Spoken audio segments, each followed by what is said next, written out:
Chapter 192. The tiger enters the sheep pen. Ding Tuantuan nodded slightly and quietly descended to the lower deck. As she entered, a foul odor assaulted her senses. The last time she had visited Zhang Haotian, she had executed a 1,000-year kill, leaving his wound unattended, and it was now on the verge of attracting vermin. "Is it you? Little beauty, I have never wronged you. Why are you so harsh with me?" Zhang Haotian recoiled, his body instinctively retreating. "Do not speak. Open your mouth. I have brought you something to eat," Ding Tuantuan whispered. Zhang Haotian, ravenous, promptly opened his mouth. However, what he received was a wad of tattered cloth.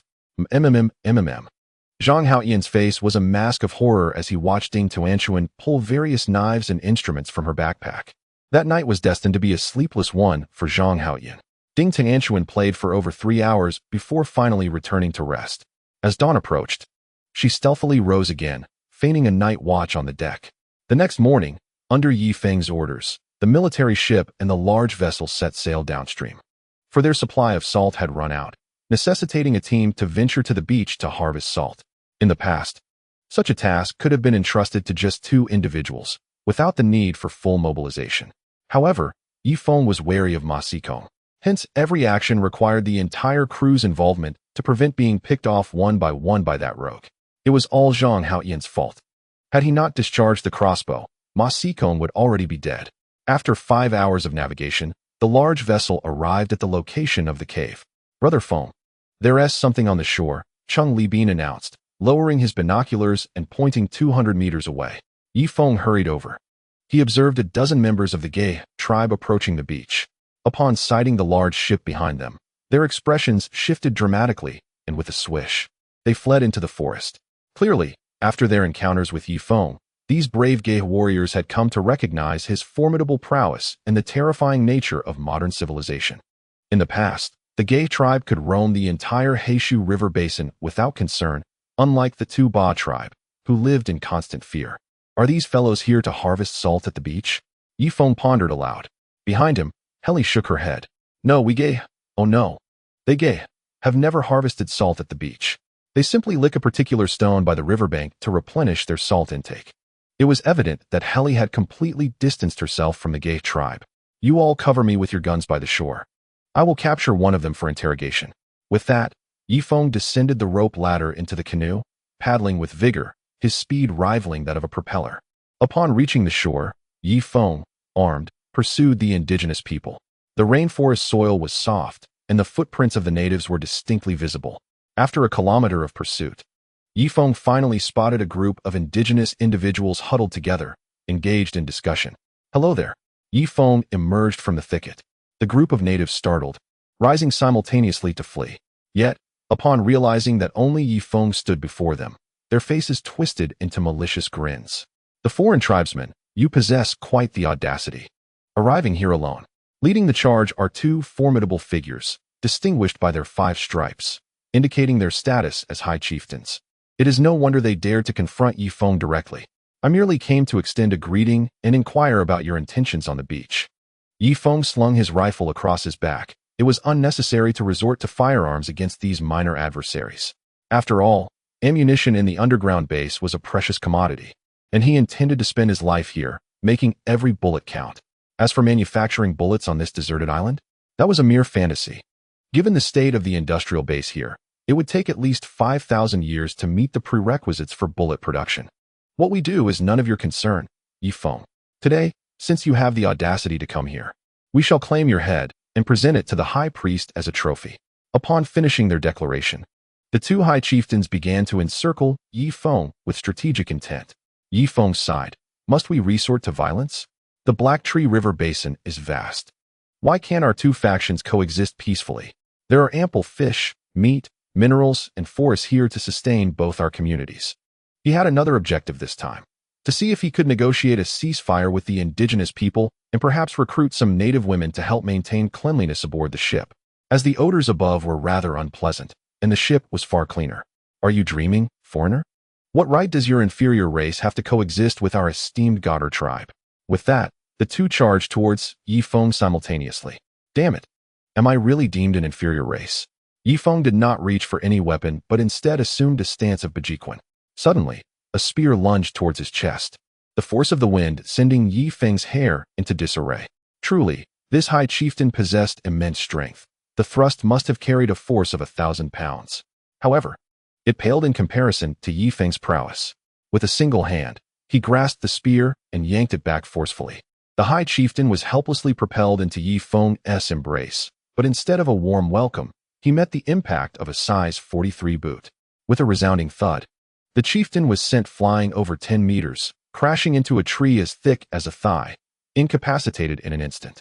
The other chieftain, taken aback by the fate of his comrade, hesitated to strike, opting instead to swing the spear horizontally towards Yi Feng's waist with great ferocity. Yet, in the next moment, the spear shattered into 2 pieces. You? The high chieftain retreated in disbelief. What a jest! With Yi Feng's blood-scaled protection, even a wooden spear could not breach his defenses, let alone a metal one. What are you waiting for? Attack together, kill the foreigner, and the high priest will surely reward us. As he retreated, the high chieftain urged the group of lesser warriors to advance. Yi Feng offered a cold smile, like a tiger among sheep. With each punch and kick, he unleashed a force of 1,000 pounds, rendering these native warriors incapable of withstanding even a single blow. This was still Yi Feng holding back. Were he to unleash his full strength, each strike would likely carry a force of several thousand pounds, ensuring that any indigenous warrior who made contact would meet their demise. In less than a minute, the native warriors lay slain upon the ground, their anguished cries echoing through the air. The chieftain's expression shifted dramatically, his teeth clenched in determination. Casting aside his broken spear, he drew forth 2 short swords from his waist. Yi Feng, do you believe I am confined to wielding just a spear? Allow me to demonstrate the prowess of my swordsmanship. With that, the chieftain lunged at Yi Feng, brandishing his blades. Initially, Yi Feng regarded him with disdain, yet gradually, his demeanor grew earnest. The natives, seasoned in the art of close combat with cold weapons, possessed a directness and efficacy that surpassed the techniques he had learned in his village. No frills, only raw skill. Of course, it was not that Yi Feng was incapable of defeating him. Rather, he sought to test whether he could confront steel with his bare hands. Clang! The short sword finally struck his arm, blood splattering forth. A surge of crimson scales manifested on Yi Feng's palm as he swiftly grasped the blade's edge. Die! The chieftain exerted all his strength, attempting to wrench the sword back, aiming to sever Yi Feng's hand in the process. Unfortunately for him, the crimson scales gripped the sword tightly, rendering his efforts futile. Relinquishing the sword, he thrust the remaining blade towards Yi Feng's eyes. How venomous you are! Yi Feng exclaimed, hastily shielding his eyes with the back of his hand. Clang! A multitude of crimson scales appeared on the back of his hand. At last, Yi Feng ceased holding back. With a powerful strike, he met the short sword head-on. The chieftain's grip split as the remaining sword fell to the ground. Raising his pale hand, he stared incredulously at his bloodied palm. Impossible! Even beast fighters cannot possess such strength. No sooner had he uttered these words than Yi Feng seized his throat, pinning him to the ground. Speak! What is your purpose at the beach? Yi Feng demanded. An inferior race like you will never extract information from me. The chieftain remained resolute, a testament to the fortitude of the Gaha tribe's leadership. Very well. A glint of murderous intent flashed in Yi Feng's eyes as he struck the chieftain's temple with a fist, ending his life instantly. After dispatching him, Yi Feng approached another chieftain, who lay gravely injured and temporarily incapacitated. Now, tell me, what is your purpose at the beach? Is it specifically to target me, Yi Feng? Yi Feng inquired. As a chieftain of the Gaha tribe, do you think I would divulge information to you?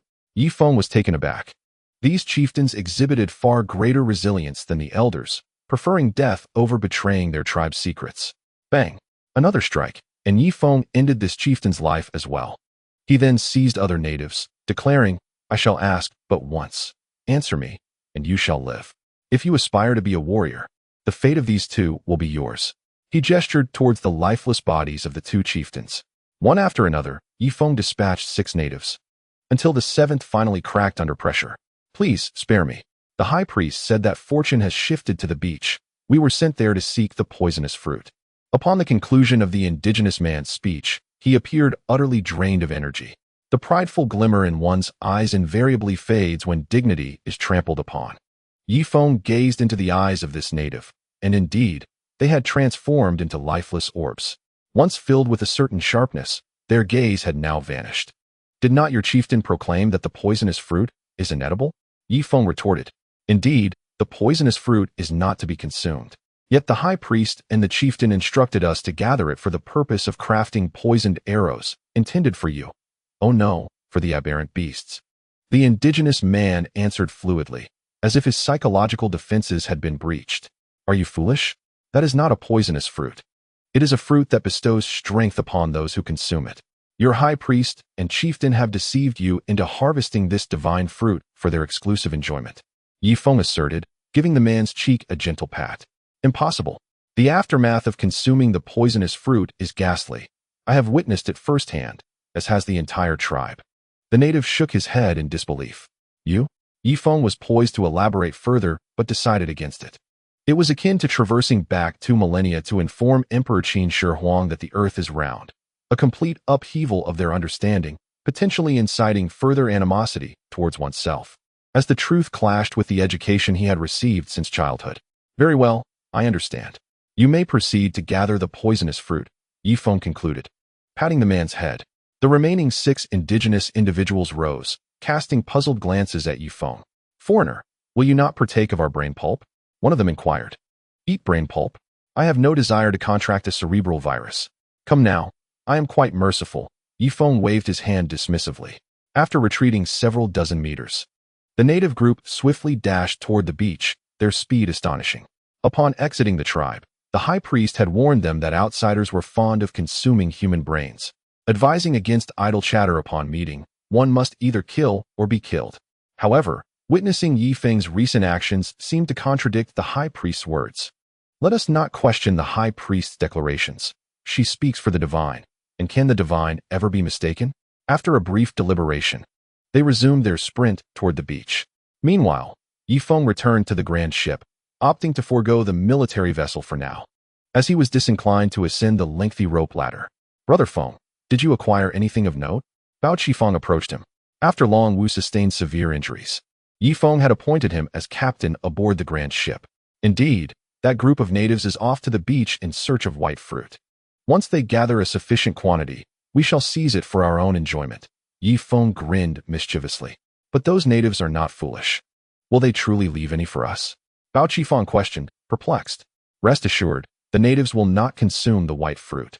They will certainly store it in their animal hide pouches, Yifeng replied confidently. Bao Qifeng nodded and proceeded to the bow to take the helm. Lower the hold. We require some propulsion. However, after calling 3 times, the grand ship remained utterly motionless. Yifeng furrowed his brow. Could it be that Zhang Haotian had become incapacitated? Thus, he led the others down to the hold, where a horrifying scene awaited. Zhang Haotian was covered in wounds, his mouth sewn shut by fish spines, one eye blinded, and half of his nose severed. Who could have done this? Was it not agreed that such drastic measures would not be taken? Now what could Zhang Haotian possibly do? Yifeng turned his head, casting a fierce glare at the crowd. I don't know. Ding Tuantuan raised her hands, feigning innocence. Don't know? Yifeng leaned in closer, mere 10 centimeters from Ding Tuantuan's face. Brother Yi, how could someone as cute as me do such a thing? It must have been Chunin, Ding Tuantuan asserted. Chunin was on the warship last night. It couldn't possibly be him. Yifeng scanned the crowd, but after much deliberation, he found no suspects. Consequently, he drew a dagger and severed Zhang Haotian's ropes, carefully extracting the fish spines from his lips. Each extraction caused Zhang Haotian to convulse in pain. He's already incapacitated. Toss him into the river. With a splashing sound, Zhang Haotian was unceremoniously thrown into the river, forcing the large ship to remain tethered to the warship as they continued their course toward the beach. Half an hour later, the familiar shoreline appeared before Yifeng. Leave a few gunners on the ship. The rest of you, go ashore, collect oysters, make fire, and sun-dry salt. Yifeng was the first to leap onto the beach. Oh! The others rushed onto the sand, inhaling the liberating air. After being cooped up on the ship for so long, they felt as though they might succumb to illness. Chapter 194. The dagger pierced Lena's chest, however. As the leader, Yifeng could not afford to rest. Those natives were foraging for ginkgo along the coastline. If they completed their gathering and slipped away, his efforts would have been in vain. Ding Tuantuan, no vacation for you. Come with me to the woods to attend to business, Yifeng commanded. I refuse. We've finally reached the beach. I intend to enjoy myself. Ding Tuantuan protested vehemently. Come here. Yifeng seized her collar and forcibly ushered her into the woods. After venturing a kilometer into the forest, he turned to Ding Tuantuan. You were behind Zhang Haotian's predicament, weren't you? Not at all. Ding Tuantuan shook her head vigorously. Still denying it? The others on the ship are quite prudent. They wouldn't have acted so recklessly. And now, the ship's operations will rely on you. Yifeng patted her head gently. If judged by the standards of a civilized society, Ding Tuantuan would likely still be a high school freshman. Yet, by the natives' reckoning at her age, she might already be a mother of several children. Now stranded on this deserted island, Yifeng was uncertain if she could be considered an adult. At that moment, Yifeng halted in surprise. 10 meters ahead of him stood a small tree adorned with white fruits. He quickly darted forward, covering Ding Tuantuan's mouth. Fearing her voice might scare the fruits away, with a swift flick of his wrist, he threw a flying knife, severing the small tree in two, causing 3 white fruits to tumble onto the dark soil. Yifeng rushed to collect the 3 fruits and beckoned to Ding Tuantuan. Come here, brother Yi. Is this what you referred to as the white fruit? Ding Tuantuan approached, her face alight with excitement as she gazed at the fruits in Yifeng's hand. Open your mouth. It appears that Yifeng has a particular fondness for Ding Tuantuan, as he eagerly stuffed 3 ginkgo nuts into her mouth. Initially, she managed to endure it, but soon her delicate face flushed crimson, and she emitted sounds of distress. Brother Yi, after consuming these fruits, my stomach feels so swollen. Ding Tuantuan clutched her belly, writhing in his embrace. Simultaneously, a powerful warmth surged through her limbs. This ordeal persisted for half an hour, until Ding Tuantuan finally regained her composure, though her eyes were filled with trepidation. Yifeng let out a sigh of relief. Evidently, those unaccustomed to ginkgo nuts should not indulge excessively within a single day, lest their physical constitution falter. He recalled his own experience of slight discomfort after consuming 3 nuts for the first time. Tuantuan, do you sense any changes in your body? Yifeng gently caressed her chubby cheeks. Indeed, I feel so invigorated, my vision has improved, and my strength has significantly increased, Ding Tuantuan exclaimed, playfully waving her tiny fist. That's splendid. Let us continue our journey along the coastline, steering clear of the dense jungle. With that, Yifeng took her hand, and they proceeded. After walking a mere 200 meters, they encountered a small tree ahead, adorned with 3 hefty ginkgo nuts. Haha, just as I anticipated, Yifeng exclaimed, dashing forward to gather the 3 nuts in his hands. He had previously envisioned the entire Heishu River basin as akin to a grand tree, with the tributaries end resembling the branches of that tree. Thus, the tips of the tributaries were the most promising spots to find ginkgo nuts. Over time, the fruits on these branches would ripen and fall to the ground. If one were to view the entire land from an upright perspective, the ground would essentially represent the current coastline. Consequently, it was the season for ginkgo ripening, and without anyone to harvest them, they would fall along the shoreline. This time, Yifeng refrained from offering any to Ding Tuantuan, instead consuming all 3 nuts himself. Afterward, he drew out a dagger and, with Ding Tuantuan on his back, pierced his own arm. Buzz! 6 or 7 crimson scales emerged, effortlessly blocking the thrust of the dagger. In terms of quality, these scales exhibited slight improvements in both size and quantity compared to before. It seemed that the tales of the sun chaser were true after consuming ginkgo nuts. The defensive properties of the scales gradually enhanced. As time passed, Yifeng consumed dozens of ginkgo nuts in a remarkably short span, yet he failed to encounter the fabled silver fruit. A sensation of fullness prevented him from consuming any more nuts. He decided to stow the remaining ginkgo nuts in his military backpack, intending to distribute them later to trustworthy individuals such as Old Cheng, Old Bao, Su Yun, and Zhang Yan. Brother Yi, why are the fruits ahead golden? Ding Tuantuan pointed to a spot 20 meters to their left. Yifeng had already prepared for this. There stood a pale golden tree, with a golden fruit slowly maturing, its enticing aroma wafting through the air for dozens of meters. Do not speak. Be cautious lest it retract. Yifeng's eyes sparkled with excitement as he gripped the dagger in reverse. Once the golden fruit ripens, he will hurl the flying knives. On the beach, Su Yun was leading the little pup towards the shallow waters, while Bao Qifeng inscribed a massive message in the sand. After completing the international distress signal, Bao Qifeng retrieved a wallet from his pocket, which bore a family portrait on its side. He stared blankly at the photograph within. In the image, he sat in the front row, cradling a 5 or 6-year-old girl in his arms, who bore a striking resemblance to Commander Ding's daughter. Behind him stood his son and daughter-in-law, their faces radiant with smiles. Regardless of the circumstances, he refused to relinquish the hope of returning home. Even the faintest glimmer of possibility compelled him to strive for it. Meanwhile, others on the beach indulged in oysters, savoring a fleeting moment of tranquility and freedom amidst the rainforest. Suddenly, a deep rumble resonated through the sky, and a thick blanket of dark clouds obscured the sun. 5 kilometers from the beach, the high priestess herself seized a dagger and slashed the throat of a fierce tiger. After this, she dipped her fingers into the fresh blood and withdrew a writhing, distorted worm from a box. Upon contact with the blood, the worm sprang to life. On the deck of the grand ship, Heli suddenly convulsed, her previously clear eyes becoming murky, as if under the influence of an unseen force. She slowly drew the dagger and advanced step by step towards Lena, who was operating a machine gun and seemed to sense something amiss, glancing back at Heli. "Heli, what happened to your gaze?" Lena thought, startled, instinctively reaching for her pistol. Alas, it was too late. Thud! The dagger plunged into Lena's chest. A piercing scream erupted from the deck. Heli dragged Lena's lifeless body aside, abruptly raised the machine gun, and aimed it at the beach. "What is happening?" Bao Qifeng turned to glance at the ship, instinctively shielding Ilian behind him, for she reminded him of his granddaughter. The others stood, casting bewildered looks towards the ship's deck. In the next moment, a tongue of fire erupted from the machine gun. Bang, bang, bang. The 2 tribesmen from Tuba had yet to comprehend the situation when their bodies were torn apart, blood splattering everywhere. "This is bad. Has Heli betrayed us?" Just as Bao Qifeng uttered these words, 2 bullets struck him. "Ah!" He cried out in agony, summoning his last strength to push Ilian away. "Quick, go find Brother Feng." With those final words, Bao Qifeng's body crumpled to the ground. He writhed, attempting to grasp the family portrait in his hand. Ilian, paralyzed with fear, dashed into the woods. Zhang Yin immediately reacted, raising her rifle to retaliate against the ship. Bang bang. Unfortunately, both shots missed their mark.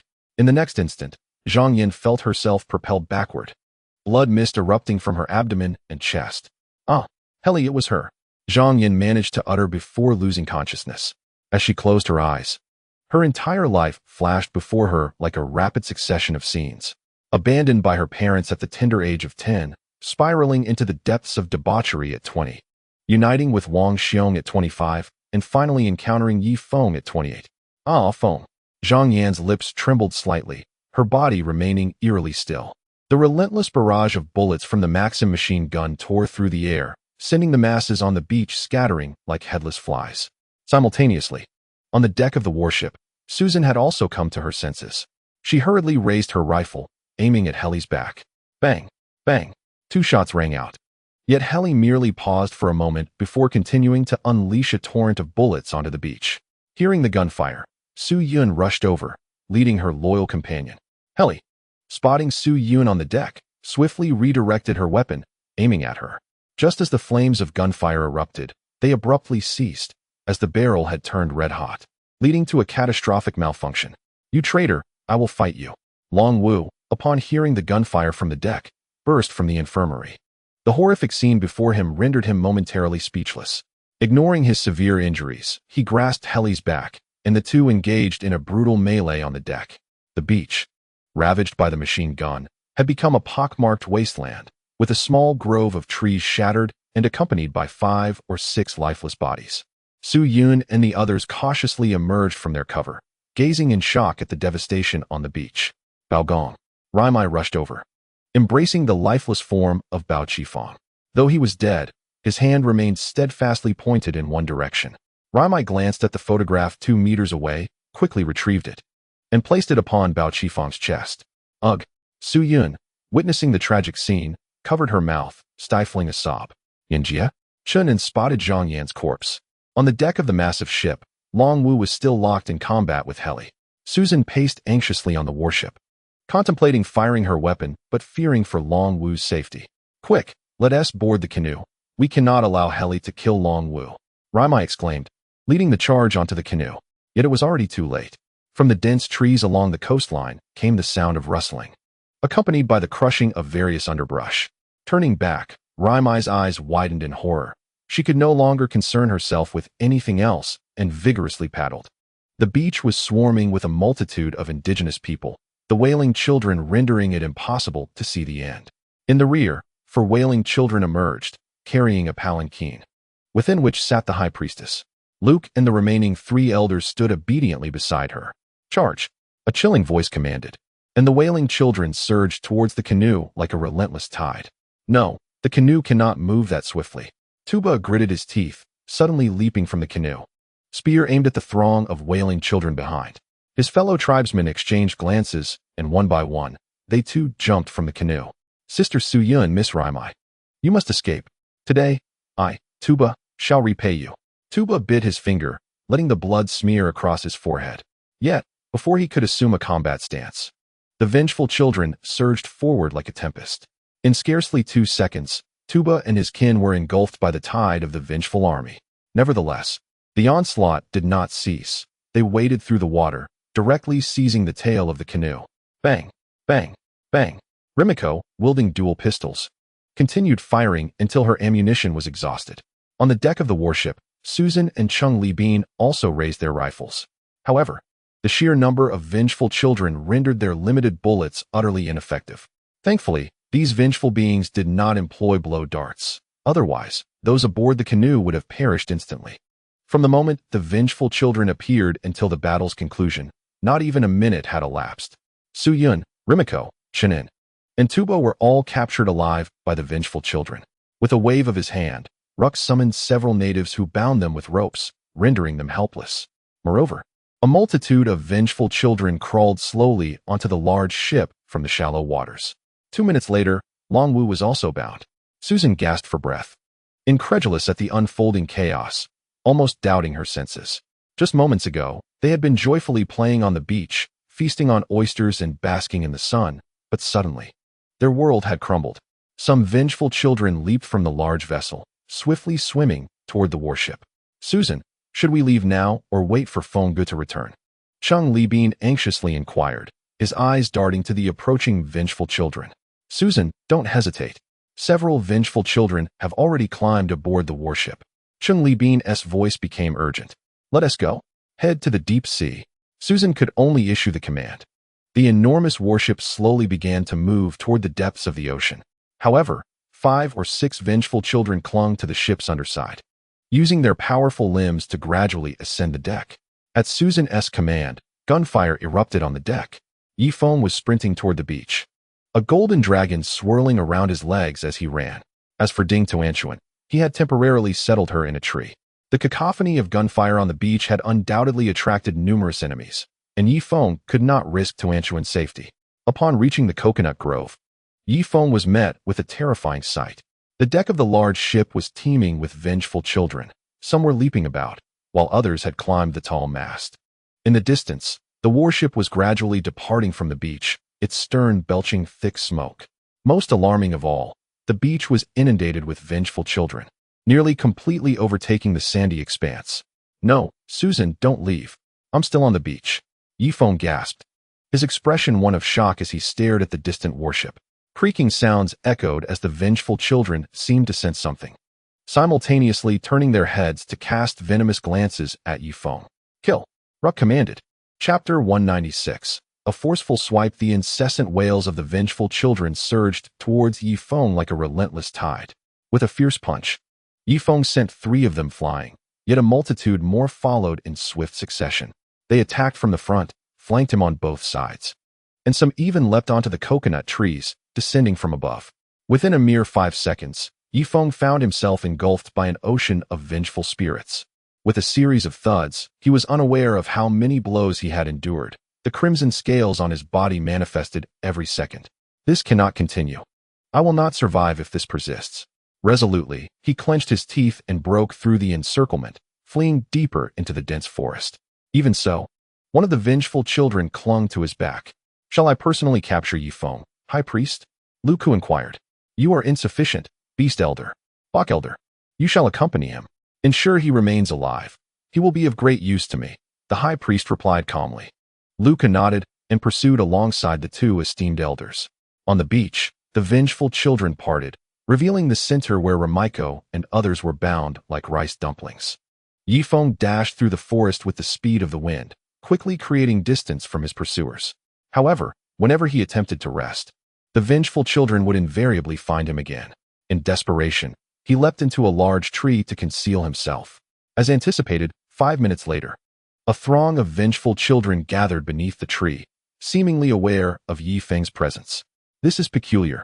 In the past, when I hid in trees, they could never locate me. Have these vengeful children mutated? Yi Feng thought. With a resounding crash, he leapt from the tree, swinging his iron fists.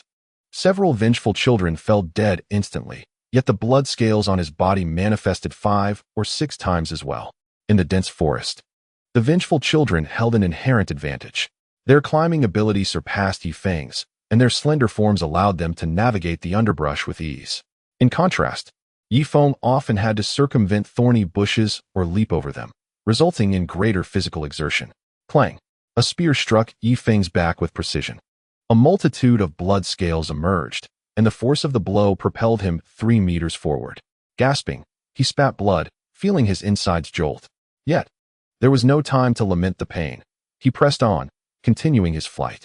The vengeful children did not employ their needle-blowing technique, but their speed was overwhelming, their sharp claws raking across Yi Feng's body. The vivid crimson of his scales began to fade. This is dire. If I continue to be on the defensive, my blood scales will inevitably deplete. Clenching his teeth, Yi Feng suddenly seized a broken branch and swept it backward with all his might. Boom! The closest vengeful children were swept away, but others leapt up, some clawing at his shoulders, others clinging to his back. Most infuriating was one vengeful child that perched upon his neck, its claws incessantly probing towards his eyes. Damn it! Yi Feng forcefully shook off the vengeful spirits clinging to his neck and continued to sprint ahead, only to find 2 more of them grasping at his legs. With a roar, a flurry of blood scales enveloped his body, sending the spirits flying in all directions. Seizing the opportunity, Yi Feng darted out of the forest and arrived at the long-forgotten stream. In the open space, his speed surged, allowing him to gradually distance himself from the spirits. Glancing back, he noticed 3 figures swiftly overtaking the spirits, racing towards him with remarkable speed. Leading them was Luke. "Foreigner, you cannot escape. Prepare to become the pet of the high priest." Luke's voice was piercing, as if it could penetrate the very fabric of one's being. Damn it! Yi Feng continued to run upstream along the stream. Suddenly, a spear whizzed past him. He quickly rolled to evade it. Although he avoided the spear, his momentum was disrupted. A horde of vengeful spirits emerged from the woods, some swinging from the trees, others racing across the ground on all 4s, while others leaped through the underbrush. Yi Feng cast a glance at the opposite bank of the stream, where dozens of spirits were amassed. Their collective advance resembled relentless waves crashing upon a shore. Damn it! Yi Feng gasped for breath, witnessing the terrifying combat prowess of the spirits for the first time. "Foreigner, you cannot flee." Luke's voice echoed behind him. As he ran, Yi Feng picked up a pebble and hurled it back fiercely. With a resounding crack, Luke unsheathed a short sword and cleaved the pebble into fragments effortlessly. The chase ensued, and Yi Feng soon reached the upper reaches of the stream. The familiar cave remained, its floor littered with debris. Entering the cave now would be tantamount to seeking death. The spirits could easily besiege it and set it ablaze. Thus, he turned his gaze towards the waterfall above. If he could leap above the waterfall, he might temporarily thwart the spirits. With this thought, Yi Feng crouched low and propelled himself upward. His leap soared over 7 meters, and he grasped a vine dangling from the cliff. However, disappointment struck him moments later. The spirits also sprang into action, climbing the vine with even greater speed. Simultaneously, a spear struck his chest, and the faint crimson scales once again saved his life. This brief delay allowed the spirits to ascend above the waterfall, encircling him from a higher vantage point. Below, the number of spirits was staggering. "Capture him," Luke commanded, suddenly dragging forth a massive fishing net that unfurled towards Yi Feng with ferocity. With a thud, the enormous net ensnared Yi Feng, and within it were numerous fishhooks. For an ordinary person, being trapped in such a net would be futile. Attempting to extricate oneself would only result in the hooks tearing at their flesh. Fortunately, Yi Feng, with his glimmering blood scales, exerted his strength to rip the net apart. A sharp hiss escaped as he fought against the entrapment. A massive fishing net was torn open, and Yi Feng's body fell at the entrance of a cave. The surrounding vengeful children formed a tight encirclement, incessantly chirping at Yi Feng. Luke stepped forward with unwavering confidence, a glimmer of derision flickering in his eyes. Did the foreigner truly believe that possessing a warship would grant them dominion over the Black Tree River? The high priest was preoccupied with matters of greater significance and had no time to attend to you. Now, kneel obediently and return with us, or I shall ensure that you bleed your last drop of blood. With that, Luke took an iron spear from the hands of an elder behind him. Yi Feng pressed his lips tightly, surveying the densely packed, vengeful children around him, a flash of ferocity crossing his gaze. I have long proclaimed that I have no intention of opposing your god tribesmen, yet you insist on exterminating me. There is no other choice. Today, I, Yi Feng, shall become a desperate warrior.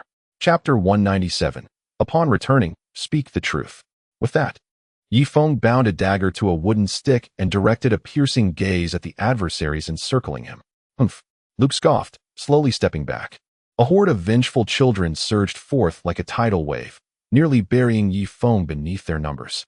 On the beach, the high priest extended a finger, placing it slowly beside the mouth of a bound wild man, who was tied up like a dumpling and could only thrash desperately to escape the high priest's touch. Yet, it was futile. A slender worm wriggled its way into the wild man's mouth. In the next moment, the wild man's eyes turned crimson, his trousers visibly beginning to disintegrate. You fiend! What have you done to my kin? Tuba writhed, but two indigenous men held him firmly to the ground. Su Yun and the others were also bound. Kneeling in a row on the beach, terror etched on their faces as they beheld the wild man with blood-red eyes. In a mere moment, the wild man's muscles bulged, straining against the ropes that bound him. Vengeful child, the high priest called out to the wild man. In the next instant, an unexpected sound escaped from the wild man's lips, resembling a chirp. What is happening? You witch, what have you done to my brother? Tuba roared in fury. The high priest remained expressionless, calling out to the wild man once more. Vengeful child, the wild man stared with wide, fearful eyes. Yet he could no longer speak human words, only emitting sounds akin to those of the vengeful children. With a sudden burst, a cloud of blood mist erupted from the wild man's rear, and within the mist, something began to emerge. Su Yun, there is a tail? Raimai watched in shock as this bizarre scene unfolded. Everything that transpired before them had shattered their previous notions. Su Yun trembled, observing a tail slowly protruding from the wild man's backside.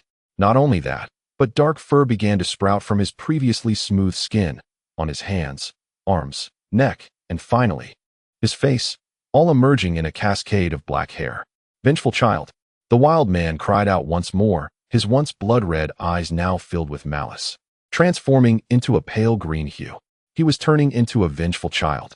Rimiko's eyes widened as her body instinctively recoiled. With a thunderous roar, the wild man's dark fur gradually transformed into a shimmering silver, and the ropes binding him were effortlessly severed. In that moment, the wild man had completely morphed into a vengeful child, yet he bore two distinguishing features from ordinary vengeful children. His height reached approximately 6 feet, and his hair was a striking silver. Upon witnessing this silver-haired vengeful child, the other vengeful beings took a few hesitant steps back in fear. Vengeful child, the high priestess called out once more. The silver-hued figure promptly dropped to all fours, wagging its tail, and approached her, submissively lying down at the high priestess's feet. You are ultimately too weak, having failed to evolve into a vengeful king, she remarked, gently patting the silver-furred child on the head. Next, as the high priestess's command resonated, another wild man was dragged forth, forcibly knelt upon the ground by two towering members of the Gaith tribe. The high priestess stepped forward, extending a single finger. At that moment, the onlookers finally discerned a slender green worm, the thickness of a hair, coiling around her fingertip. No, the wild man desperately attempted to retreat, but the green worm seemed to possess a keen instinct, crawling directly onto his face. He quickly clamped his mouth shut, striving to prevent the worm's entry. Yet, it proved futile. The slender green creature slithered into his eye and swiftly burrowed into his skull. The two Gaith warriors, witnessing this, instinctively recoiled several steps back. The wild man, exhibiting remarkable resolve, lowered his head and crashed his forehead against a stone. However, it was to no avail. A familiar scene unfolded anew. Squeak! Two cries of vengeful children erupted from the wild man's mouth, and a tail sprouted from behind him. Dense black fur erupted from his skin, transforming into silver at an observable pace. As the silver reached its zenith, The tips of the silver fur emitted a faint golden glow. The high priestess, who had maintained a composed demeanor, felt a flicker of joy and could not help but step forward. Yet, that golden hue lingered only for a fleeting moment before being entirely supplanted by silver. Another silver-haired, vengeful child had emerged, swaying its tail, which exceeded 2 meters in length, and submissively lay at the high priestess's feet. Next, the high priestess's tone bore a hint of disappointment. Perhaps we should first escort them back to the tribe. There lies the authentic altar, which may enhance the likelihood of producing a vengeful king, a female priestess cautiously suggested. Very well, let us return. The high priestess nodded, as a throng of vengeful children surged forth to confine them within cages. Rimiko and Su Yun found themselves imprisoned in one cage, while Chun and Tuba occupied another. Silver-haired ones, lead the way, the high priestess commanded. The two newly transformed silver-haired vengeful children darted into the forest with astonishing speed, far surpassing that of ordinary vengeful children. Boom! Yifeng smashed through the encirclement of vengeful beings, stumbling toward the opposite bank of the stream in a desperate escape. At that moment, he was drenched in blood. The blood scales long vanished. The vengeful children showed no signs of hesitation, relentlessly pursuing Yifeng. Luck and his companions leisurely trailed behind the vengeful children, having concluded that with Yifeng's injuries, he could not escape for long. After an indeterminate distance, when Yifeng felt utterly drained of both spirit and strength, he found himself at a dead end, a sheer cliff rising 100 meters high. He halted beside it, gazing at the cascading waterfall below. Squeak, squeak, squeak. A multitude of vengeful children encircled him, effectively blocking his escape. Humph. Alien, weren't you quite brave? Jump. If you leap from here, I shall cease my pursuit, Luck beckoned, gesturing towards the precipice. Gasping for breath, Yifeng glanced back at the throng of vengeful children.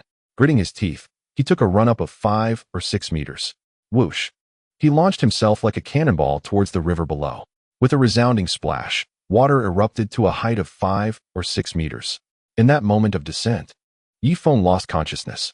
Luck and his companions were taken aback, rushing to the cliff's edge to witness Yifeng floating on the water's surface. What should we do? Have we truly killed Yifeng? How shall we report back to the high priest? One elder inquired. Luck's expression turned grim. He had presumed Yifeng would hesitate to jump, but he had not anticipated that the fool would indeed leap from such a great height. Chief, we need a strategy quickly. The high priest is merciless. She had instructed us to capture Yifeng alive, yet now. Another elder's worried voice trailed off. What is there to fear? The high priest employs sorcery daily, although it has managed to control the number of vengeful children. The pestilence of sorcery is rampant throughout the Black Tree River region. Sooner or later, these curses will turn against us. We shall simply speak the truth upon our return. Luck declared resolutely, turning away. The two elders exchanged glances and followed suit. The vengeful children surrounding them showed no signs of halting, retreating like a receding tide. Yifeng found himself in a peculiar dream, where he saw Zhang Yan. She cradled his head in her arms, gazing at him with gentle eyes. Sister Yan, am I truly alive? He reached out to caress her face, only for her skin to peel away, revealing bloodied flesh beneath. A scream escaped his lips as he awoke from the nightmare. Surveying his surroundings, he realized he was beside the very lake he had encountered previously. A few crocodiles lingered nearby, but fortunately, his stillness had gone unnoticed, sparing him from their predatory instincts. Yifeng examined his body, marred by various grotesque wounds. The blood scales no longer visible. Struggling to rise, he discovered his strength now akin to that of an ordinary person, his spirit plummeting to its nadir. The nearest crocodile, sensing food, snapped its head and tail towards him. Damn it! Even in my downfall, must you prey upon me? Yifeng attempted to draw his dagger, only to realize it was long lost, along with his pistol. Now, he was merely an ordinary man, barehanded and defenseless. All right, I'm afraid of you now, Yifeng muttered, swaying as he fled upstream towards the creek. However, after running nearly 20 meters, his body weakened, and he collapsed onto the ground. Behind him, 4 or 5 large crocodiles pursued him, their speed quickening upon witnessing Yifeng's fall. Gasping for breath, Yifeng struggled to sit up, picking up a nearby stone. At last, the first crocodile lunged at him. Gritting his teeth, Yifeng thrust his left arm out in front of him, allowing the creature to bite down. With all his might, he brought the stone crashing down on the crocodile's head. Yet, his current strength proved futile against the beast. The crocodile twisted, preparing to roll in a death roll. Without the protection of blood scales, Yifeng risked having his arm torn off. Desperation surged through him.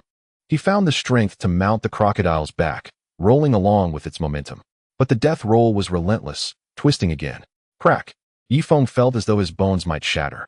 He endured the pain and rolled again, but the pursuing crocodiles were closing in, mere meters away. Cursing under his breath, Yifeng felt a crocodile clamp onto his right arm, rendering him immobile, his strength nearly depleted. In such dire circumstances, not only could he not retaliate, but he lacked the power even to defend himself. Bang! A gunshot rang out, exploding the head of one crocodile, its body convulsing on the ground. Bang! Bang! Bang! A series of shots followed, and the remaining crocodiles fell into a pool of blood without exception. Yifeng lifted his pale face, gazing at a small figure emerging from the woods. Ding Tuantuan, holding a pistol, rushed towards him. Upon reaching Yifeng, she pressed the gun against the head of the last crocodile. Bang! The creature released its grip on Yifeng's arm, collapsing lifelessly.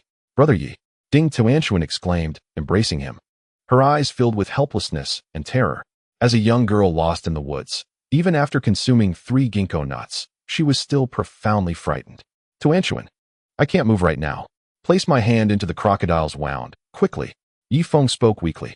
"Okay, Brother Yi, you mustn't die." Ding Tuantuan, without questioning the reason, placed Yifeng's hand into the crocodile's injury. In the next moment, the seemingly dead crocodile began to convulse, as if coming back to life. Bang! Bang! Bang! Ding Tuantuan, startled, fired 3 more shots at the crocodile's corpse. "No, wait. You've used up all the bullets." Yifeng exhaled slowly, withdrawing his hand from the wound. His hand bore no traces of blood. All the blood had been absorbed into his body, converting into energy and vitality. However, this small amount of blood was insufficient. Yifeng's injuries were too severe. Thus, he struggled to his feet once more, placing his hand onto the next crocodile's wound. 20 minutes later, only 5 desiccated crocodile corpses remained at the scene, devoid of even a drop of blood. "Brother Yi, what has transpired?" Ding Tuantuan inquired, gazing at Yifeng's countenance. Just moments ago, Yifeng appeared ashen, as if on the brink of death. Yet now, a hint of color had returned to his face, and a spark ignited in his eyes. "Let us proceed to the lake downstream. There are many more crocodiles there." Upon uttering these words, Yifeng drew the dagger from Ding Tuantuan's waist and strode purposefully toward the lake. Upon reaching the water's edge, 5 or 6 crocodiles immediately lunged at Yifeng. "Beasts, perish!" With his strength restored to a fraction, confronting the crocodiles felt as effortless as a grown man challenging a child. He discerned that the blood of the recently deceased crocodiles was the most potent, brimming with energy. The longer one waited, the less vitality remained within the blood. If the corpses had been lifeless for several hours, his vampiric technique would prove ineffective. Ding Tuantuan watched in astonishment, her hand gently covering her mouth. She was the first to witness Yifeng's secret. 2 hours later, Yifeng had dragged a crocodile's carcass to the lakeside, where he kindled a fire and set the crocodile meat to roast. His stamina had returned to between 2/3 and 3/4, making encounters with ordinary tigers manageable. However, should he face the formidable chief of the Gay tribe, he would still be doomed. As the crocodile meat cooked, Yifeng consumed it voraciously. Each time he drained blood, rather than feeling satiated, an insatiable hunger gnawed at him. Ding Tuantuan's appetite had also increased, a noticeable change attributed to the 3 ginkgo nuts she had consumed. Yifeng soon devoured a crocodile's tail and 2 legs, finally reaching a state of moderate fullness, with his strength restored to over 30%. "Brother Yi, why are your hands devoid of blood? And how do you recover so swiftly?" Ding Tuantuan regarded Yifeng with a hint of trepidation. "I will explain these matters to you later. For now, we must head to the beach. If my instincts are correct, we can reach the shore by continuing southward. I hope Zhang Yin and the others have managed to anchor the ship by the coast, awaiting our return." With that, Yifeng grasped Ding Tuantuan's hand and made his way south. Unbeknownst to him, a monumental change had swept through their team during his absence. After traversing less than 5 kilometers, the familiar sea breeze filled his nostrils, prompting Yifeng to dash toward the eastern shore. Time passed unmeasured until he came to a halt at a particular spot. Suddenly, a cacophony erupted as a flock of vultures ascended into the sky. Chapter 199.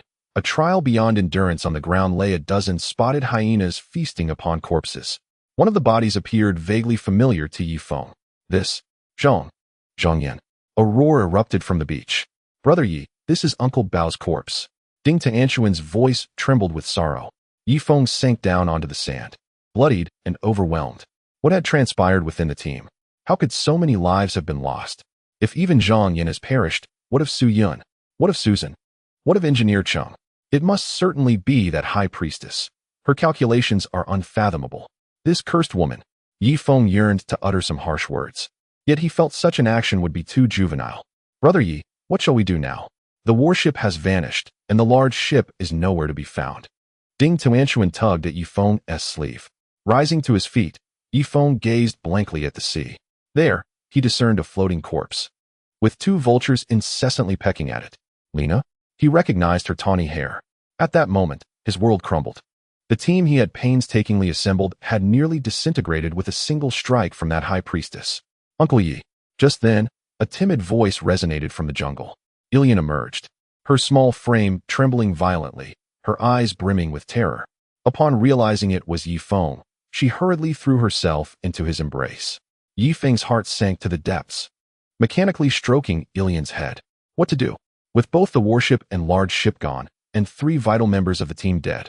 He had once dreamed of a life of luxury here, yet now, thoughts of escape consumed him. However, before fleeing, certain matters must be addressed, otherwise, he would be haunted by psychological scars for eternity. Zhang Yan, Engineer Bao, Lena, along with the former Anna, and countless friends who perished at the hands of the Gaha tribe. He must avenge them. If not, even if he returned to civilized society, nightmares would plague him daily. Let us head to the underground base. I know a place that leads to it. Yifeng scooped Ilian into his arms.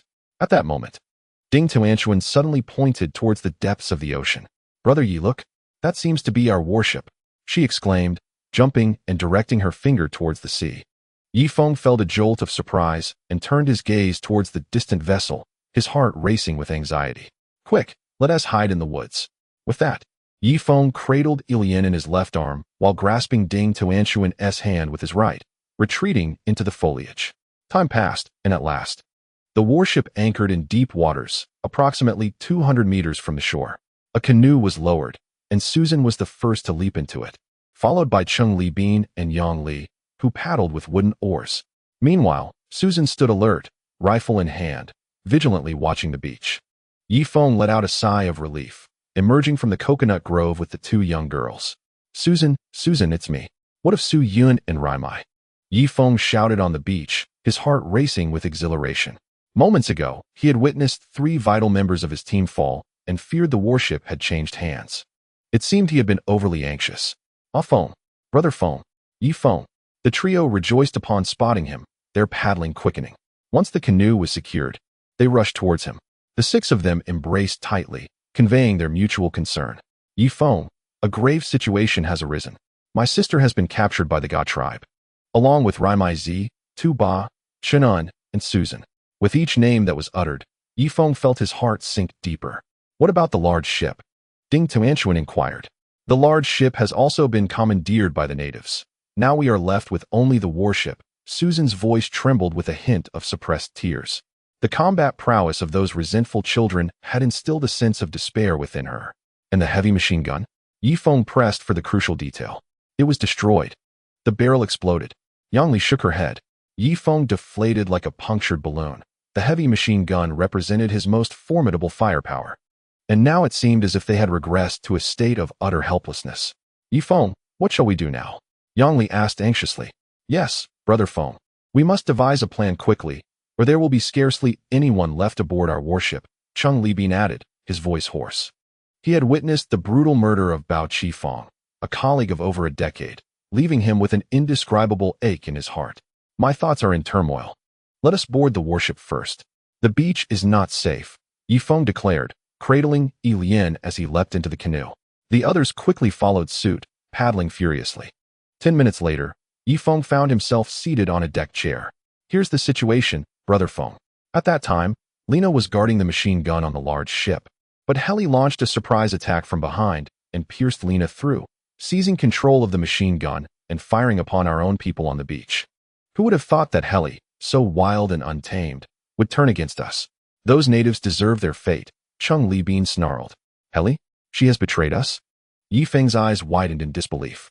He could sense that Heli had severed ties with the Ga tribe, but why had she chosen to betray them? Had he overlooked her feelings, becoming too familiar with other women? Yet, that couldn't be the core issue, as the natives had a relaxed view of such matters. Engineer Chung, I sensed something amiss.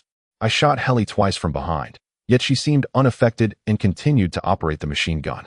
This is inherently strange and defies explanation. Susan interjected, shaking her head. You mean to say you shot Heli twice, and her body remained unscathed as she continued firing at the shore? Yi Feng's expression shifted, a blend of relief and regret washing over him. There is no need to ponder. It must be that the High Priestess is controlling Heli from a distance. That wretched woman has likely cursed all members of the Ga tribe. The last priestess set a precedent for this. It appears that our greatest adversary now is the High Priestess of the Ga tribe. If we eliminate her, all our troubles will dissipate. Engineer Chung, set sail. Navigate the ship to the location of the cavern. It is time to retrieve that object. Yi Feng cast a cold gaze into the depths of the deserted island. Two plumes of thick smoke emerged from the back of the warship, slowly making their way toward the Black Tree River. Meanwhile, Yi Feng did not remain idle. He opened the cell and led the 6 members of the Sun Chasing team out. Sun Chasing remained resolute. But the other 5 leaders could no longer muster their former bravado. They had been confined for nearly 10 days without food or water. Any individual would find such a situation unbearable. 6 of you, I do not wish to impose undue hardship. But now I require each of you to draw a detailed topographical map of the Ga tribe. Indicate the location of the High Priest, the chief, and the area occupied by the leaders, as well as the gathering zone of the vengeful children. Chapter 200 is expected to be released tonight. If I find any discrepancies between your maps, the principle of majority rule will apply, and I shall not hesitate to eliminate the one who deviates from the consensus. Do you comprehend? Yi Feng's voice was cold. The 6 exchanged glances, a flicker of conflict passing across their faces. Ultimately, Yi Feng bound them back to back and provided them with charcoal for their drawings. Chasing Sun was the first to complete his map. Upon inspection, Yi Feng noted that it resembled a gourd shape, featuring numerous square dwellings interconnected by pathways. At the base of the gourd resided the ordinary indigenous warriors, while the outer perimeter housed the vengeful children in a continuous line of homes. A narrow passageway above contained the abodes of minor leaders, those of 3 to 4 stripes. At the very top resided the great leaders and elders. At the gourd's mouth, a statue was depicted, symbolizing the dwelling of the high priest and several ordinary priests. Yi Feng remained silent, his countenance stern, as he examined the maps produced by the others. The indigenous people lacked a written language, yet their artistic talent was commendable. The terrain depicted across their maps showed little variation, suggesting a mutual fear of one another's deceit, compelling them to accurately portray the tribe's layout. Chasing Sun, may I inquire where you typically detain captives? Yi Feng asked. The sacrificial offerings are kept in cages on the riverbank. But since you commandeered the warship and there are no vengeful children on guard, I am uncertain where they might be held. It is possible they are confined within the temple, Chasing Sun replied candidly. I hope you speak the truth. Sure, prepare some food for them. Understood. Shi Zhongliang strode purposefully toward the kitchen. At the time of the upheaval on the beach, he had been gathering various supplies, preparing to venture into the rainforest for spices, which resulted in him missing the earlier landing and thus escaping disaster. Chushua, take your rifle and stand guard on the warship's turret. Remain vigilant. Should the vengeful children manage to swim aboard, we would find ourselves in a dire predicament, Yi Feng instructed. The sky had darkened, and their vessel was anchored at the cave's entrance. If the vengeful children were to stealthily ascend the deck, they would be utterly defenseless against an onslaught without heavy weaponry, such as machine guns. Shi Zhongliang quickly prepared the meal and distributed it among Chasing Sun and the other 5. This time, Yi Feng instructed him not to use the dog bowls, opting instead for ordinary human bowls. With so few personnel, he contemplated whether he could win over these individuals, for at dawn they would be tasked with transporting ammunition. A laborious endeavor. The 6, being skilled and strong, were the ideal laborers for this task. Chasing the Sun, your high priest has sent you here as an undercover operative, clearly signaling your abandonment. Do you not comprehend this? After Yi Feng and his 5 companions finished their meal, they unveiled a weighty revelation. The faces of Chasing the Sun's group turned pale, exchanging glances of mutual dismay. Yifeng perceived a hint of despondency in their eyes. Chasing the Sun, I sense you possess no dignity among the Gay tribe. The chieftain can command you, the high priest can command you, and even ordinary priests likely command your deference. Do they not? Yifeng remarked while observing their shifting expressions. Indeed, Chasing the Sun's pallid visage flushed crimson once more. As for the other 5 young leaders, it was needless to mention, they had come merely to serve as cannon fodder. What choice do we have? Our tribe is entirely dependent on the high priest's vengeful offspring for sustenance. Otherwise, any one of those formidable alien beasts across the river could annihilate our clan. Chasing the Sun sighed heavily. Then why do you not strive for self-improvement? Living off the strength of others is ultimately not a sustainable strategy. For instance, you could secretly have your clansmen consume the white fruit, silver fruit, or even the golden fruit. In just 10 years, every member of your tribe would become a master, capable of standing their ground against the alien beasts. Yifeng urged. To his surprise, Chasing the Sun could only manage a bitter smile. Our previous chieftain shared this sentiment. Yet now, his remains have been picked clean by vultures. Moreover, the chieftain before him had the same thoughts. It is futile. For 80 years, our Gay tribe's upper echelon has exhausted every conceivable method. The high priest is all-knowing and all-powerful. Her sorcery is so formidable that our every move is under her scrutiny. The 6 spoke in turns, articulating their dread of the high priest. Yifeng's expression darkened as a sudden realization struck him. Perhaps his dialogue with Chasing the Sun and the others was being eavesdropped upon by that very high priest through some unfathomable means. Did that imply that if he were to transport ammunition tomorrow, she would intercept him mid-journey? Furthermore, his intention to rescue Su Yun and the others from the tribe would surely provoke her preparations. With this thought, Yifeng became invigorated, pacing back and forth on the deck. Indeed, if I publicly declare my plans for the high priest to overhear, then I could execute a counterplot. However, such thoughts must remain unspoken. Uttering them could allow that high priest to foresee my intentions. A sly smile crept upon Yifeng's face. You think yourself cunning, high priest? I assure you, I am even more so. I have devised a plan. Let us rest for 2 days, and on the 3rd day, we shall infiltrate the cavern through the rock pile to transport the ammunition. Once we secure the munitions, we will raise the Gay tribe to the ground. Yifeng declared loudly on purpose. Chasing the Sun and his companions exchanged glances but remained silent, their eyes flickering with uncertainty. Clearly, they harbored a profound resentment towards the high priest, yet they also feared her methods. Thus, they had yet to firmly decide to ally with Yifeng. The 6 individuals, being adversaries, were to remain incarcerated for a while longer. However, I promised to provide them with a cleaner cell.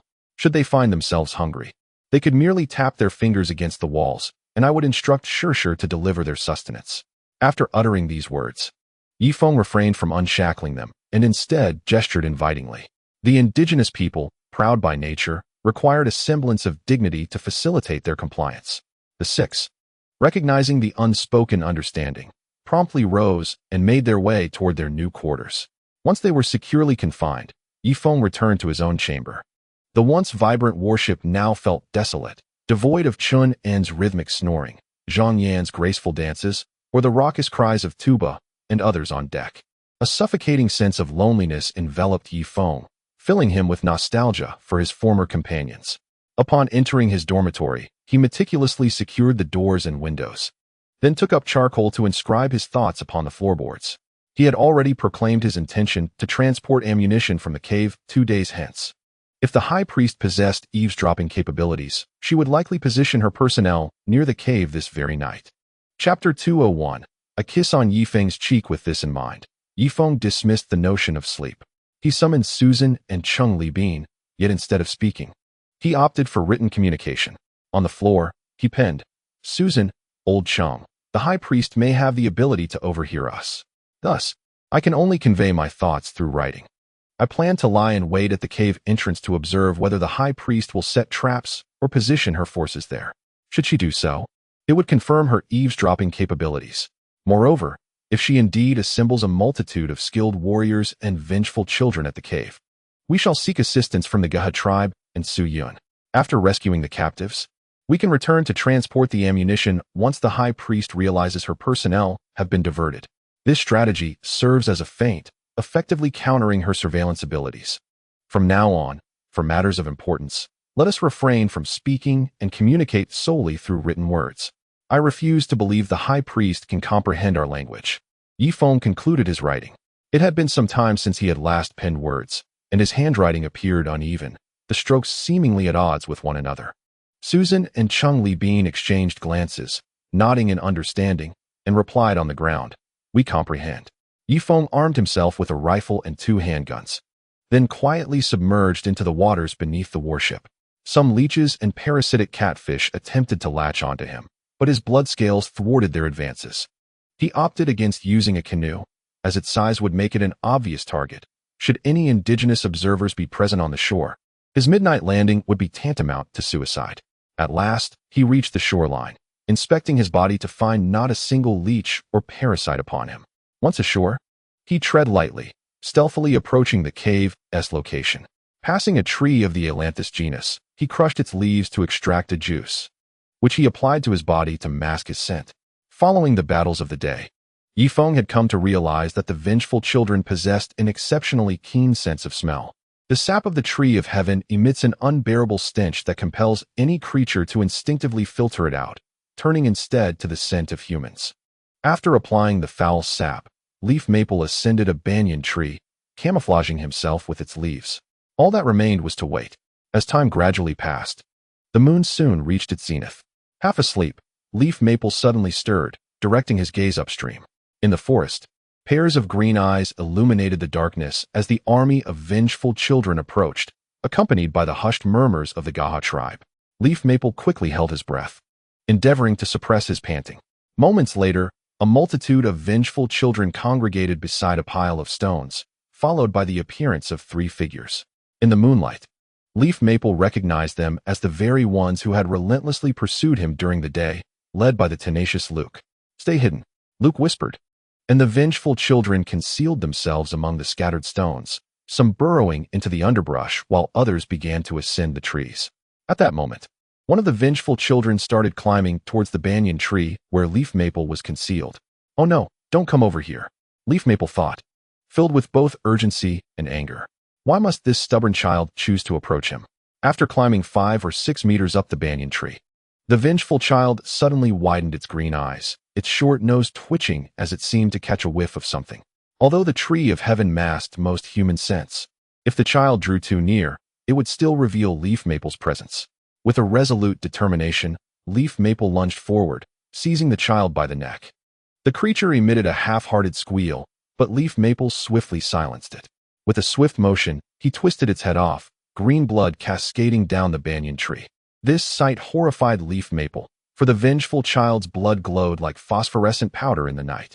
No, this cannot happen. He quickly plucked leaves from the tree, wiping away the green blood drop by drop. Just then, a nearby tree echoed with the frantic calls of another vengeful child, its tone laced with panic. In an instant, Leaf Maple's expression shifted. Countless green eyes turned toward his position. He froze in place, as still as a statue.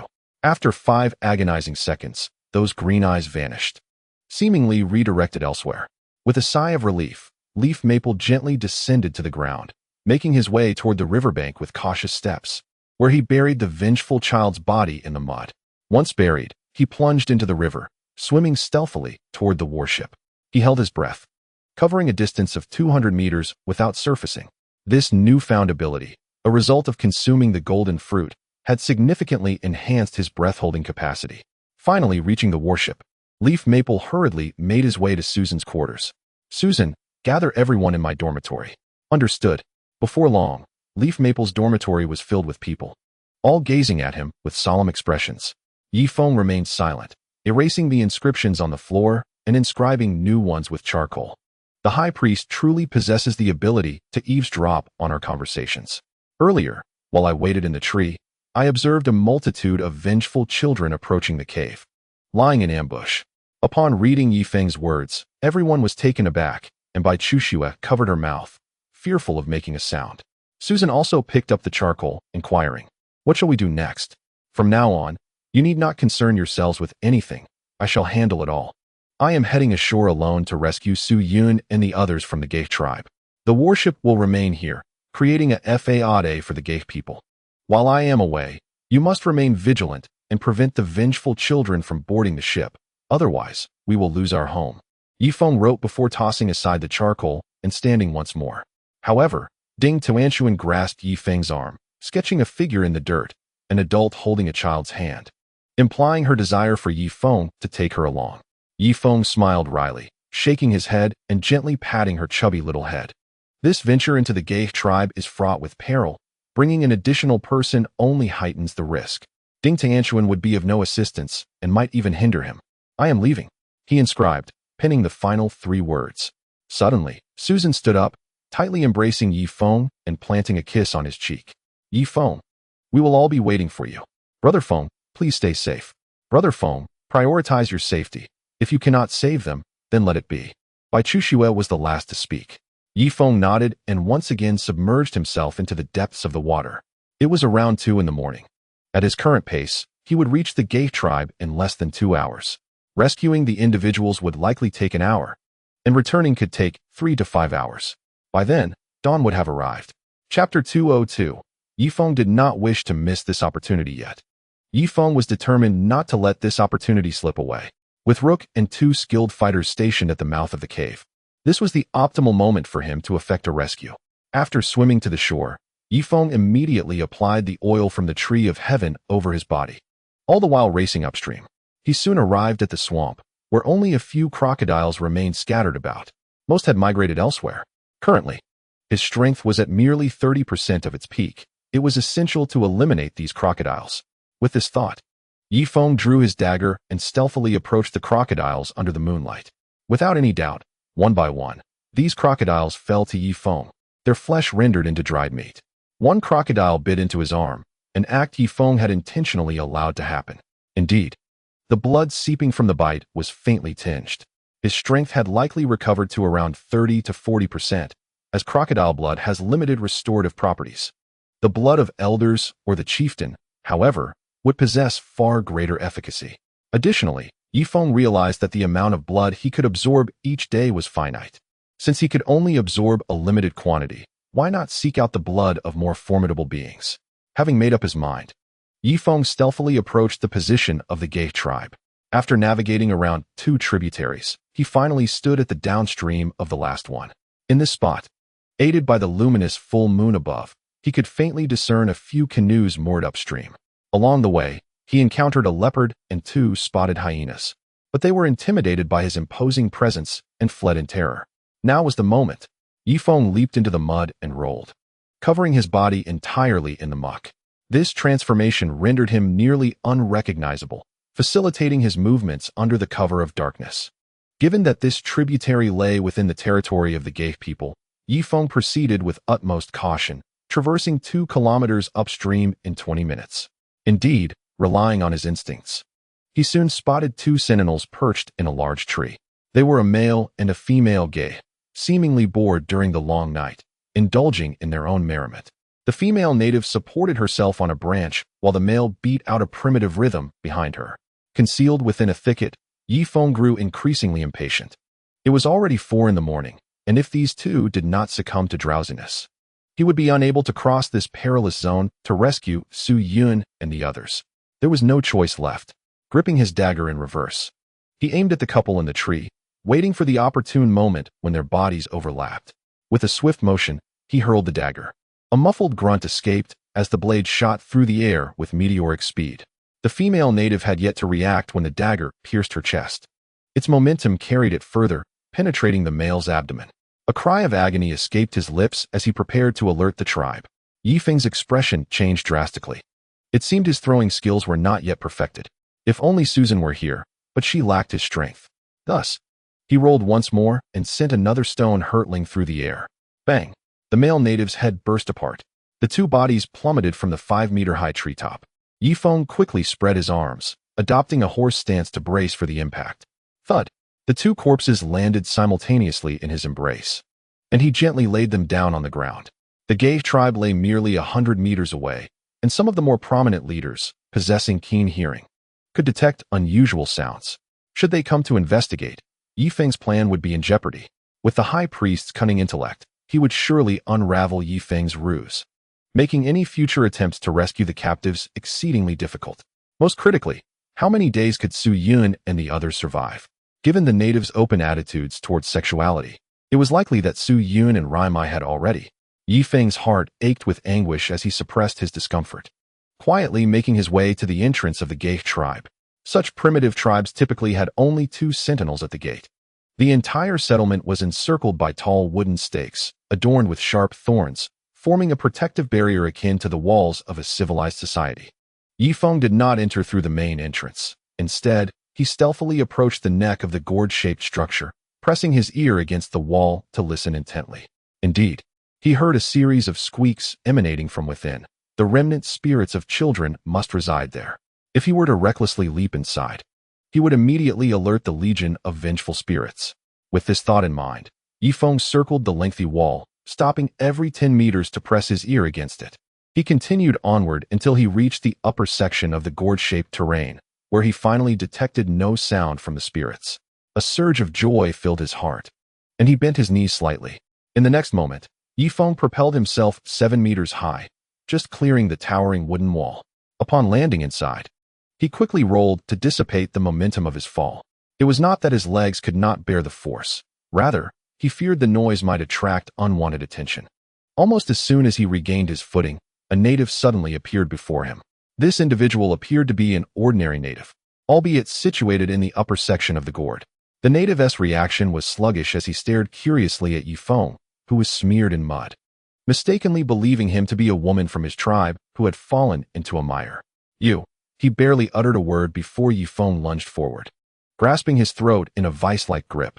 With a sickening crunch, the man's throat was crushed, and Yi Feng hastily dragged his lifeless body aside, concealing it with some weeds. He refrained from using his dagger unless absolutely necessary, as certain powerful beings could detect the scent of blood from great distances. Yi Feng wiped the mud from his eyes and meticulously surveyed the interior of the tribe. A foul odor permeated the air, reminiscent of a grotesque mixture of human waste. The excrement of the natives trickled from a nearby ditch, slowly flowing beyond the enclosing walls and eventually merging into a tributary of the Black Tree River. Yi Feng continued to ascend, surmising that Su Yun must be imprisoned within the temple. As he passed a room, he quickly crouched down. The structures were all assembled from timber, resulting in numerous fine crevices above. Through one of these gaps, Yi Feng peered inside. There, a fire pit was situated, and a heavily tattooed chief lay naked upon a bed, while at the foot of the bed stood a youthful native girl with her back turned to Yi Feng. Her slender figure suggested she had only just reached adulthood. "Enter, to receive the blessings of the gods, you must quickly remove your garments. Offer your first night to me, and the gods shall bestow their blessings upon you," the chief declared solemnly, though Yi Feng could discern a glimmer of mockery and insatiable greed in his eyes. The girl named Anna trembled slightly, her inner resistance palpable. Yet ultimately, under the chief's coercive persuasion, she shed her skin skirt. Her exquisite form turned away from Yi Feng as she slowly approached the chief.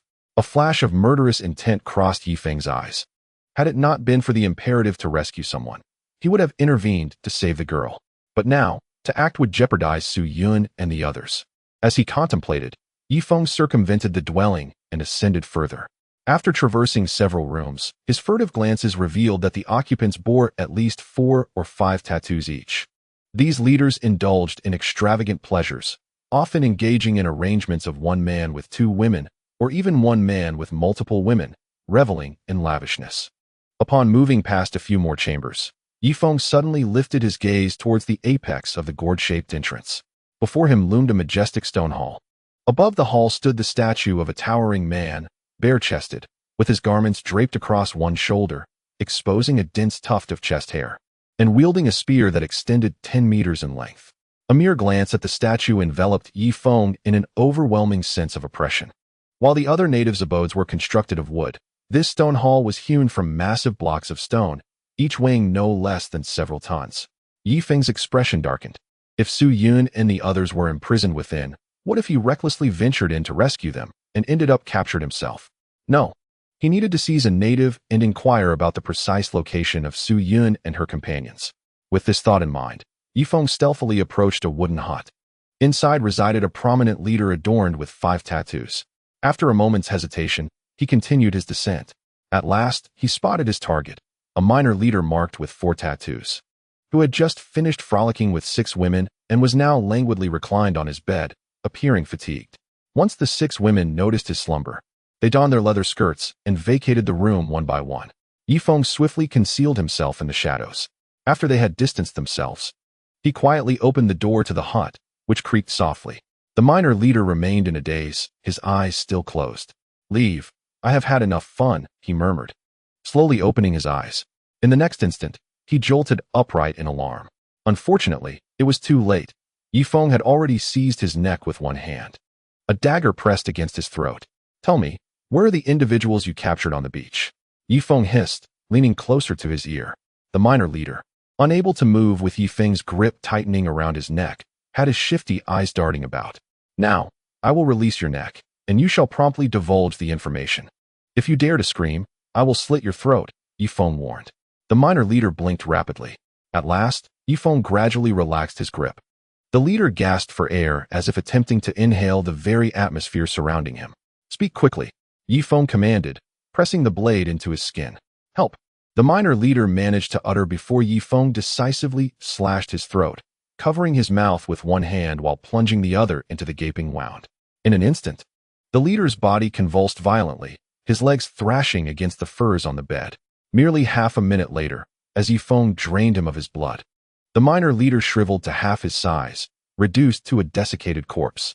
Simultaneously, Yifeng felt his strength restored to approximately the 4th level. After completing these actions, Yifeng concealed the lifeless body beneath the bed and turned over the blood-stained animal hide to cover the entire bed. Indeed, it was only by consuming the blood of the strong that one's own power could ascend rapidly. The blood of ordinary beasts was of little consequence, and the daily limit on blood consumption was also restrictive. However, these concerns were secondary. He had not anticipated the tenacity of these minor leaders. Their indomitable spirit was commendable, yet misapplied. With this thought, Yifeng proceeded to the next room. This was the chamber of the aforementioned chief, where the indigenous girl lay weakly on the bed, while the chief himself continued to gnaw at her, causing Yifeng discomfort. He quietly opened the door and, with remarkable speed, charged at the chief. In the next moment, the chief swiftly turned around and caught sight of Yifeng. "Who are you?" The mud-covered Yifeng was not immediately recognized.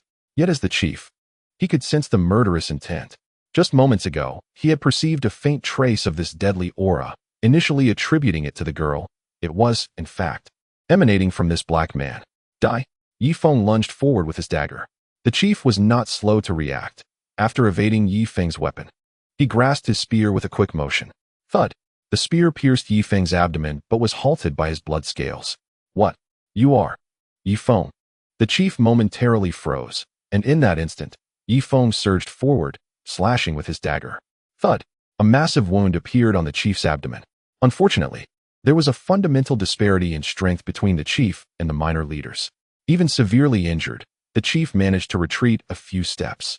Yifeng lunged at him, pinning the chief to the ground. Regrettably, Yifeng possessed only a fraction of his former strength, while the chief was formidable. Yifeng sensed that his power was not inferior to that of the elders. With a swift maneuver, the chief flipped over, pinning Yifeng down. They grappled with each other, both striving to drive their daggers into the other's neck. The clash of their formidable forces caused the daggers to be flung away with a resounding thud.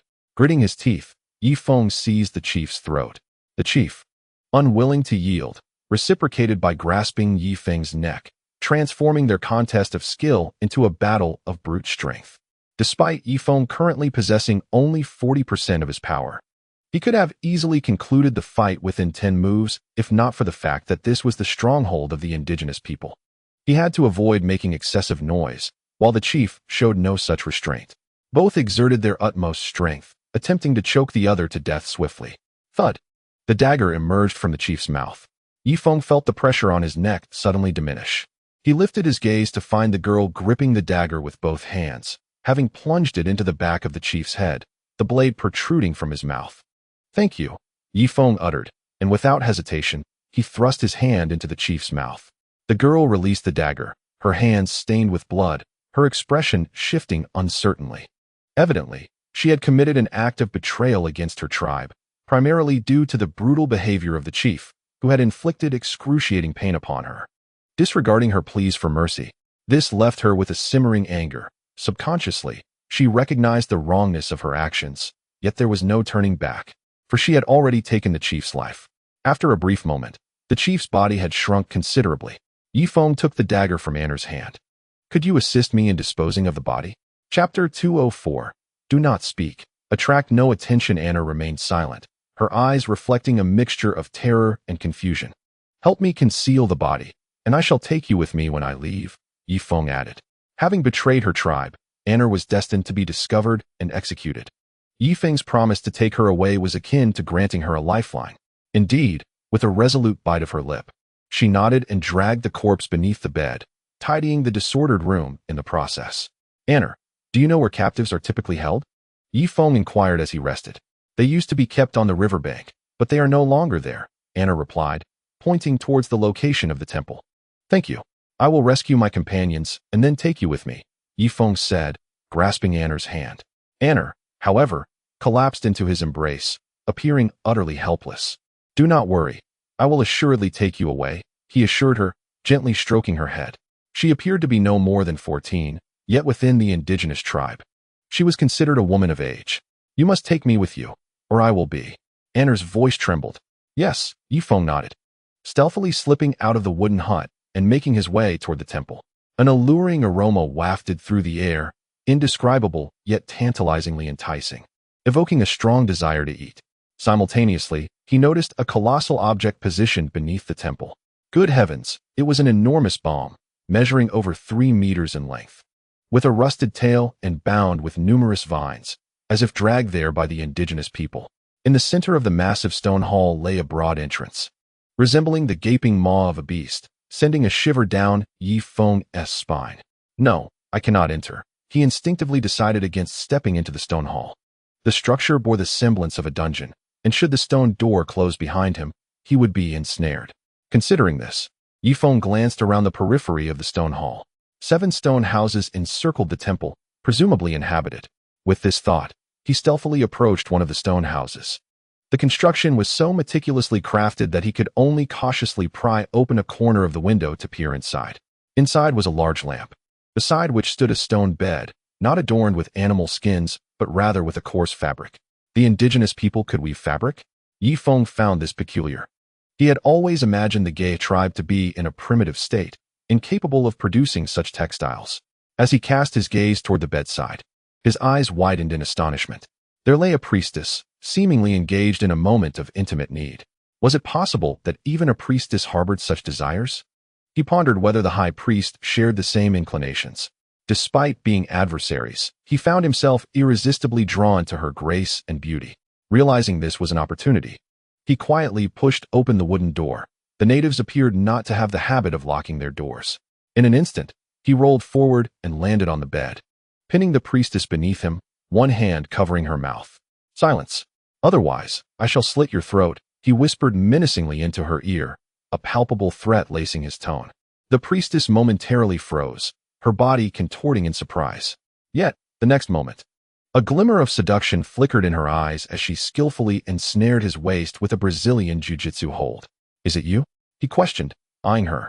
Though he currently possessed only a fraction of his strength, he was still formidable compared to an ordinary individual.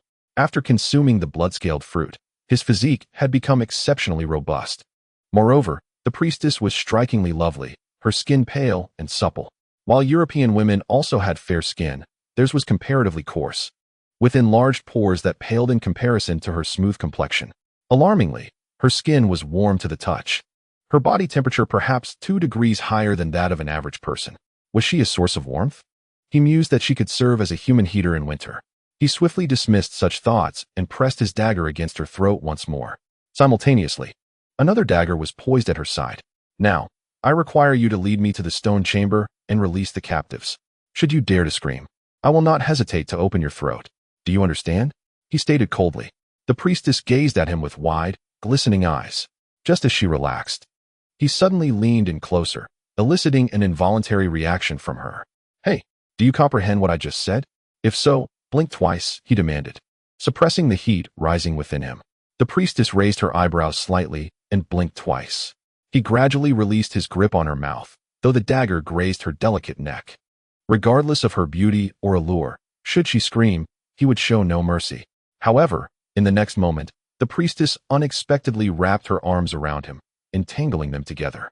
Startled, he pressed the dagger more firmly against her tender throat. Enveloped in soft warmth, he was reminded that he was still a youthful man filled with vigor. Time slipped by, and eventually, the priestess released him. He felt an urge to slap himself. How could he be entangled in such matters at this critical juncture? He could have easily refused. It was all the fault of that blood-scaled fruit. Consuming it seemed to awaken a primal nature within him. Yi Feng, let us proceed to the stone hall, but exercise caution. We must not let the high priest discover our presence. It is irresistible, and Yi Feng found himself unable to restrain his right hand. The priestess slowly turned around, her eyes expressing both reproach and delight as she cast a flirtatious glance at Yi Feng. Foreigner, I sense your strength. May we indulge ourselves shortly? She inquired while leading the way. Silence. Do not attract attention, Yi Feng urged, his nerves frayed, yet the priestess remained remarkably composed. Chapter 205. She desired to be with him. Foreigner, what are you afraid of? With me guiding you, no one shall question you, save for the high priest. After speaking, the priestess glanced at Yi Feng's trousers. Goodness, you are truly formidable. What a pity. Soon, they ventured deep into the vast stone hall. Wherever the priestess walked, torches ignited one after another, activated by some advanced mechanism. Clearly, the sophistication of these devices surpassed that of the Gaha tribe by over a millennium. Eventually, they reached the center of the stone hall, where 5 or 6 cages were situated. Yi Feng immediately spotted Su Yun and the others confined within one of the cages. However, their mouths were gagged, and their hands were bound to the bars of the cage. Upon closer inspection, Yi Feng noted that this cage was unlike the previous wooden ones. It appeared to be constructed from a black material that emanated a dark luminescence. Open the cage, he urged the priestess, nudging her gently. She nodded, casually flicking her hand, and the cage door swung open effortlessly. Yi Feng crouched, preparing to enter the iron cage.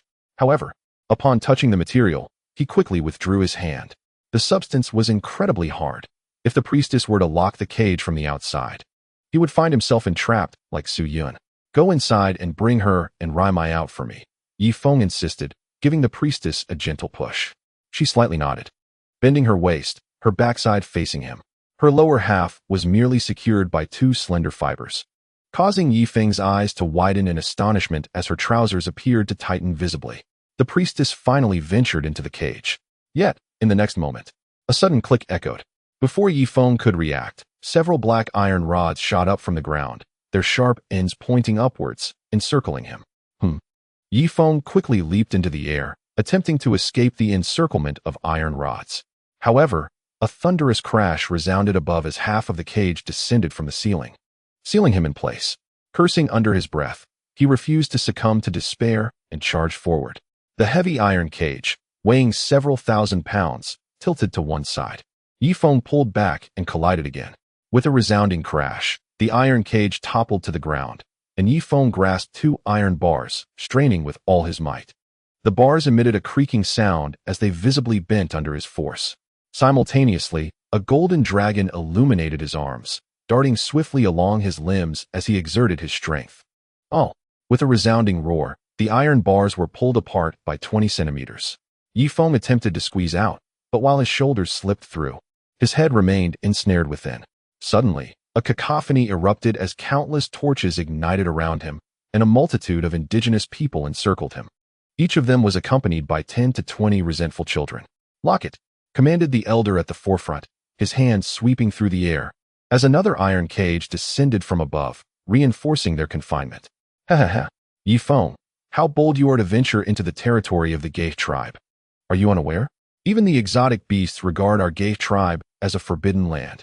The elder sneered, his eyes glinting with boundless mockery. Simultaneously, the female priestess emerged from Su Yun's cage, casting a look of regret toward Yi Feng. You underestimate the power of the high priest, she declared, retreating to the side. Heavy footsteps echoed behind her as 4 resentful children carried a palanquin into the stone hall, within which sat the high priestess, veiled in delicate silk. This time, however, Two silver-haired, resentful children flanked the palanquin. The surrounding indigenous people lowered their heads in reverence upon witnessing this. Yifeng gripped the iron cage tightly, casting a fierce gaze at the woman within the palanquin. In the next moment, he unhesitatingly drew his pistol. Bang, bang, bang, bang, bang. The bullets shot forth, all aimed at the palanquin. He had resolved that even if he were to perish, he would take a significant adversary down with him, without the high priestess to govern. He believed the exotic beasts across the river could easily annihilate the gay tribe tenfold, thereby avenging both himself and Su Yun. Unfortunately, the high priestess had seemingly anticipated this move. The two silver-haired, resentful children stepped forward simultaneously, using their massive bodies to shield the palanquin. The bullets struck their forms, as if piercing through cotton, eliciting no reaction whatsoever. After a brief moment, the two silver-haired children moved aside, revealing the palanquin where the high priestess sat. A long, slender white leg extended from the palanquin, followed by a cascade of lustrous hair. When the high priestess fully emerged, both the indigenous people and the resentful children around her knelt half-heartedly on the ground, their faces etched with terror. Who would have imagined that this extraordinarily graceful and beautiful woman possessed the power to command the submission of indigenous men? In the past, Yifeng had held the high priestess in contempt, considering her merely a woman, no matter how formidable she appeared. However, now he found himself consistently outmaneuvered by her, awakening to the true extent of her formidable nature. Hey, I do not wish to be foes with your gay tribe. Why do you persistently target my team? Yifeng cast his empty gun to the ground, his voice loud yet hollow. The high priestess glanced at Yifeng, her gaze devoid of mockery, disdain, or any emotional fluctuation. This unnerved Yifeng, for this woman was chillingly composed. Among the women he knew, whether Su Yun, Susan, or Zhang Yan, they were all creatures of emotion, easily swayed by their feelings. However, when a woman ceases to be ruled by her emotions, she transforms into the most formidable being in existence.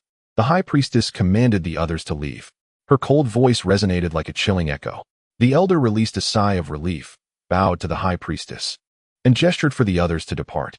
The cacophony of footsteps filled the air as both the indigenous people and the resentful children vanished without a trace. Only the high priestess remained, accompanied by 6 enchanting priestesses, each possessing a unique allure, some radiant like the sun, others exuding mature sensuality, while others were petite and charming. Yet, in comparison to the high priestess, they paled significantly. She stood there like a divine statue, naturally deserving of veneration. Let us commence. Bring forth the exotic fruits, commanded the high priestess, and the 6 priestesses moved swiftly, carrying a basket of crimson fruits to the center of the stone sanctuary. Yifeng recalled that these red fruits had aphrodisiac properties. Was it possible that this high priestess intended to engage with him? Indeed, after the fruits were placed, the high priestess slowly approached the cage, solemnly retrieving a stone box. In the next moment, a slender green worm emerged from the box, coiling around her delicate finger. What are you planning? Yifeng retreated incessantly until his back pressed against the cage. Yifeng, an impending catastrophe is approaching, and our priestly lineage is utterly powerless. Thus, we must cultivate a powerful king of resentment, and you are the most suitable candidate, declared the high priestess, pointing gently in Yifeng's direction. In an instant, the green worm darted toward him at an astonishing speed. Yifeng widened his eyes, clapping his hands together with great force, easily capturing the worm. However, upon releasing it, the worm remained unscathed, its body as resilient as iron wire, swiftly climbing onto Yifeng's face. This sent him into a panic.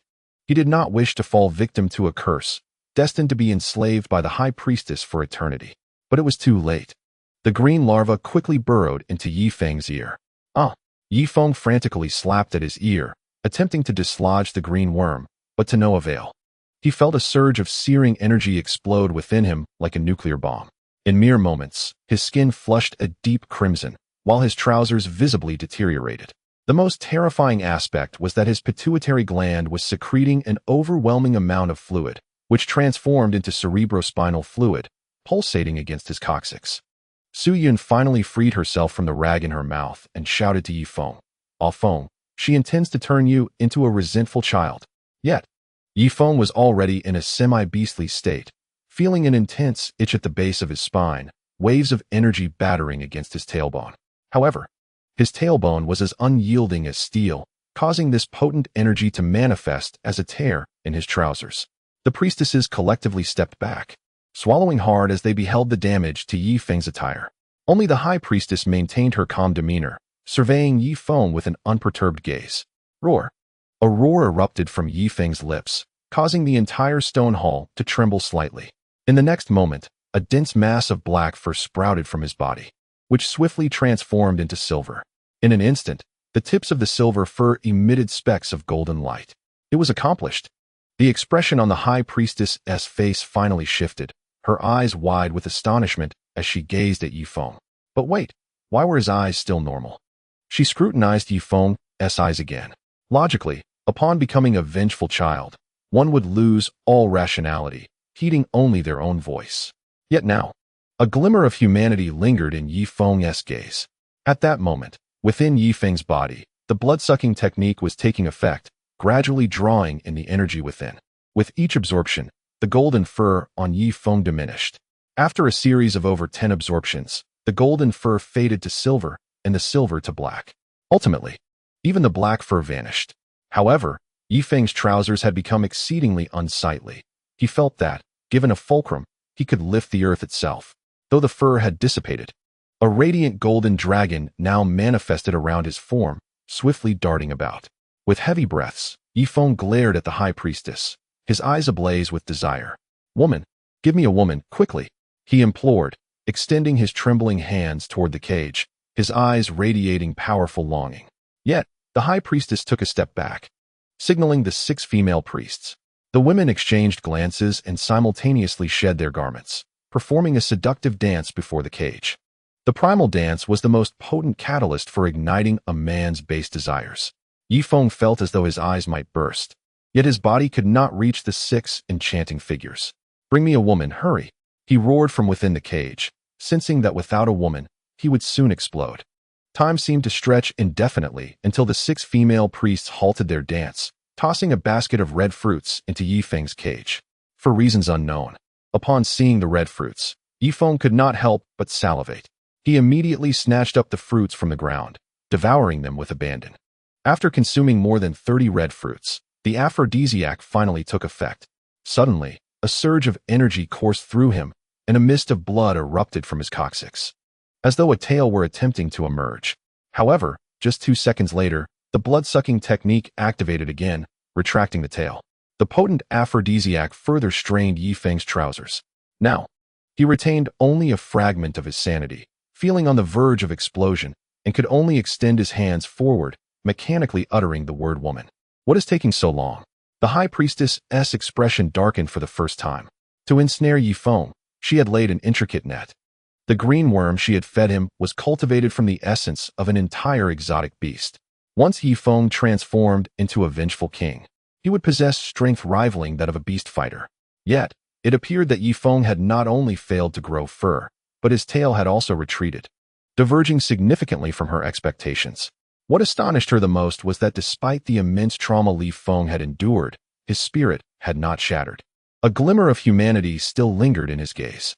A vengeful king with a semblance of humanity was someone she could not afford to keep close. She could only allow him to remain as her trump card if he was utterly obedient to her will. The high priestess, although Yi Feng has suffered this shock, his eyes remain clear. "I fear it may not end well. Should he mutate in an unforeseen direction, it could lead to catastrophic consequences. Perhaps it would be best to eliminate him," suggested a female priestess with a venomous tone. "No, a great calamity is imminent. He is our lineage's final hope. The vengeful king must be nurtured." The high priestess, unable to restrain herself, stepped forward and suddenly removed her sheer veil. Before Yi Feng appeared a form of near perfection. With a roar, Yi Feng's body trembled, sensing the energy within him reaching its zenith, restoring his strength to its peak. Dismissing all else, he seized the iron bars. As thick as a man's arm, and with immense force, he pried them apart. Creak! The iron bar deformed under his might, causing the high priestess's expression to shift as she instinctively retreated a step. Her intent had been to awaken Yi Feng's primal instincts, rendering him completely irrational. Instead, she inadvertently restored him to his former power.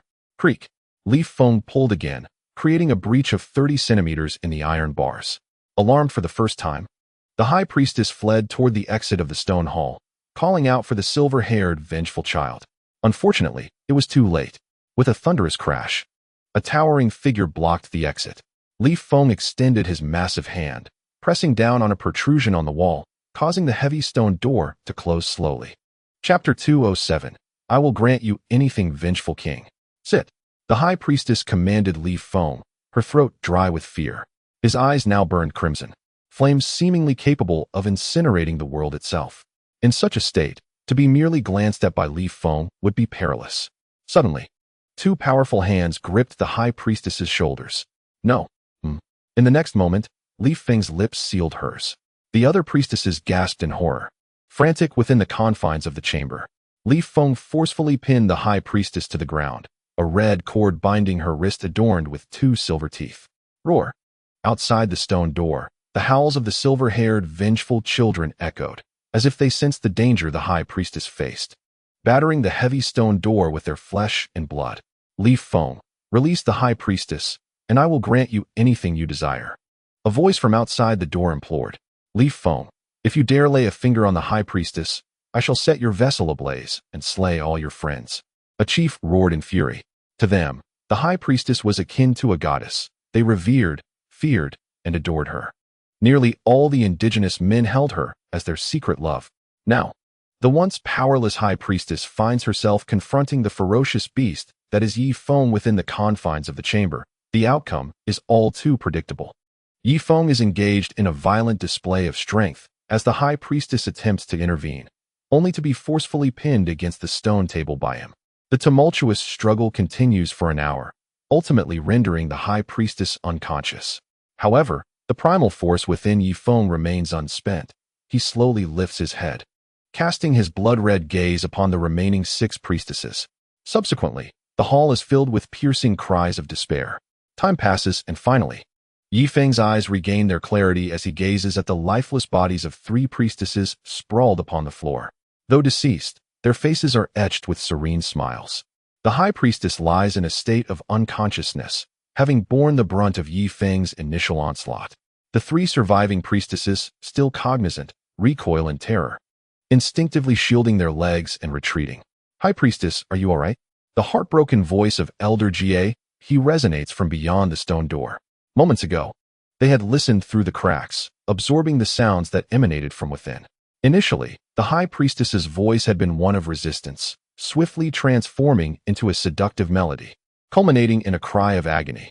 The voices of the other priestesses were similarly distressing. Seasoned in interactions with women, the onlookers quickly discerned the grim fate that had befallen several of the priestesses, inciting a deep-seated animosity towards Yi Feng among the indigenous people. At present, Yi Feng has regained a semblance of his humanity. He approaches Su Yun, effortlessly prying open the iron cage with a show of strength. However, Su Yun and Ri Meizi instinctively shrink back, their eyes reflecting sheer terror, having witnessed the earlier horrific events and fearing what Yi Feng might intend for them. Do not be afraid. My mind has returned to clarity.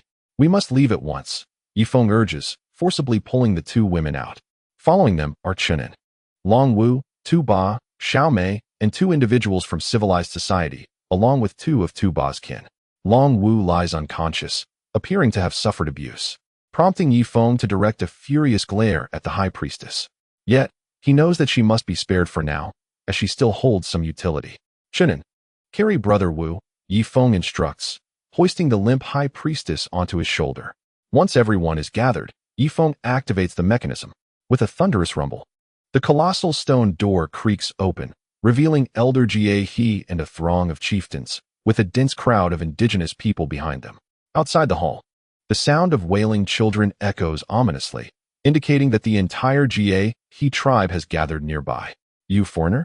The elder's gaze sharpens as he notices the blood staining the high priestess's leg, directing a fiery glare at Yi Feng. Clear a path. I wish only to return home and have no desire to engage in conflict with you. Should you force my hand, I will have no choice but to sever the high priestess's head. So be it, let us perish together. Yi Feng states coldly. Indeed, the once eager Jie He tribesmen retreat several paces, fear glimmering in their eyes. Without the high priest, They could be annihilated by the monstrous beings at any moment. Will you not step aside? Yifeng bellowed. The elder hesitated for a moment, nodded slightly, and waved his hand behind him. The indigenous people reluctantly parted to create a narrow passage, barely wide enough for two to walk side by side. Given the circumstances, Yifeng had no alternative. He could only tighten his grip around the high priest's neck, the dagger poised against her pristine throat. Do not cut the high priest's skin, the elder admonished furiously. Yifeng narrowed his eyes and pressed the dagger forward. With a sharp thrust, the blade pierced the high priest's delicate neck, a trickle of blood immediately oozing forth. The crimson liquid flowed gently down her alabaster skin. You. The elder was incensed, raising his spear, but was quickly restrained by two chief warriors. No, that would harm the high priest. Indeed, this is not the time for rash actions. Once we rescue the high priest, we shall reduce these foreign beings to mere pulp. Amidst the fiery gazes of the indigenous people, Yifeng finally emerged from the stone hall, letting out a sigh of relief. However, outside the hall lay a swarm of vengeful spirits, led by two silver-furred creatures. Upon seeing Yifeng carry their master, the silver-furred beings rushed toward him, circling anxiously, as if ready to pounce at any moment. You are the elder, I presume?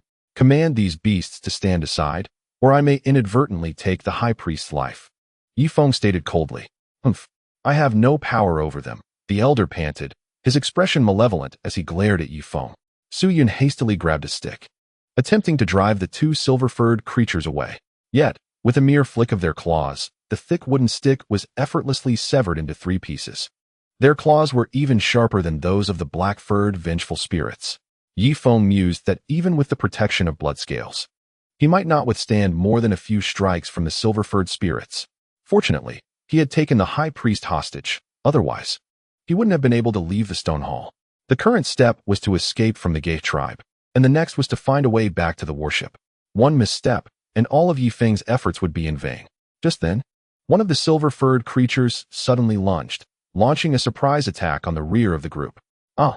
A chilling scream erupted as Yifeng turned to see a companion from civilized society, cleaved in two, blood splattering everywhere. This seemed to mark the beginning of chaos, as the other silver-furred creature also swung its claws. Ah! Xiaomei screamed in agony as her arm was severed, her body collapsing limply to the ground. Chapter 208, A Desperate Gamble. Yifeng, in a fit of rage, dragged the dagger downwards, carving a deep gash into the high priest's arm. This action stirred a hornet's nest, as the other vengeful spirits surged toward them en masse. No need to hold back, it's led by the silver-furred ones. We shall join the fray, the elder proclaimed, thrusting his spear toward Yifeng, only to have it blocked by the high priest's body. With a sharp sound, the spear grazed the high priest's wrist, inadvertently knocking a bracelet to the ground. The once ferocious wraith children suddenly halted their advance, their emerald eyes flickering uncertainly. One of the wraiths fixed its gaze upon the nearest native. Then, a second and a third followed suit. They resembled awakened slaves who had finally identified their true adversary. Quick, put the bracelet on the high priest. Hurry, the elder bellowed, his voice cracking under pressure. Yet, it was too late. The first wraith charged towards the native, followed by the second, third, and fourth. The wraiths attacked not only the natives, but also Yifeng and his companions. Hurry, this is our chance. Yifeng leaped forward, narrowly dodging a poison dart. Ah, it was Xiaomei. Her body was riddled with lethal needles, and it seemed she was nearing her end. Xiaomei. Yifeng contemplated rushing back to save her, but was obstructed by a throng of natives. Brother Feng, don't save her. If we don't flee now, it will be too late. Chenin urgently pulled Yifeng away. Indeed, we must escape swiftly. Otherwise, once the natives regain control over the wraiths, our chances of escape will vanish. Raimaizi also tugged at Yifeng. Suddenly, a poison dart struck Raimaizi's arm. Ah, Raimaizi, gritting his teeth. Yifeng hoisted Raimaizi onto his shoulder and fled towards the outskirts of the tribe. He was now burdened with 2 individuals, Raimaizi and the high priest. After sprinting 100 meters, Yifeng glanced back and saw the mass of wraiths engulfing Xiaomei. Let us go. He fought back tears as he hurried towards the base of the gorge-shaped valley, encountering a row of cages along the way. It appeared that ordinary captives were confined there. Without hesitation, he smashed open the cages, liberating both savages and civilized individuals alike. Follow me. If you can't keep up, I want to wait for you. Yifeng declared, quickening his pace. As he neared the edge of the tribe, a sudden whoosh echoed behind him. Ah! Oh! Two agonizing cries rang out. A spear had impaled two captives, stringing them together grotesquely. The elder, accompanied by 7 or 8 chieftains, was in hot pursuit. Yi Feng, release the high priest. I will no longer hold you accountable for anything else. Just free the high priest. The elder's voice was laced with desperation. For only by adorning the high priest's wrist could the bracelet control the wraiths. To hell with that. Yi Feng cursed vehemently, shouldering the high priest as he burst forth from the God tribe. However, upon reaching the riverbank, he spotted a group hastily approaching from downstream, looking weary and travel-worn. It was Luke, along with 2 other elders, followed closely by a throng of wraiths. Damn it! Yi Feng felt a surge of urgency and anger, evidently. The high priest had employed some extraordinary means to alert Luke, summoning him to the rescue of Ga. Now, he found himself cornered. What he had anticipated to be a scene of brutal carnage transformed when Luke reappeared, kneeling partially before Yi Feng. Yefeng, I implore you to release the high priest. In the name of Chief Luck, I shall no longer pursue the grievances of the past and assure you of our desire for peaceful coexistence. Luck's voice trembled. Yefeng seemed to grasp some understanding, likely regarding the matter of the bracelet. Luck, while I wish to free the high priest and mend our relations, I fear that without this talisman, you may turn against us. Thus, let me return to the warship, and I shall immediately release the high priest. Yefeng spoke slowly. At that moment, the significant leaders had encircled Yefeng. No, you must release the high priest now. Otherwise, once you reach this so-called warship, I will have no power over you. Luck resolutely shook his head. But I also fear that releasing the high priest now would result in your merciless betrayal. Yefeng responded, while cautiously observing the surrounding leaders. Curiously, these resentful children who had returned from afar did not attack the natives, but rather lay submissively on the ground. Yefeng, as a chief of such esteemed rank, I assure you that if you release the high priest, I will not take action against you, and will allow your return to the warship. Do you truly believe that a chief of my stature would break my word? Luck glared with bloodshot eyes. And I, as a captain of equal esteem, assure you that if you allow us to return to the warship, I shall return the high priest to you in perfect condition. Do you think I, a captain of repute, would go back on my promise? If it were any other matter, Yefeng might have conceded, but today as stakes involved life and death, and he could not yield an inch. Afon. It hurt so much. On her shoulder, Raimai cried out in anguish. Yefeng had no choice but to entrust her to Su Yun, allowing Su Yun and one of the wild men to assist her. Time could not be delayed any further. Raimai had been struck by a poisoned dart, and failing to return to extract the poison would result in the loss of a vital ally. How about this? Let us each take a step back. You allow us to board your canoe to reach the end of the tributary. Once we arrive at the end point, you maintain a distance of 200 meters, at which point I will toss the high priest into the river for you to retrieve, and then we shall row away. What do you say? Yefeng's voice brimmed with urgency, for Raimai was nearing the brink of collapse, and he needed to bring her back to Baichukshu for treatment. Luck exchanged glances with the 3 elders, seemingly hesitant as they weighed Yefeng's credibility. Answer me quickly. If you do not agree, I shall take drastic measures. I will slay the high priest, and you may chop me into pieces, Yefeng shouted, his voice cracking, for Raimai's countenance was now shrouded in darkness. Very well. I agree. Alien, I hope you keep your word. Otherwise, our entire Ga tribe shall pursue you relentlessly. With that, Luck seemed to have made a momentous decision and finally opened a path. Yefeng swiftly dashed to the riverbank, placing the high priest in the canoe, then retrieved the now pallid Raimai. Chunin and the others climbed into the canoe as well, followed by the captives Yefeng had rescued. Some had already fled into the woods, while others trailed closely behind Yefeng, numbering perhaps 20 or 30, consisting of both wild men and civilized folk. What are you all waiting for? Quickly, get into the other canoes. We must leave at once. Yi Feng bellowed. The captives had been confined for too long, their minds sluggish. Only after his shout did they hurriedly leap into the canoes. Chapter 209. I must interrogate her severely. Luck, feeling uneasy, followed along the shore. Maintaining a distance of 20 meters from the canoe, his grip tight on his bow. Row faster, I implore you. Yi Feng shouted. Brother Feng, we haven't eaten in 2 days. Chunin gasped while paddling. With no other choice, Yi Feng took over the oar. Bang! A gunshot rang out from the dense forest across the river, the bullet striking the high priestess's thigh, causing her to jolt upright in the canoe. Bang! Another bullet flew. No. Yifeng gasped in horror. Alas, it was too late. Long Wu's other leg was shattered as well. On the shore, Luck witnessed the sparks from across the river and deduced that the one wielding such weaponry must be Yifeng's ally. You wretched foreigner, you truly lack honor. Do not hesitate, kill. Luck declared, pulling back his body as his spear whistled through the air. Yifeng was alarmed and quickly spread his body to block Luck's spear. With a resounding crash, he manifested thick, blood-like scales. Although he deflected the spear, the terrifying force sent him flying from the canoe. Brother Feng. Chunan attempted to grasp Yifeng, but fell just short. With a splash, Yifeng plunged into the river. On the opposite bank, Ma Xikong ejected the spent cartridge and loaded another bullet, aiming at the river. His initial shot had been intended for Yifeng, but he perceived that Yifeng had forged an alliance with the natives. This was dire news. If Yifeng and the natives joined forces, his predicament would become even more dire. Thus, he did not hesitate to fire at the high priestess's thigh. He showed restraint, as the bullet merely grazed her delicate skin, leaving her unharmed. After all, such a stunning beauty was not one he wished to eliminate at once. He still harbored hopes of having his chance with her in the future. For canoes drifted downstream, swiftly vanishing at the mouth of the tributary. But Yifeng found himself in dire straits, abandoned in the river. Brother Feng, I can't row back. My strength is insufficient. Chunan struggled against the current, but the canoe had already disappeared from sight. Puff! Countless blow darts and arrows flew toward Yifeng's position. Gritting his teeth, he plunged beneath the water's surface. It was roughly 5 o'clock in the morning. Yifeng swam along the riverbed, surfacing every 10 minutes to gulp fresh air. However, the natives relentlessly pursued him with the current, and each time he emerged, he was met with a barrage of darts and arrows. At last, Yifeng was swept into a wider tributary. He decided to dive toward the center of the river, placing himself several hundred meters from the shore. Even if the natives possessed great strength, they could hardly shoot arrows that far, could they? Bang! Yifeng's back trembled as he cast a furious gaze towards the riverbank.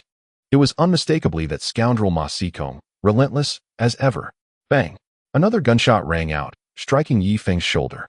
This time, however, his blood scales were shattered.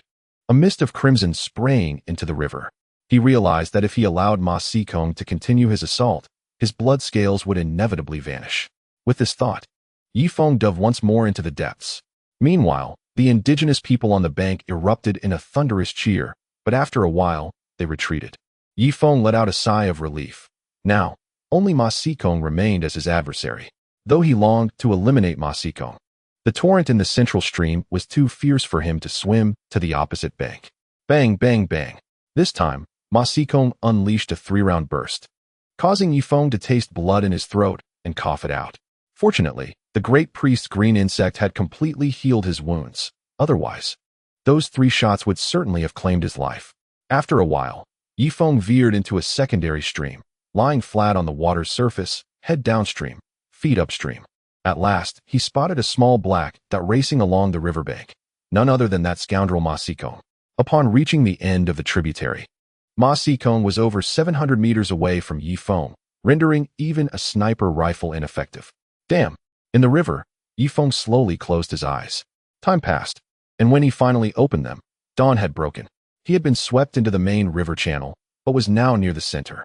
The currents here were even more tumultuous, with waves capable of surging 5 to 6 meters high. It was time to return home. Yifeng resolved to transport artillery upon his return and lay waste to the Gay tribe. Yet, he found himself powerless against Ma Xikong. After all, that fellow was an excellent marksman, adept at concealment, and lacked a fixed refuge. Yifeng's attempts to kill him would hinge solely on chance. With this in mind, Yifeng dove, swimming towards the riverbank. Sunlight filtered through the frigid waters, illuminating the depths 6 or 7 meters below in a hazy glow. Yifeng squinted as he swam, hoping to avoid being swept to the river's center by larger waves. However, in the next moment, his eyes widened in shock. Perhaps it was an illusion, but at a depth of 20 meters, something enormous seemed to glide past the riverbed. This creature's body was over 5 meters in diameter, even more robust than the black serpent he had previously encountered. By heavens! Yifeng propelled himself upwards, frantically breaking the surface and paddling towards the bank as if pursued by phantoms. After what felt like an eternity, he finally reached the shore, clinging to the water plants. dragging his weary body onto the bank. After resting his eyes for a minute, Yifeng suddenly opened them wide. He could not linger here. If the gay people pursued him downstream, he would find himself ensnared once more after narrowly escaping death.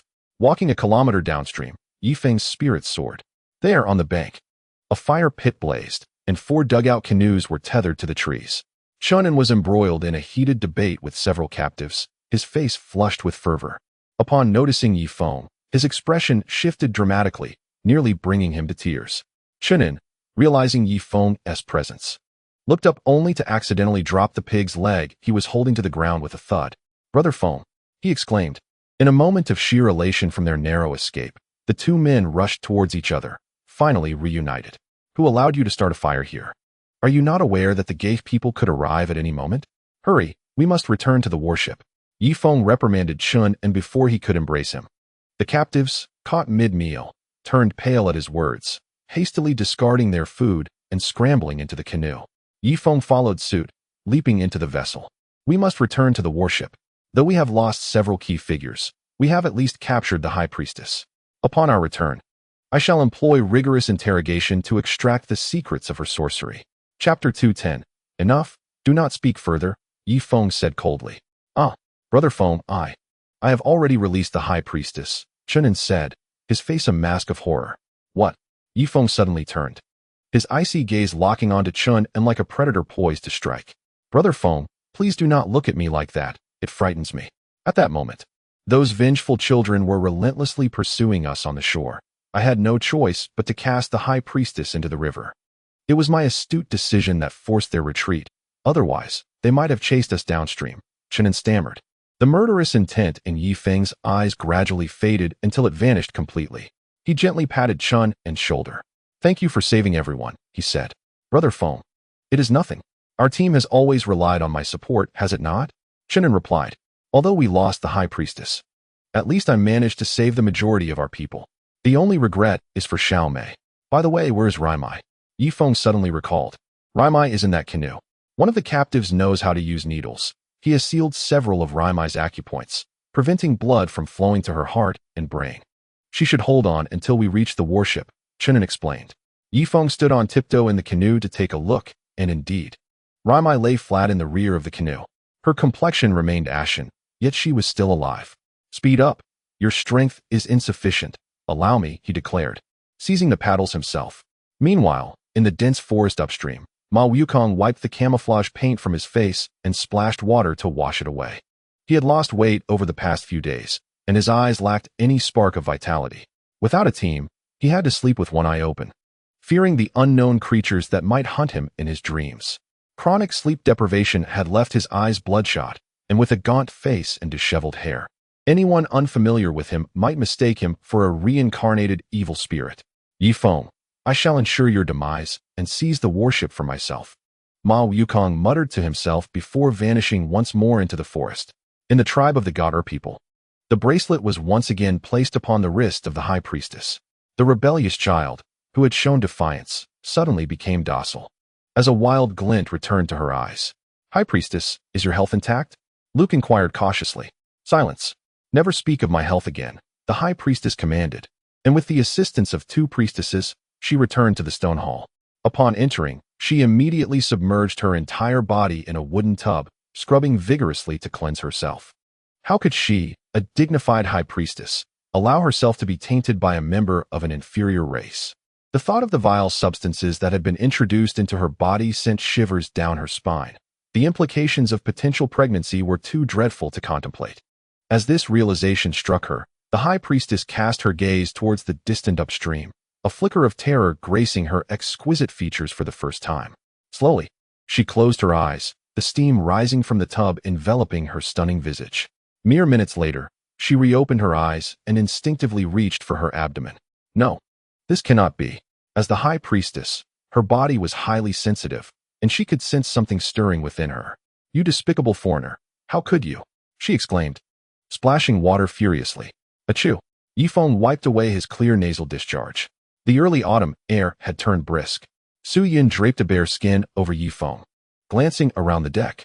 "Ah Feng, how should we manage these newcomers?" Su Yin inquired. "Let them first clean the ship's deck. Those who comply may stay. Those who do not shall be released, Yi Feng replied, reclining comfortably in his chair. Though he had endured torment at the hands of the high priestess the previous evening, the strange creature had simultaneously restored his strength to its peak. Despite being shot by Ma Xikong several times afterward, he still retained approximately 80% of his power. He believed that with a few more days of rest, he would recover to his former glory, ready to transport shells to the underground base. The Gaur people were aggressive. Having taken far too many of his friends, if he did not avenge them, he would lose respect for himself. Moreover, he needed to demonstrate strength to others, especially the newcomers, to instill confidence in them. Otherwise, how could he manage them in the future? Very well, I shall take my leave. Su Yan nodded and approached the 27 new arrivals. What? You want us to clean? You must be dreaming. Do you know who I am? Yelled a bald man in tattered clothing, causing Su Yun to recoil in fear. What nonsense is this? Cleaning is out of the question. Hurry and set sail to take us home. If I am in a good mood upon our return, I might reward you with a few $1,000s. Interjected a rather portly middle-aged woman. Yi Feng had rescued a total of 27 individuals, of whom 17 were wild natives, some of whom knew Tuba and were indigenous to the vicinity of the Great Swamp. They had initially been prepared to heed Su Yun's instructions regarding cleaning, but were now wavering due to the bald man's provocations. As Su Yun struggled to maintain control, Yi Feng beckoned to Chunin, go. Yi Feng, feeling utterly disinclined to move, merely gestured towards the distance with his lips. Chunin nodded, brandishing a spear as he approached the bald man. Those who are sensible should start cleaning, otherwise, I shall deliver a beating. Chunin placed one hand on his hip and propped a foot upon the table, striving to project an air of intimidation. Yet, his slender arms lacked the requisite strength, failing to command respect from the well-mannered individuals around him. Huh? Who's the one with their zipper undone, exposing themselves? What do you think you are? The bald man retorted without restraint. Enraged, Chunin immediately grappled with him. Under normal circumstances, having consumed the ginkgo fruit, Chunin should possess greater strength than the bald man. However, his previous weakness meant that even after the fruit, he was only slightly stronger than an ordinary person. Moments later, a few more of the civilized individuals joined the fray, transforming Chunin's eyes into a pair of panda-like bruises. Just wait. I'll report this to Brother Feng. Chunin wiped the blood from his face and hurriedly made his way back to Yi Feng. TCH. The bald man raised his middle finger in disdain. Brother Feng, I'm back. No need to say anything. Chunin, you truly are useless. After all this time, you can't even handle these few ruffians. Reluctantly, Yi Feng lifted the bare skin and approached the bald man step by step. A formidable aura emanated from him, causing the bald man to instinctively retreat a few paces. Eyeing Yi Feng warily, Mr. Mediterranean, we do not harbor idlers aboard our warship. If you wish to stay, you must work. If you are unwilling to labor, then feel free to leave. I shall arrange a canoe to return you to the Gaha tribe. Chapter 211. Why should we? Yi Feng spoke with an air of civility. Yet the subtle pressure he exuded rendered the bald man and his companions breathless. In contrast, while Chunin's tone was aggressive, it lacked substance, failing to create any genuine sense of intimidation. Cleaning is acceptable, but you must contribute as well. It cannot be solely us who clean. As long as you are fair and just, I shall heed your commands. However, if you seek to establish privileges, I'm afraid we would prefer to return to our tribe as captives. Although confinement in a cage is uncomfortable, at least we would not have to work. We would eat and sleep without care. The bald man's voice trembled slightly, yet his thoughts remained clear. No one here enjoys privileges. Everyone has their responsibilities. For instance, I serve as the commander aboard this warship, and I am the first to undertake any perilous tasks. Yi Feng gestured towards the beautiful Susan atop the turret. She is the team's sniper, a skilled technician, and is not required to clean. And then there's Chung Li Bean at the bow. He is the captain, adept at navigating and repairing the vessel, and he too does not partake in cleaning duties. Yi Feng provided examples, for the warship was vast. And even with all 27 personnel on board, they were but a drop in the ocean. His need for manpower was pressing. As for me, Brother Feng, you should also mention my role to them. Chunin hastily approached. Oh, I nearly forgot. Chunin, he is my trusted confidant, and thus, he too is exempt from cleaning. Yi Feng pondered for some time, struggling to recall any notable merit of Chunin's. Chunin, this person is your confidant. And that one too. How about this, Feng Gu? I shall also be your confidant. Does that mean I need not work? The bald man asked languidly. Mr. Mediterranean, my patience is not boundless. Firstly, I saved your lives, and then I provided you with a home. Are you so reluctant to even tidy up a bit? Yifeng's tone had turned somewhat frigid. He had resolved that should this bald man continue his incessant chatter, he would not hesitate to make an example of him. All right, brothers, let us attend to the cleaning, the bald man conceded, grabbing a shovel and heading towards the edge of the deck. Yifeng sighed in relief, grateful that he wouldn't have to waste manpower. At that moment, Bai Chuxue emerged from the cabin. Phone, Miss Maisie has awakened. A wave of joy swept through the group as they hurriedly rushed into the cabin, leaving only Susan vigilantly guarding the surroundings from the cannon platform. Maisie had indeed regained consciousness, but appeared exceedingly frail. A gash marred her arm, from which dark blood dripped. Sister Maisie, please rest well.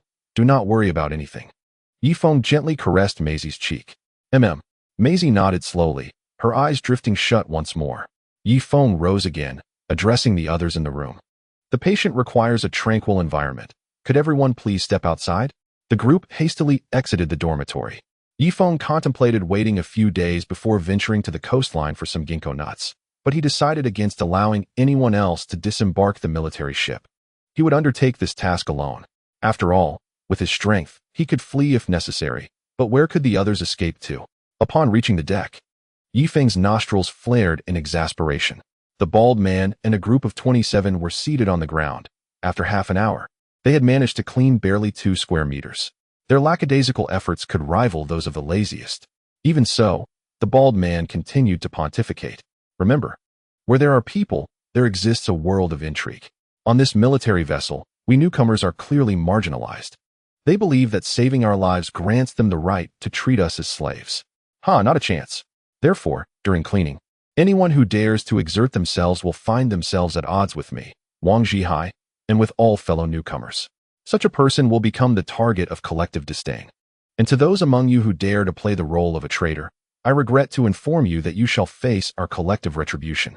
As soon as the bald man finished speaking, he sensed something amiss behind him. Turning, he found Yifeng glaring at him with a murderous expression. The man was taken aback and quickly grasped his shovel. Brothers, continue working, and remember what I just said. Seeing them resume their tasks, Yifeng forcibly suppressed his murderous intent. No, he must exercise restraint. The true enemy was the Gaha tribe and Mars Kong. These individuals were still worth winning over. He considered himself a leader now. It was time to broaden his horizons and cultivate a more generous spirit.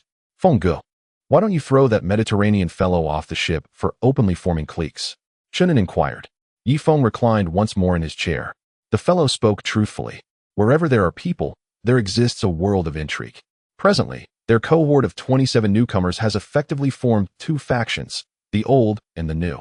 Without this new faction, our old group would inevitably splinter into 2 camps as well. Such is the nature of humanity. Yifeng remarked nonchalantly. Then shall we simply allow them to oppose you? Chunin inquired, rubbing his panda-like eyes. Inform Master Shi to ration their food to the equivalent of 20 individuals, Yifeng stated matter-of-factly. But there are 27 of them. Chunin expressed his bewilderment. Cleaning is laborious work, requiring the strength to shovel the debris into the river. How can they muster the energy without sufficient sustenance?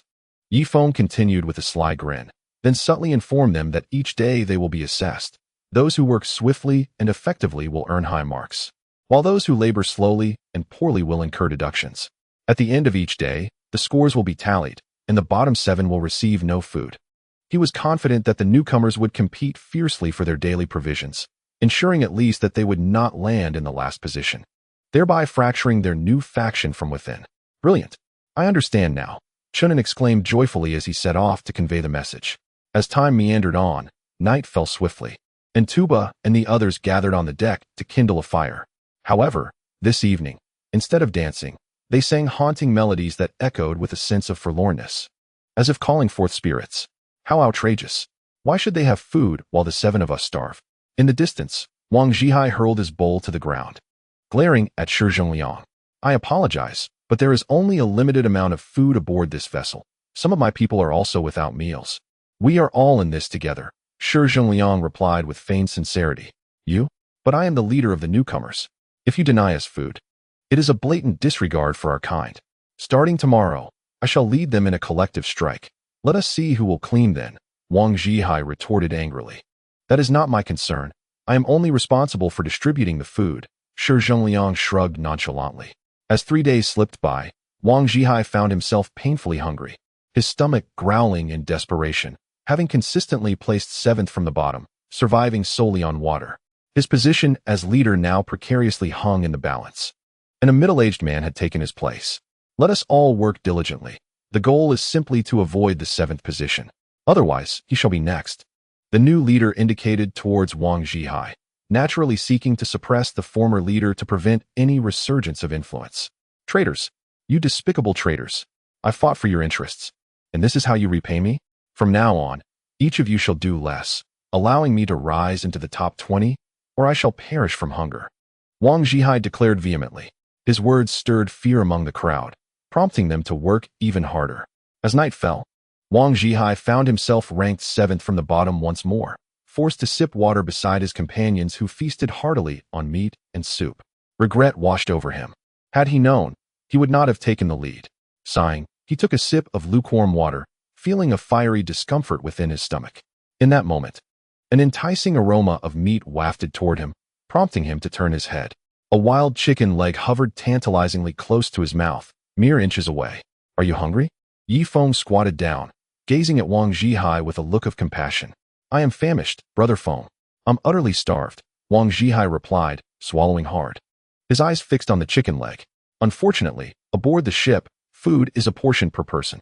This is the only chicken leg I possess. However, if you do not mind, I have only nibbled half of it. Yi Feng began, but before he could finish, Wang Zhihai snatched the wild chicken leg away, devouring it whole. Bone and all. I must take my leave now. Please do not inform Chun and that it was I who gave you the chicken leg, or I shall find it impossible to lead others in the future. Yi Feng offered him a friendly glance. Wang Zhihai felt a tremor run through him, tears beginning to blur his vision. Brother Feng, I truly failed to recognize your greatness. I didn't realize you were the most remarkable of all. I. He was overwhelmed with emotion. Meanwhile, Yi Feng had retreated to his dormitory, which was adorned with an array of exquisite delicacies: fish, shrimp, crabs, roasted lamb, steamed turtle, and fresh fruits. Brother Feng, there are still 2 dishes yet to be served. Please wait a moment, Shi Zhengliang said with a smile. No need. I lack an appetite today. Please, sit and enjoy your meal, Yi Feng replied, hands clasped behind his back, his gaze drifting out the window. His wounds had nearly healed, and it was time to venture to the underground base for munitions. At this juncture, he needed to enlist the 6 indigenous experts, including Zhui Ri.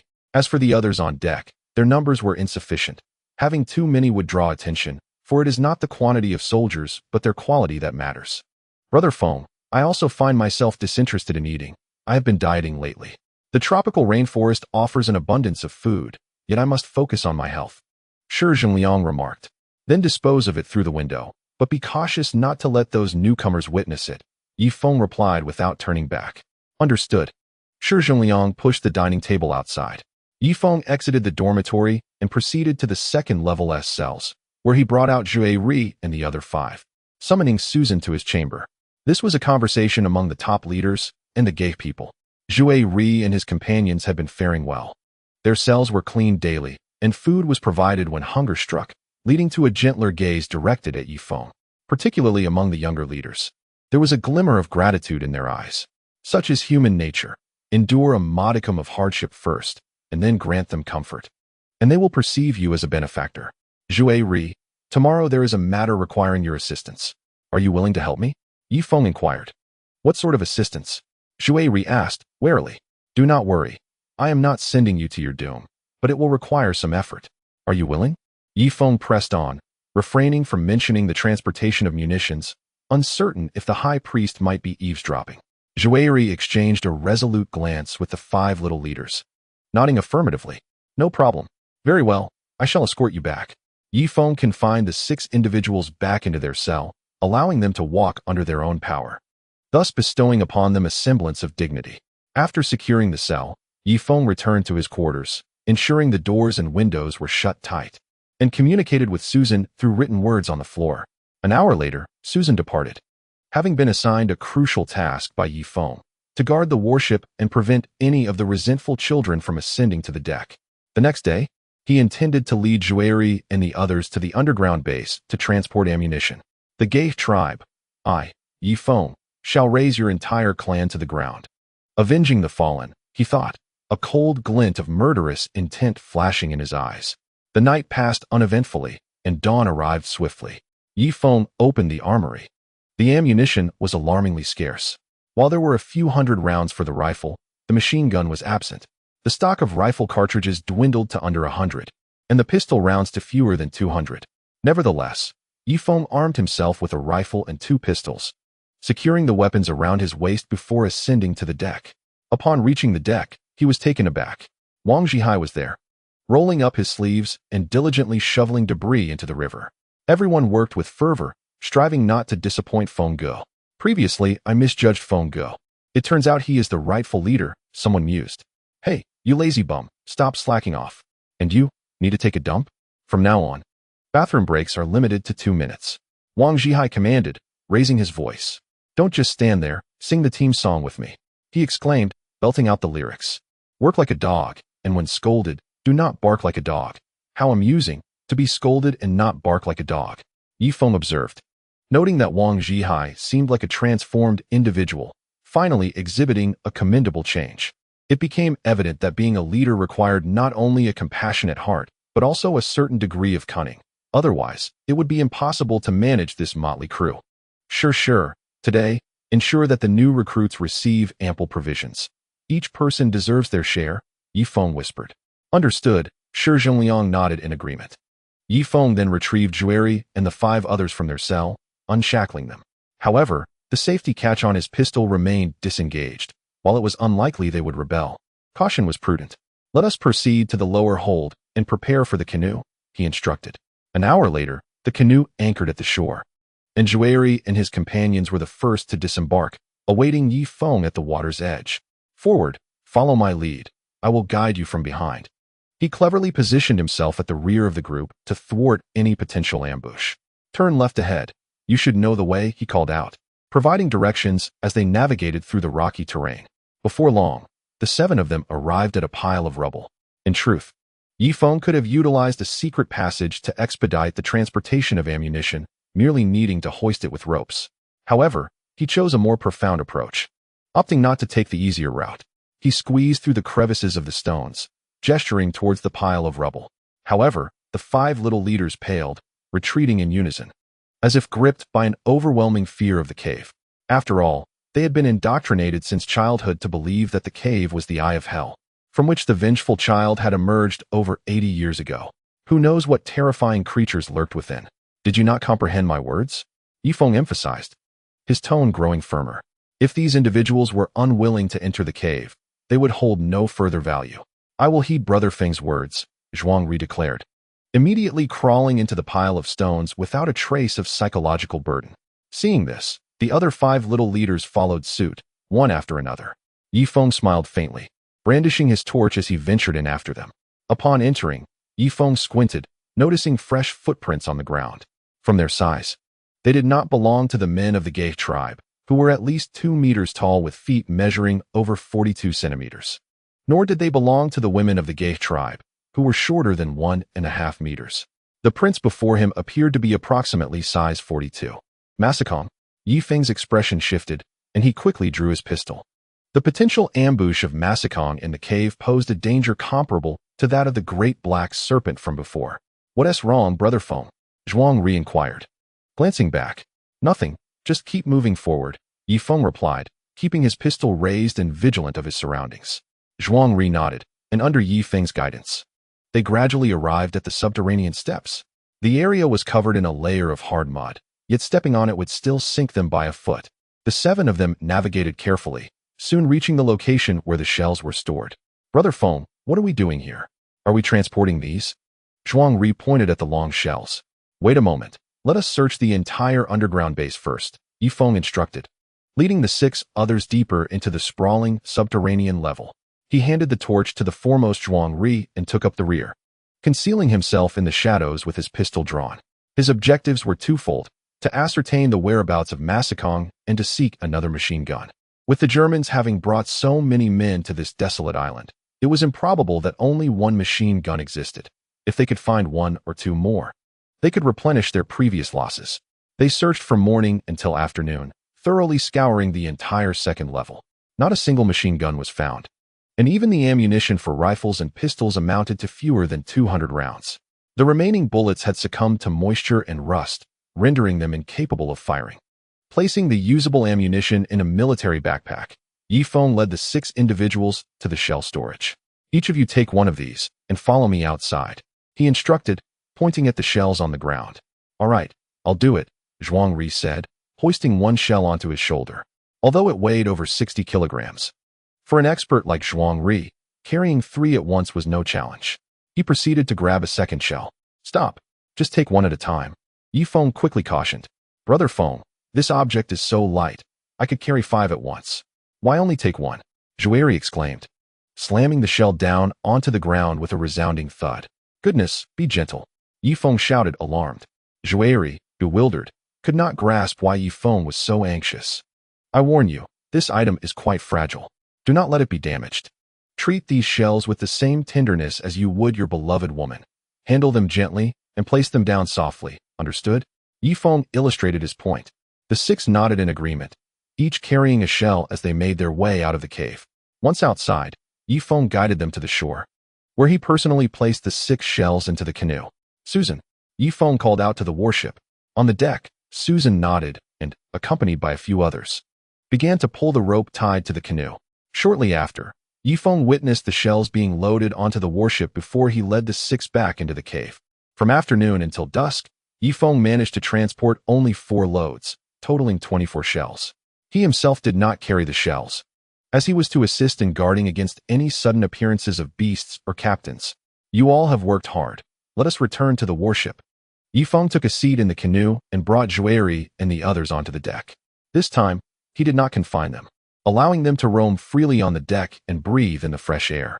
Tuba and the others ignited a bonfire on the deck and began to dance wildly. However, Yifeng and Cheng Li Bin could not rest. They calibrated the ship's cannon, aiming its barrel towards the shore. "Brother Feng, I've never operated a cannon before. I don't know how to fire it. I'll have to proceed cautiously," Cheng Li Bin said nervously.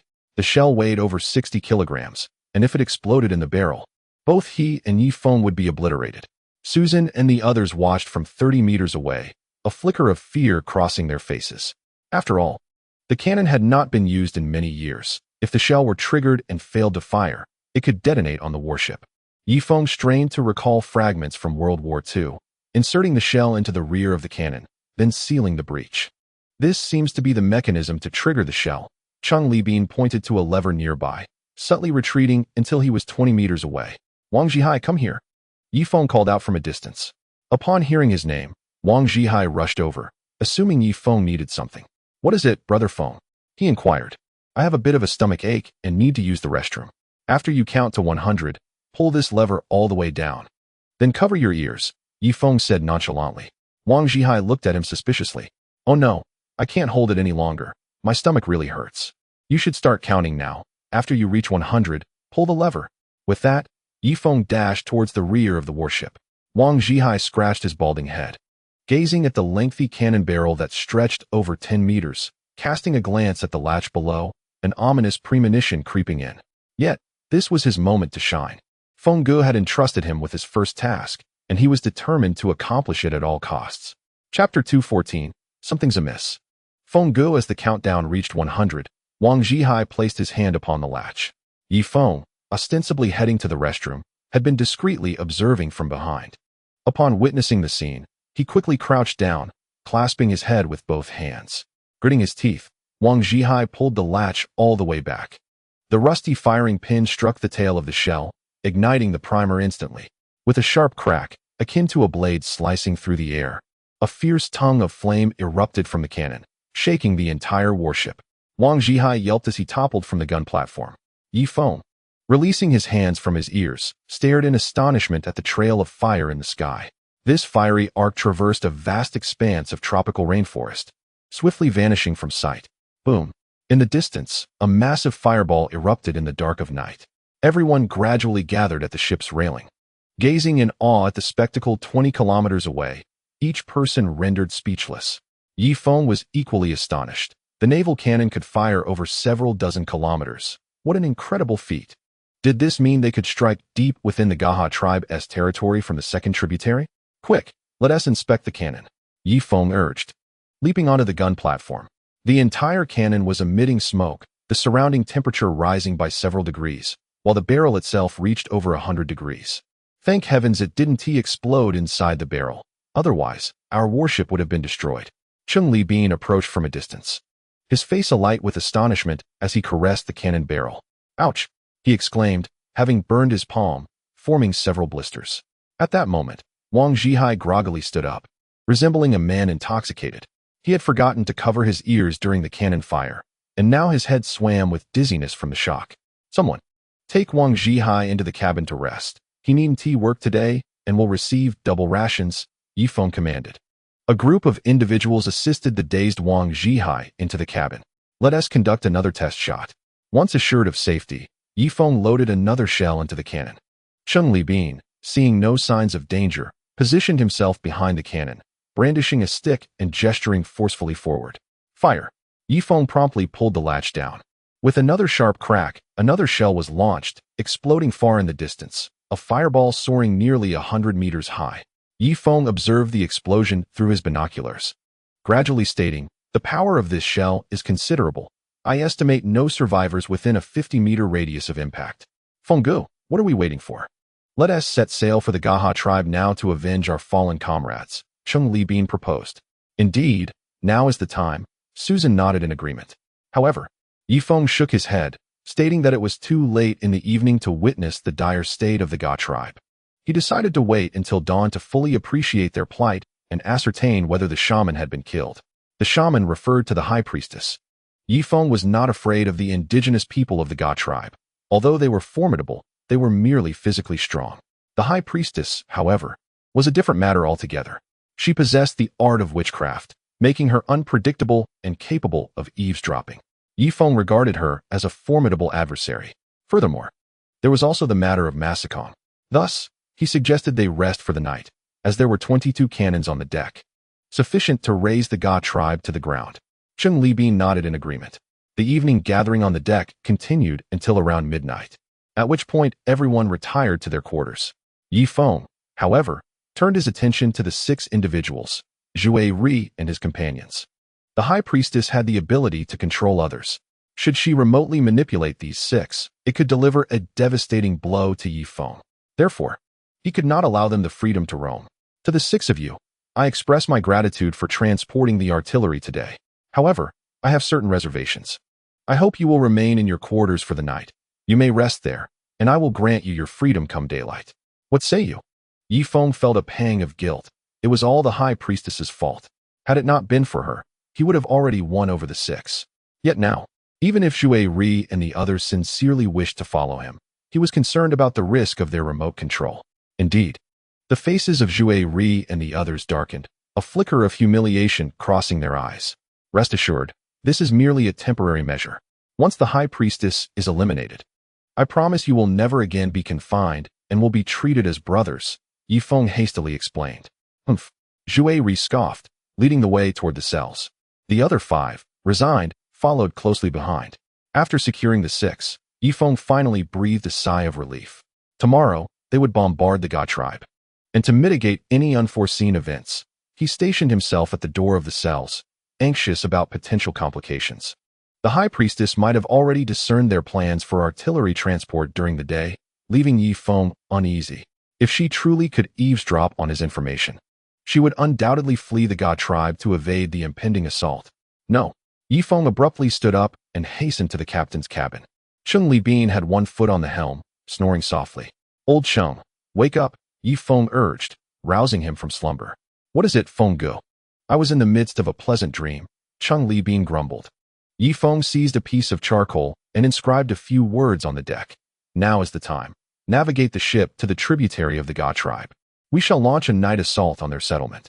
The high priestess might have already overheard their bombardment plans for tomorrow and would likely be in the process of relocating. They needed to seize this opportunity. Cheng Li Bin quickly grasped the situation and promptly activated the warship. The journey from their current location to the Ga tribe would take only 2 hours. Yifeng stood in the captain's cabin, observing the trees on the shore swiftly receding. Meanwhile, within the Ga tribe, the high priestess stood before a ferocious tiger, brandishing her dagger. Roar! The scorching tiger's blood spurted 2 meters away. In the next moment, a small green worm wriggled out from the sleeve of the high priest, landing in the pool of tiger's blood. Inside the warship cell, Chasing Sun suddenly opened his eyes. His once clear gaze now clouded. He rose to his feet and slammed against the iron door with a resounding bang. Boom!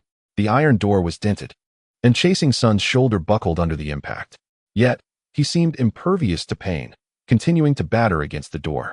Elders, what is wrong? The 5 young leaders stood up. Terror etched on their faces as they looked at Chasing Sunday. At that moment, he radiated an aura of ferocity, resembling a beast intent on devouring its prey. Bang! Bang! Bang! After a series of relentless collisions, the iron door was blown off its hinges, and Chasing Sun strode out of the cell, racing toward the deck at a speed exceeding even his peak. Not good. Foam. That native is charging toward the deck. Chunin hurriedly rushed to the deck.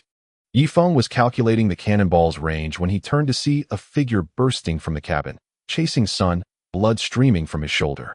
Chapter 215, Patience. This requires precision in his hand. He held a torch aloft. Chasing Sun, what are you doing? Yifeng's expression shifted, sensing something was amiss in Chasing Sun's gaze. However, Chasing Sun did not reply. He charged toward the pile of cannonballs, torch in hand. This is bad, Yifeng gasped, swiftly gripping a spear and hurling it at Chasing Sun's back. Thud! The spear easily pierced through Chasing Sun's chest, yet he appeared unaffected, continuing his mad dash toward the cannonballs. He's under the high priest's control. Chunin, wake everyone up, starting with Susan. Yifeng cried out, positioning himself to block Chasing Sun's path. Chasing Sun, like an emotionless machine, swung a fist at Yifeng. In response, Yifeng executed a grappling maneuver, twisting Chasing Sun's left arm and applying all his strength to pin him down. To his astonishment, despite having a broken arm, Chasing Sun did not cry out in pain. Instead, he swung the torch fiercely at Yifeng's head. The 2 men tumbled and rolled in a fierce struggle. After 5 exchanges, Yifeng managed to force Chasing Sun to the ground. However, it was as if an inexhaustible power coursed through Chasing Sun's body, and he continued to crawl toward the cannonballs. The sound of hurried footsteps echoed as Susan and the others rushed onto the deck. What are you waiting for? Find a thicker iron chain to secure him. He is being controlled remotely by the high priest. Yifeng shouted urgently. Only then did the group snap into action, hastily retrieving the iron chains. After a full 10 minutes, Chasing Sun was finally bound with chains as thick as a man's arm, suspended in midair. Otherwise, as soon as his feet touched the ground, he would head straight for the cannonballs. Should we just kill him? Chunin suggested. It would be easy to kill him, but it is not his fault. He is under the high priest's control. Yifeng wiped the sweat from his brow. In the recent skirmish with the relentless pursuer, Yifeng discerned a distinct disparity in strength, while his opponent lacked the raw power he possessed. The pursuer's audacious disregard for pain and death rendered Yifeng momentarily vulnerable. At that juncture, Yifeng's expression shifted dramatically. Could it be that the pursuer had breached the prison door? What of the other minor leaders? Were they still dutifully confined within their cells? In shock, Yifeng turned to Chunin. I am unaware. Chunin replied, raising his hands in surrender. This is dire. Follow me to the 2nd floor at once. Yifeng exclaimed, hastening towards the ship's hold. However, after merely 5 paces, he halted, his gaze fixating on the munitions stacked upon the deck. I cannot leave. I must guard the ammunition. Susan, take a few skilled marksmen to the 2nd floor and ascertain the whereabouts of the 5 minor leaders. If they are present, swiftly relocate them to another cell, ensuring the door is securely locked and barricaded. Yifeng commanded. Very well, sister. Lao Cheng, Chushua, you 3 accompany me, Susan responded, drawing her sidearm and leading the trio towards the upper deck. Yifeng raised his rifle, pacing in the vicinity of the munitions. Should any members of the Gaur tribe appear, he would show no mercy, irrespective of their state of control. For if that explosive were to detonate, the entire warship would be cleaved in twain, leaving them to struggle for survival in the treacherous Black Tree River basin with no refuge in sight. Moments later, Chunin ascended to the deck, his visage etched with terror.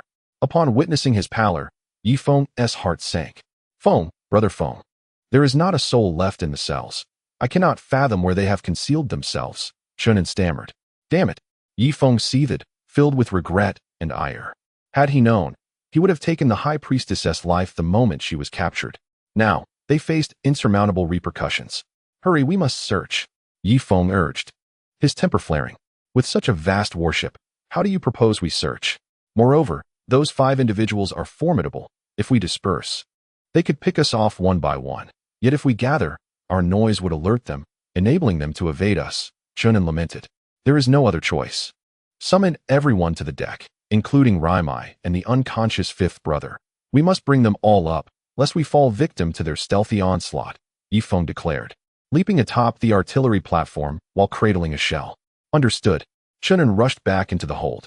With a resounding boom, a shell erupted from the cannon, soaring several dozen kilometers before detonating in a distant explosion, though it failed to land among the Gaur tribe's encampment.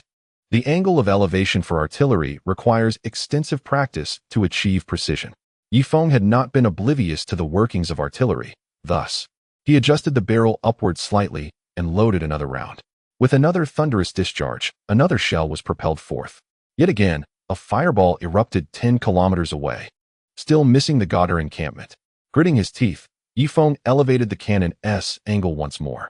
After a series of 10 artillery shells were fired, not a single one found its mark within the Ga tribe's territory.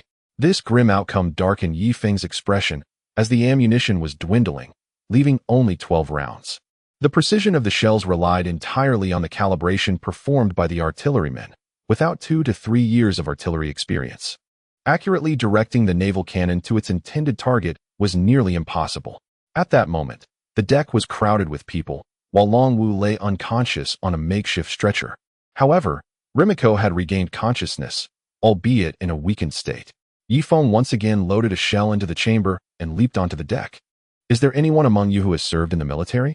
Yifeng inquired, glancing at the group of civilized individuals. They exchanged glances and shook their heads in unison. Then, is there anyone here with a profound understanding of the principles of projectile motion? Yifeng asked again. At that moment, Wang Zhihai stepped forward. Brother Feng, I have a certain understanding of parabolas. Allow me to give it a try. Very well. Come up, Yifeng replied, assisting Wang Zhihai onto the artillery platform. Standing high atop the platform, Wang Zhihai gazed towards the Ga tribe, approximately 7 to 8 kilometers away. Fortunately, it was nighttime, allowing him to faintly see the torches flickering in the Ga settlement. During the day, even from a higher vantage point, the tribe would remain obscured from view. Can you manage it? Yifeng asked. Patience. This requires precision, Wang Zhihai replied, gesturing multiple times as he adjusted the cannon's aim. Raise the barrel a bit higher. All right. Let me help, Yifeng said, donning gloves as he lifted the shell. Higher still. Lower a touch. To the left a bit. No. Back to the right. After 10 minutes of meticulous adjustments, Wang Zhihai finally nodded and swiftly pulled the lever down. Boom. A fiery tongue erupted from the cannon. Yifeng's eyes widened as he fixed his gaze on the distant Ga tribe. Boom. A massive explosion ignited on the riverbank of the Ga people, accompanied by the faint sounds of women's cries and men's furious roars. Chapter 216. As if inebriated by heavens, Wang Zhihai, I never expected this. Continue.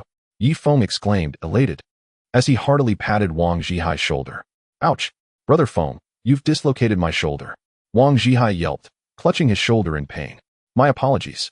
Shift the cannon half a centimeter to the left. All right. Once again, a fiery tongue burst forth from the cannon. This shot struck the center of the gourd-shaped terrain, sending 5 or 6 wooden houses soaring into the sky, engulfing the entire Ga tribe in flames. Luck, brandishing a spear, dashed from his wooden dwelling, witnessing his fleeing tribesmen. His eyes blazing with fury. It must be that scoundrel Yifeng. I shall have his head. Luck roared. At that moment, a sharp sound pierced the air. Looking up in horror, Luck hastily leaped into a foul ditch. Boom. Another 5 or 6 wooden houses were lifted into the sky, sparks scattering in all directions. Luck staggered to his feet from the ditch, clutching his chest as he coughed up blood. He was fortunate to have been lying low, thus avoiding the shrapnel. But the powerful shockwave still left his insides in disarray. Oh, father, mother. A cacophony of anguished cries echoed from the tribe. As the indigenous people scurried about like headless flies, the ground strewn with various dismembered limbs. The wailing of the cursed children filled the air as they darted back and forth within the tribe. Chaos engulfed the entire Gay clan. Boom! Another shell plummeted from the heavens. An elder, rushing toward Luke, was instantaneously transformed into a mist of crimson, leaving no trace behind. Quick, everyone! Evacuate the tribe and head for the woods. Luke shouted hoarsely. A fraction of the people heeded his call, hastily fleeing the confines of the tribe. Yet the majority remained in a state of panic, aimlessly running about. Boom! Another shell descended. Luke felt a ringing in his ears upon touching them. He discovered that a shard of metal had severed one of his ears. Gritting his teeth, he resolved to flee, knowing he could not save the remaining clansmen. Upon reaching the woods, a sharp sound pierced the air. Boom! The colossal statue atop the gourd-shaped altar was obliterated, and a rain of small stones cascaded down like droplets of rain. The high priest, Luke's eyes bulged, bloodshot with horror. Yifeng wiped the beads of sweat from his brow, contemplating the retrieval of another shell. However, they had exhausted their supply. Simultaneously, the lengthy cannon barrel glowed a fierce red. Brother Feng, at least 7 shells have struck the Gay tribe. Given their destructive power, I fear the homes of the Gay people will be reduced to ashes. They will have to rebuild anew or wander aimlessly in the woods, Wang Zhihai remarked. A hint of triumph on his face. Yifeng quickly assisted him beneath the cannon platform, gently patting his shoulder. Listen carefully. From this day forth, Wang Zhihai will officially assume the role of artillery squad leader, commanding 6 gunners. The artillery squad will not concern itself with cleaning duties, but will focus solely on technical calibration. Specific training will be at Wang's discretion.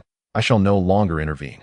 Upon concluding his words, Yifeng raised Wang Zhihai's hand aloft.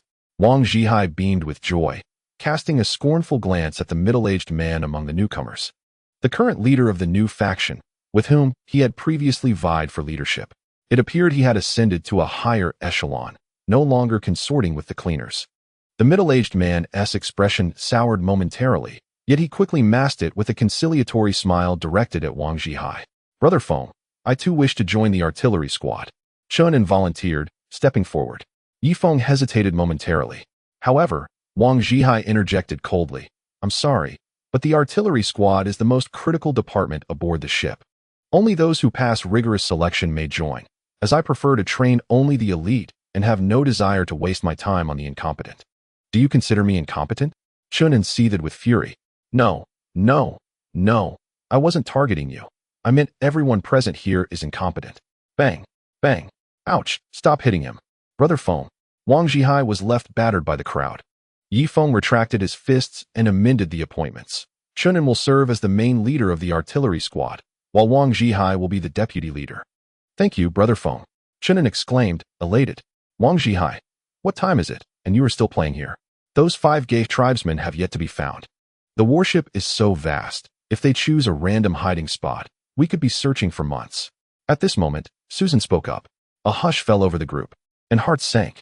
Indeed, Feng Gu, the pressing matter is to locate those 5 indigenous individuals. Otherwise, they lurk in the shadows while we remain exposed, ready to launch a surprise attack, and we would be doomed. Chun-En's demeanor turned serious as well. Yifeng glanced at the trees across the shore, and then at the enormous warship, a spark of inspiration igniting within him. I have a plan, gather around. The group formed a circle, watching as Yifeng inscribed words on the deck. After 5 minutes, understanding dawned upon them. Chun-En and Shi Zhengliang, accompanied by 20 others, paddled 4 canoes to the shore. Once ashore, they piled wet branches into the canoes before returning with them. Will these branches suffice? Yifeng inquired. Rest assured, these trees emit the most repugnant odor. Once ignited, they will produce a thick, acrid smoke, Shi Zhengliang assured calmly. Action! Bring a few people to move the stoves. Yifeng commanded, lifting 2 stoves with one hand. Soon, the warship's lower deck was adorned with 4 large stoves. Even the boiler was employed. He first placed black fuel below, and then stacked the wet branches atop the open flames. In approximately 2 minutes, the lower deck was engulfed in billowing smoke. Run! Yifeng covered his mouth and nose, making a swift escape to the deck. Coughing, Chunin shouted from behind. Wait for me. Feng Gu, I can't breathe. 10 minutes later, everyone had reached the deck. Susan had already prepared damp cloths to cover each person's mouth and nose. Smoke billowed from every window, door, and stairwell of the warship. Squeak, squeak. A multitude of rats, overwhelmed by the smoke, scurried onto the deck in a frenzy. Ah, help, help. Cough, cough, cough. Su Yun screamed in terror, her high-pitched cries rivaling a soprano's. Yifeng patiently guarded the deck's exit, convinced that the 5 indigenous individuals could not endure against such thick smoke for long. Cough, cough, cough. A violent coughing erupted, and a figure staggered out from the cabin, appearing as though intoxicated. It was one of the minor leaders. This fellow was clever. The moment he dashed onto the deck, he leapt towards the river, seeking to escape by jumping in. Chapter 217. Are you not hurrying to help? Unfortunately, a chain lashed out, wrapping around his body multiple times. Secure him, Yifeng commanded. A group of masked individuals bound the minor leader tightly, with Chun and even delivering a swift kick. Cough, cough, cough. The second minor leader also made it to the deck. Within an hour, all 5 of them were restrained once more. Yifeng waited patiently as the thick smoke gradually dissipated, finally vanishing. Damn it, weren't you skilled at hiding? Now you've all been smoked like cured meat. Chunin pointed at one of the small leaders.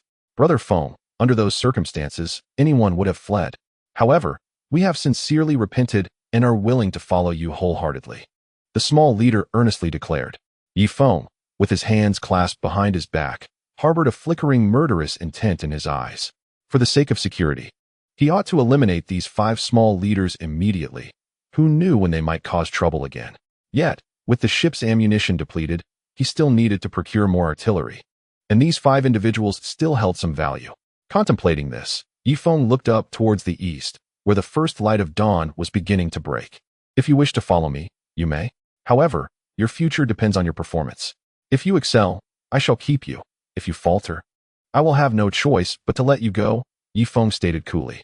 Yes, yes, we will certainly perform well, the 5 men nodded vigorously. Everyone is tired. Let us rest on the deck. Once the smoke clears, we can retire to the cabin.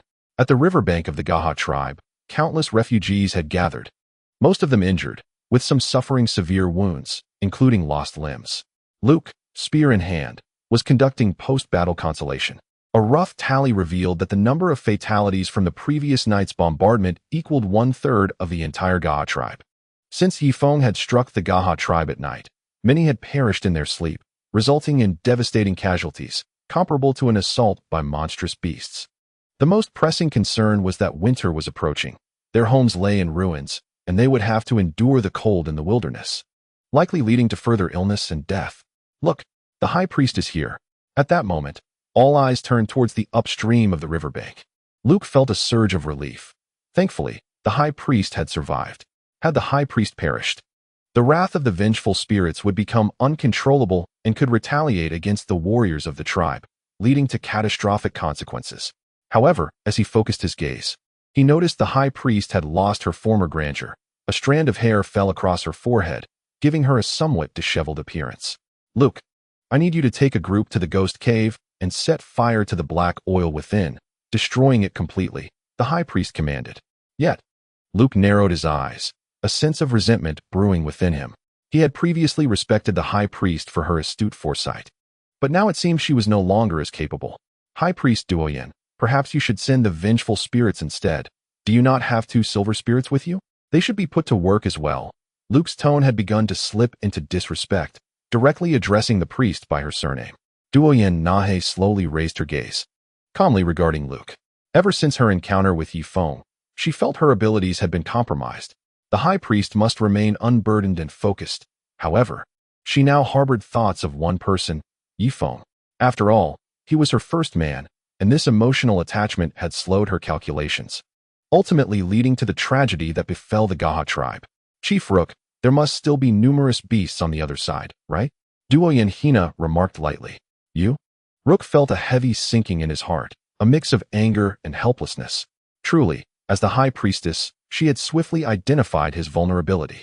Indeed, his Gaha tribe still relied on her to deter the beasts from crossing the Heishu River. Otherwise, their arrival would spell a cataclysmic disaster. When shall I set out? Rook asked, suppressing his ire. Right now.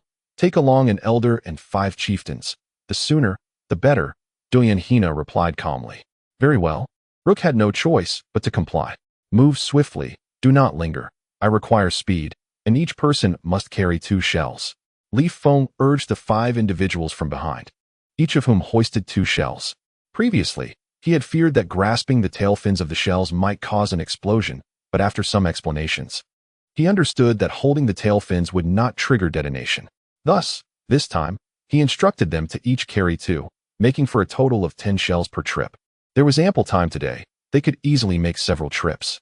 With 10 trips, they could nearly empty the ammunition store, though the larger shells need not be moved, as they were for the main ship's cannon, each weighing hundreds of kilograms, and the main cannon was already inoperable, making their transportation futile. At last, the first load was delivered to the warship, and the group collapsed onto the deck, utterly exhausted. Do not slack off. There is another trip to make. Hurry up. Li Feng urged them. Reluctantly, they resumed their place in the canoe. Exiting the underground base once more, Li Feng also carried 2 shells. Thus, the 6 of them transported 12 shells altogether. Brother Feng, I believe this is sufficient. Can we not resume work tomorrow? One of the natives inquired. No. We must finish moving the ammunition today. Otherwise, you shall not be worthy to follow me, Li Feng asserted, as he was the last to emerge from the pile of rubble. However, as he stepped out into the open, Li Feng's expression altered abruptly. He hurriedly set the shells down and grasped his pistol. Before him stood a group of individuals, including Rook, an elder, and 5 prominent chieftains, brandishing torches and appearing quite sinister. Rook, Li Feng. Upon encountering their adversary, both parties were filled with animosity, and without hesitation, Rook's group charged at Li Feng. Bang, bang, bang. Just as Li Feng fired 3 rounds, Rook had already closed the distance. He and the elder collaborated, continuously thrusting their spears at Li Feng, each time retreating before allowing him a chance to retaliate. The 5 chieftains circled around, occasionally hurling spears or releasing arrows. Although these did not inflict significant harm on Li Feng, he had to remain vigilant to avoid having one of those projectiles strike his eyes, which would surely spell his doom. The 5 lesser chieftains, burdened with shells, were at a loss, uncertain whether to aid Li Feng or support their former chief. What are you 5 still doing? Li Feng bellowed. Rook has attacked my Gaha tribe, and so many of our people have perished. Are you not hurrying to assist? As Luke fought, he vehemently rebuked the 5 individuals before him. Chapter 2:18. It seems like the apocalypse has descended. However, the 5 minor leaders exchanged glances and simultaneously took a step back, evidently unwilling to be embroiled in this conflict.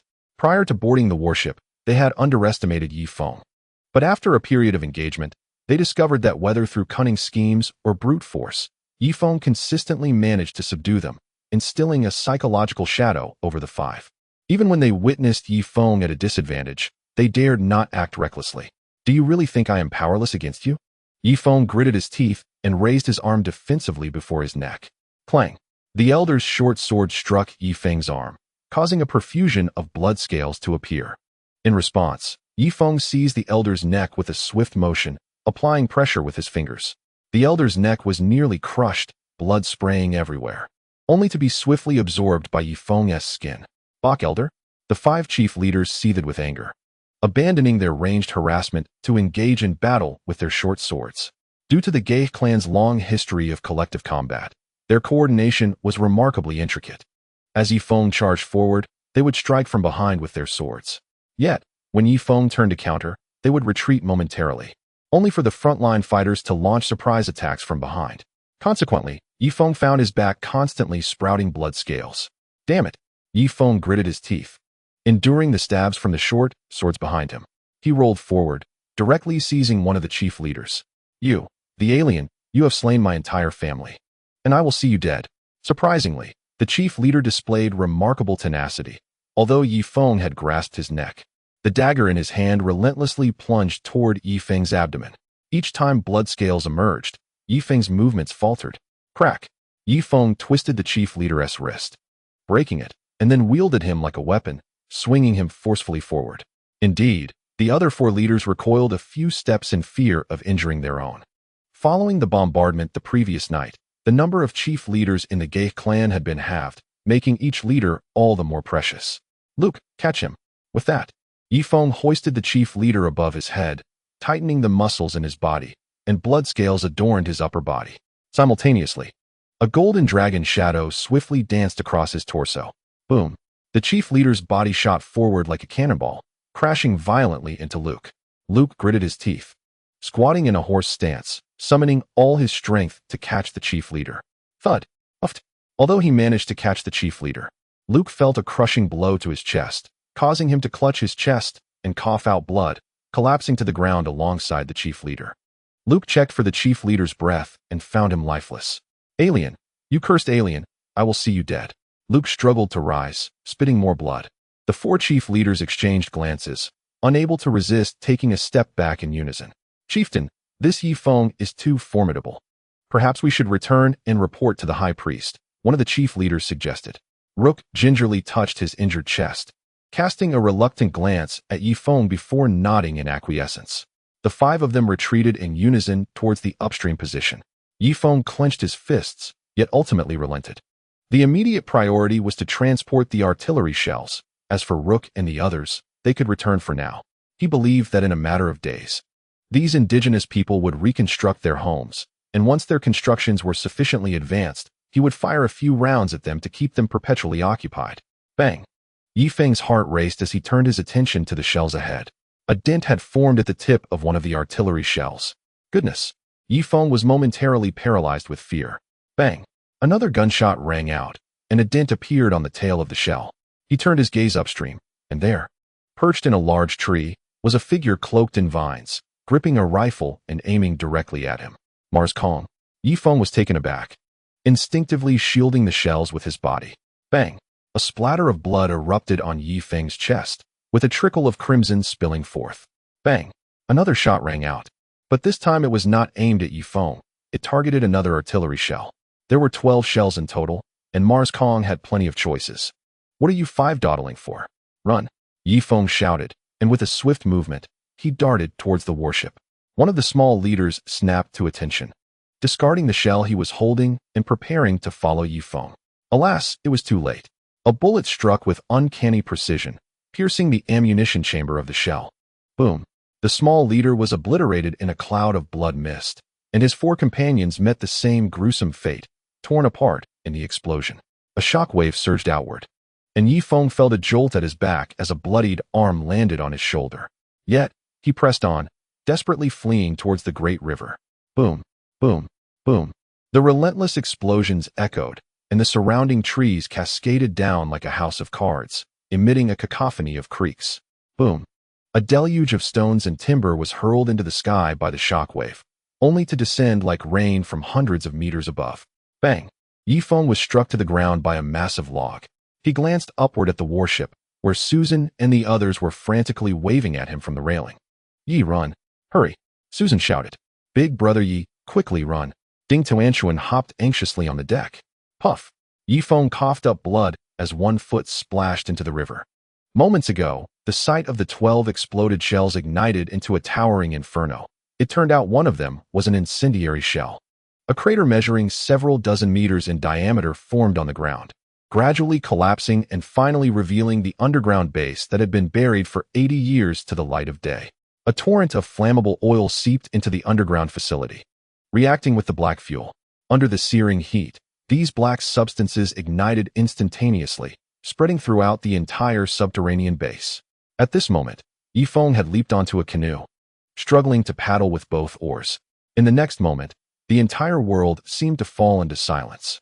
An overwhelming sense of dread enveloped Yi Feng, causing profound unease within him. With a thunderous roar, a powerful shockwave erupted from beneath the earth, causing the ground within a radius of 5 or 6 kilometers to tremble.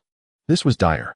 Yi Feng leapt from the canoe, plunging into the water with a fierce dive, swiftly descending into the depths of the river. In the following instant, a blinding white light illuminated the cavern, transforming the world into a stark, pale hue. Those on the deck hurriedly shut their eyes. Get down! Susan urgently pressed Ding Tuantuan to the deck. In the next moment, a column of fire shot skyward, and the heavens churned ominously, as if the apocalypse had arrived.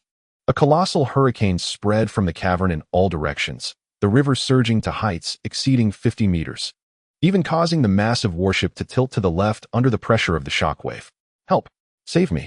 The people on the deck slid precariously to one side of the ship.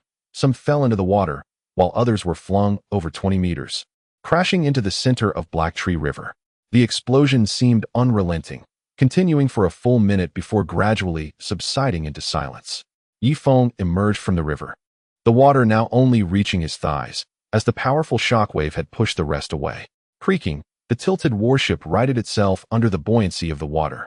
But only half of the crew remained on deck. The rest were struggling in the river. Susan, brushing her damp hair back, pointed below. Quick! Rescue those who have fallen into the water. With that, she personally descended the rope ladder from the opposite side of the deck, anxiously calling out to the river. Yifeng, where are you? The previous explosion rivaled that of a small nuclear device, and she feared that Yifeng might have. Dear Susan, I am alive. What about the others?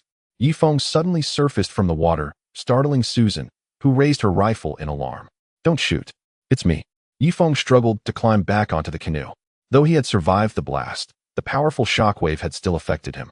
Even his protective scales had failed, leaving one of his arms charred, emanating the scent of singed flesh. With a gasp, Susan tossed aside her rifle and leaped into Yifeng's embrace, her soft form pressing against his chest. After a moment, she released him, saying, Let us go to the deck. Many people have fallen into the water. Yes, my dear Susan, Yifeng replied gently. Previously, when he called her dear, it would often earn him a reprimand. But this time, Susan showed no resistance, as if she had tacitly accepted the endearment. This realization weighed heavily upon Yifeng. With Susan, upon reaching the deck, a crowd was shouting commands, helping to rescue those from the water one by one. Yifeng joined the rescue effort. After an arduous half-day, everyone was finally brought to safety.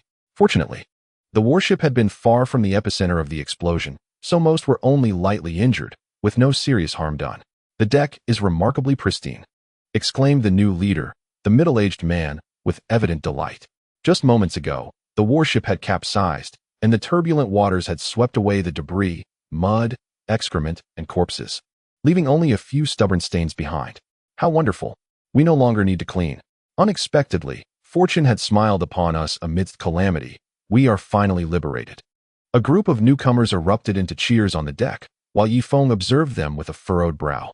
They had yet to recover the shells, and were celebrating for reasons unknown. After a brief period of jubilation, Yifeng raised his hands to silence them. You may celebrate for one more day, but starting tomorrow, we will commence cleaning the interior of the warship, beginning from the 5th deck, he stated flatly. What? What did you say? I must have misheard. The faces of the newcomers fell instantly. Wang Zhihai, who had initially felt a twinge of envy towards them for their apparent ease, now wore a grin of schadenfreude as he watched the group of cleaners. At one point, he had even contemplated rejoining their ranks, but thankfully, he had refrained from voicing it. Otherwise, he would have been doomed. Additionally, I must announce a second matter. There are merely 10 shells, thus the artillery team is officially disbanded. The regular artillery personnel shall return to cleaning duties, Yifeng continued. No, please no. Chunin and Wang Zhihai simultaneously grasped Yifeng's arm, desperate to retain their newfound leadership. Why must this be? Are you truly suggesting that I establish an artillery team for the sake of 10 shells?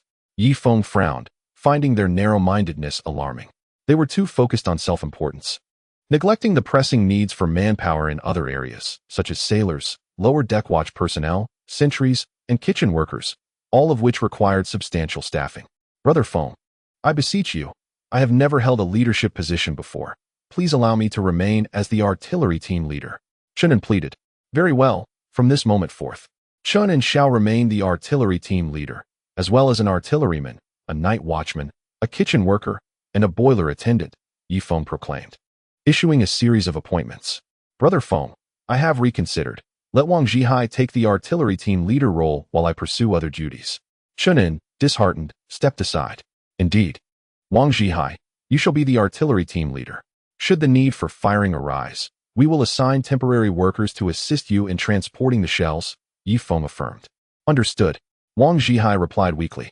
Though he appeared to have been promoted, he had merely become a figurehead, with far fewer personnel than the middle-aged man, who had at least 20 subordinates. By the way, where are the shells? Yifeng suddenly recalled the most crucial matter.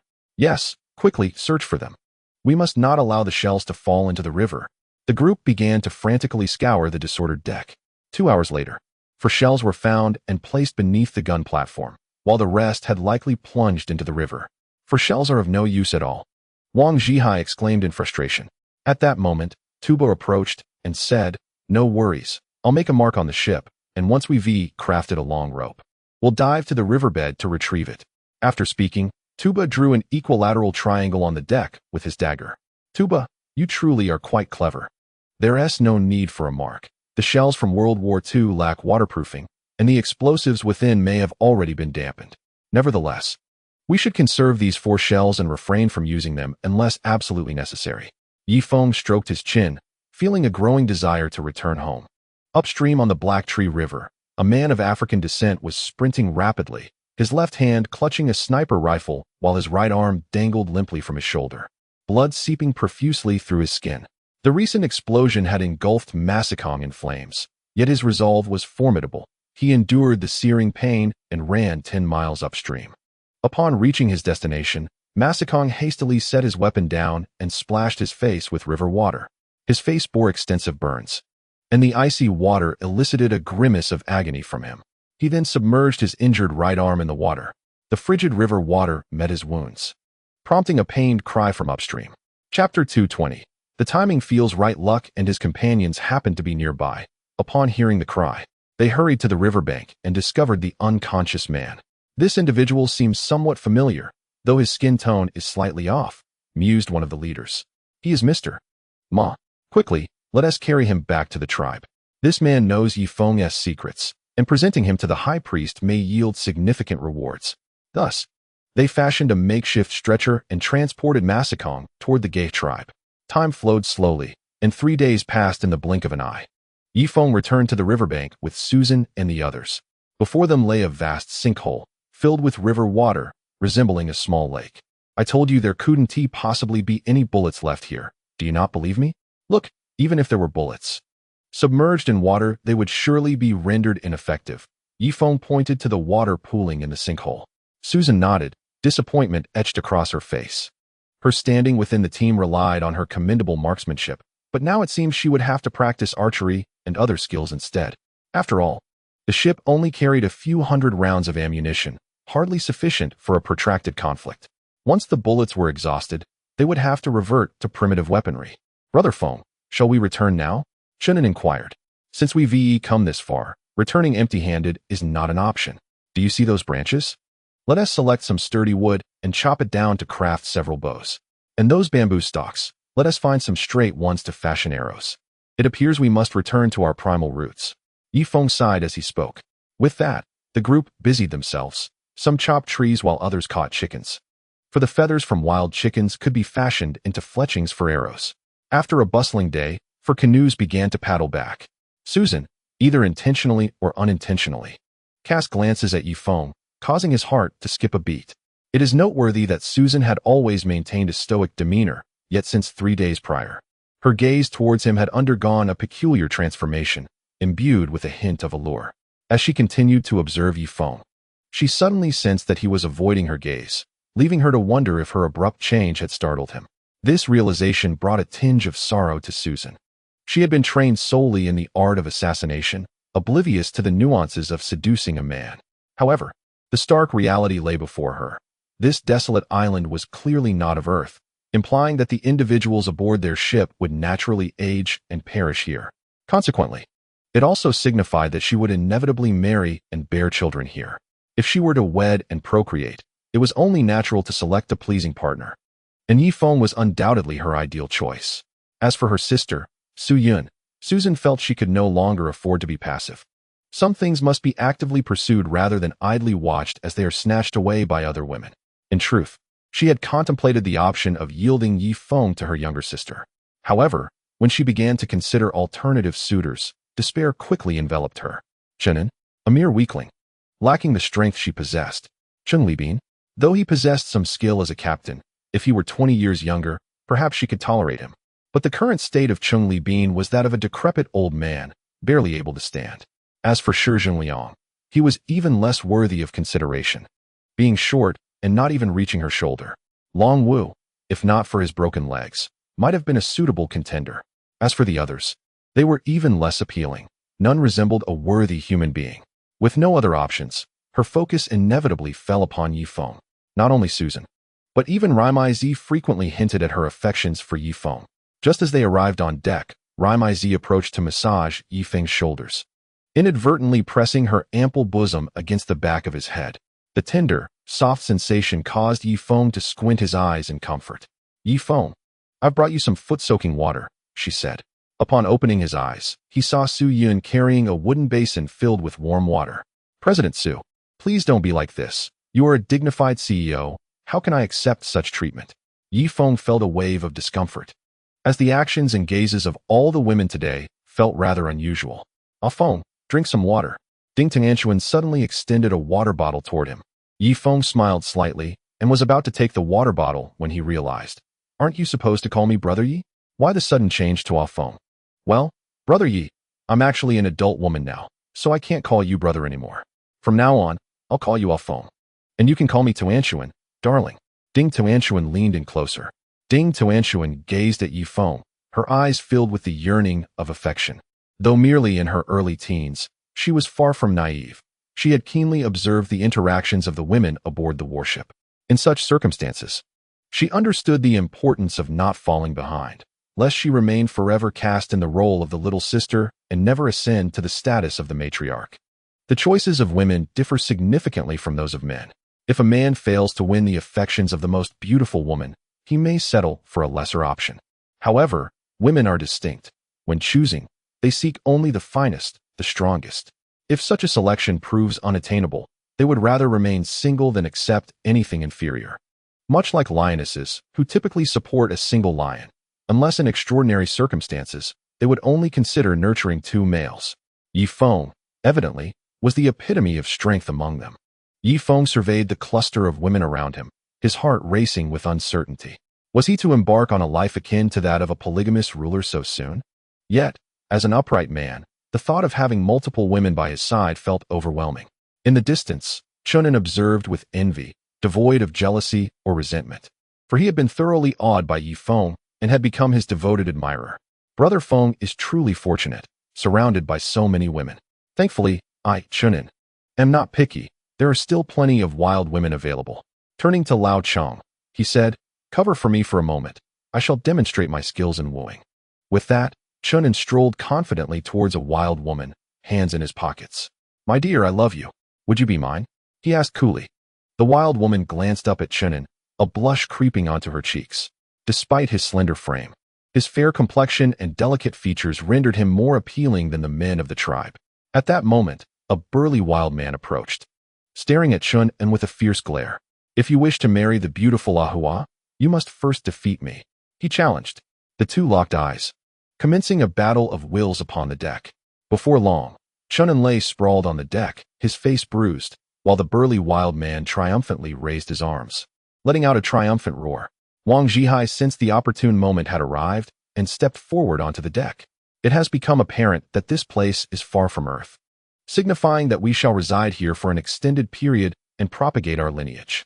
Therefore, from this moment forth, if you find a girl who captures your heart, do not hesitate to express your feelings. And for the ladies, if there is a gentleman who piques your interest, be bold in providing your hints, he proclaimed, striking a dashing pose. At that juncture, a middle-aged woman with a robust figure approached him, her face flushed with shyness. Zhihai, you truly possess the charisma of a leader.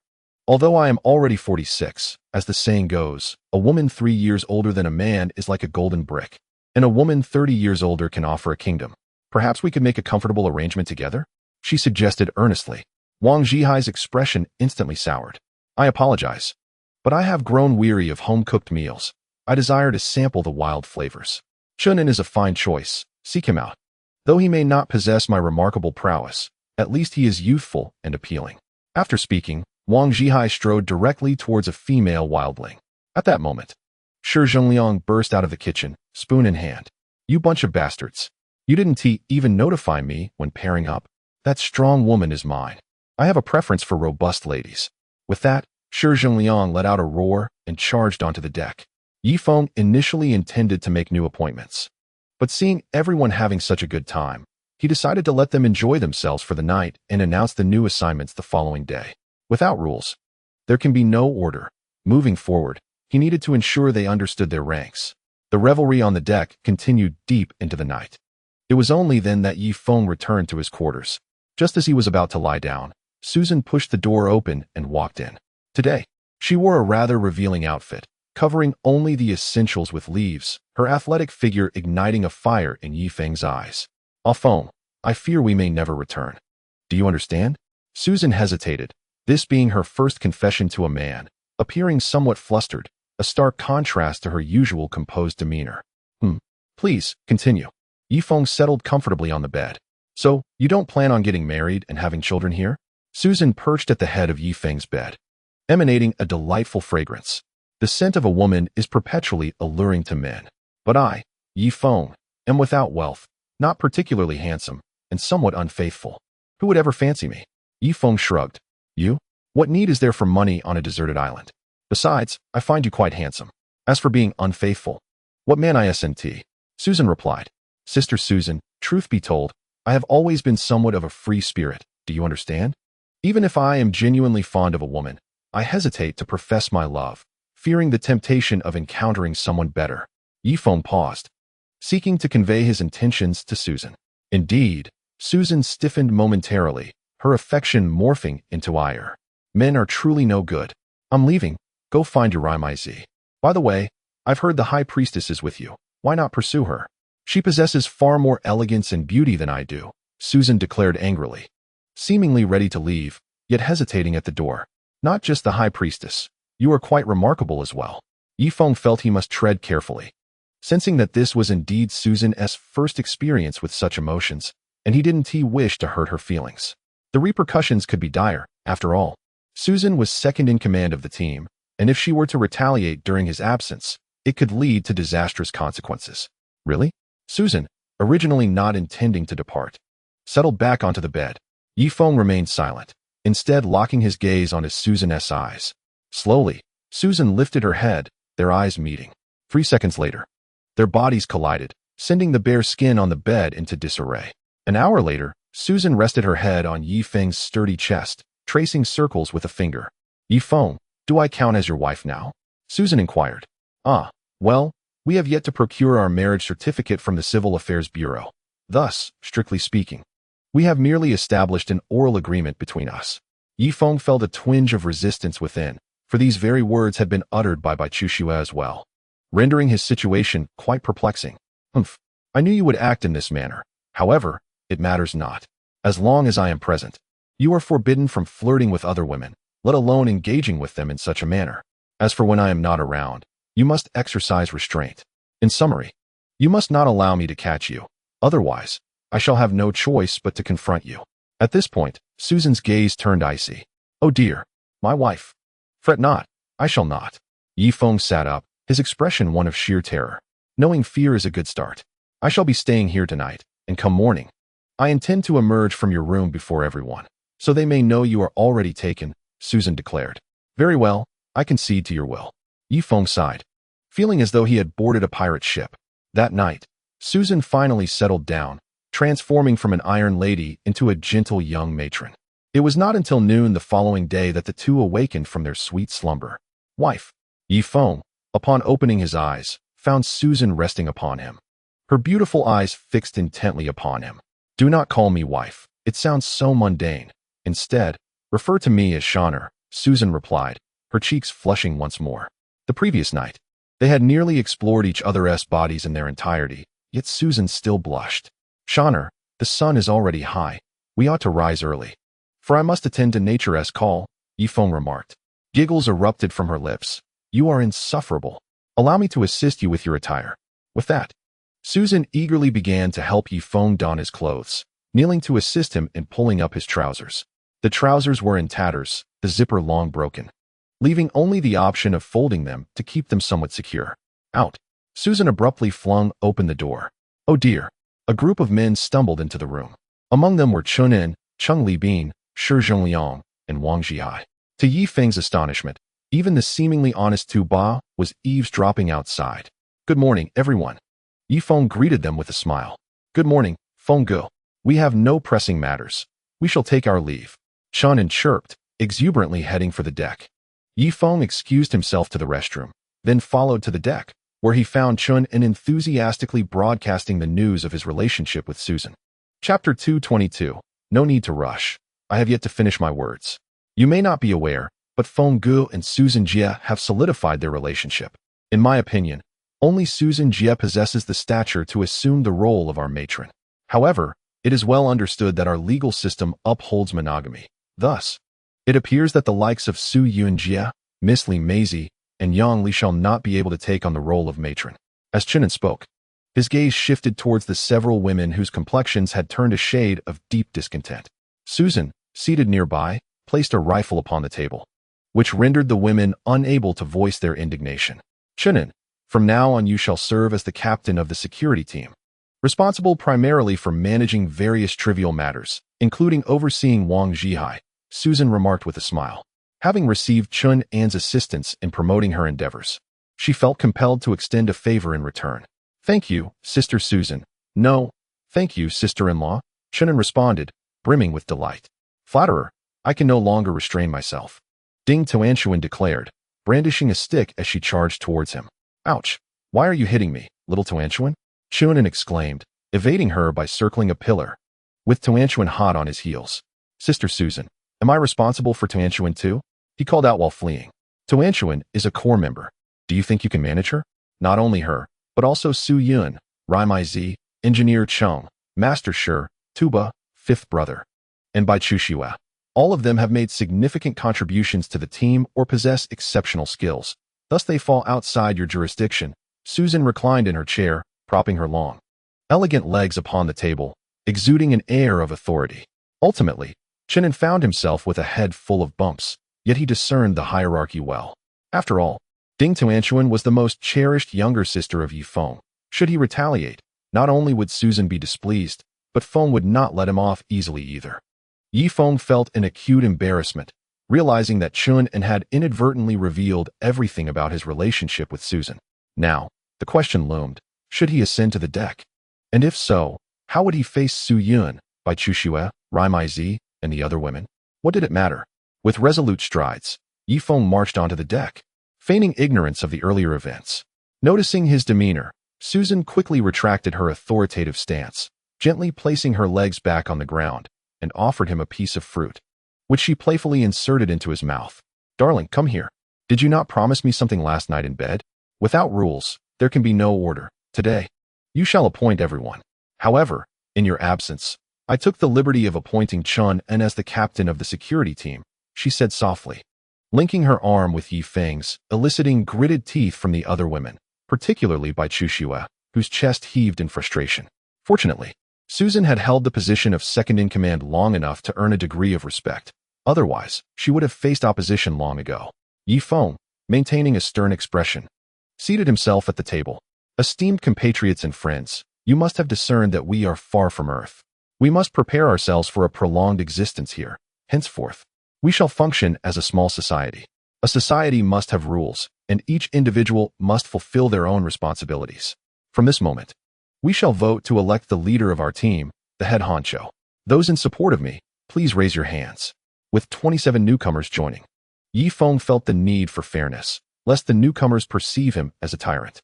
In unison, every hand was raised, none left behind, with Ding Tuantuan even raising both hands. Yi Feng nodded in satisfaction, feeling the weight of responsibility grow heavier upon his shoulders.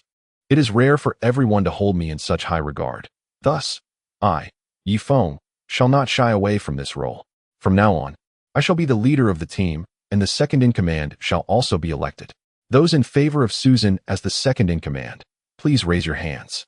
Upon completing his words, Yi Feng was the first to raise his hand. The individuals below exchanged glances, and nearly all the boys raised their hands, while the women displayed a clear animosity towards Susan, with only a handful of female wildlings joining in. Nevertheless, the votes still surpassed 50%. I hereby declare that Susan has been appointed as the deputy leader of the team, Yi Feng announced. Brother Feng, with the leaders selected, the remaining positions can be appointed directly by you, Wang Zhihai remarked, flattering Yi Feng, who felt elated. Hold on, I have not yet finished speaking, Yi Feng continued. Although I appreciate the trust you have placed in me by electing me as the team leader, I must clarify one point. Should my decisions result in significant losses for the team in the future, anyone may impeach me. If more than 80% of the members choose to do so, I shall resign automatically, and we will hold a new vote to select a new leader. Silence enveloped the deck for a few seconds before a fervent round of applause erupted. The clapping resounded, signifying their profound respect for Yifeng. Initially, their choice to elect him stemmed from a herd mentality, fearing repercussions if they did not raise their hands. However, after hearing Yifeng's subsequent remarks, they felt shame for their previous pettiness. They had not anticipated Brother Feng to be so magnanimous, willingly placing himself at risk. In that moment, they earnestly wished for Yifeng to serve indefinitely as their leader. All right, enough applause. I shall now proceed to appoint key positions within the team. Su Yun, your profession is that of a teacher. You will instruct these wildlings in the use of the Chinese language, fostering a common tongue among us. Cheng Libin, you shall be the captain. Shortly, you will select 2 first mates and 10 sailors, who will also double as cleaners. Shi Zhengliang, you are appointed as head chef, and may choose 3 apprentices to assist you. Chen In, you will serve as deputy security chief, ensuring the safety of the deck. As for the team leader, it will be concurrently held by our deputy, Susan. Tuba, you are appointed as the archery instructor, responsible for teaching all members the use of bows and arrows, achieving precision from 100 paces. In the future, when hunting or encountering less dangerous foes, we shall strive to avoid using firearms, as each bullet is precious. Our primary focus will henceforth be on bows and spears. Understood. Tuba stepped forward, brimming with excitement. Given that most of Yifeng's appointees were civilized individuals, he was pleasantly surprised to find himself, a wildling, also receiving a position which brought him immense pride. Narumi Maisie, you will be the logistics minister, and I shall assign you 5 hunters. When food is needed, you will coordinate their excursions to hunt ashore and oversee the ammunition depot, ensuring that the quantity of bullets is meticulously accounted for, with each usage logged. Yifeng then turned to the middle-aged man, the leader of the new faction, primarily responsible for sanitation. Your name is Zhang Zicheng, correct? A fine name.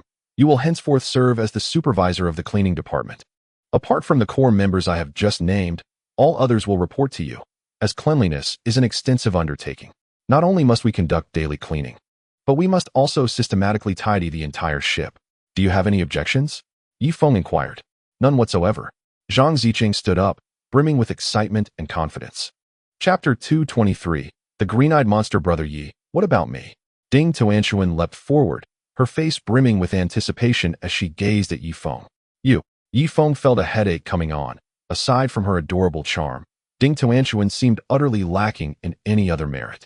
Did I not mention? Except for the core members I personally appointed, everyone else is under Zhang Zicheng's command. Therefore, your position is that of a senior cleaner. What?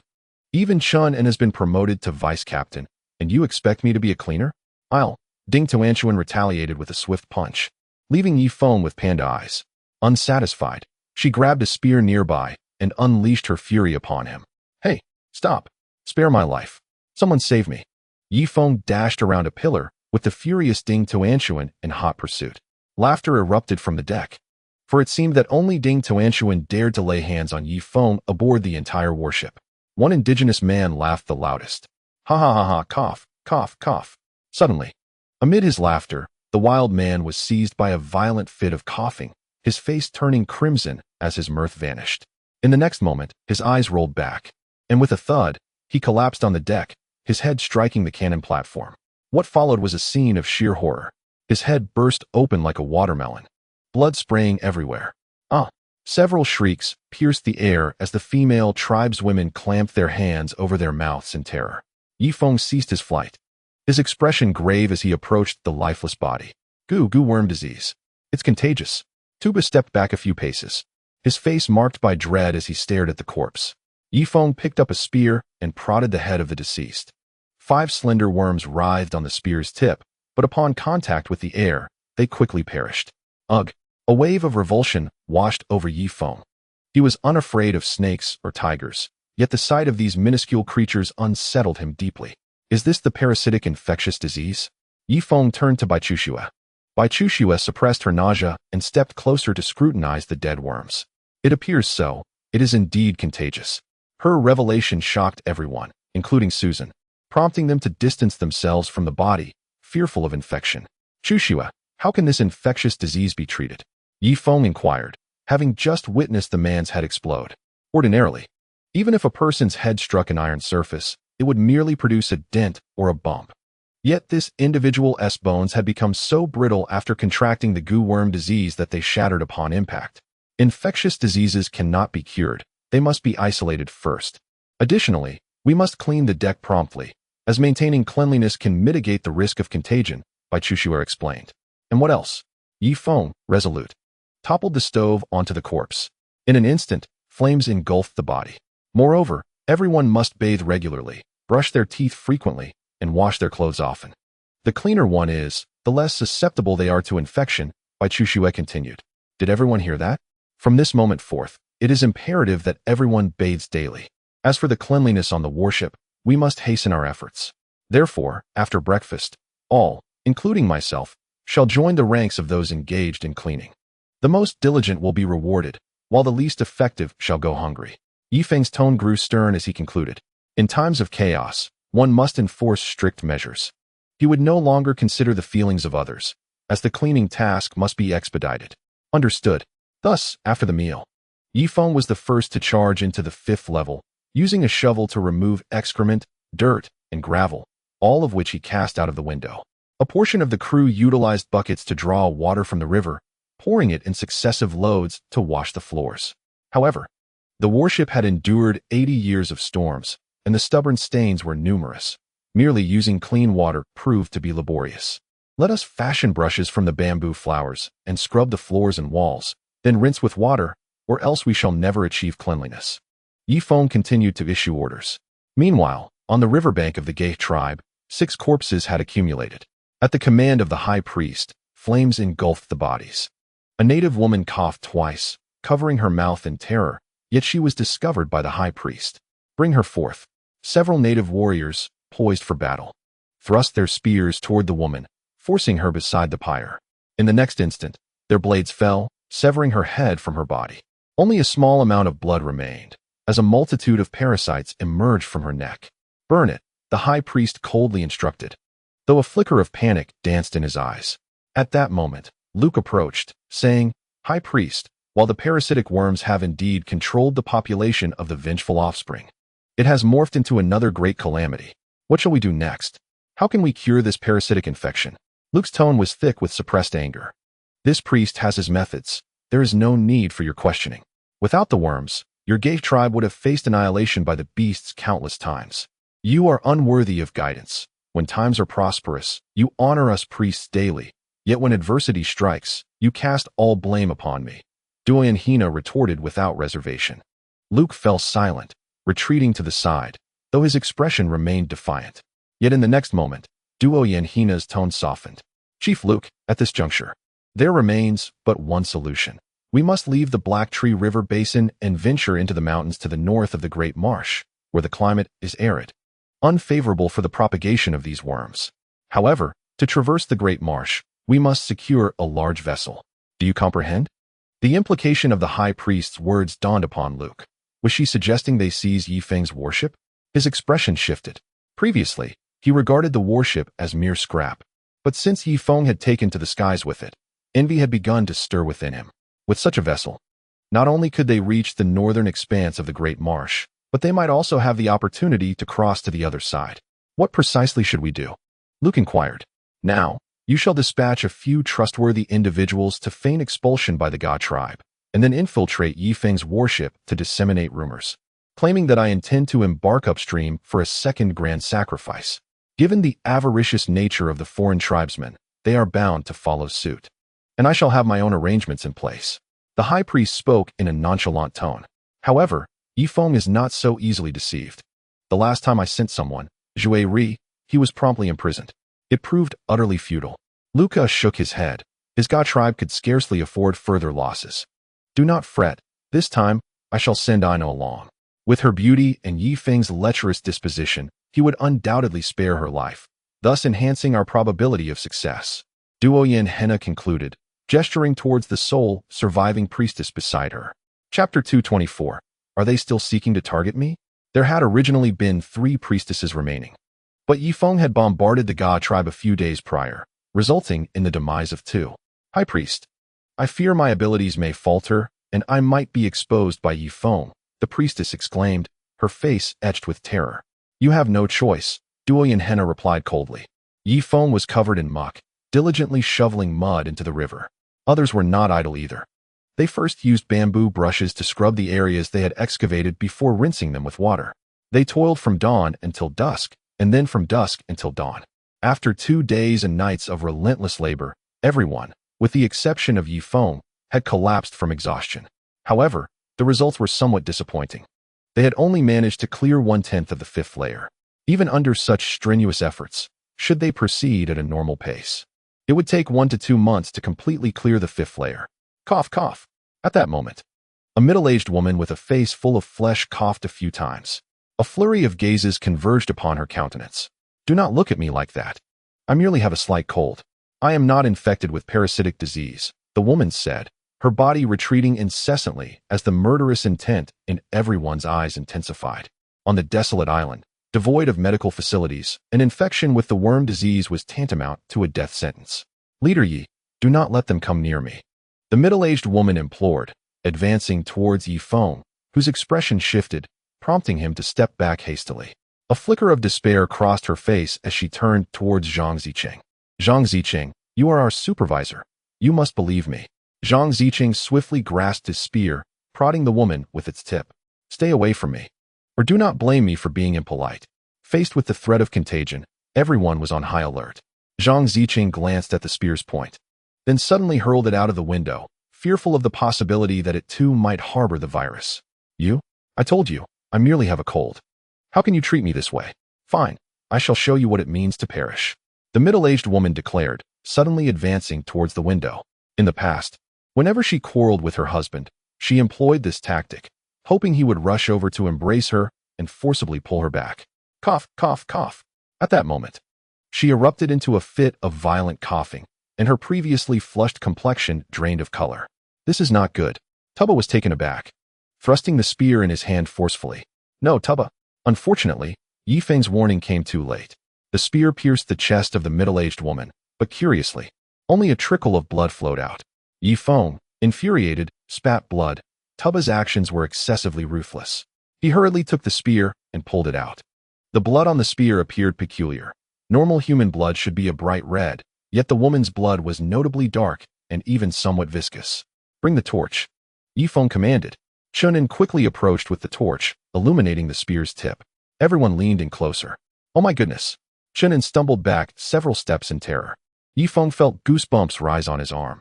In the blood, numerous slender, worm-like creatures twisted and writhed, seemingly in agony. After the host's death, they were unable to absorb oxygen from the blood. Burn it quickly. Yi Feng retreated a few steps, a chill creeping up from his feet, an indescribable discomfort settling in. How do we prevent this thing, Chushua? Yi Feng turned to Bai Chushua, whose face was equally pale. Under normal circumstances, some infectious diseases can only be defeated through immunity. Immunity is unpredictable. It relies on good nutrition, adequate rest, minimal stress, and maintaining a cheerful disposition, Bai Chushua explained. Is that so? It seems we have been working too hastily these past 2 days. Therefore, I declare that starting today, we shall work only 8 hours a day. No, 6 hours. 3 hours in the morning, 3 in the afternoon, and in the evenings, we will gather on the deck to socialize and maintain a joyful spirit. Yi Feng promptly made his decision. That's wonderful. Brother Feng is wise and mighty. Long live Brother Feng. The crowd rushed to the deck, inhaling the freedom of the river breeze. Yi Feng also ascended to the deck, calling out to everyone. First, take a shower and wash your hands thoroughly. Once you're clean, rest well. Tubba, organize some entertainment activities, like singing and dancing, for everyone to unwind. Yi Feng firmly believed in Bai Chushua's words. Previously, Ilian had likely contracted the goo worm disease, and his attentive care had ultimately led to her gradual recovery. Tubba nodded and immediately began to dance on the deck. A group of wild men quickly gathered around, seemingly admiring his performance, while the civilized individuals yawned in boredom. Their appreciation levels were on entirely different planes. Brother Feng, as the captain of the security team, I have the duty to arrange some programs for everyone. How about this? I'll come up with a few skits in the next few days to entertain everyone, Chunin suggested. You cannot, for you have eaten the ginkgo. Therefore, the two of us must work 12 hours a day. After all, our bodies are strong enough to withstand the invasion of the goo worm disease. Yi Feng pulled Chun into the 5th deck. Time passed slowly as music and dance filled the deck, while Yi Feng and Chunin cleaned on the 5th floor. Brother Feng, you must treat everyone equally. Didn't Sister Susan also eat the ginkgo? Why won't you let her come down to clean? Chunin wiped the sweat from his brow, looking at Yi Feng with a face full of grievance. Well, why don't you summon her down? If you have the courage, Yi Feng provocatively challenged. Come on, Sister Susan would surely chop me to bits. But Feng Ge, since the white fruit can strengthen the body, why not bring back more and share it with everyone on the ship? With each person getting a piece, they could endure 996 or even 007 shifts, Chunin inquired. Yi Feng had indeed contemplated this idea, but he was reluctant to venture off the warship. The last time he saw white fruit on the beach, he nearly fell victim to the indigenous people. The high priest was terrifying, seemingly omniscient. Once he stepped into the Black Tree River region, she might very well have him under surveillance. And then there was Ma Sikong, that elusive figure who seemed to haunt every corner. Though Yi Feng possessed blood scales, a bullet to the eye would still spell his doom. Feng Ge, hurry up. Indigenous people have appeared on the shore, came by Chu Xue's voice from the deck. Yi Feng's heart raced as he and Chunin hurriedly ascended to the deck. Upon reaching the railing, they beheld 10 indigenous women standing on the shore, with a fair-skinned priestess leading them. This sight ignited a fire of fury within Yi Feng. Hey, you God tribe, haven't you had enough? Do you intend to harass me further? Do you think I'm truly out of ammunition? Yi Feng shouted at the shore. Chapter 225. Ruthless Tactics Without Hesitation. Susan raised her rifle, aiming at the most beautiful priestess. Yi Feng, we have been driven out by the God tribe. We are now homeless. As autumn deepens and temperatures drop, we will freeze and starve to death. Can you allow us to join you? Ina shouted back. Ah Feng, just kill them. Clearly, this is yet another undercover agent sent by the high priestess. It seems she considers us fools, Susan remarked, chambering around with a click. Yi Feng shook his head, lowering her gun. No, the high priestess is too clever. She wouldn't use the same tactic twice. Besides, these indigenous women are all quite attractive. No? They are all so nimble. They would be perfect for cleaning, Yi Feng stated with solemnity. Just cleaning? Susan looked at Yi Feng with skepticism. Of course, and among them, there are a few who are rather good-looking. Chunin is my brother, and Cheng Li Bin and Shi Zhengliang are still single. As the leader of the team, it is my duty to find them wives, ensuring they can serve everyone on the warship with stability, Yi Feng asserted earnestly. When men have families, their hearts settle, and they appear more mature. Especially Chunin, who acts like a fool, always causing a ruckus. I believe that with a wife, he would be somewhat more composed. Spare me. I know you too well, Susan retorted, retracting her rifle and leaving the deck with an unhappy expression. Feng Ge, I don't even know what to say. You are considering us so thoroughly. From now on, I, Chunin, will be your staunch fan. Chunin excitedly grasped Yi Feng's sleeve. Why say such things? I despise the coercion of women. Once they board the warship, they must willingly choose to marry you. No force shall be employed, understood? Yi Feng stated. Brother Feng, I thought you had good intentions. If they were to choose willingly, would they not all be enamored with you? With my disposition, how could they ever find me appealing? Chunin felt he had been tricked by Yi Feng. Shi Zhengliang and Cheng Li Bin were already gathered together, selecting their preferred partners. That strong woman is mine, and the one with the ample curves is also to be claimed by me. The rest are yours, Shi Zhengliang declared. All right. Who would have thought that old Cheng Li Bin could still indulge in a few tender sprouts? As for the other native women, I shall graciously accept them. But the most beautiful one, we must be reasonable. She is undoubtedly Brother Feng's. Cheng Li Bin nodded in satisfaction. Hey, you two have finished dividing. What about us? I am still single. Wang Zhihai erupted in anger. Indeed, I am still single as well. That wild woman from the other night was far too unhygienic. I have decided to select a new. Zhang Ziqing also stepped forward. What do you two think you are? Do you even have the right to compete with me? I am the captain. And so what? Occupations are not defined by rank. We, the cleaners, are the true backbone. To hell with you. Ouch. You dare strike me? I shall retaliate.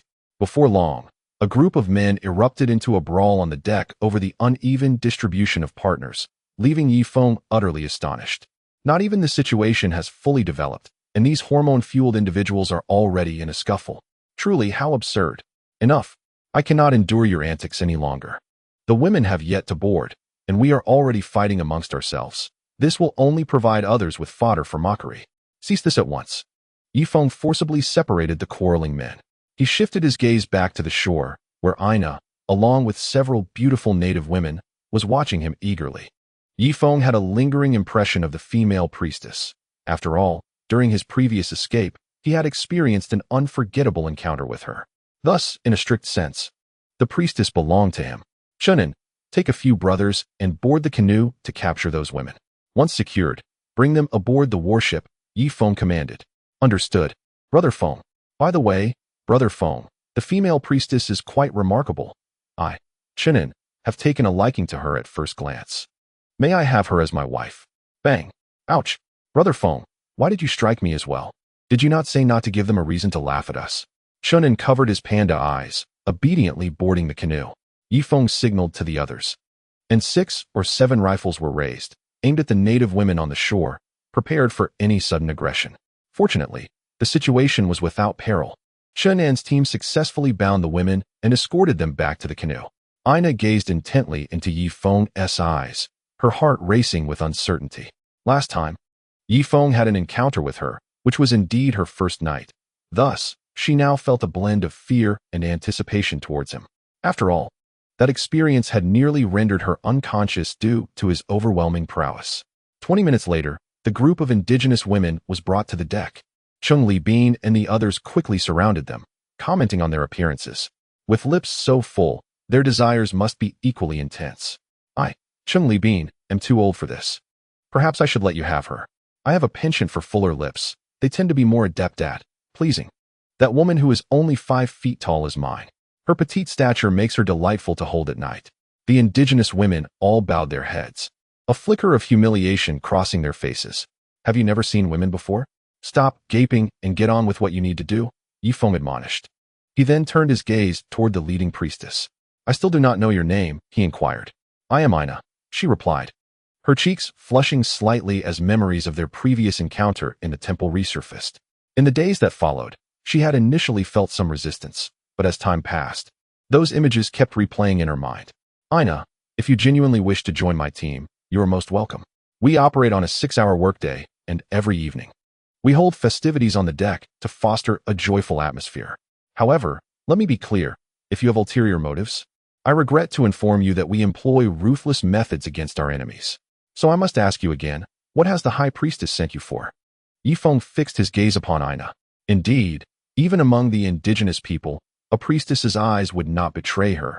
As she met his intense stare, she blinked several times, indicating her inclination to deceive.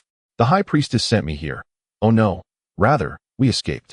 The High Priestess was preparing for another grand sacrifice beside the great swamp, and we were to be the offerings, so we had no choice but to flee. As Aina spoke, she again blinked a few times. Yifeng had also observed the other indigenous women, who too were blinking nervously. Chapter 226. The men look at themselves with unease indeed. The indigenous people were not skilled in deception. In the harsh environment of the Black Tree River, honesty had become a liability, while in civilized society, it is a prized virtue. Yifeng's previously fervent gaze gradually turned cold, while he harbored certain feelings for the woman he had once been involved with.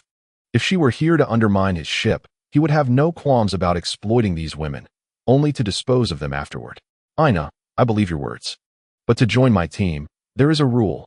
You and your 9 sisters must clean the 5th level within a month, and then I will accept you. Yifeng crossed his arms, casually stepping back a few paces. Aina slowly lifted her head, gazing at Yifeng with a pair of pitifully expressive eyes, as if her gaze could convey unspoken words, hinting at their shared past. Faced with such a heart-rending look, any ordinary man would feel an irresistible urge to protect and cherish her. Yet, Yifeng steeled himself. Please, Zhang Zicheng, take them to the 5th floor for cleaning. He called out to Zhang Zicheng in the distance.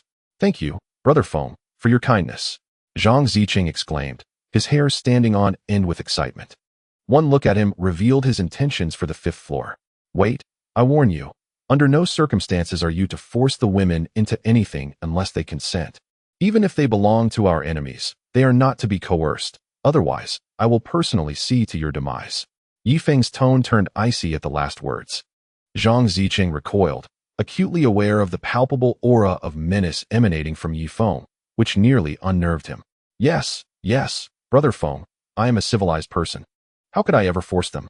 He assured, before leading 10 women to the 5th floor. However, Yifeng remained uneasy. Since these 10 women were sent by the high priestess, they undoubtedly possessed abilities beyond the ordinary. Maisie, for the days to come, please take a firearm and monitor the 10 women below. Ensure they do not engage in any mischief. Should you notice anything amiss, report back to me immediately. Yifeng instructed. Rico nodded and took the gun to the 5th floor. Though she had once been poisoned, the days spent aboard the warship, with ample food and drink and no safety concerns, had restored her health in just a few days. Yifeng's decision to send Rico was born from necessity. He could not entrust Susan with the task, fearing she might act out of jealousy and eliminate the 10 women. Nor could he assign other men, who would likely be swayed by the allure of these beautiful indigenous women. As for the others, most were unreliable, leaving Rico as the only suitable choice, dependable and possessing a degree of self-control. Brother Feng, do you suspect those women of wrongdoing? Shannon inquired. Indeed, they are problematic, undoubtedly sent by the high priestess. However, do not torment them indiscriminately. If they perish, you will be the ones tasked with cleaning up. Furthermore, let them work for 6 hours each day and allow them to participate in the evening gatherings on deck.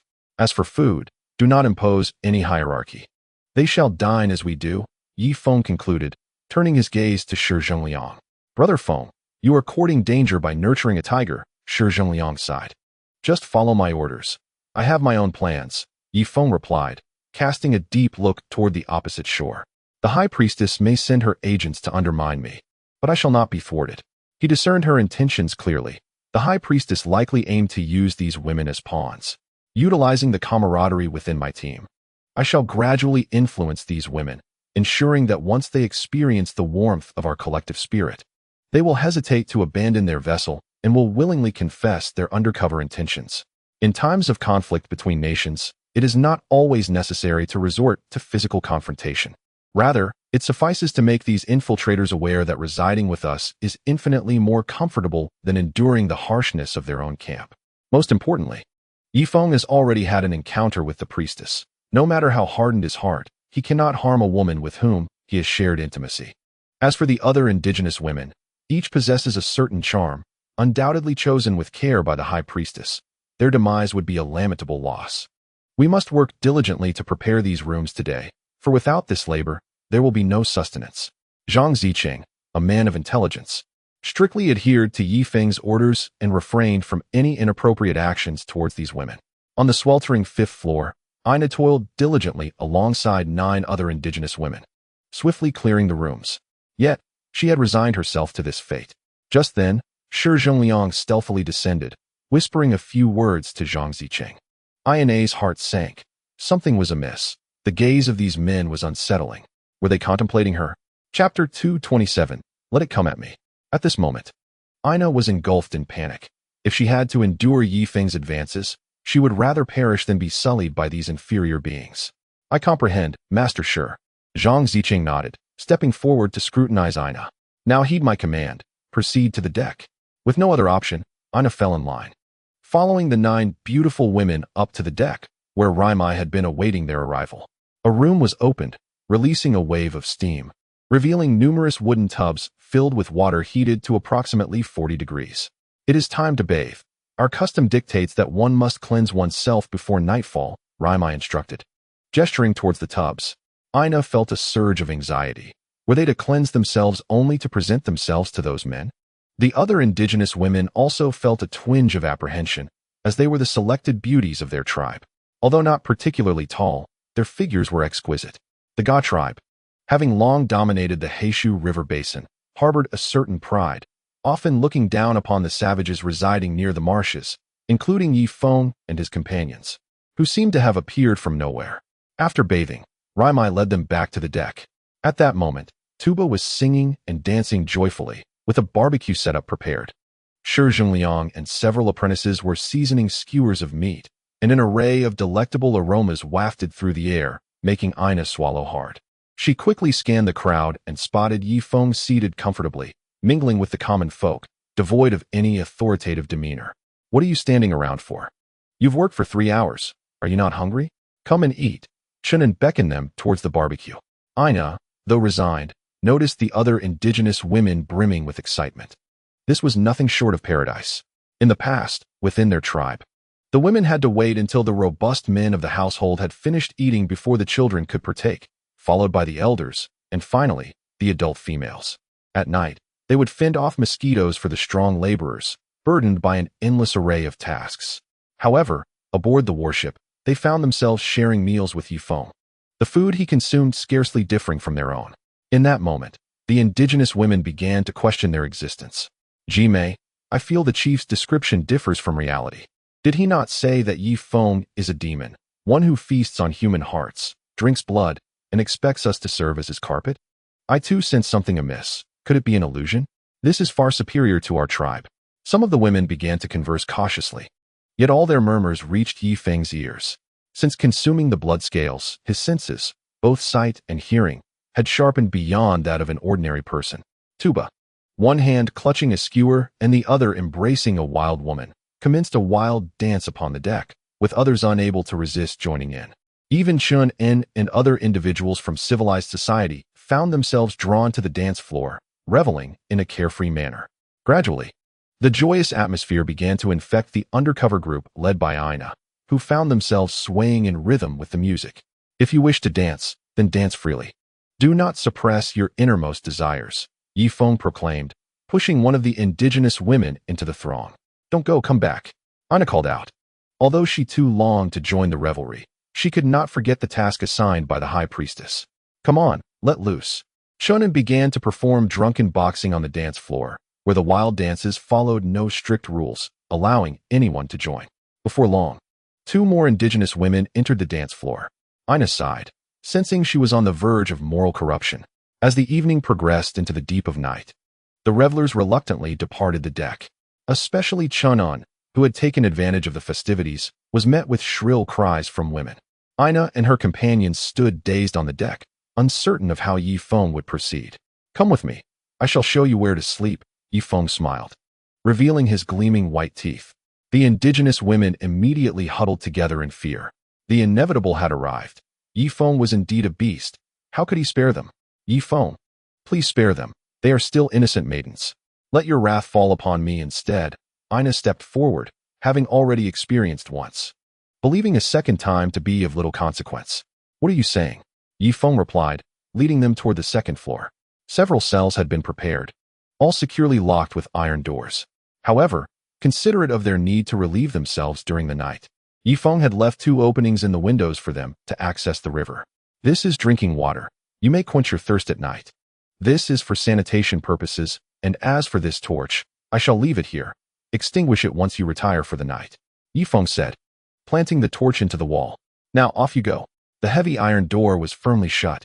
Considering that the last time he had pursued the sun, he had managed to force it open, Yifeng reinforced the door.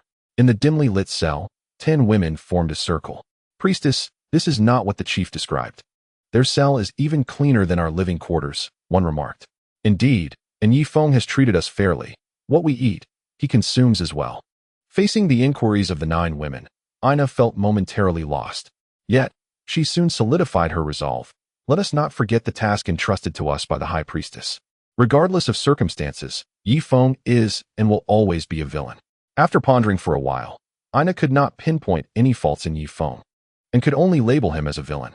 As time passed, the seasons changed, and autumn swiftly approached. Yifeng and his companions donned thick bare skins, standing on the deck discussing their ambitions. It was now the midday break, and Aina and the others had 3 hours for a nap. Over the past month, they had enjoyed a 6-hour workday, followed by evenings spent dancing alongside core members. In their former tribe, any hint of indulgence would have resulted in severe punishment. Yet after a month aboard the warship, Yifeng had never laid a hand on them. This leniency had caused their once frail bodies to fill out slightly. Aina, we should clean the 4th level tomorrow, right? One of the indigenous women inquired. Yes, the 4th level is quite dirty. We need to put in a good effort since we will be residing here in the future, Aina replied. Upon uttering those words, she startled herself. It seemed she had begun to view the warship as home. No, Yifeng is a villain, and I must not forget the mission assigned by the high priestess. Just then, Aina was struck by a fit of severe coughing, clutching her chest. The other indigenous women gasped in shock and quickly stepped aside. Aina, you won't be infected, will you? Please keep your distance. Others on the deck heard her coughing and rushed over. Ina's complexion paled. She understood the dreadfulness of the worm disease, a diagnosis often met with execution in her tribe. But she could not succumb.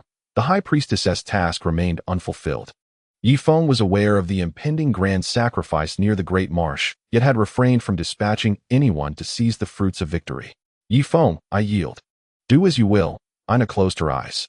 However, Yifeng grasped her hand and gently pressed his palm to her forehead. You likely have contracted the illness. From today onward, you cannot stay with the others.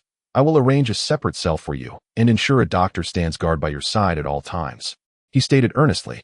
After a month of trial and error, Yifeng and his crew had developed a method for dealing with infectious diseases, isolation, proper nutrition, and companionship to alleviate the patient's spirits. Half a month earlier, Cheng Libin had also coughed, and Yifeng had used this very approach to aid her recovery. However, as the weather grew colder, the potency of the worm disease intensified. Thus, Yifeng had already prepared several stoves, intending to place one in each room to maintain a temperature consistently above 20 degrees. Only in this manner could they combat the terrifying epidemic. Ina was personally escorted by Yifeng to a brand new cell, meticulously cleaned and adorned with soft, pristine crocodile skin, beneath which lay a bed of tender hay. In the center of the room stood a stove, ensuring the atmosphere remained reminiscent of early autumn. Ina's eyes widened as she caressed every corner of the room. Yifeng, I must confess, there was never a grand sacrifice. The high priestess sent us to spread falsehoods, intending to lure you upstream, and then, employing her own means, eliminate you and seize your worship. Unable to contain herself any longer, Ina embraced Yifeng tightly around the waist. Yifeng was momentarily taken aback. Part of this revelation was anticipated, yet he had not foreseen the high priestess's ambition to commandeer his vessel. Why does she desire the worship? He pondered. Rise, he encouraged. For I have long been aware of this, yet I merely sought to prove myself not to be the unrepentant fiend they allege. He then inquired, what purpose does your high priestess have for the worship? Helping Ina to her feet. Chapter 229. A harmonious life on the riverbank of the Gogor tribe. Duoyan Hina sat within a rudimentary wooden hut, her 10 fingers deftly maneuvering, a bead of cold sweat trickling down her forehead. After what felt like an eternity, she finally managed to pry her eyes open. This is bad. Has Ina also betrayed us? Duoyan Hina's expression shifted dramatically. She acutely sensed that this latest divination had been exceedingly laborious. Ever since her encounter with Yifeng, her abilities had been rapidly declining, perhaps related to the life burgeoning within her. Contemplating this, she instinctively placed her hand on her abdomen, her heart in turmoil. She yearned to eradicate the seed within, yet the brilliance of motherhood overshadowed her irrational thoughts. Inside the modest wooden cabin, a fire burned steadily, maintaining the warmth at a comfortable 20 degrees. This was a privilege afforded to her as the high priestess, yet outside the hut, others were not so fortunate. The common indigenous people huddled together, relying on their bodies for warmth in the open air of the riverbank, while several women trembled from the cold. In late autumn, with temperatures hovering around 12 to 13 degrees, robust indigenous men could endure, but women and priests were different. Strictly speaking, their constitution resembled that of ordinary women. Luke, clad in 2 layers of animal skin, paced back and forth on the riverbank, urging some elders and women to stack wood at the river's edge. Quickly, before winter sets in, we must construct sufficient shelters.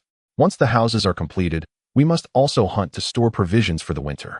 Ordinarily, the construction of houses would not require Luke's direct prompting, but circumstances had changed.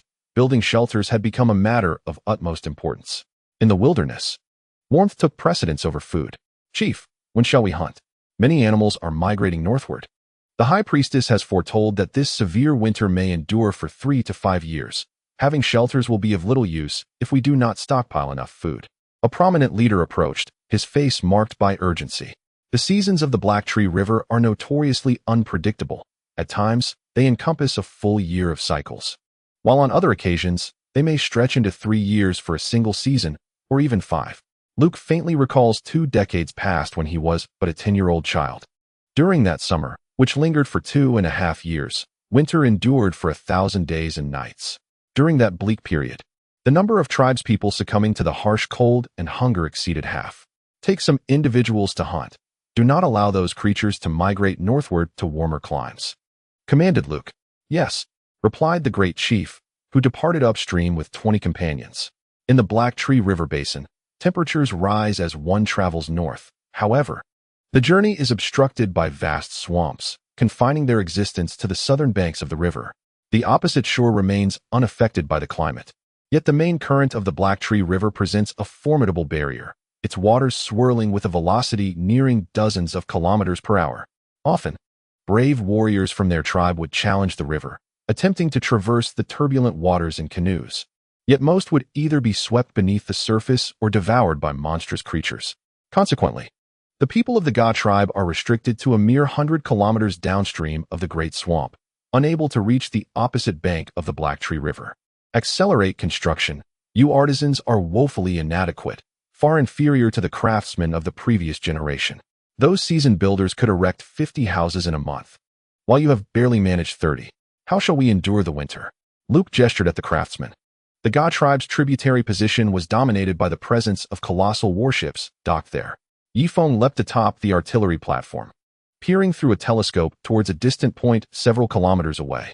Can you see anything, Brother Feng? Inquired Wang Zhihai from below. Too far.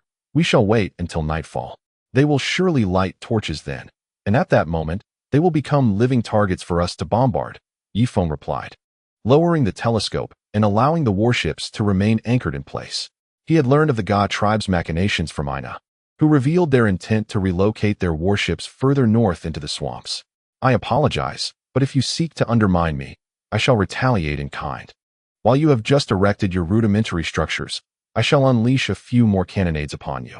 One must ponder the psychological impact of having a month's labor reduced to rubble. Would they not explode with fury? Ina, meanwhile, sat on the deck, choosing not to descend to the lower levels for cleaning. Yifeng believed in clear rewards and punishments, since she had voluntarily disclosed the truth. He granted her freedom to roam the deck, relieving her from daily toil. Yet, Ina grappled with inner conflict. She felt she had betrayed the high priestess, though the comforts of life with Yifeng were undeniably alluring.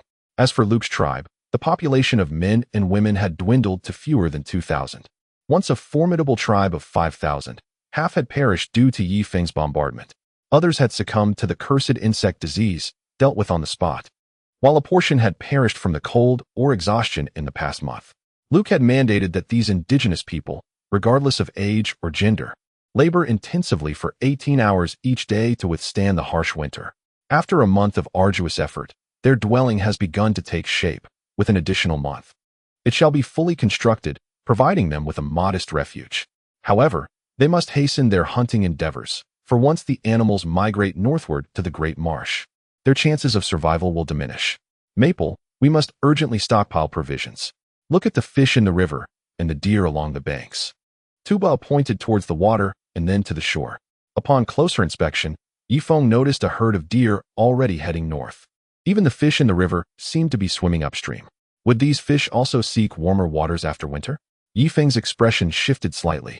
As their supplies aboard the ship were still meager, and to store food, they would first need a substantial amount of salt. Otherwise, the meat would spoil over time. Indeed, and the duration of the harsh winter is unpredictable. When I was 5, that bitter winter lasted for over 1,000 days and nights, Tuba remarked. What? 3 years of bitter cold? Yifeng truly felt a sense of panic. Tonight, let us fire 2 rounds at the Ga tribe, and then we shall venture downstream to procure salt, while simultaneously catching some sea fish and land game. We must aim to have at least 4 years' worth of provisions. Yifeng commanded. Understood, came the swift replies from the others. Ina, too, absorbed Yifeng's words, and a flicker of fortune ignited within her. Fortuitously, she had been sent aboard the warship by the high priest. Otherwise, she might have faced hunger in the tribe. Maple, there is no need for excessive concern. We possess this grand vessel, which can navigate to the northern reaches of the Great Marsh to capture prey. The Ga tribe, however, cannot cross the marsh. Tuba reassured Yifeng. Ah, I see now. How fortunate. Yifeng smiled, envisioning a blissful life during the winter months. Chapter 230. The happiest days time swiftly advanced to evening, and Yifeng ascended the artillery platform once more, aiming his telescope at the Ga tribe's position. Indeed, a series of bonfires flickered along the riverbank, indicating that the natives were laboring late into the night. Wang Zhihai, we have only 4 shells remaining. Today, I permit you to expend 2, but ensure your aim is precise, Yifeng instructed, granting him the position of chief artilleryman. Wang Zhihai nodded, shedding his nonchalant demeanor, raising his thumbs in approval as he focused on the Ga tribe's location. A bit lower. No, too much. Raise it slightly, 1 centimeter to the left. And half a centimeter more, he adjusted meticulously. After a thorough calibration, Wang Zhihai affirmed his readiness with a nod. Load the shell, Yifeng commanded. 2 of the wild men proceeded to insert the shell into the cannon's chamber and sealed the hatch tightly. With a resounding clang, the sound of a blade being drawn echoed. Yifeng quickly lifted the telescope to observe the Ga tribe, now several kilometers away. A burst of flames shot skyward. Quickly, prepare the second shell, Yifeng ordered. Lux stared in disbelief at the towering inferno on the riverbank, the cacophony of screams piercing his ears. Yifeng, you scoundrel! I will make you suffer 1,000 deaths. Tears welled in Lux's crimson eyes. The high priestess stood in shock, gazing at the devastation on the riverbank. Half of the remaining artisans had perished in the explosion, and the wooden dwellings they had painstakingly constructed lay nearly in ruins. A sharp, piercing sound sliced through the air, followed by another explosion that sent flames soaring into the sky. Even the high priestess's abode was lifted into the air, and the center of the riverbank was transformed into a vast crater, with torrents of river water cascading into it. Rook collapsed onto the ground. A furious roar echoed through the dense forest under the night sky. After firing 2 rounds, Yifeng wasted no time and commanded the warships to drift downstream, preparing to harvest salt by the seaside. However, with the sun's temperature so low, alternative methods for salt extraction would be necessary. The warships reached the coastline in just 3 hours, and a gust of sea breeze swept in, prompting everyone to tighten their furs. The wind over the sea was indeed fierce. We should hasten to gather salt, Yifeng declared. The crew quickly lowered wooden barrels into the water, drawing salt water onto the deck. As for harvesting salt on the beach, Yifeng abandoned that notion, deeming it too perilous. The high priestess might be lying in wait there, making it safer to dry the salt on the deck. At that moment, Ina suddenly clutched her head and crouched in agony. A piercing scream erupted, and the next instant, it appeared as though something was pushing forth from her brow. Yifeng instinctively enveloped her in his embrace. This is bad. The high priestess is casting a long-range curse. Yifeng's voice trembled, clearly indicating that the high priestess had placed a curse on all the members of the Ga tribe. If provoked, she could unleash her wrath upon them. Not only Ina, but also the 9 indigenous women working on the 5th tier let out cries, as if something were trying to emerge from their foreheads. Yet, within minutes, their brows returned to calm, though their faces remained pale and weak. Nearby the riverbank of the Ga tribe, the high priestess chanted incantations with increasing pallor. This is terrible. Has my cursing power diminished so much? A heavy feeling settled in Duo Yanhina's heart. Her earlier attempt at cursing had evidently failed, indicating that Yifeng's seed had taken root within her. Should it successfully sprout, she would completely lose the powers of the high priestess unless she could bear the child. Has the high priestess succeeded? Rook gritted his teeth and inquired. After a moment's contemplation, Duo Yanhina nodded calmly. Has this priestess ever failed? She resolved not to disclose the weakening of her abilities to Rook, for if she did, she would lose any means to threaten them. One must ponder, how would a beautiful high priestess without cursing abilities be treated? That's good. Rook exhaled in relief. But casting a glance at the ravaged riverbank, he let out an enraged shout towards the heavens. Everyone heed this. We shall venture into the woods and swiftly rebuild our home, for the harsh winter approaches. Time flowed once more, and a month swiftly passed. Yifeng had successfully collected sufficient salt and even caught dozens of large sea fish along the way. The fish each weigh over 200 kilograms. Their size comparable to that of a tuna. Maple, these fish must be salted to prevent spoilage, Tubba remarked. Very well, the task of curing them is entrusted to you. As the indigenous people here, you surely know how to preserve our catch. Yifeng nodded, his gaze fixed on the swiftly retreating trees along the bank. Although some wildlife still lingered at the riverside, most were creatures with thick fur, while those with thinner coats had already migrated toward the vast swamp. Upon reaching the swamp, animals possess their own means of navigating the treacherous terrain, but humans, driven by fear of death, hesitate to traverse the ominous wetlands. Chushua, how many patients are aboard the warship now?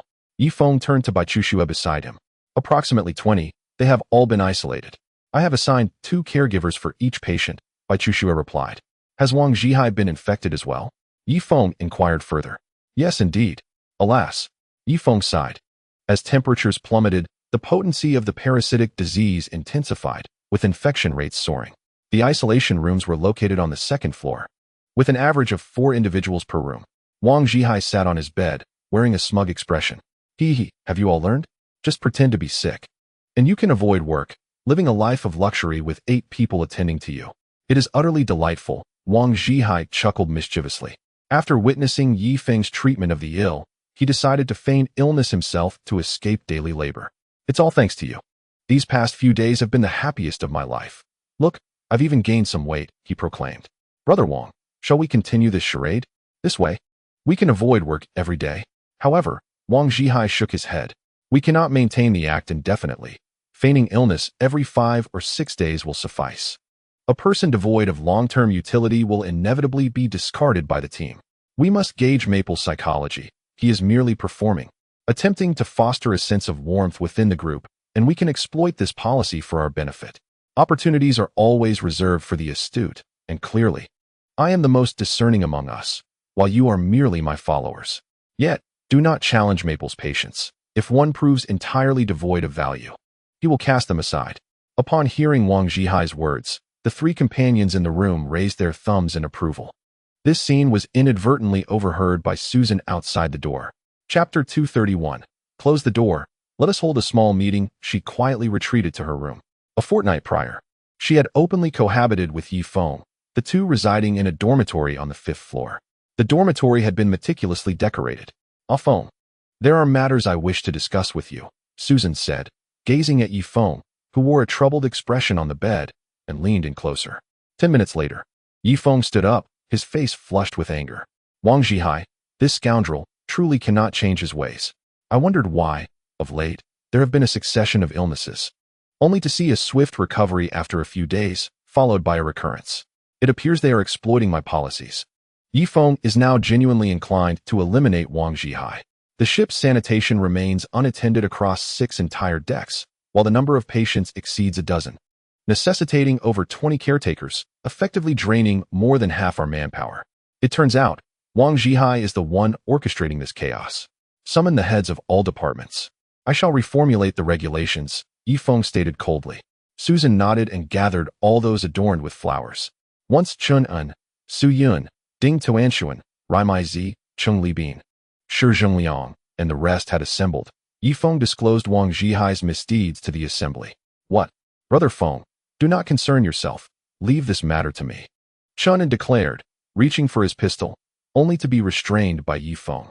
Do not be hasty. Nearly everyone is feigning illness. We cannot execute them all, can we? Henceforth, all personnel aboard the ship shall begin accumulating points. In the future, housing will no longer be complimentary, nor will meals. They will require points for redemption. However, being magnanimous, I, Yifeng, shall initially grant each person 4,000 points. Those requiring companionship during illness must compensate their caretakers a minimum of 200 points per day. Naturally, this will vary with the quality of service. Basic service will cost 200 points daily, intermediate service 300, and premium service 500 points. Please, do not let me speak alone. Everyone must contribute ideas to motivate this lethargic lot. If we continue in this manner, our team will grind to a halt. Yifeng implored. At that moment, Su Yun interjected. Feng, why not gather those feigning illness and enlighten them about the consequences of collective idleness? If they come to their senses, we need not resort to such measures. Otherwise, how are we different from capitalists? Very well, you, Susan, and I shall engage in some ideological work with them. If they remain oblivious, we will have no choice but to employ capitalist methods to incite action, Yifeng concluded, leading several individuals to the second deck. He had intended to foster an environment of mutual affection, yet persistent troublemakers sought to exploit privileges and sow discord. Furthermore, lethargy, once it spreads, can infect even the diligent, proving more fearsome than an infectious disease. Wang Zhihai reclined in bed, propping his leg and humming a frivolous tune. Life was indeed delightful, yet Yifeng's foolishness in instituting such a system allowed his cohort to savor the spoils. With the prospect of feigning illness every few days, life seemed increasingly promising. Hey, you 3, stop dozing, let us play chess. Look, during these 2 days of illness, I carved a chess set from wood, Wang Zhihai exclaimed. eagerly retrieving the chess pieces from beneath his bed. I cannot play. A wild man protested. Learn from the side, came the response. As the group eagerly engaged in a game of chess. Brother Wang, not only are you skilled in chess, but your ability to be lazy is also exceptional. Look, I'm left with nothing but a single general, a man nearby praised. Of course. Look at Yifeng, he is that general. Now that his soldiers and elephants are gone, he is merely a solitary commander, easily manipulated by us. Wang Zhihai chuckled, promptly capturing the general. At that moment, a knock echoed from outside the door. Quick! Wang Zhihai's expression shifted, and he hastily concealed the chess pieces beneath the bed. The others slumped back onto the bed, feigning illness with exaggerated groans. Zhihai, it's me. Open the door, Yifeng called from outside. Brother Feng, we've caught a contagious disease and feel like we're on the brink of death. Just come in yourself, Wang Zhihai weakly replied. Yifeng, incensed, kicked the door open. Moments earlier, he had heard Wang Zhihai's robust laughter from within. Now it seemed they were putting on an act. Upon entering, he found the four men sprawled on the bed like lifeless dogs, while Wang Zhihai continued to writhe playfully. Bring the other patients in here, Yifeng instructed Chunin, who stood behind him. Soon, all the patients gathered in Ward 1. Yifeng had Su Yun sit by the door to engage them in a discussion. Dear fellow patients, we are a team, yet our team is nearly at a standstill. The sanitation is neglected, and the daily tasks fall upon us, including Yifeng himself. Indeed, our team is centered around love, fostering a positive environment. However, love can wane. Therefore, I urge those who are well to return to work. The benefits of a team thrive on a shared sense of social responsibility. For instance, if we provide generous subsidies to the elderly, sick, and disabled, yet everyone pretends to be ill or incapacitated, the benefits will ultimately vanish, as people seek subsidies while shirking responsibility. Do you understand my point? Su Yun implored earnestly. Teacher Su, you are correct. Once I recover, I promise to participate in work. Rest assured, I, Wang Zhihai, possess a broad perspective, he replied feebly. Yifeng noticed a flicker of guilt cross the faces of the wild men, while the educated individuals continued their charade. Comparatively, the wild men appeared more straightforward, whereas those with education seemed shameless. Simultaneously, Su Yun's words sparked a newfound respect in Yifeng. He had previously regarded her, the CEO, as inept, but now realized she held unique insights into management. I trust you all understood Su Yun's message. For now, we shall take our leave. I hope to see you on the deck tonight for my inspection, Yifeng concluded before departing with a few others. In Ward 1, all eyes turned towards Wang Zhihai, who had evidently become the leader among the ailing. Close the door, let us hold a brief meeting, Wang Zhihai commanded, and with a resounding thud, the door shut. Brother Wang, I find some validity in what Teacher Su has said. If everyone were to fall ill and become incapacitated, who would then care for us? Let alone safeguard the warships? Proclaimed a wild man. Chapter 232. Have you had too much of the tender grass? Humph. Do not heed his nonsensical ramblings. He merely wishes for us to continue to toil like beasts of burden. From this moment on, we shall persist in feigning illness. As there are indeed a few genuine patients among us, I refuse to believe that Bai Chuxue can discern who is a true patient without any equipment. This is what one might call a blend of truth and falsehood. Wang Zhihai declared the final decision. Immediately, the group dispersed, each returning to their respective homes. Nightfall soon arrived, and Yifeng paced back and forth on the deck, not a single patient in sight. This rendered his expression rather grim. Brother Feng, let us execute the plan, suggested Chunin. Indeed. First, let the caregivers withdraw, and then I shall inform Master Shi, Yifeng responded, his gaze icy as he nodded. It was already mealtime, yet Wang Zhihai and his group had been wandering the ward for over an hour. Why has the caregiver not yet delivered the food? One patient inquired. Do not fret, perhaps Master Shi has overturned the pot. Wang Zhihai attempted to maintain his composure. Time slipped by once more, and after another hour, the four were all growling with hunger. Finally, Wang Zhihai could no longer contain himself and pounded on the door. Where are the caregivers? Why has the food not yet arrived? If this continues, I shall lodge a complaint against your mistreatment of patients. However, silence reigned outside, and no one acknowledged him. In a fit of anger, Wang Zhihai flung open the door and stepped into the adjacent room. Inside, the 8 caregivers had long since departed, but Chunin sat within, gnawing on a wild chicken leg. Captain Chun, where are the caregivers? Wang Zhihai asked. Our team's currency has begun to circulate. Each member has been issued 4,000 points. If you are willing to spend points, caregivers will naturally come to attend to you, Chunin replied, speaking ambiguously. Intending to ensnare Wang Zhihai. Are you suggesting that if I merely pay points, someone will tend to me? Wang Zhihai's eyes darted. In his recollection, points seemed rather useless. Indeed, it depends on the level of service you desire. Level service costs 500 points per day, while the next level is 300 points per day. Enough of this. I am willing to pay 500 points up front. Hurry and find a caregiver for me. Wang Zhihai waved his hand impatiently. At this moment, he remained oblivious to the significance of the points. Before long, Chunin procured a wild woman to serve as caregiver. Hylan, you shall attend to him from now on. I will now register. Your initial points are 4,000, and with the 500 points Wang Zhihai has paid you today, you now have a total of 4,500 points, while Wang Zhihai, you currently possess 3,500 points. After Chunin finished speaking, he tucked away his notebook. Wang Zhihai sensed an ominous premonition, yet he dismissed it. Hylan, quickly prepare something to eat for me. I am famished, he commanded. Settling into the caregiver's room. May I inquire, Mr. Wang, which meal package would you like to choose? We offer 4 tiers of packages. The first requires a mere 20 points, the second 30 points, the third 40 points, and the fourth 50 points. Hylan inquired. Having undergone training. Naturally, it is the finest package, Wang Zhihai remarked, as he felt an overwhelming hunger. After finishing his meal, Wang Zhihai found that he was left with 3,450 points. Captain Chun, by the way, are there any special services? Wang Zhihai asked with a mischievous grin. He mistakenly believed that 4,000 points were distributed daily, unaware that it represented a month's salary. Indeed, we offer services such as laundry and room cleaning, all payable with points, Chunin replied with a grin. All right, I shall return to rest now. Subsequently, others approached Chunin, eagerly exchanging points for the finest companionship, indulging in premium packages that cost 50 points per meal, totaling 150 points for 3 meals. The Gaha tribe had relocated to a wooded area. Pressed for time, they constructed their shelters against the trees, significantly expediting the process. Simultaneously, they dared not commit all their manpower to construction, needing to maintain a watchful guard with dozens of individuals, wary of Yifeng's potential whims that might lead him to bombard them again. They were uncertain how many shells remained on Yifeng's warship, but they estimated at least a dozen.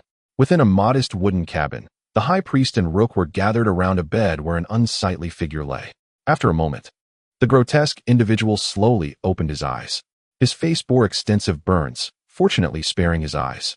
Mr. Ma, you have finally awakened. The high priest's cold voice resonated. Startled, Ma Sikuin instinctively reached for a weapon, only to find his side empty. Do not worry, Mr. Ma. We have rescued you with the intention of enlisting your aid in identifying Yi Feng's vulnerabilities, or perhaps the warship's weaknesses. In our current predicament, only through collaboration can we seize the warship, the high priest stated matter-of-factly. This, very well, let me ponder.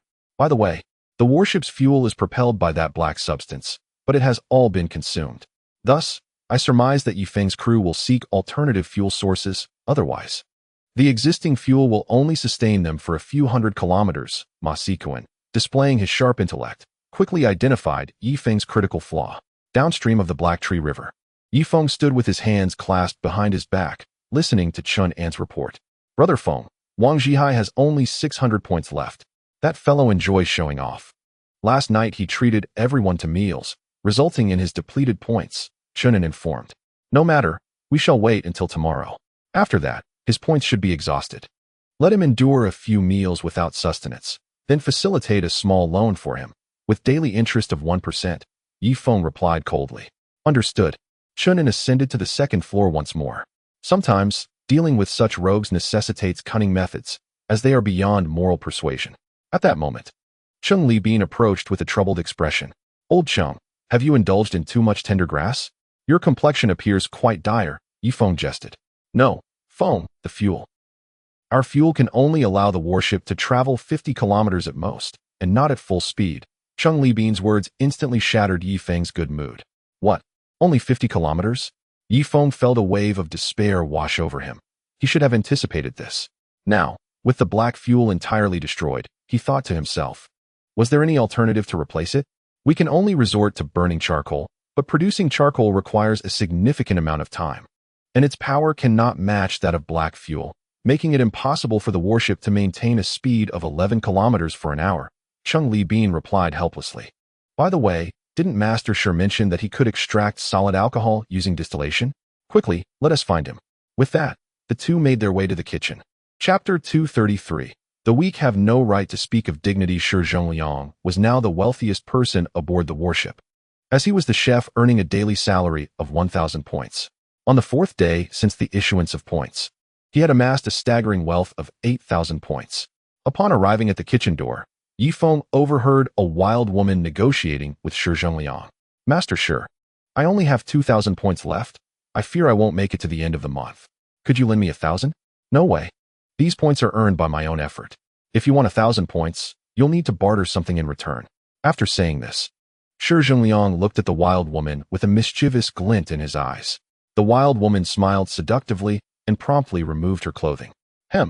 Yifeng cleared his throat at the doorway, prompting Shi Zhongliang to quickly feign a righteous demeanor. Young lady, put your clothes back on. Who do you think I am? If you need money, I can lend it to you, but I will charge 5% interest daily, Shi Zhongliang stated seriously. Master Shi, please come to the conference room. We need to hold a meeting, Yifeng said politely. All right, I'll be there shortly. After tidying up, Shi Zhongliang followed Yifeng to the conference room, which was essentially the dining area. Brother Feng, what I proposed earlier was merely a concept. Although solid alcohol is durable, do you have any idea how much fruit we would need to gather? It would likely take several tons of fruit to distill less than 20 pounds of solid alcohol. Do you think we have enough manpower for that? Shi Zhongliang wore a troubled expression, realizing that fuel had run out much sooner than he had anticipated. The warship's dominance over the Heishu River relied entirely on its power. Without it, the Gay tribe could easily climb aboard and wreak havoc. While Yifeng's team was sizable, it paled in comparison to the Gay tribe, especially considering they had a formidable army of resentful children numbering in the thousands. From today onwards, we must conserve fuel as much as possible. Tomorrow, we will go ashore to fell trees and produce charcoal. Yifeng sighed deeply. Indeed, maintaining the operation of a small society required numerous improvements, with difficulties arising one after another. When would it all come to an end? I am proficient in charcoal production. I will personally teach them how to make it tomorrow, Shi Zhongliang remarked. No, I shall instruct them myself. As for you, there are more pressing matters at hand. Collaborate with Chu Xue on exploring the potential of utilizing certain chemical fuels as substitutes for black fuel. You shall have half a day for this research, while the other half shall be dedicated to maintaining your daily responsibilities. Yifeng patted Shi Zhongliang on the shoulder. Very well. With greater power comes greater responsibility. This household would have long since disbanded in my absence. Shi Zhongliang nodded in agreement. Yifeng continued. Zheng Libin, the food situation within the Gay tribe is becoming increasingly dire. Despite enduring 2 rounds of bombardment from Yifeng, their population remains over 2,000. With approximately 200 to 300 robust warriors among them. Their daily sustenance needs are mounting, and food supplies are failing to keep pace. Moreover, they have to feed over 2,000 vengeful children, whose appetites are substantial, requiring nearly half their body weight in food each day. Chief, the animals have largely migrated upstream. Hunting has become increasingly challenging. It is estimated that over the next 60 days and nights, we will only be able to manage 2 meals a day, and the elderly and weak may have to subsist on merely 1 meal daily, said a stern-faced chief. That accursed Yifeng has destroyed all our winter provisions. Relay my orders. Henceforth, artisans shall maintain 3 meals a day, strong men 2 meals, and as for the elderly and weak, we must ensure they do not starve. Luck responded, his face clouded with worry. But chief, what about the vengeful children? They constitute the bulk of our burden.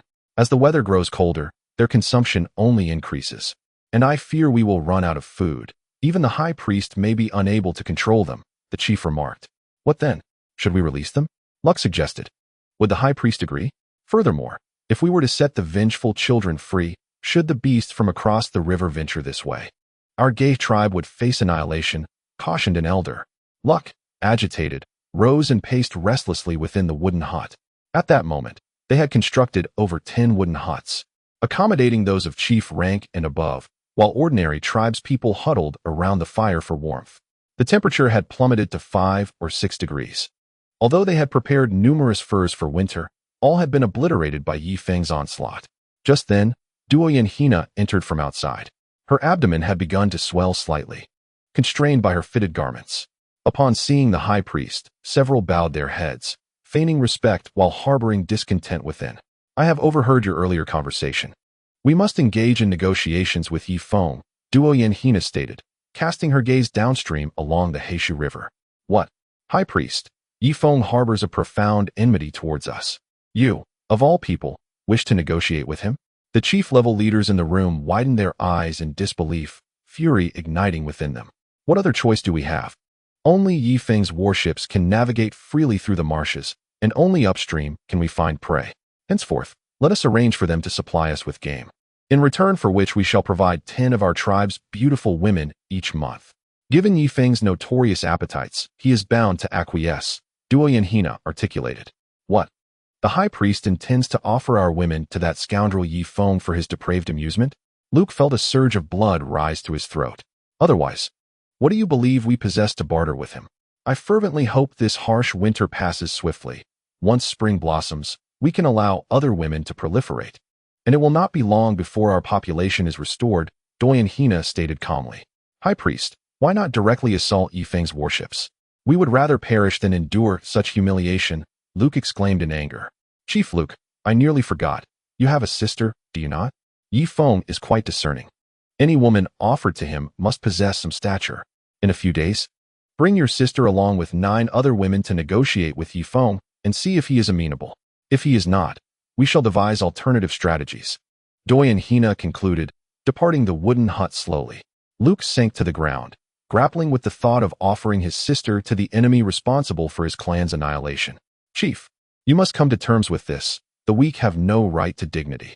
But rest assured, when spring arrives, we shall storm the warships and exact 1,000-fold vengeance upon Yi Feng and his ilk, cleansing the shame of our tribe with their blood, one of the chieftains urged.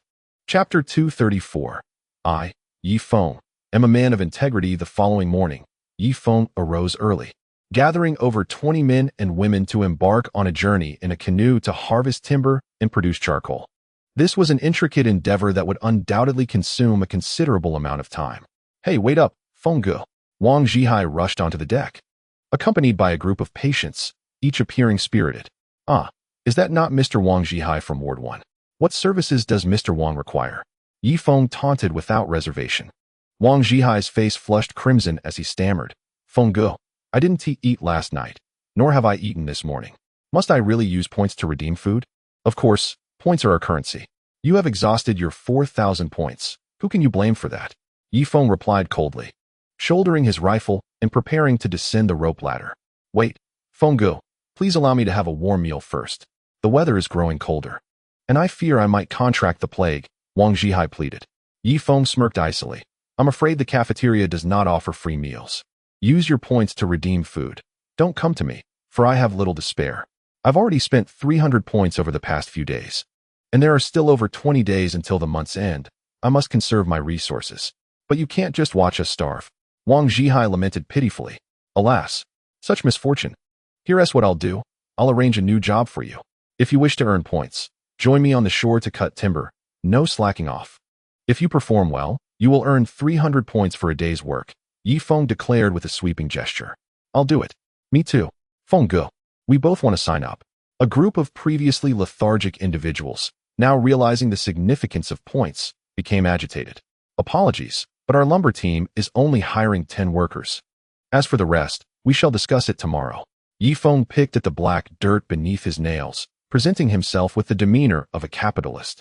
Ultimately, he selected 10 individuals, among them Wang Zhihai. These fellows, indulging in a life of gluttony, had grown corpulent and were ideal for the task at hand. For canoes made 3 trips to ferry everyone to the shore. Meanwhile, Susan and her companions brandished rifles, safeguarding the lumberjack team from potential ambushes by the Gaha tribe. Not to mention that scoundrel Masakong. Unbeknownst to Yi Feng, Masakong too had been grievously injured and lay in a Gaha tribe bed. As time trickled by, these civilized folk took an entire day to fell a mere dozen trees, subsequently constructing makeshift pits on the shore with mud. Wang Zhihai and the others wielded axes, chopping the timber into appropriately sized logs, neatly stacking them in the pits, and covering the tops with earth while igniting a small fire beneath. In 2 to 3 days, Once the smoke had dissipated, they would yield freshly produced charcoal. Returning home, Yifeng leaped onto a canoe and gazed at the 6 pits hewn on the shore. In 3 days' time, they would return for the charcoal, hoping for fair weather. Rain could spell disaster for their endeavor, forcing them to start anew. Even so, the total yield of charcoal from the 6 pits would be barely sufficient for the warship to traverse a few dozen kilometers. And the charcoal would occupy a significant amount of space, far inferior to black fuel. Wang Zhihai and the others, ravenous, felt their stomachs gnawing at their backs after a day of labor.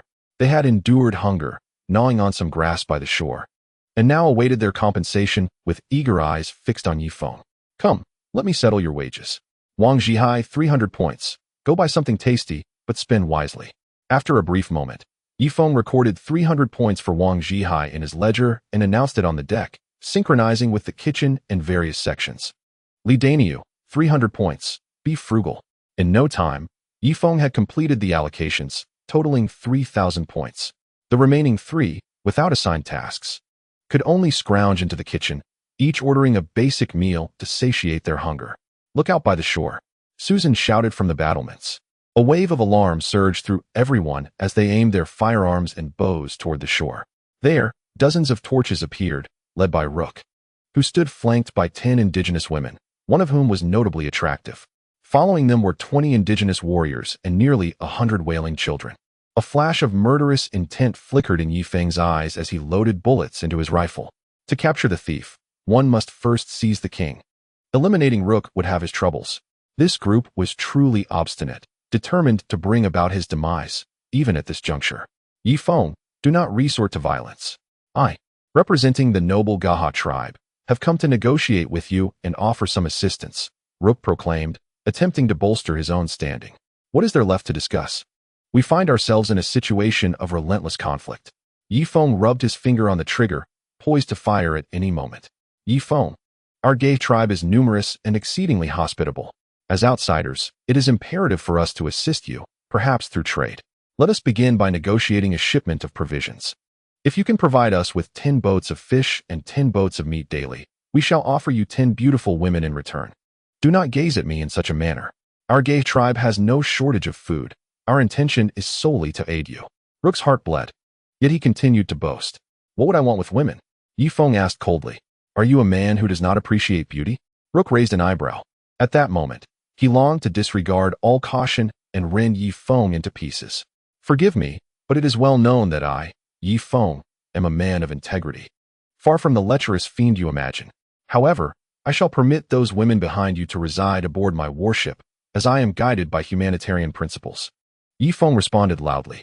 Susan could not help but turn around, glaring at him fiercely. No, you must offer something in exchange, such as food. Although we do not lack provisions, we are doing this for your benefit. Rook's stomach growled with hunger, yet the pride of a chief compelled him to maintain his bravado. Afeng, why not have them assist us in felling some trees? They can then process the timber into appropriately sized planks, which requires both labor and strength. In return, we will provide them with sustenance, Susan suggested. Is that so? What of the 10 beauties on the shore?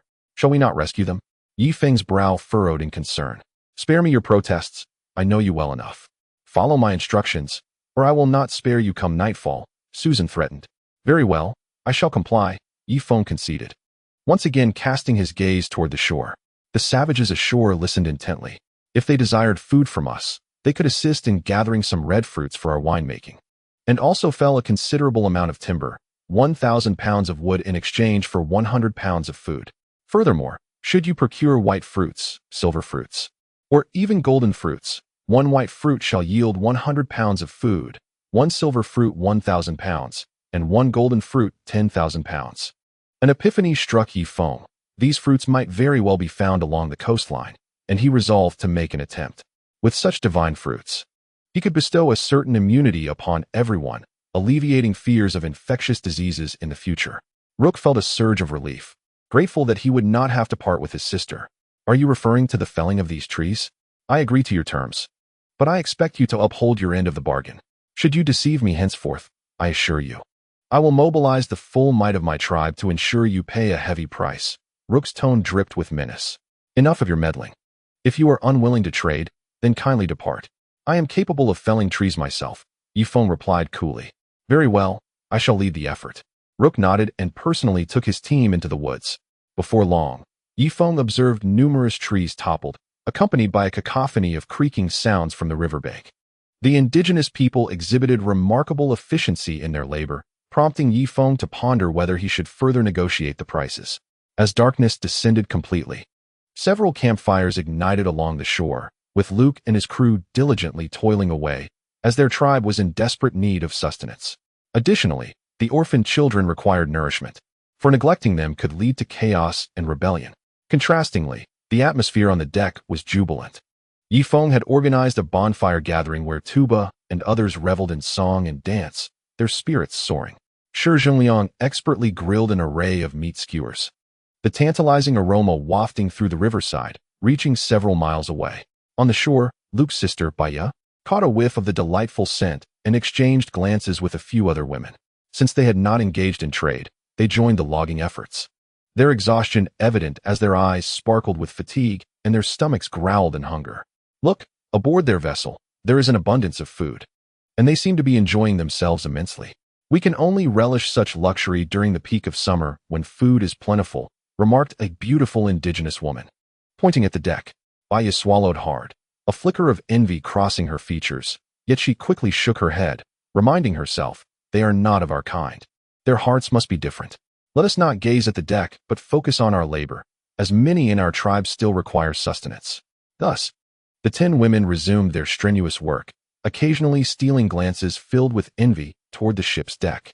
Not only they, but even the male indigenous members, found themselves involuntarily twitching their noses, yearning to sprout wings and soar to the deck to indulge in the feast. Do not look at the military vessel, or face punishment for treason. Immediate execution, Luke warned, a chill running through him as he resorted to brutal measures to maintain order. The festivities on the deck continued into the deep hours of the night, only concluding when Yifeng finally permitted them to return home to rest.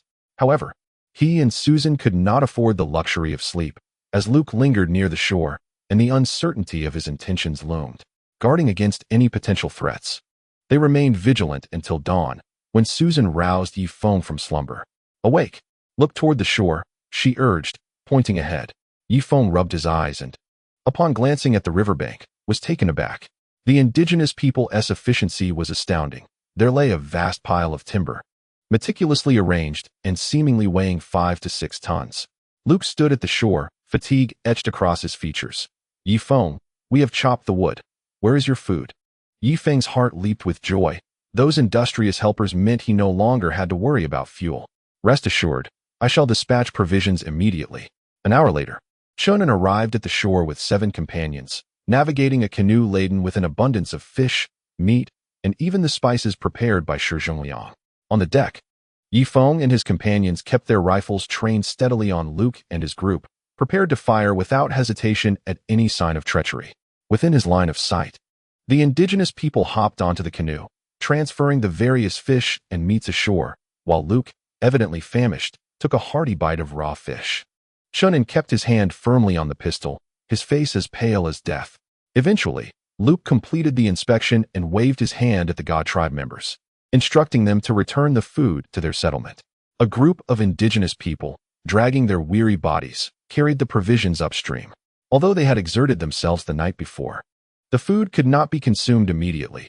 It was to be offered first to the high priest of the tribe, followed by the indigenous men, and lastly, the indigenous women. Yifeng, will you require timber tomorrow? Luke suddenly turned back to inquire.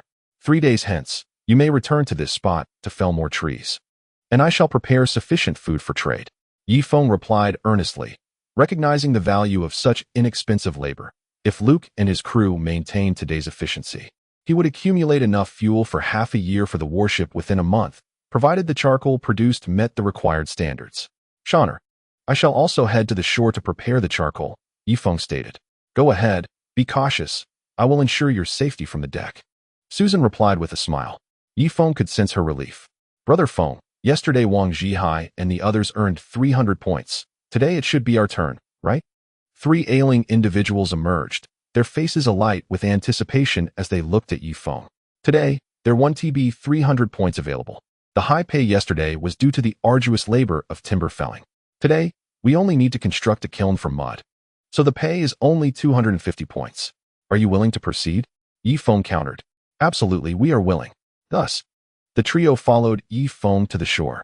Wang Zhihai, having earned 300 points yesterday, still had over 200 remaining, feeling that it could last him for another 2 days. He was not in a hurry to earn more points.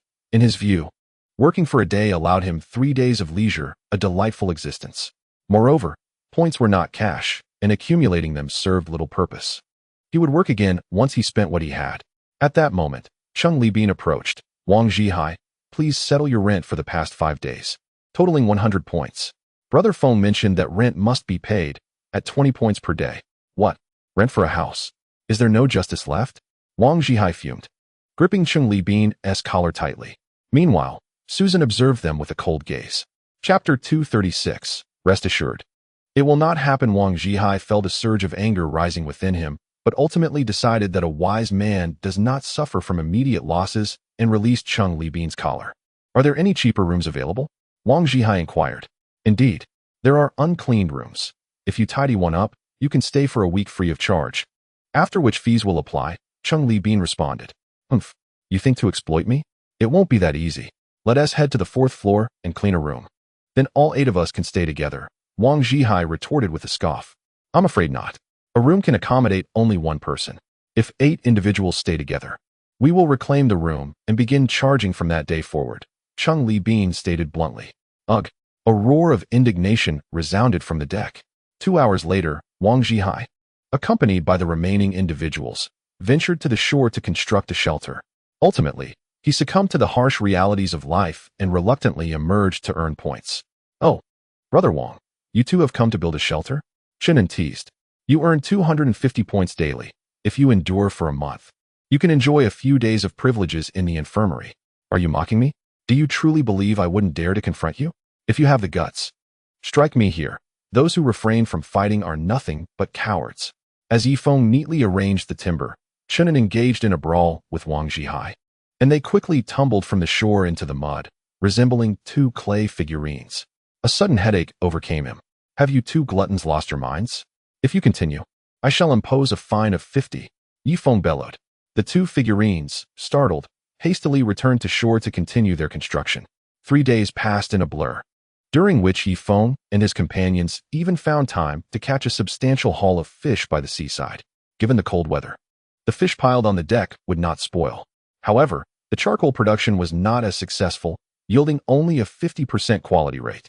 Overall, though, Yi Feng and his group still profited, and with time, they believed their charcoal-making skills would mature, potentially raising the quality rate to 80%. Luck and his group arrived punctually at the shore where the warship was docked, despite Yi Feng providing them with considerable food supplies, with thousands in their number. Their provisions were nearly depleted by the 2nd day. Nonetheless, Luck, in an effort to maintain the illusion of abundance, delayed trading until the 3rd day.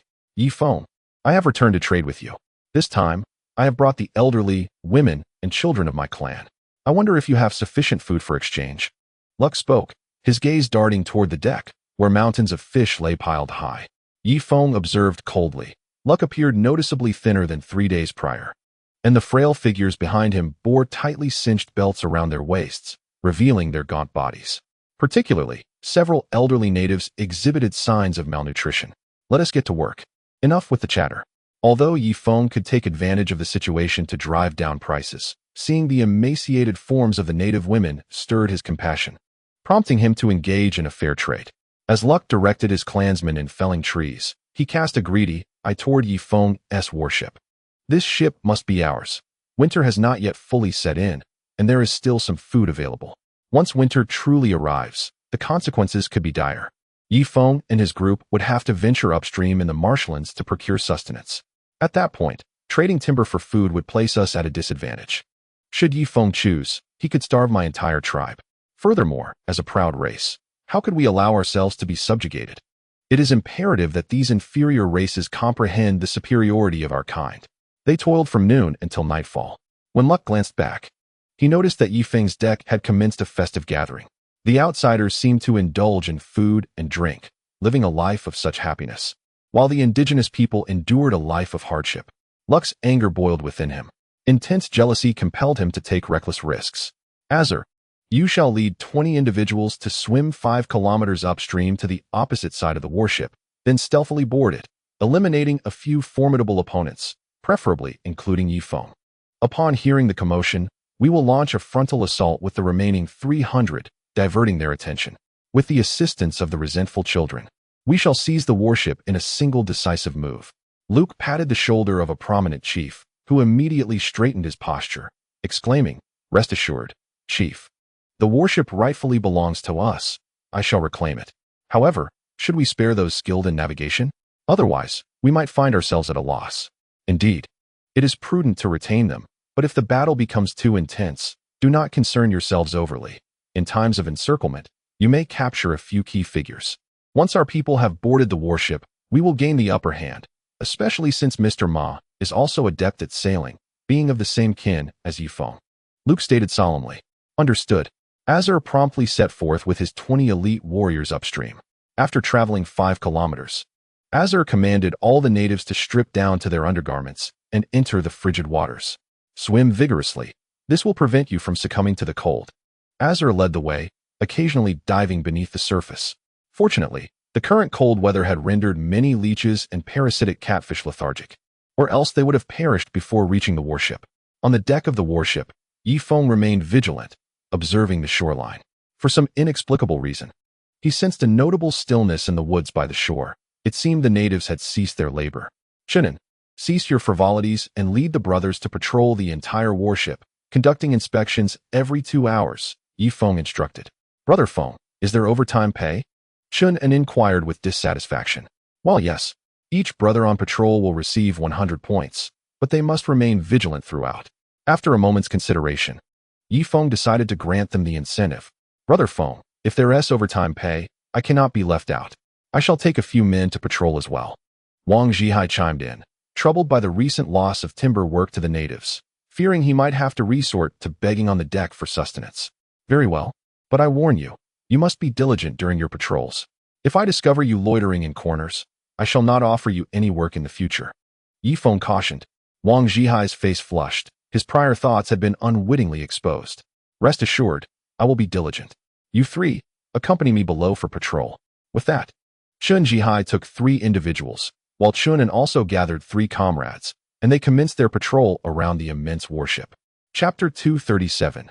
Go below and investigate the situation in the woods by the shore. Luke recognized that success hinged on this moment, thus instructing his tribesmen to halt their logging activities.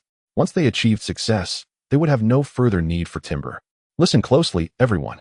At my command, the warship will be ours, and we shall live as they do. Do you have confidence?" Luke whispered. "Yes."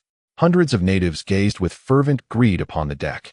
Wang Zhihai had learned his lesson this time, patrolling from the lower hold to the 7th deck, passing the deck each time. The 6th and 7th decks lay above, while the 5 levels below were situated beneath the deck. Finally, during his 4th patrol of the lower hold, Wang Zhihai relapsed into his previous behavior. "Let us rest for a moment. After climbing so many stairs, we are utterly exhausted." With that, he found a relatively clean spot to sit. "Wang Gu, Feng Gu has discovered our laziness. We are doomed to beg on the deck from now on," a native expressed his concern. "Fear not. Such a grand warship. And Feng Gu is no deity. How could he know we are slacking off? Sit down in peace." Wang Zhihai sighed as the 3 hesitantly settled down. "Although Feng Gu may not catch us slacking, what if we encounter the patrolling Chunin? He has always been Feng Gu's sycophant and would certainly report us. Especially since you 2 have had a scuffle," another warned. "Humph. That brat Chun and is probably slacking off himself. Our elder brother won't say anything," Wang Zhihai chuckled. At that moment, he heard a sound coming from the side of the warship. "I suspect Chun Un and his 3 companions are next door, slacking off.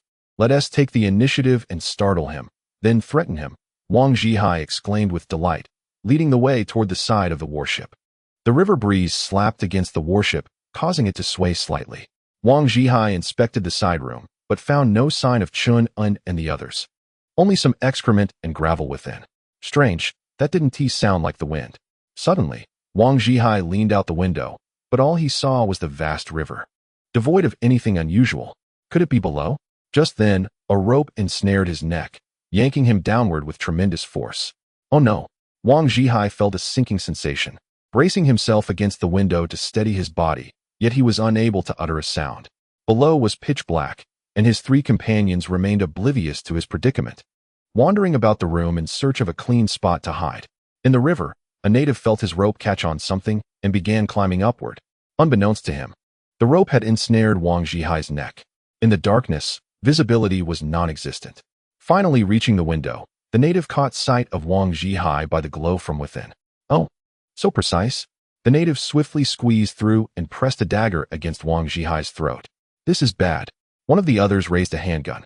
Do not move, or I shall kill him, the native declared, using Wang Zhihai as a shield. Shadows danced as a group of 21 indigenous individuals, each possessing a robust stature, leapt into the room. Leading them was a man, stout as a cannonball, exuding an aura of explosive strength. Quickly notify phone. 3 individuals, taken aback, rushed towards the deck. Do not let them escape. We must catch them off guard. One of the indigenous warriors delivered a powerful blow, rendering Wang Zhihai unconscious, and hoisted him away in pursuit. The warriors, each towering at 2 meters, moved with remarkable speed, swiftly encircling the trio. Hurry, fire your weapons, and alert phone with the gunfire. A gunshot resounded through the second level. On the deck, Tuba was belting out a song. Yi Feng furrowed his brow. He thought he had heard a gunshot, yet it mingled with Tuba's melody. At the second level, the indigenous group paid a price, capturing Wang Zhihai and his companions, binding them tightly with ropes like rice dumplings, stuffing foul rags, seemingly their undergarments, into their mouths. Let us ascend. Once on the deck, we shall unleash a massacre. Upon hearing the commotion, the chieftain will launch a full-scale assault on the warship. Osor declared, leading the charge upward. Upon reaching the 4th level, they collided with Chun and startled. Chunin quickly raised his twin guns. Fire! The echo of gunfire reverberated in the narrow corridor. Yi Feng, on the deck, abruptly stood. This is bad. I hear gunfire. The others, abandoning their dance, hastily armed themselves and rushed below. Just as Yi Feng was about to enter the 5th level, he suddenly pivoted. There, by the shore, countless torches flared to life, and a multitude of indigenous people, brandishing these torches, plunged into the water, frantically swimming towards the warship. Old Cheng, set sail. Yi Feng bellowed. Cheng Li Bin, equally alarmed, hurried to the captain's cabin, pulling the bell rope in the lower chamber. 2 individuals on duty in the lower chamber, upon hearing the bell, sluggishly rose to their feet, loading black fuel into the boiler, igniting it slowly with a small flame. This process would require several minutes. Previously, they had ample fuel, keeping the fire in the boiler burning 24 hours a day, but in recent days, Feng had advised them to extinguish the flames when the ship was not in use due to dwindling fuel supplies. This strategy, however, had brought calamity upon the warship. Gunfire erupted once more. Susan had already taken up her rifle, firing at the indigenous people in the water, but they were numerous, hundreds, followed closely by a throng of vengeful spirits. Damn it, Susan, go below and investigate the situation, but be cautious. The deck is under my command. Yi Feng grasped his great bow, each arrow he released piercing the indigenous warriors, pinning them to the riverbed with tremendous force. The others also armed themselves with firearms and bows, relentlessly shooting into the river. The bodies of the indigenous people began to surface, while leeches and carnivorous creatures awakened by the blood commenced a more gruesome slaughter. After releasing several more arrows, Yi Feng hurled a torch into the sky. The river surface, illuminated by the flames, transformed entirely into a crimson hue, as the indigenous people recklessly charged towards the warship, incurring devastating losses from the outset. Particularly notable were the vengeful creatures, whose swimming speed was astonishingly rapid. Several had already ascended to the portholes of the lower deck and were swiftly making their way onto the deck. The crew spread out along the ship's rail, positioning themselves every 10 meters, ready to thrust their spears down at any invaders that attempted to climb aboard. Disperse, Yi Feng commanded loudly. The cacophony of battle cries from the indigenous warriors was deafening. They seemed oblivious to their own mortality as they surged violently towards the warship. Old Cheng, why haven't we set sail yet? Yi Feng bellowed towards the bow. How am I to know? Without fire in the lower deck, steering is futile. The propellers haven't even begun to turn. Cheng Li Bin replied, his face flushed with urgency. Good heavens! Once I repel these indigenous foes, I shall throw those fools overboard. Yi Feng roared, releasing another arrow into the river. At that moment, a vengeful creature leapt through the 5th level window, directly charging at Yi Feng. its tail flicking agilely in midair. Perish! Yi Feng retaliated with a spear, sending the creature plummeting into the river. On the other side, Tuba also dispatched a vengeful creature into the water. These creatures moved far quicker than the indigenous people and were steadily encroaching upon the deck. Meanwhile, two personnel on duty in the lower deck seemed to have heard the commotion. Peering out through a fist-sized window, they were immediately seized by terror. Hurry! It's the vengeful creatures attacking the warship. Quickly, pour all the fuel onto the fire. In their panic, they hastily dumped an entire barrel of fuel onto the flames. Now look what you've done. The fire's been extinguished. You fool, get the fire going again. They scrambled to retrieve torches. Yi Feng had just felled two more indigenous warriors when he turned to see vengeful creatures already leaping onto the deck from the left side. Which two imbeciles are on duty in the lower deck? I shall turn them into mincemeat. Yi Feng roared. The warship's maneuverability had been utterly compromised by the incompetence of those two. At that moment, more than 20 vengeful creatures had surged forward, compelling Yi Feng to relinquish his bow and seize a hefty iron rod. This rod, disassembled from the ship's rail, weighed over 80 pounds and was beyond the strength of an ordinary person. However, in Yi Feng's capable hands, it became a formidable weapon. As a few vengeful creatures clambered onto the deck, they began to brandish their stingers. The consequences would be dire if their venomous needles took effect. Yi Feng swung the iron rod with all his might. With a resounding crack, 3 vengeful creatures were cleaved in half, green blood splattering everywhere. Brother Feng, Tuba cried. Cornered by an indigenous warrior nearly 2 meters tall, even with the strength he had gained, he was at a disadvantage. Yi Feng could not afford to hesitate. He darted over and swung the iron rod down with force, shattering the indigenous warrior's skull. Meanwhile, on the third level, Susan and her companions were retreating while fighting. The darkness enveloped them, with indigenous warriors lurking in the shadows, preventing Susan from firing indiscriminately, for ammunition was exceedingly scarce. Even so, her marksmanship had already claimed a third of the 20 elite natives. The remaining few, lurking in the shadows, occasionally loosed an arrow, and soon, 2 of Susan's comrades fell to the ground. All 3 patrolmen led by Wang Zhihai had been eliminated, leaving only him hiding in the shadows, anxiously observing the fierce battle at the spiral staircase. A piercing scream echoed as Chuan was struck in the arm by an arrow. Susan quickly dragged him behind her and fired 2 shots into the darkness. We must retreat to the deck, shouted Raimai. Yet, the deck was engulfed in chaos as well. If we cannot dispatch the enemies here, we shall be of no assistance on the deck. Susan resolutely guarded the staircase to prevent those on the deck from being caught in a pincer movement. Another native was struck, his body swaying before he tumbled down the stairs. These natives, seasoned by countless battles, knew how to utilize the terrain for cover. Fortunately, they were unaware that the lower hold was the very heart of the warship's power. Otherwise, they would have targeted the steam engine and boiler without hesitation. Suddenly, the entire warship trembled, with thick smoke billowing from the 2 large chimneys at the stern. Luke remained submerged in the river, unable to join the fray on the deck as the commander. Hurry up! Why haven't you ascended to the deck yet? He bellowed from the water. Once the warship was underway, those warriors and vengeful children charging onto the deck would be swiftly dealt with by Yi Feng, and they would no longer be able to exert pressure on the vessel. It's over. We are destined to perish here today, Chuan exclaimed in terror, clutching his arm and gazing into the pitch-black depths below. Shut your mouth. Susan, filled with frustration, delivered a sharp slap across his face. On the deck, Yi Feng had just dispatched dozens of vengeful children when more emerged, including a formidable leader. The 2 charged at each other like adversaries in a duel. Clang! The iron rod swept aside the leader's short sword. However, he was no pushover. Rolling to the side, he placed a female native in front of him as a shield. Yi Feng, we only desire the warship. Surrender it, or I will kill her, the leader hissed with malice. Yi Feng's expression turned icy as he swung his iron rod forward. Bam! The female native and the leader were sent flying several meters away. Moments later, the leader struggled to his feet, coughing up blood, while the woman he had used to threaten Yi Feng lay dead. In critical moments, Yi Feng showed no mercy. Otherwise, the deck would quickly fall into enemy hands. Suddenly, a poisoned dart whizzed through the air, striking Yi Feng directly in the artery. A wave of dizziness washed over him as he turned to see a silver-haired, vengeful child standing at the ship's rail, slowly lowering the blowpipe. Cursed be it!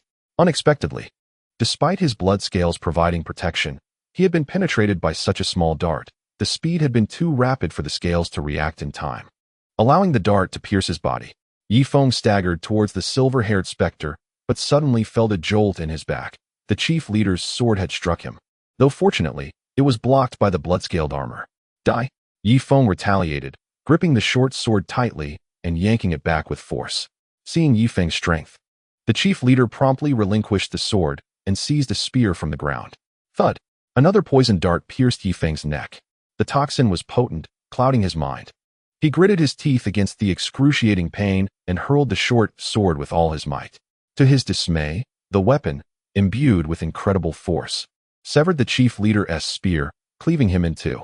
After dispatching the chief, Yifeng charged towards the silver-haired specter, determined to eliminate it. However, the specter seemed to possess an uncanny agility. It tilted its body and leaped downwards, landing about 5 or 6 meters below, where its nimble arms grasped the window of the 4th floor, flipping itself inside. Upon entry, it encountered Susan. With a swift motion, its sharp claws grazed Susan's delicate neck, leaving 2 faint trails of blood. Susan was petrified, instinctively reaching for the fire. Bang! Bang! Bang! Her pistol emptied in an instant. One bullet struck the specter between the eyes, emerging from the back of its head. Despite having its skull shattered, the creature clung tenaciously to the windowsill, suspended in midair.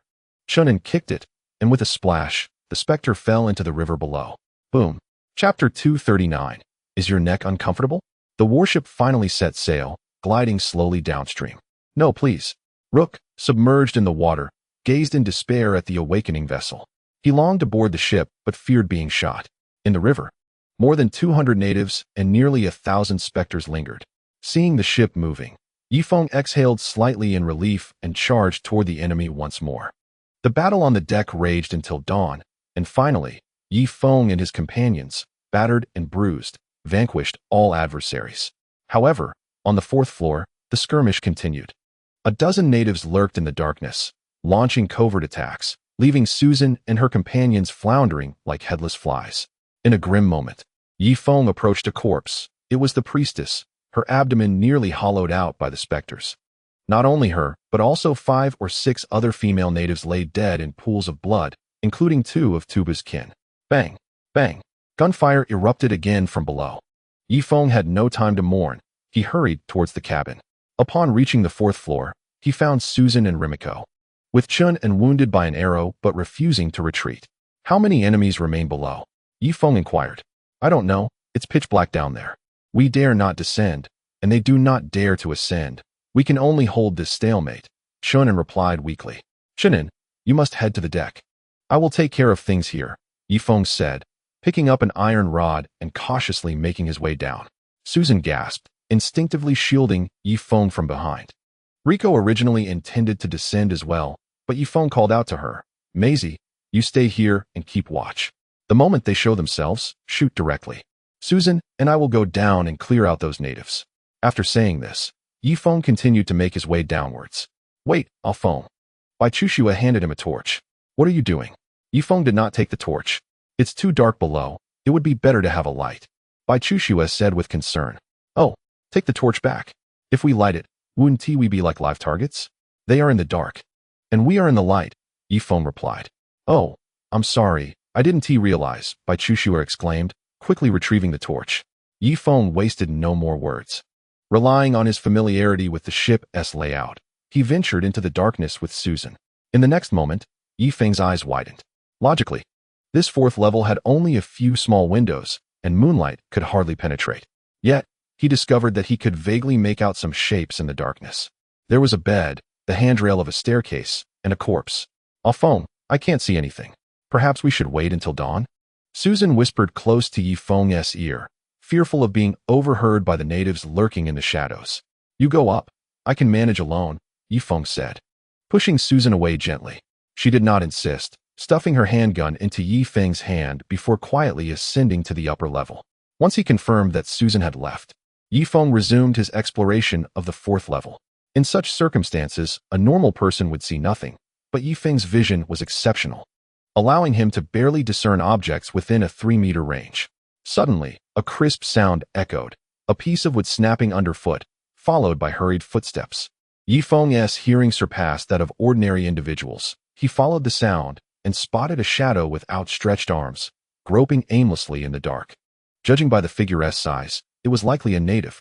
A flash of murderous intent flickered in Yifeng's eyes as he drew his dagger from his waist. At that moment, the shadow suddenly trembled, as if sensing an ominous premonition. But it was too late. With a swift thrust, the dagger pierced the back of the native's neck and was pulled out just as quickly. The native, after grasping at the air with both hands, collapsed to the ground with a thud.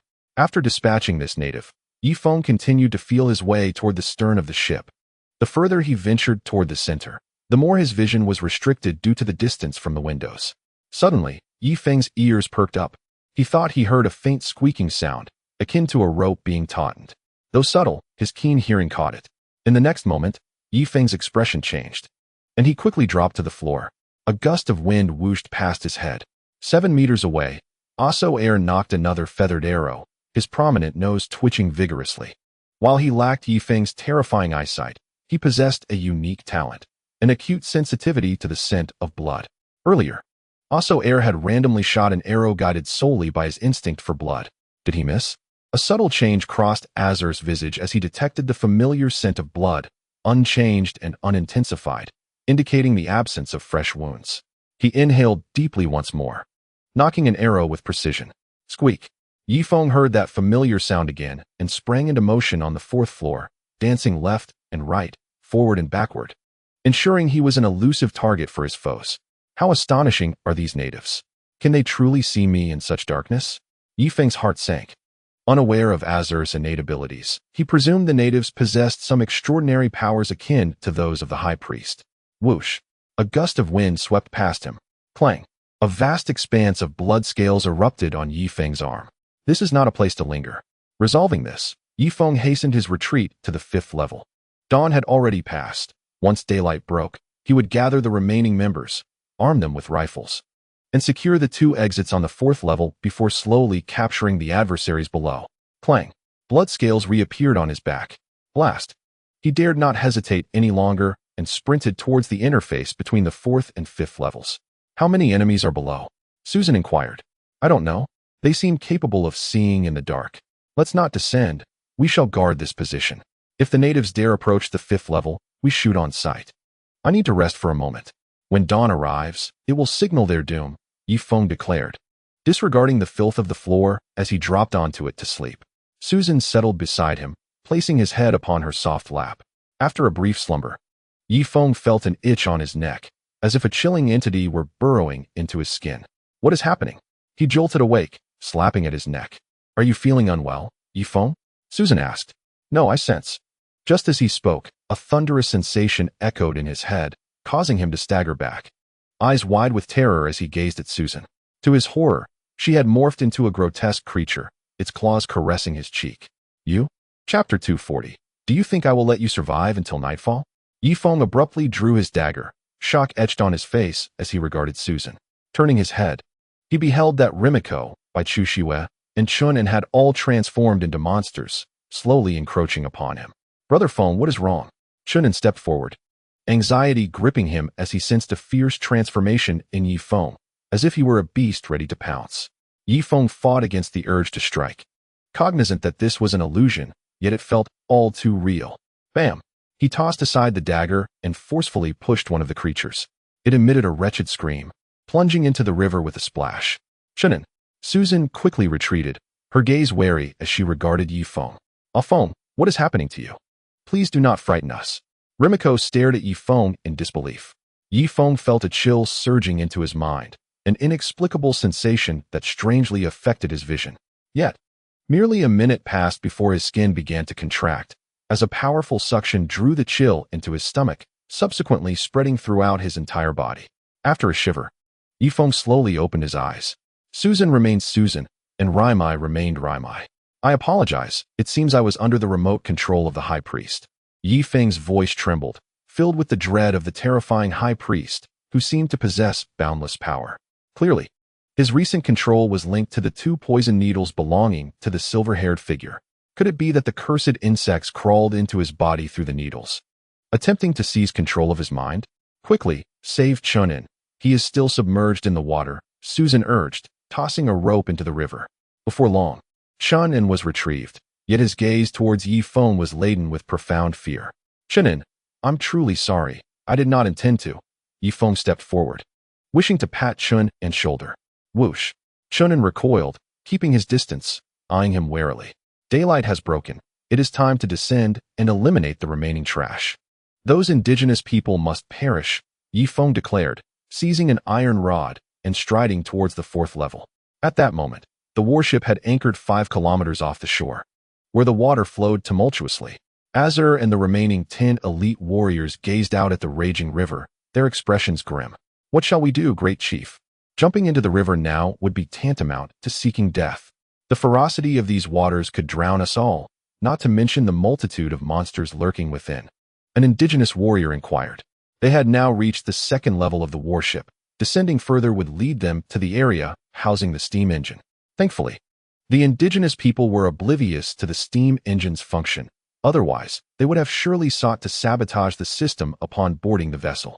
Murgu, you jump first. Azur suddenly turned, fixing a cold gaze upon the speaking warrior. Me? Jump? Indeed. Without further ado, Azur drew his dagger, exuding an air of menace. Thud. Murgu plunged into the icy waters, attempting to swim with a dog paddle, but was soon overwhelmed by waves that forced water into his mouth. He endeavored to swim on his back, yet more water surged into his lungs. Suddenly, a shadow emerged from the depths, revealing golden scales, which swiftly snatched Murgu into the abyss. Splash! The remaining indigenous warriors turned pale with fear. Great chief, there are numerous large creatures in the center of the river. Can we not return? Great chief, devise a plan. We cannot wait here to die. With the dawn upon us, we can no longer conceal ourselves in darkness. Faced with the terror of his subordinates, Azur struggled to maintain his composure. What is there to panic about? We must descend further. There are many things below. Let us find a place to hide. Perhaps they will take a day to discover us. If we endure until nightfall, we shall have another chance, Azur stated calmly. Just then, a cold voice echoed from behind them. Do you truly believe I would allow you to survive until dusk? The expressions of the indigenous people shifted dramatically as their gaze turned toward the rear. There stood Yi Feng, wielding an iron rod, single-handedly obstructing the entrance to the room. Just by his presence, he rendered their escape impossible. Capture him alive, then threaten those above to bring the ship to shore, commanded Osor. 2 indigenous warriors, understanding the directive, lunged at Yi Feng simultaneously. They were indeed elite fighters, their speed and strength surpassing that of ordinary soldiers, complemented by considerable combat experience. Alas, they fell woefully short in the face of Yi Feng's overwhelming prowess. Bang! The fist of one indigenous warrior collided with Yi Feng's face, producing a resounding thud. A shriek of agony ensued as blood splattered. The warrior's fingers shattered upon impact. Clutching his hand in pain, he writhed on the floor. In the next moment, Yi Feng seized him, hurling him against the steel wall with a resounding crash. The warrior's skull fractured, resulting in immediate death. The second warrior barely reached him, thrusting a short sword with deadly intent. Unfazed by the sharp blade, Yi Feng grasped the warrior's wrist and swung him down like a whip, the sound of snapping bones echoing in the air. The indigenous fighter, feeling his entire skeletal structure crumble, did not even have the chance to scream before succumbing to death. With a scoff, Yi Feng stepped forward and forcefully shut the iron door, securing it with the twisted short sword. With a powerful twist, he contorted the blade into a helix, imprisoning all within the cramped confines. The oppressive atmosphere weighed heavily, even unsettling Osor. He is but one. Osor urged the 3 warriors ahead. The trio swallowed hard, rallying their resolve with a unified shout. Thud, thud, thud. 3 quick punches, enhanced by the blood scales, struck like hammers. The trio crumpled to the ground, unable to withstand even a single blow. Osor's eyes flickered as he assessed the remaining 5 behind him. Follow my lead, he commanded, dashing toward Yi Feng. However, just before contact, he suddenly ducked, slipping beneath Yi Feng's legs and emerging at the doorway with a swift motion. The 5 warriors behind him, caught off guard, collided with Yi Feng. The ensuing cries of despair echoed through the room. Empowered by the blood scales, Yi Feng became an invulnerable force, a human weapon against which the elite warriors stood no chance. Osor, attempting to buy time for his kin, hastily twisted the contorted short sword, seeking an escape. Yet, as he finally pried it loose, the battle on Yi Feng's side had already concluded. You possess a certain cleverness, but it is of no use, Yi Feng remarked, delivering a brutal blow to Asoer's shoulder. The sound of shattering bone filled the air as Asoer's shoulder erupted, a shard of bone piercing through his skin. Seizing Asoer's other arm, Yi Feng drove his knee into him. Another agonizing cry followed. Azur's arms were both fractured. Yet, Yi Feng remained unconvinced. He lifted Azur's right foot. Despite being gravely injured, Azur, undeterred by his status as the chief, retaliated. In the brief moment when Yi Feng raised his leg, Azur forcefully kicked him in the chin with his other leg. Although Yi Feng was protected by his blood scales, the chin is one of the most vulnerable parts of the human body. Struck by the kick, he was momentarily dazed for at least 2 seconds. While he was relatively strong, he appeared to be stunned for half a second. Seizing this fleeting opportunity, Azur slipped across the blood-stained floor like an eel, effortlessly leaping out of the window. Thud! Yi Feng quickly regained his senses and rushed to the window for a glance. All that remained in the river was a splash of crimson. Azur had vanished without a trace. With such severe injuries, returning home would be futile. An escape was by no means guaranteed. Having said that, Yi Feng proceeded to dispose of the bodies one by one from the window. After dealing with the corpses, he made his way towards the lower deck. There, he spotted a middle-aged man and a young man placing black fuel into the furnace. This durable fuel was dwindling, with perhaps 30 barrels remaining. Upon noticing Yi Feng's descent, the two stood up obediently. Brother Feng, they seemed to sense the murderous aura emanating from him. Do not waste any more fuel. You too, come with me to the deck, Yi Feng commanded, devoid of any emotion. On the deck, Susan and her companions were clearing the battlefield, the ground stained with red, green, and white, creating a foul stench throughout the area. Sister Susan, we have accounted for our losses. We lost 17 people this time, with 10 sustaining minor injuries and 2 severely wounded. Rimiko approached. She was now the logistics officer, also responsible for tallying the battle casualties. Sister Susan, we have already thrown the enemy's bodies into the river, but what about our own? Should we toss them in as well? Shannon inquired. Then let us do so, Susan nodded, wishing to conserve energy after a night of fierce combat. As everyone was utterly fatigued, at that moment, Yi Feng's voice rang out from behind. Do not discard our own bodies just yet. A warship will dock shortly, and we must erect a tombstone for them. With that, Yi Feng led the 2 boiler workers up to the deck. Ah Feng, have the natives hidden in the cabin been dealt with? Susan hurried over. They have been cleaned up. Gather everyone. And remember, it must be everyone, Yi Feng replied, casting a cold gaze at the 2 boiler workers. Chapter 242, let us examine again. Previously, he had endeavored to inspire his team through love, but such an approach rendered them ineffective. Henceforth, he had to implement a system of rewards and punishments. Otherwise, his team would lack vigilance. Before long, everyone stood beneath the gun platform, gazing at Yi Feng with weary eyes. Last night, we suffered the loss of so many brothers and sisters due to the warship's failure to launch in a timely manner. Therefore, today, we must identify those responsible. Zhang Chong, Lin Xuebing, step forward and remove your trousers. Yi Feng pointed at the 2 boiler workers. Ah, Brother Feng, what does this have to do with us? Why should we be punished? Zhang Chong and Lin Xuebing shook their heads vehemently, retreating instead. Chun In, disregarding their protests, along with Tuba, forcefully escorted the 2 men to the center of the gun platform. As the boiler operators on duty last night, they had inexplicably delayed the ship's departure by 10 minutes. Henceforth, each would receive 100 strikes as punishment. After Li Feng's declaration, Chun In and Tuba pulled the trousers of the 2 men down to their knees. Brother Feng, this is not our fault.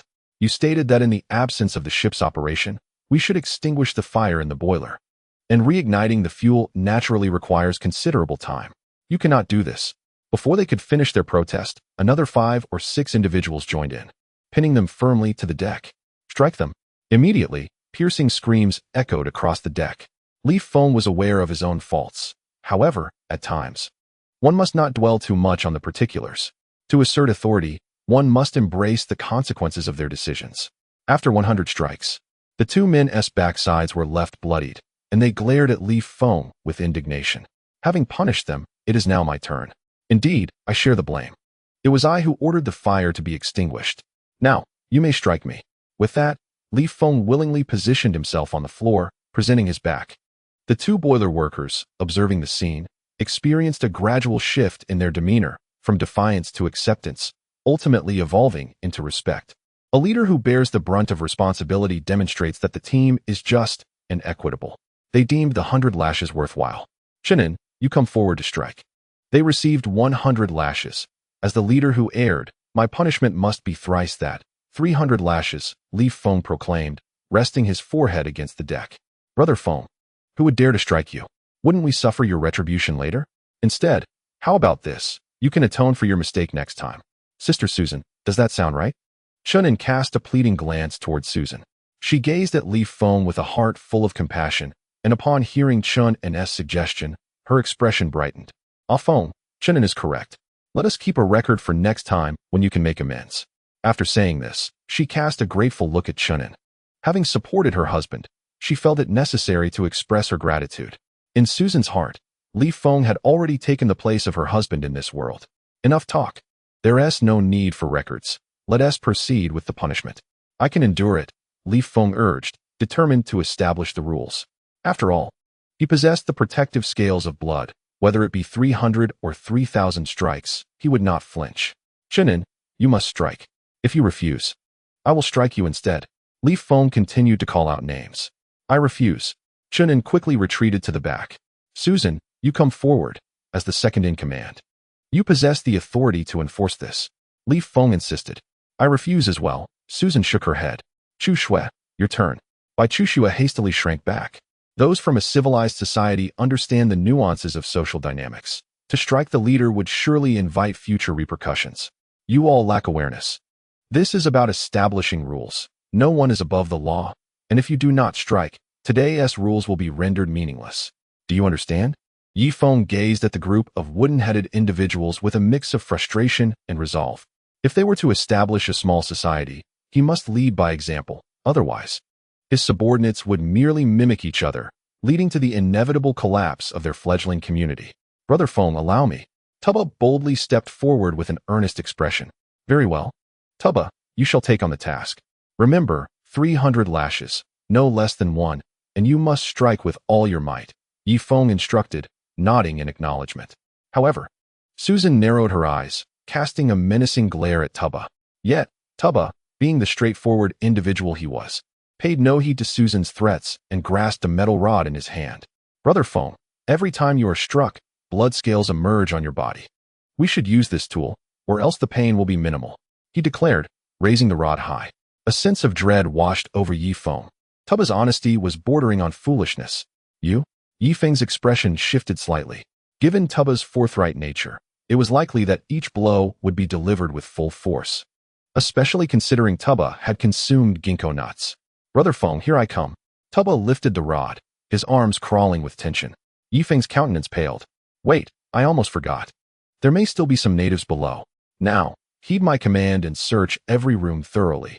Leave no stone unturned, Yi Feng instructed, pulling up his trousers. Indeed. We should conduct another inspection, Susan echoed.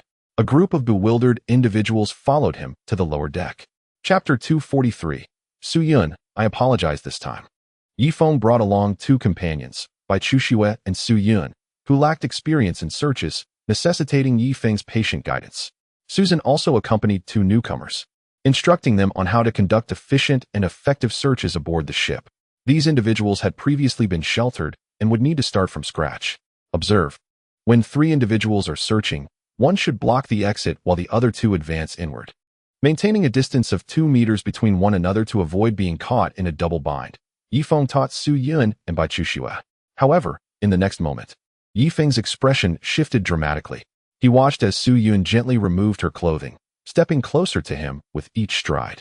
Not only her, but Bai Chu Shui also wore a suggestive expression, casting flirtatious glances at Yi Feng. What is happening? Yi Feng's face flushed crimson, and his trousers felt uncomfortably tight. He was acutely aware that this was yet another illusion, yet he found himself unable to control his body's instinctual reactions. Do not behave this way, Su Yun, Chu Shui. We are currently in the midst of a search, Yi Feng urged, hastily closing his eyes, but enchanting whispers invaded his ears. Ah Feng, there's no one here. Come on. Su Yun's voice floated tantalizingly near. Yes, Brother Feng, Susan won't know. We will keep your secret, Bai Chushua murmured in his other ear. Is this truly acceptable? Yifeng suddenly opened his eyes, his gaze now a fiery red. In reality, Su Yun and Bai Chushua regarded him with wary expressions. Feng, what is the matter with you? Su Yun retreated slowly. Are you feeling feverish? Bai Chushua stepped closer, placing her hand on Yifeng's forehead. In Yifeng's hallucination, two women were unbinding themselves, approaching him in their bare forms, engaging in various alluring gestures. He could no longer contain himself, letting out a primal roar as he lunged forward. No, Yifeng, you scoundrel, how could you be here? Su Yun exclaimed, striking Yifeng's back with all her might. Yet he resembled a ferocious beast, impervious to her efforts. In a mere moment, Su Yun found herself torn apart, reduced to nothingness. This cannot be. Stop calling out. Yet, within Yifeng's illusion, he observed Su Yun willingly drawing closer. He lost all restraint, feeling the weight of his body descend. Ah! A piercing scream echoed from the second layer. Time seemed to stretch indefinitely, and soon Yifeng felt his skin beginning to contract. A powerful suction drawing the chill from his brain into his body, gradually dissipating. When he finally opened his eyes, he discovered Su Yun and Bai Chushua huddled in the corner, clad in scant attire. Su Yun was softly sobbing, while Bai Chushua offered gentle reassurances. It's all right. Susan won't know. This is something only the three of us are aware of, Bai Chushua whispered, patting Su Yun's back soothingly. Yifeng cast a glance at the crimson stains on the ground, a wave of regret washing over him. That damned high priestess, it was all her fault. Would Su Yun not loathe herself for this? If she were to reveal this to Susan, chaos would surely ensue. Su Yun, I apologize. It seems I was controlled by something just now. Rest assured, I will not speak of this to anyone. Yifeng crouched down, sincerely apologizing to Su Yun. Suddenly, a sharp slap echoed against Yifeng's face. Ah! Su Yun cried out, feeling her hand swell with pain. You filthy creature. Just now, you brought all those disgusting things upon me. What am I to do? What will you say? Su Yun glared at Yifeng, her rage palpable, as if she could kill him. On the deserted island, there were no medicines. Given Yifeng's robust physique, there was a high chance he could father a child. Chushua, I must trouble you to think of a solution. You two should rest here. I will search alone. Yifeng hung his head, resembling a remorseful schoolboy. He did not intend for this to happen, but that high priestess was utterly despicable, employing such tactics to shatter the harmony within the team. One day, he would capture her aboard a warship and subject her to relentless torment, ensuring she would suffer immensely. With this thought in mind, Yifeng headed towards the bow of the ship. Although it was daytime, the second layer remained shrouded in darkness. Yifeng widened his eyes, feeling a restless fire simmering within him. At that moment, he sensed a flicker of movement in the corner.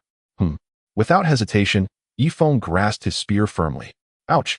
Who is jabbing at my backside? A voice emerged from the shadows. Wang Zhihai. After failing his patrol, he had been hiding here, too ashamed to return to the deck.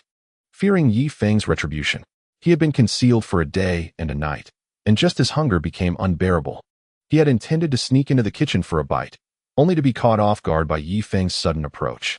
Zhihai, you're still alive. Yifeng was overjoyed, oblivious to Wang Zhihai's laziness. Why are you being so rude, Fengge? Wang Zhihai grimaced in pain, clutching his posterior as he looked at Yifeng. My apologies, I thought you were an indigenous person. Allow me to assist you to the deck for treatment. With that, Yifeng helped Wang Zhihai to the deck, recognizing the value of this individual due to his profound understanding of the principles of projectile motion. Even if artillery was not required in the future, there were other aspects that would necessitate the application of these principles, such as the angle of elevation for archery. Yifeng also planned to construct large crossbows and vehicle-mounted ballistae, all of which would rely on the principles of projectile motion. Once Wang Zhihai's injury was tended to, Bai Chushua appeared, supporting Su Yun as they ascended to the deck. Though Su Yun seemed to struggle with her steps, a few meaningful glances were cast towards Su Yun, leaving her feeling utterly humiliated, wishing she could vanish into a crevice in the ground. What are you staring at? Yifeng suddenly glared, causing everyone to avert their gaze. Susan was still below, conducting a thorough search of the warship and would likely make her way up shortly. This stirred a sense of unease within Yifeng. What if Su Yun couldn't contain herself and reported to her sister? Moreover, he had employed coercive measures earlier, which made the situation even more intolerable. The search party gradually returned to the deck, and a few girls gravitated towards Su Yun, seemingly inquiring with concern. At that moment, Tuba and his team also returned. Fengge, we have searched thoroughly and found no other Ga people. Should we proceed with the 300 strikes? Tuba inquired. Get lost. Yifeng kicked Tuba away with a forceful shove. Old chum, bring the warship to shore and place our fallen comrades at the water's edge. Erect tombstones for them. Yifeng commanded. Whatever happens, we will confront it head-on. Let the soldiers face the enemy, and let the waters rise to engulf us. Meanwhile, within the Gaha tribe, Ruk was undergoing judgment. The high priest sat in a position of authority, with the last elder beside him, while Ruk sat in the center like a prisoner. Surrounded by prominent leaders of the tribe, including the recently returned Asoer, who had somehow escaped with both arms broken. Chapter 244. Unable to endure Ruk. You acted unilaterally and launched an assault on Yifeng's warship. Now, Yifeng will no longer trade with us, who will provide sustenance for the over 2,000 tribesmen and 3,000 resentful children in this tribe. The high priest coldly inquired. She had anticipated Ruk's aggressive move against the warship, but had not foreseen his failure. With failure came the necessity for accountability. Chief, the 20 elite warriors I led have all perished. They were seasoned fighters. Asoer began to question Ruk. The chief of the Gaha tribe was not a hereditary title, but was held by the strongest warrior of the clan. However, in times of crisis, even the mightiest warriors would face severe repercussions for their mistakes. Ruk could not help but glance outside the wooden hut, noting the Gaha people shivering in the cold wind. Some women were lined up, cradling their children, waiting for food, but there was none left. Certainly, they may now venture forth to hunt. Yet the fauna in the Black Tree River basin has dwindled considerably. The sole recourse lies in fishing within the river. However, the nets have been entirely destroyed, leaving them no choice but to plunge into the frigid waters and capture fish by hand. Setting aside the likelihood of success, enduring such cold temperatures for extended periods in the river could lead even the most esteemed leader to fall ill. My apologies, High Priestess, Luke remarked. Let us seize this opportunity before the sea becomes ensnared in ice. I shall take a group to the shore in hopes of catching some sea fish. You had best hurry. I can grant you no more than 2 days to procure sustenance, lest the vengeful children lose their composure. Doyen Hina replied icily. She, too, was in a state of disarray. While Luke was engaged in an assault on the warship, she had dispatched a silver-haired individual to launch a surprise attack, intending to implant a cursed insect within Yifeng. However, inexplicably, the insect gradually lost its connection within Yifeng's body. 3 days prior, she had managed to exert some control over him, but thereafter, she could no longer sense the insect at all. Was Yifeng perhaps a master of curses as well? After the judgment concluded, Luke emerged from the wooden hut, selecting 40 warriors from the tribe, along with 80 young men of approximately 13 years and several elders. The dearth of warriors necessitated the conscription of underage males into the ranks. Let us proceed to the sea to fish, Luke declared, leading a contingent of 120 individuals, accompanied by 300 vengeful children, as they surged downstream. Meanwhile, Yifeng had erected a dozen solitary graves. Standing before Ina's grave, he was overwhelmed with emotion. Regardless of the circumstances, he and Ina had shared a moment, and now, just as she was on the brink of a brighter future, her life had been extinguished in the recent battle for the warship. Ina, may you find happiness in another world, Yifeng uttered, bowing deeply. Suddenly, chaos erupted. Enemy attack. Chunin, stationed atop a tree, shouted as he hurriedly descended. The others' faces paled, and they swiftly leaped onto their canoes. As the 4 canoes reached the warship's location, Luke's forces had already arrived at that stretch of the river. He instantly spotted Yifeng on the canoe, his eyes narrowing slightly. On the deck, Susan and her companions simultaneously drew their bows. With fewer than 100 bullets remaining, they could not afford to waste any more ammunition and resorted to the most primitive form of weaponry, arrows. Quickly ascend, Yifeng commanded, maintaining his composure as he climbed the rope ladder to the deck. Luke stood at the riverbank, staring blankly at Yifeng on the deck, his lips twitching. He yearned to restore their trade relations, for Yifeng possessed a warship capable of capturing the colossal deep-sea fish, as well as venturing northward into the marshes to procure other fish and creatures. Once a bountiful source of prey, it had now become exceedingly scarce. The large vessel they had captured was already deteriorating in many respects, gathering dust along the riverbank of the tribe. Moreover, that ship lacked the power to navigate the turbulent waters. Only the warship held such capability. Yifeng raised his rifle without hesitation, aiming it at Luke's head. However, Luke's body swayed from side to side, concealed within the dense throng of people. Never mind. Conserve ammunition. I would rather he launch a direct assault on the warship. Ultimately, Yifeng lowered his rifle. After a minute of intense eye contact between the two factions, Luke waved his hand, and his remnants of troops continued their advance toward the beach. According to Earth's calendar, it should now be the beginning of winter, with temperatures plummeting to freezing, and patches of ice forming along the river's edge. At last, Luke and his men reached the sea, where the frigid ocean wind howled, piercing through to their very bones.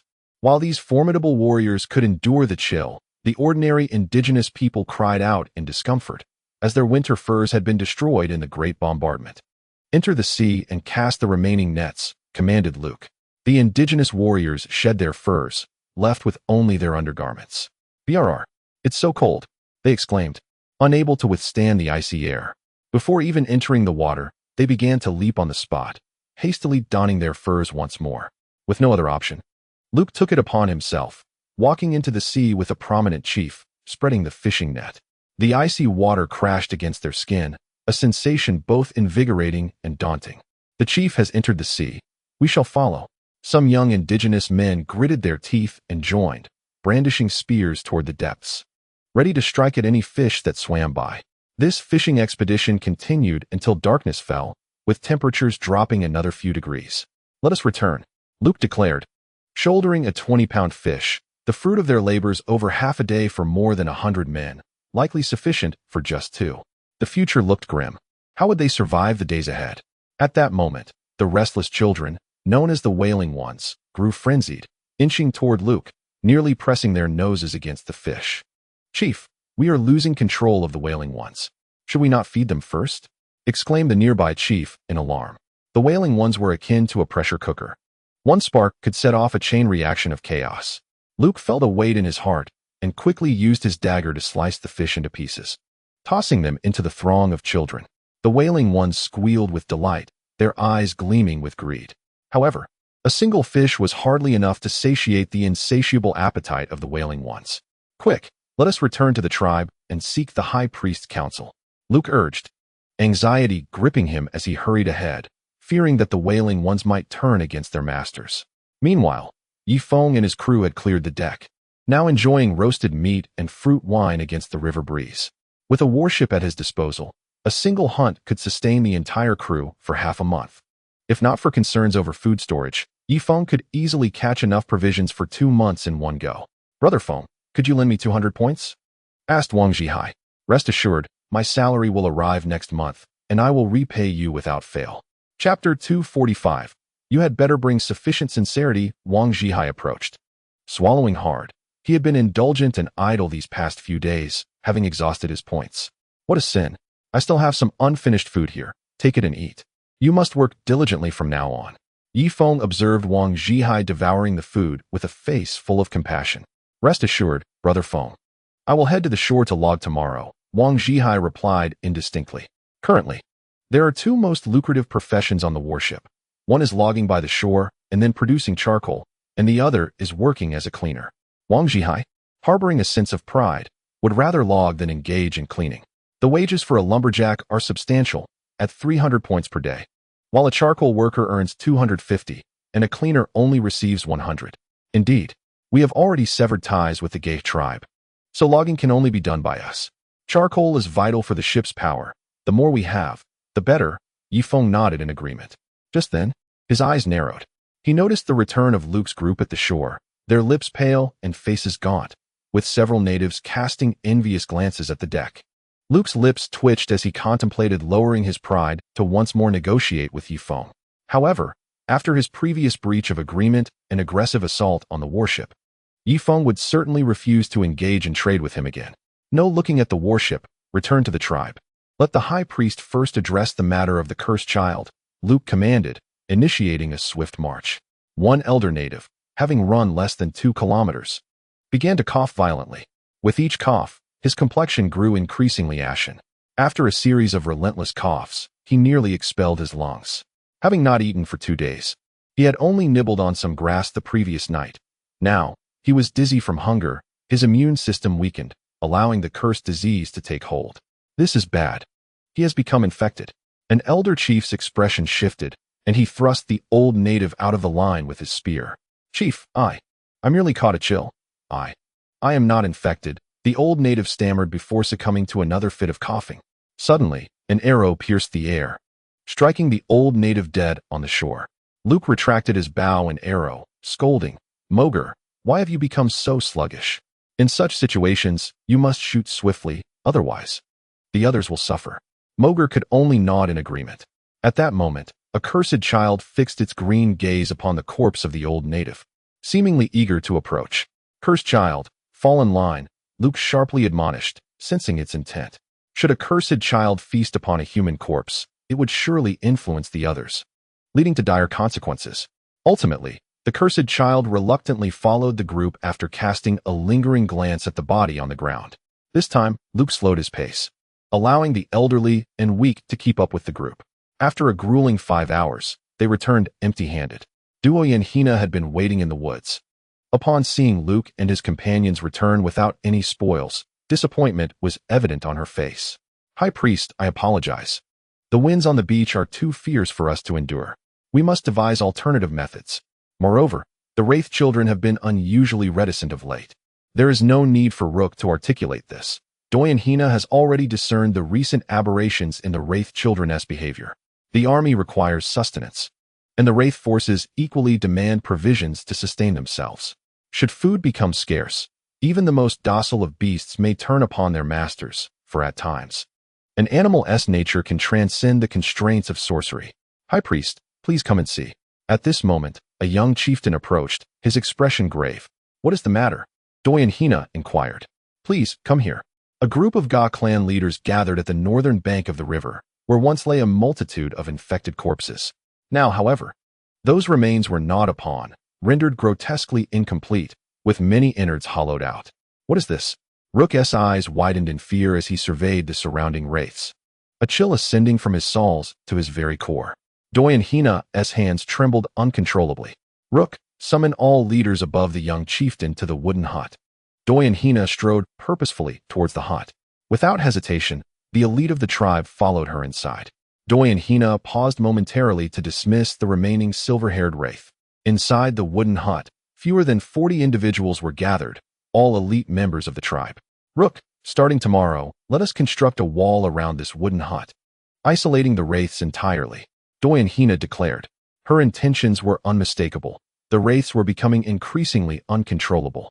Should the temperature drop a few more degrees, they would inevitably turn against their masters. She must expedite the construction to at least create a barrier between them. I understand. I will arrange it forthwith, Rook nodded. High Priest, if it comes to that, should we not exile the wraiths to the northern marshes?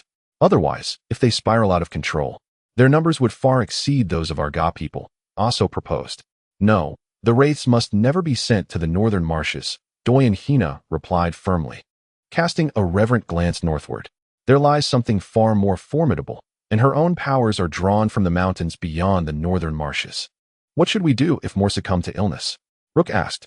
If anyone else falls ill, we shall cremate them on the spot, leaving no corpses behind. Lest the wraiths gain a taste for it, Doyen Hina instructed. Indeed, the leaders nodded in agreement. Our immediate task is to secure food, otherwise, our adversary will not only be leaf maple, but also the wraiths. Doyen Hina rose, pacing within the wooden hut. She could only ensure the silver-haired wraith's obedience, having infused it with the most potent sorcery. The ordinary wraiths were merely subject to lesser enchantments, which sufficed under conditions of ample sustenance. However, should food become insufficient, those spells would spiral completely out of control. Due to the parasitic presence of the goo within the body of the resentful child, it requires sustenance for its survival. Should nourishment cease, the goo will first turn against its benefactor, who is primarily the one who cast the spell, followed by the members of the Ga tribe who can command them. High Priest, if all else fails, should I attempt to negotiate with Yifeng again? Lucas said with difficulty. In the face of survival, the dignity of the chieftain appeared utterly worthless. You may try, but this time, it is imperative that you bring sufficient sincerity. Take your sister and your wife with you, Duoyen Hina replied. Ah, my wife. Lucas' face flushed crimson. What other choice do you have? Without adequate sincerity, Yifeng will never engage in negotiations with you again, especially since you were the one to breach the agreement. Duoyan Hina sighed. Chapter 246. I wouldn't he accepted even if it were given for free in another wooden cabin. Ma Sikong was awakened by hunger. He was bewildered as to why his previous 3 meals a day had now dwindled to merely 2. I must find the high priest and assist her in seizing Yi Feng's warship, he murmured to himself, staggering towards the door. Upon stepping outside, he encountered 2 resentful children. With a whoosh, their venomous gazes fixed upon him. Ma Sikong tightened his grip on the spear in his hand. On the deck of the warship, a bonfire party had commenced once more. However, one stipulation was clear. To partake in the barbecues and enjoy the fruit wine at the gathering, one must pay 20 points. Yi Feng had set the threshold quite low, yet only a few were willing to pay. They preferred to dance on empty stomachs rather than squander their points on barbecued food. Bah, sure, this fish is a bit burnt. Yi Feng remarked as he tossed the fish into the river. I thought you enjoyed such crispy treats. Next time, I shall grill it more tenderly, Shi Zhengliang laughed. His action of discarding the fish was observed by Lu Ku, who lay in ambush within the dense forest. Lu Ku swallowed hard, glancing at his wife and sister beside him. The chieftain's wife was undeniably the most robustly beautiful woman in the tribe. Baya, Shuangxue, for the survival of the tribe. I must reluctantly offer you both. Soon, I will present you to Yi Feng, hoping he will maintain our trade, Lu Ku stated, his heart bleeding. Shuangxue, a Ga tribeswoman in her 30s, was the granddaughter of the former chieftain and widely acknowledged as the most beautiful woman in the tribe. With a captivating figure and alluring movements, nearly all the indigenous men harbored desires for her. The 2 women hesitated briefly before nodding, feigning a semblance of sorrow on their faces. Lu Ku, I cannot bear to part with you. Shuangxue caressed Lu Ku's rough cheek, her gaze subtly drifting towards the deck of the warship. Only by boarding the vessel could she hope for a better life. Lu Ku recoiled slightly, his heart wrenched. Why am I even saying this? I need to call for the ship, from Yi Feng. Resolutely, Lu Ku stood up. Yi Feng, this is Lu Ku. His booming voice startled everyone on the deck. Various bows and arrows were aimed at the shore as Yi Feng, armed with his specially crafted giant bow, strained to locate the source of the sound. Rook, you truly cannot change your nature. Do you still wish to cause trouble? A fierce glint of murder flashed in Yi Feng's eyes. Yi Feng, I am not here to seize the warship. The last attempt to commandeer it was not my idea. It was the initiative of others in my absence, under the guidance of the high priest. We wish to resume our trade with you. Rook called out from the shadowy woods. He dared not light a torch, lest he become a target. What? Trade? Yi Feng lowered his great bow. Deep within, he too yearned to restore trade with the Ga tribe, as lumbering required considerable manpower. With only a handful of individuals, the pace of charcoal production was painfully slow, typically taking several months to enable the warship to operate at full speed for merely 3 to 5 days. Had he known he should have extracted more of that black fuel, it would not be too late now. Indeed, we Ga tribe are known for our hospitality. As outsiders, we feel obliged to assist you, and we have ample manpower, Rook boasted, putting on a facade of bravado. Yi Feng, initially hesitant, felt a surge of anger upon hearing those words. Here he was, barely scraping by, and Rook had the audacity to act superior. Thank you for your assistance, Ga tribe, but I believe it is unnecessary. We are fully capable of lumbering ourselves, albeit at a slower pace. We lack many things, but we do not lack time. Yi Feng replied with a cold smirk. You? Rook's breath quickened, torn between his pride and the desire to plead. Yi Feng, if we can reach an agreement, it would benefit us all. You lack manpower, and I have plenty. While we are not in dire need of food, we still require some. Think carefully. Once this opportunity passes, I will not trade with you again, Rook insisted, still holding his ground. The nearby chieftains longed to kick him aside and negotiate directly with Yi Feng. Is that so? You Ga tribe are truly warm-hearted. However, your last assault on the warship cost us several lives. You must hand over the mastermind for me to deal with, or there will be no negotiations. Yi Feng responded loudly. In truth, he was eager to trade, but conceding too easily would portray him as overly accommodating. The mastermind? Rook's expression darkened. Was he not the mastermind himself? How do you intend to deal with the mastermind? Rook inquired. Naturally, they must be executed. Would I keep them alive? Yi Feng replied. The mastermind has already been executed by our tribe, but in a show of good faith, I, Rook, have decided to offer my wife and sister as compensation to be sent to your warship. Would this be acceptable? Rook's voice became hoarse, nearly hysterical. Forgive me. But who knows what your wife and sister look like? Oh no, who knows if they are industrious? What if they are lazy? I wouldn't want them even if they were offered for free, Yifeng remarked, glancing at Susan's expression and hastily changing his tone. Chapter 247. Watch me deal with you soon. Suddenly, two torches flared to life on the shore, revealing the positions of two women. Yifeng's eyes widened slowly. The young girl was one thing, but the indigenous woman, around 30, possessed an alluring physique that, with just a glance, could awaken a man's most primal desires. Cheng Libin likewise grasped the telescope, his chest heaving, nearly causing him to bleed from his nose. Let me see as well, Chenin implored, snatching the telescope and gazing towards the shore. Good heavens, Fenggu, just agree to him. That woman is truly captivating, Chenin beseeched. Indeed, Fenggu, she is absolutely enchanting. I have a penchant for such allure, Zhang Ziqing also pleaded. Yifeng nodded, then turned to Susan, Shaner. It is Chun En and the others who implore me, not that I desire them to board the vessel. Susan shot him an exasperated glare, resigning herself to the fact that she could not control Yifeng. Luke, I shall dispatch a canoe to you. Ensure you personally place both of them onto the boat without any tricks. After speaking, Yifeng cast a knowing glance at Chunin, exhilarated, hurried to the lower cabin, and soon he was rowing the canoe with vigor. Yifeng watched as the two women gracefully boarded the canoe. Only then did he lower his rifle. As Chunin paddled, he gazed at the two alluring figures ahead. One must admit, the chief's women are stunning. Truly the epitome of beauty. They could even be compared to Rimai. Rest assured, ladies, we shall not mistreat captives. We have an abundance of food aboard. However, do be wary of Fenggu. That fellow tends to think with his lower instincts. For your own honor, once you reach the deck, declare your willingness to marry me. Chenin, thus he would hesitate to act against you. Chenin coaxed from behind. Baya and Shuangxue exchanged glances, their hearts sinking slightly. Although they had anticipated this, they were taken aback to find that Yifeng was indeed as the tribe had described, a lecherous man. They could only wonder if he would exhibit cannibalistic tendencies. Is Yifeng merely lecherous? Shuangxue inquired anxiously, wishing to ascertain whether he might harbor a more sinister nature. Ah, he is not only lecherous, but also fickle, lacking in devotion to love. My name is Chunin, and I have yet to find a girlfriend. Thus I can assure you that should you choose to follow me, I shall be entirely responsible for you, Chunin stated earnestly as he rowed.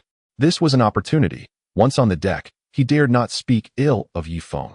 Unexpectedly, upon hearing that Chunin had never been with a woman, a flicker of disdain crossed the women's eyes. The values of indigenous women differ significantly. They prefer men who are emotionally expansive, as it signifies vigor and strength. The foremost requirement for indigenous women in selecting a partner is robust physicality, and it was evident that Yifeng met their criteria. Chun-An's admission of inexperience painted him as weak, a characteristic that clearly fell outside their considerations. At last, the canoe docked alongside the warship. Yifeng lowered the rope ladder, helping Chun-En and the two women onto the deck. From a distance, Shuangxue was undeniably alluring. Up close, not only was her figure exquisite, but her gaze radiated profound charm. Most notably, she carried an intoxicating fragrance about her. Truly, the chief's women are one in a million, exceptional beyond compare. A group of men hastily gathered around, pointing at the two women, particularly focusing on Shi Zhengliang, who had even crouched down to gaze up from beneath their skirts. What are you doing? Yifeng glared at Shi Zhengliang. Brother Feng, I merely wish to ascertain their gender. By the way, this woman possesses a fragrant aroma. We could have her tread on fruit to extract a wine that would surely possess a unique flavor, Shi Zhengliang exclaimed as he scrambled up from the deck. Let us discuss such matters later. For now, I must explain the rules to them, Yifeng stated, settling down heavily into a chair. Ding Tuantuan promptly yanked the chair away.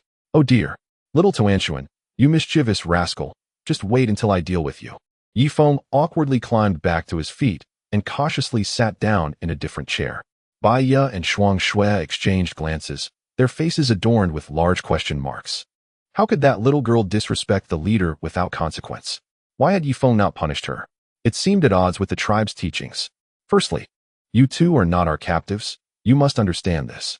However, for the first 3 months, you may roam freely during the day, but at night, you will be confined to your quarters. After the 3-month evaluation period, I will determine whether you are truly sincere in your allegiance. If you are indeed loyal, I will not confine you at night, and we shall live as a family. Yet, one condition remains. Everyone in the team must contribute to earn points.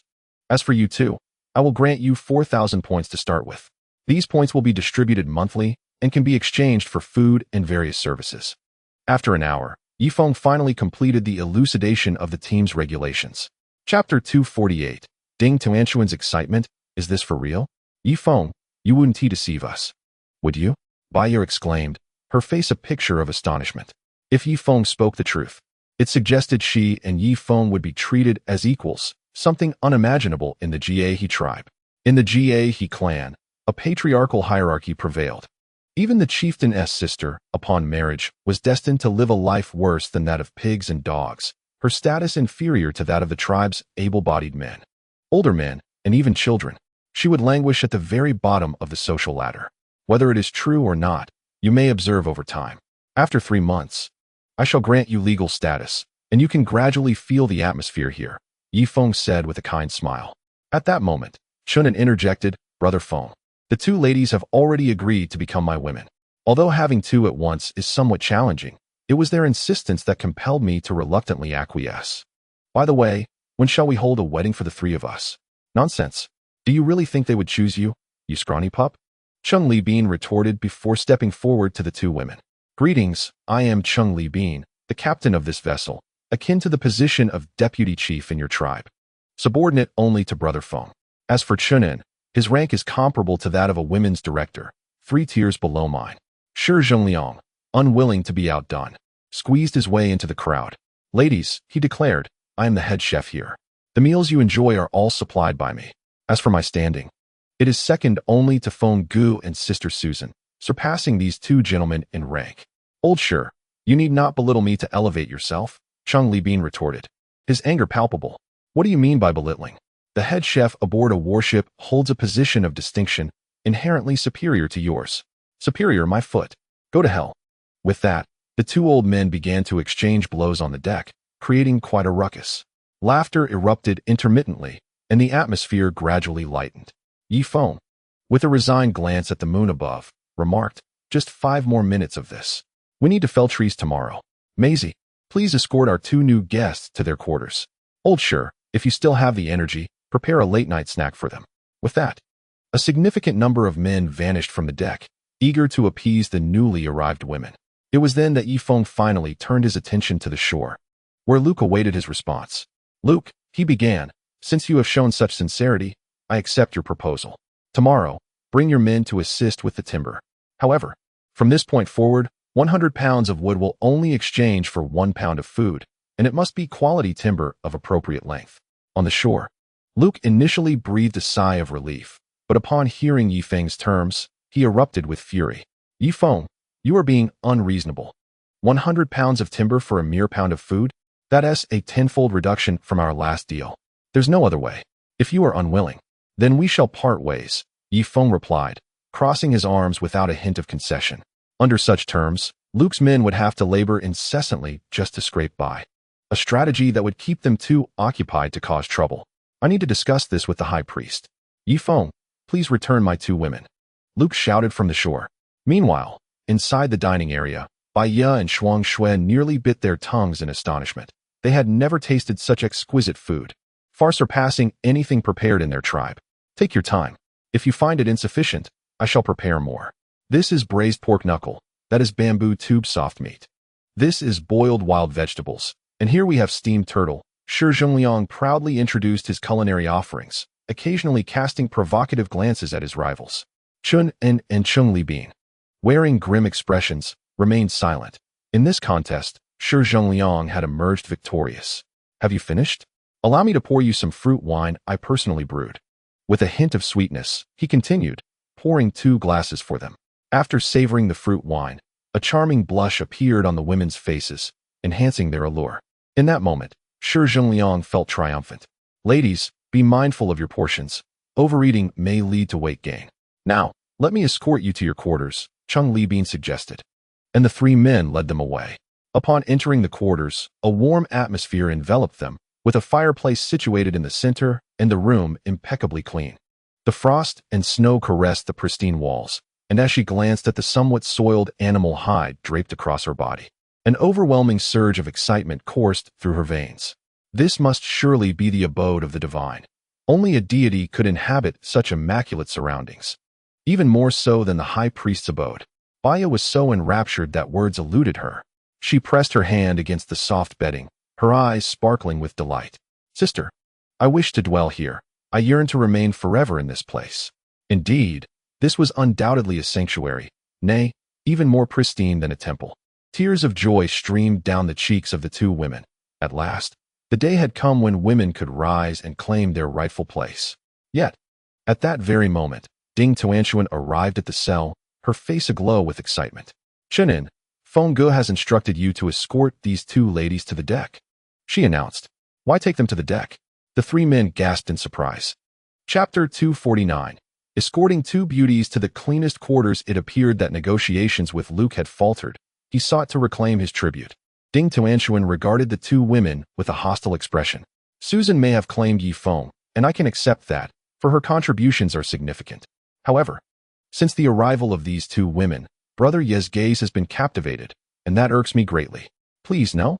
Chunin cried out in despair. Frost and Baya exchanged glances, their faces etched with reluctance. Yi Feng's orders were not to be defied. They had no choice but to accompany the two beauties to the deck. A gust of river wind swept through, causing Frost and Baya to tighten their grip on their filthy hides. Yi Feng stood with his hands clasped behind his back, engaged in negotiations with Luke on the shore. Very well, I, Yi Feng, am a man of principle. Since you wish to reclaim your tribute, I shall not insist. With that, his gaze shifted to Frost and Baya. Ladies, while I would dearly love to retain you aboard my vessel, your husbands and brothers have requested your return. Thus, with a heavy heart, I must bid you farewell from my ship. Yi Feng spoke slowly, each word imbued with sorrow. Yi Feng, are you truly sending us away? Frost discerned the unspoken message behind his tone. I do not wish to expel you. Do you not desire to reunite with your husband? Yi Feng countered. The women of the Gay tribe have always followed the strong. Yet now, Luke no longer holds that title, while you are the mightiest man I have ever encountered. Frost cast a deep glance toward the shore before resolutely stating her intent. Baya, torn within herself, finally voiced her thoughts. Yi Feng, I am willing to acknowledge you as our leader. Please do not cast me away. I long to remain aboard the ship. Seeing the two women express their desires, Yi Feng found himself in a quandary. This may not be the most prudent course of action. Instead, why not speak directly with Luke to clarify matters? I would not want him to accuse me of holding you against your will. With a gesture toward the shore, he indicated where Luke stood. Frost nodded and boldly approached the ship's railing. Luke, I have fared exceedingly well aboard this vessel. There is an abundance of food and warm quarters, far superior to the drafty wooden huts. Therefore, I wish to stay here. Rest assured, I will find a strong man to care for me properly. So you need not worry. On the shore, Luke was momentarily taken aback, staring incredulously at the deck. You are my wife. And how could you utter such words before me? I care not. Return to me at once, or else I shall ensure you pay dearly for this affront. After much contemplation, Luke could devise no strategy against Frost. Brother, I am well here, do not worry. I shall find a strong man to protect me. You should return. Baya interjected. The bond of sibling affection ran deep, and Luke silently wept, casting his crimson gaze upon Leaf Maple on the deck. Leaf Maple, I shall not forget the humiliation I endured today. One day, I will cleanse this disgrace with your blood, Luke declared through gritted teeth. Leaf Maple, nonchalantly picking his teeth with a bamboo skewer, replied, Stop being so meddlesome and hurry back to seek the high priest. Luke, you truly are a pitiful chief. As the highest leader of the tribe, you allow a woman to command you. Have you not lived in disgrace all this time? His words pierced Luke's heart like a steel needle. Had he not contemplated freeing himself from the high priest? Yet, sometimes, one is bound by circumstance. Leaf Maple, I shall consult the high priest. Please take good care of my sister. Do not force her into unwelcome actions. As for Frost, you may handle her as you wish. Luke stated. Rest assured, I will care for your wife and sister well, Leaf Maple said, waving his hand towards the shore. With a splutter, Luke spat blood. His face contorted with rage as he swam upstream. Excellent, Brother Maple. At last, we need not send them away. May I place them in the cell now? Chun exclaimed joyfully. What cell? I, Leaf Maple, formally declare that they have attained legal status and shall reside in the dormitory. Do not lock the doors. Leaf Maple responded. The two women had severed ties with Luke, and he too felt the need to make a statement, though a slight risk was involved. It was entirely worthwhile, as the fruit wine made from the essence of fragrant women would undoubtedly be delightful. Leaf Maple, are you saying we need not be locked up? We are free. Frost stepped forward. Indeed, you are now free. Starting tomorrow, you may collect your wages from the logistics department, a total of 4,000 points. Leaf Maple affirmed with a smile. Frost's eyes gleamed as she suddenly fixed her gaze upon Leaf Maple. Where do you sleep at night? Will you need me? Leaf Maple was taken aback, quickly scanning the deck to ensure Susan was absent. Otherwise, Frost might face consequences.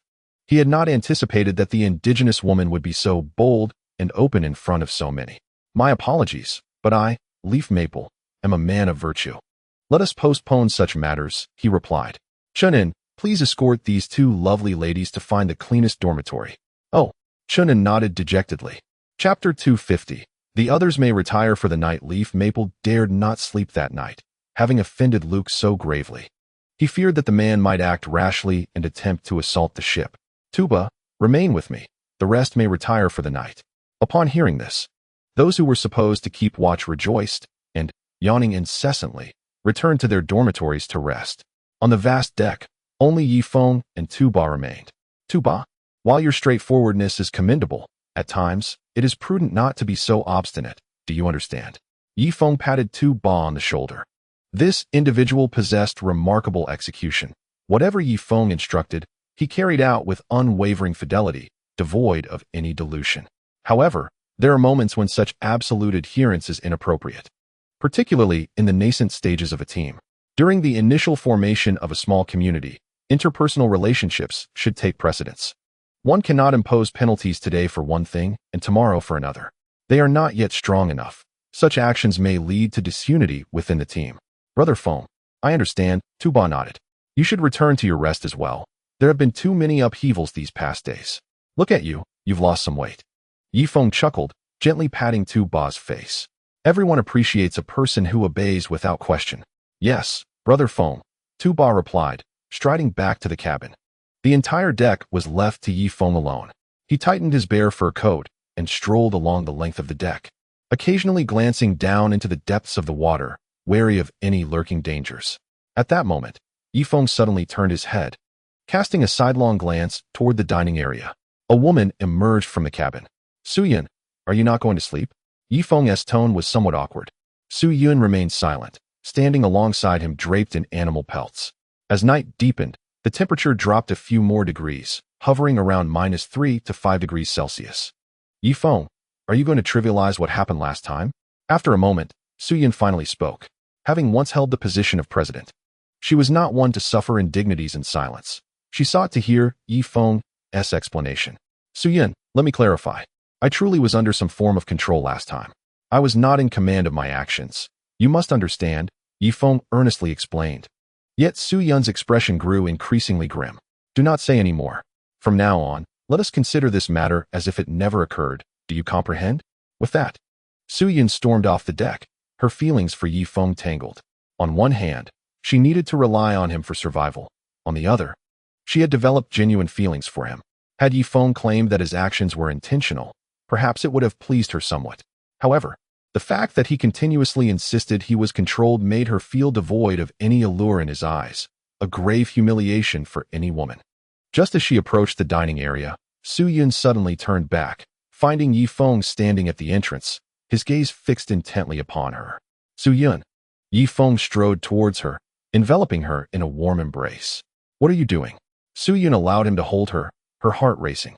In truth, while I was under control, I retained a fragment of awareness, yet I still engaged with you as I did. Do you know why?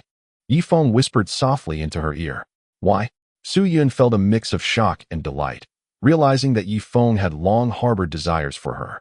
Because I like you, but you must understand about Susan, Yifeng confessed. Suyun's entire being softened. She instinctively wrapped her arms around Yifeng's neck. Yifeng, I comprehend. I shall clarify this matter with my sister. She will surely understand, for we are not in our homeland, where the laws of monogamy apply. Upon saying this, Suyun leaned in eagerly. The restaurant instantly transformed into a battleground.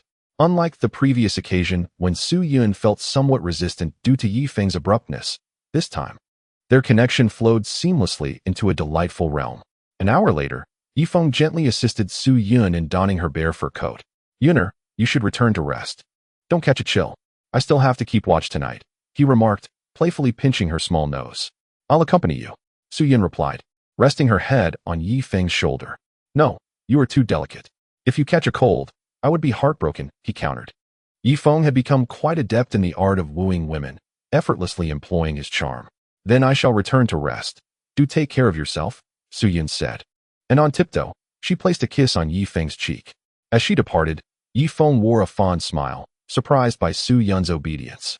Although she seemed to be cooperating earlier, she was still naive regarding matters of intimacy. "That's all right. I shall patiently guide her in due course. We will eventually find harmony," he mused. Truth be told, Yi Feng had not fully indulged earlier. Given his current stamina, he could likely overwhelm 5 or 6 Su Yuns with his vigor. Fortunately, he had Susan, Bai Chuxue, and a few other women to share the burden. Yi Feng began to patrol the deck, pondering various issues. It was not advisable for everyone to remain on the ship indefinitely. The foundation was unstable and could hinder children's growth, particularly for Ding Tuantuan. Prolonged exposure to the ship might lead to developmental issues. What if she couldn't grow into her full potential? Finding a base on land posed its own challenges. Once they settled on land, the Gay tribe would incessantly harass them, along with the elusive, vengeful children, which would undoubtedly exhaust him. He intended to reside here for a lifetime, and the future team would need to expand. A person without immediate concerns is bound to face distant troubles. Before long, dawn arrived, and people began to ascend the deck. Su Yun was among the first to do so. The moment she stepped onto the deck, she draped a new fur coat over Yi Feng's shoulders. "It's cold. You've been out all night. Don't catch a chill," she said, her cheeks flushing. Yi Feng nodded, gently caressing the fur coat. The hardened core of his heart was enveloped in Su Yun's tenderness. It was evidently freshly stitched, the fine stitches indicating the effort she had invested. Had she been sewing through the night to prepare this for him? Unlike Susan's assertive demeanor, Su Yun had become more considerate after transitioning from girlhood to womanhood, imparting a sense of home to Yi Feng. "I must refrain from spreading my affections too liberally. Yi Feng, shall be a devoted man," he resolved. "But that can wait until I am no longer able to indulge. Old Cheng, steer the ship upstream." Yi Feng called towards the bow. "Brother Feng, where to?" Cheng Li Bin poked his head out of the captain's cabin. "We simply need to navigate upstream. Making a circuit through the various tributaries. It will be akin to a leisurely excursion," Yi Feng remarked with a smile. "What speed are we operating at?" Cheng Li Bin inquired. Previously, their warship could reach a velocity of 6 knots per hour. "Naturally, we will maintain 6 knots, Yi Feng replied, approaching the captain's cabin. "I can only give it a try. Previously, we utilized black fuel to achieve 6 knots, but now we are relying on charcoal, which may not guarantee that speed," Cheng Li Bin stated before pulling the ropes 6 times in succession. The crew in the lower deck immediately understood and began to shovel charcoal into the 2 massive furnaces. The entire warship shuddered as thick smoke billowed from the chimney. Yi Feng stood at the bow, watching the shores rush past. On the deck behind him, Shuang Xue and Bai Ye had awakened and were happily enjoying their breakfast. Shi Zhengliang displayed a hint of favoritism, serving them with a steady hand. Yet when it was Wang Zhihai's turn, his hand trembled uncontrollably, as if afflicted by a stroke. The warship's speed finally reached its peak. "Brother Feng, the vessel is currently only clocking in at about 5 knots, translating to approximately 9 kilometers per hour. Cheng Li Bin shook his head in disappointment. "Let us be content with that for now. Once we develop alternative fuels, we can push the warship to 10 knots, Yi Feng reassured Cheng Li Bin, then made his way to the lower deck. As he entered, he noticed 2 boiler workers, bare-chested, pouring box after box of charcoal into the furnace. "Hey, are you truly this wasteful?" Yi Feng exclaimed in shock, aware that each box of charcoal would cost him at least 500 points in labor. Not to mention 3 days' time. First, they had to fell the trees, then chop the wood into suitable sizes, and finally, spend 3 days slowly crafting them, only to have a substantial portion deemed defective. "Regrettably, we must pour the charcoal in box by box to maintain the warship's full speed." The 2 boiler workers wiped the sweat from their brows. "How long does it take to empty a box of charcoal?" Yi Feng approached the furnace, his expression pained as he regarded the charcoal.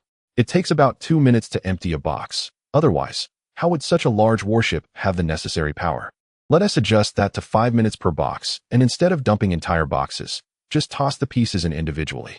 But that would slow the ship to a snail's pace. Forget about the ship's speed for now. Conserve it. Yifeng glanced at the pile of charcoal, which had already seen over 30 boxes emptied. At this rate, covering 200 kilometers would deplete their fuel entirely. It was important to remember that these resources were the fruits of their labor over 7 days, though, to be fair, half of it was thanks to the Gara people, who would certainly not engage in trade any longer. The two workers nodded in agreement, tossing the charcoal pieces into the furnace one by one.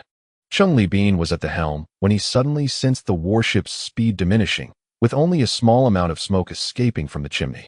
Why has it slowed down by several folds? Yifeng, with a troubled expression, ascended to the deck, casting a worried glance towards the shore. Charcoal is notoriously short-lived, occupying considerable space. Even if the entire hold were filled with charcoal, it would scarcely suffice for the warship to traverse 500 kilometers. Suddenly, the warship veered into one of the tributaries. Although this tributary lacked the width of the main river, it stretched approximately 7 to 8 kilometers, with turbulent waters coursing through its center. Hey Fenggu, it appears there is a tiny island in the middle of this tributary. Zhang Haotian pointed towards the center. Yifeng focused his gaze and indeed spotted a minuscule island, likely less than a hectare in size, smaller than a team in his village. Old Cheng, steer the warship closer to the island to assess the water level around it, and see if it can accommodate our vessel, Yifeng urged promptly.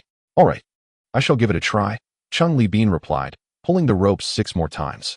Observing this, the boiler operator on the deck resumed pouring box after box of charcoal into the furnace. With a speed of 9 kilometers per hour, they finally escaped the turbulent waters at the river's center and anchored beside the island, yet still 50 meters away. Any further, and the warship would run aground. Why are we stopping here? Zhang Haotian inquired. Ha, old Cheng, spending an extended time aboard the ship, do you not feel a bit uncomfortable? Yifeng chuckled. A tad. But I can manage entirely, Zhang Haotian shrugged indifferently. You certainly can, but others might experience some seasickness. Look at this little island, surrounded by water, elevated in the south and lower in the north, with trees flourishing atop it. If we were to clear the trees and construct some small houses, it could serve as a secure base, wouldn't it? Yifeng suggested with a smile. Indeed, we cannot drift aimlessly on the water forever. We must find a stable foothold. The riverbank is out of the question, as the Gay tribe could launch a surprise attack, not to mention the various wild animals in the woods. But here, it's different. The northern bank is approximately 4 kilometers away, while the southern bank is about 5 or 6 kilometers distant. Furthermore, the turbulent waters at the river's center would prevent the indigenous people from swimming across, Zhang Haotian exclaimed, elatedly jumping up. What are we waiting for? Drop the anchor and secure the warship here. After breakfast, I will take a few brave souls to the island to clear any potentially dangerous creatures, such as venomous snakes. Yifeng stated before heading to the dining area, sharing his thoughts with everyone as he ate. Wonderful. We finally have our own stronghold. Although life aboard the warship is relatively stable, it still feels quite uncomfortable. Chenin was the first to raise his hand in agreement. Following him were the wild tribesmen, who were accustomed to life on land and needed time to adjust to living on a ship. Fenggu, I am a plant expert. The island is suitable for cultivating certain crops. Although we lack seeds, I can employ my expertise to graft and cultivate wheat, corn, and rice. But it will likely take time. At that moment, an elderly man, perhaps in his 50s, stepped forward. Why didn't you mention this earlier? Are you still a cleaner? Yifeng's eyes sparkled as he playfully patted the middle-aged man's shoulder. Enough of that, Brother Feng, it hurts. The man quickly protested. What is your name? Yifeng inquired. I am Yuan Yishan, came the reply. Yifeng nodded and raised Yuan Yishan's hand, proclaiming, listen closely, everyone. Yuan Yishan will focus solely on cultivating grain, exempt from any other work, including cleaning duties. I, Yifeng, have decided to grant him a monthly subsidy of 6,000 points. Do we have any objections? No objections whatsoever. Absolutely none. The crowd from civilized society erupted in ecstatic approval. With a diet of abundant meat and fish, they always felt a sense of something lacking. If they could cultivate grains, they would no longer have to endure a primitive existence. However, Tu Ba and others were expressions of discontent. In their minds, meat was the true staple. Chapter 252. You are not qualified to negotiate after breakfast. Yifeng donned a thick bear hide and, accompanied by 20 men, boarded 4 canoes. It's so cold, brother Feng. The wind on this little island is fierce. I fear we might catch a chill if we establish our camp here, Shunan said, tightening his clothing. Fear not. The topography of this island rises to the south and descends to the north. If we build our camp near that small hill, we can shield ourselves from the wind and rain. Yifeng felt a bit cold himself. Finally, the 4 canoes landed sequentially on the island. With a soft thud, Yifeng's bare feet touched the yielding black soil. The entire island was nearly enveloped by mangroves. Suddenly, several water ducks burst from the trees, soaring into the sky while emitting warning cries. I thought the birds had migrated. Who knew they still lingered here? Are they not afraid of the cold? Shannon pondered. Indeed, perhaps this island harbors secrets. We shall enter in groups and thoroughly explore it to see if there are any venomous snakes or fierce beasts lurking about. With that, Yifeng led the charge into the depths of the island. The trees here grew remarkably resilient, their toughness enabling them to withstand the winds that swept through the river's center. The ground was littered with either bird droppings or mud, and within 5 minutes, Yifeng reached the heart of the island. There, he discovered a small fountain bubbling with warmth. Weevee struck gold, brother Feng. This is a hot spring, Shunan exclaimed, eagerly testing the temperature with his hand before promptly submerging himself. The others rejoiced, and soon, the small hot spring, less than 10 square meters in size, was teeming with people. Yifeng tested the water and found it to be around 50 degrees Celsius.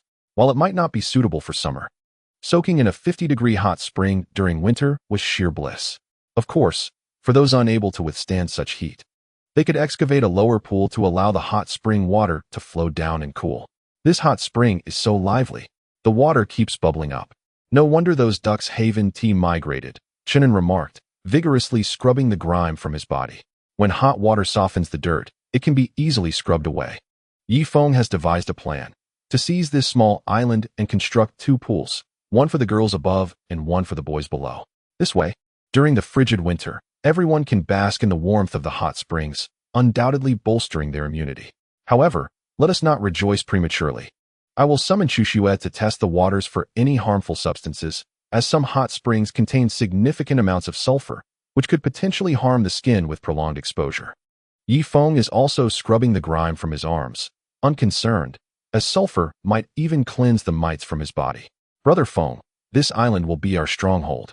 You ought to name it, Zhang Ziqing said, reclining in the hot spring like a lifeless body. Since this island has hot springs, let us name it Hot Spring Island. Yifeng proposed. Agreed, it shall be Hot Spring Island. The group joyfully scrubbed themselves, yet Yifeng felt a lingering unease. A brief soak will suffice. We must hasten our work. There are still many areas of this island that require thorough cleaning. If a venomous snake appears, we are all doomed, Yifeng declared. Rising from the hot spring, a gust of cold air swept over him, prompting him to retreat back into the water. Chunin, Tuba, and Zhang Ziqing, stay behind. I need to discuss something with you too. Wang Zhihai, take the other brothers and scour the entire island, Yifeng commanded. Why me? Wang Zhihai grumbled as he emerged from the hot spring, visibly displeased. Once everyone had departed, Tuba turned to Yifeng. Brother Feng, what do you wish to discuss? However, Yifeng had adopted a comfortable position in the hot spring, his eyes half closed, appearing rather languid. Chunin interjected, Tuba, you're quite the blockhead. Brother Feng is granting us a favor, allowing us to relish the hot springs a bit longer. Chunin, you two should join the cleanup effort. Be swift. Yifeng stated, eyes still shut. What? Chun-An's expression fell. Some things are better left unsaid. Once articulated, they become difficult to retract. Meanwhile, Luke led hundreds upstream along the Blacktree River. Having already explored the downstream area, he found Yifeng's warship had vanished, prompting him to divide his forces, one group heading toward the sea while he advanced upstream. At last, he spotted Yifeng's enormous warship at the edge of a tributary. Chief, the warship is too far. Yifeng cannot see us, one of the leaders remarked. Indeed, let us ignite a great fire on the shore to attract the warship. We must procure food, Luke commanded, casting a glance at a tall, dark silhouette behind him. This shadow was draped in thick animal skins, obscuring its face entirely. Brother Feng, is it comfortable? Chunin asked while providing Yifeng with a back massage in the hot spring. Quite nice. What was your previous occupation? Yifeng inquired, resting on a clean stone and relishing Chun-An's ministrations. Actually, I was a mail messer at the club, number 18, Chunin replied. No wonder you are so emaciated. You must have been drained entirely. There remains but a morsel, sufficient for the propagation of your kind. At that moment, the voice of Susan resonated aboard the warship. Ah Feng, you have returned. Yi Feng, startled, hastily donned his animal hide and navigated through the dense thicket of redwoods, returning to the vessel. Upon his ascent, he beheld a towering inferno igniting along the shore. What in the world? Did the gay people set this blaze? With a flicker of insight, Yi Feng deduced the root of the matter. Let us proceed. These gay individuals may still prove useful. With that, he cast a glance back at the small island, laden with tasks yet unfinished. For instance, felling trees, constructing shelters from timber, and leveling the ground with stones, all of which demanded considerable manpower. Although Yi Feng had a fair number of people at his disposal, even with their collective efforts, it would likely take a year to transform the island into an ideal haven. At this juncture, the utility of the gay people became apparent. Surely, they possessed craftsmen among their ranks. The warship emitted a thunderous roar as it gradually made its way toward the shore. 5 minutes later, Yi Feng was less than 200 meters from Luck. The two faced each other across the river, neither daring to break the silence. Ultimately, it was the disadvantaged Luck who spoke first. Yi Feng, the high priest has acquiesced to your request. 100 pounds of wood in exchange for 1 pound of food. However, might we receive the food first? Just yesterday, over a dozen vengeful children assailed humanity and were covertly executed. It is possible there will be more uncontrollable vengeful children today. We simply cannot afford to wait. You are not in a position to negotiate with me. Summon your high priest, Yi Feng replied coldly, arms crossed. Chapter 253. Now we may trade. Negotiation demands a display of resolve. After his previous failure to come to terms with Luck, he intended to assert some demands this time, lest the proceedings become convoluted once more. You? I am a chief of notable standing. Am I not worthy? Luck retorted, his eyes ablaze with fury, wishing nothing more than to devour Yi Feng whole. In my eyes, a chief is naught but a mere trifle. If the high priest is not summoned, you may depart. Our brother Feng will not engage in trade with you. It was Chunin who spoke this time. Luck glared at Chun and with gritted teeth, then gradually nodded in resignation. Bring forth the high priest. Summon him to the upstream with utmost haste. Immediately, four natives set off downstream. Thankfully, the gay tribe was but a little over 10 miles away. However, they would need to circumvent 2 tributaries along the way, which would require time. Yi Feng, how fares my sister at present? Luck inquired. Yi Feng shook his head and turned away, unwilling to waste words on Luck, who was not the decision-maker in many matters. You lack the authority to speak with our brother Feng.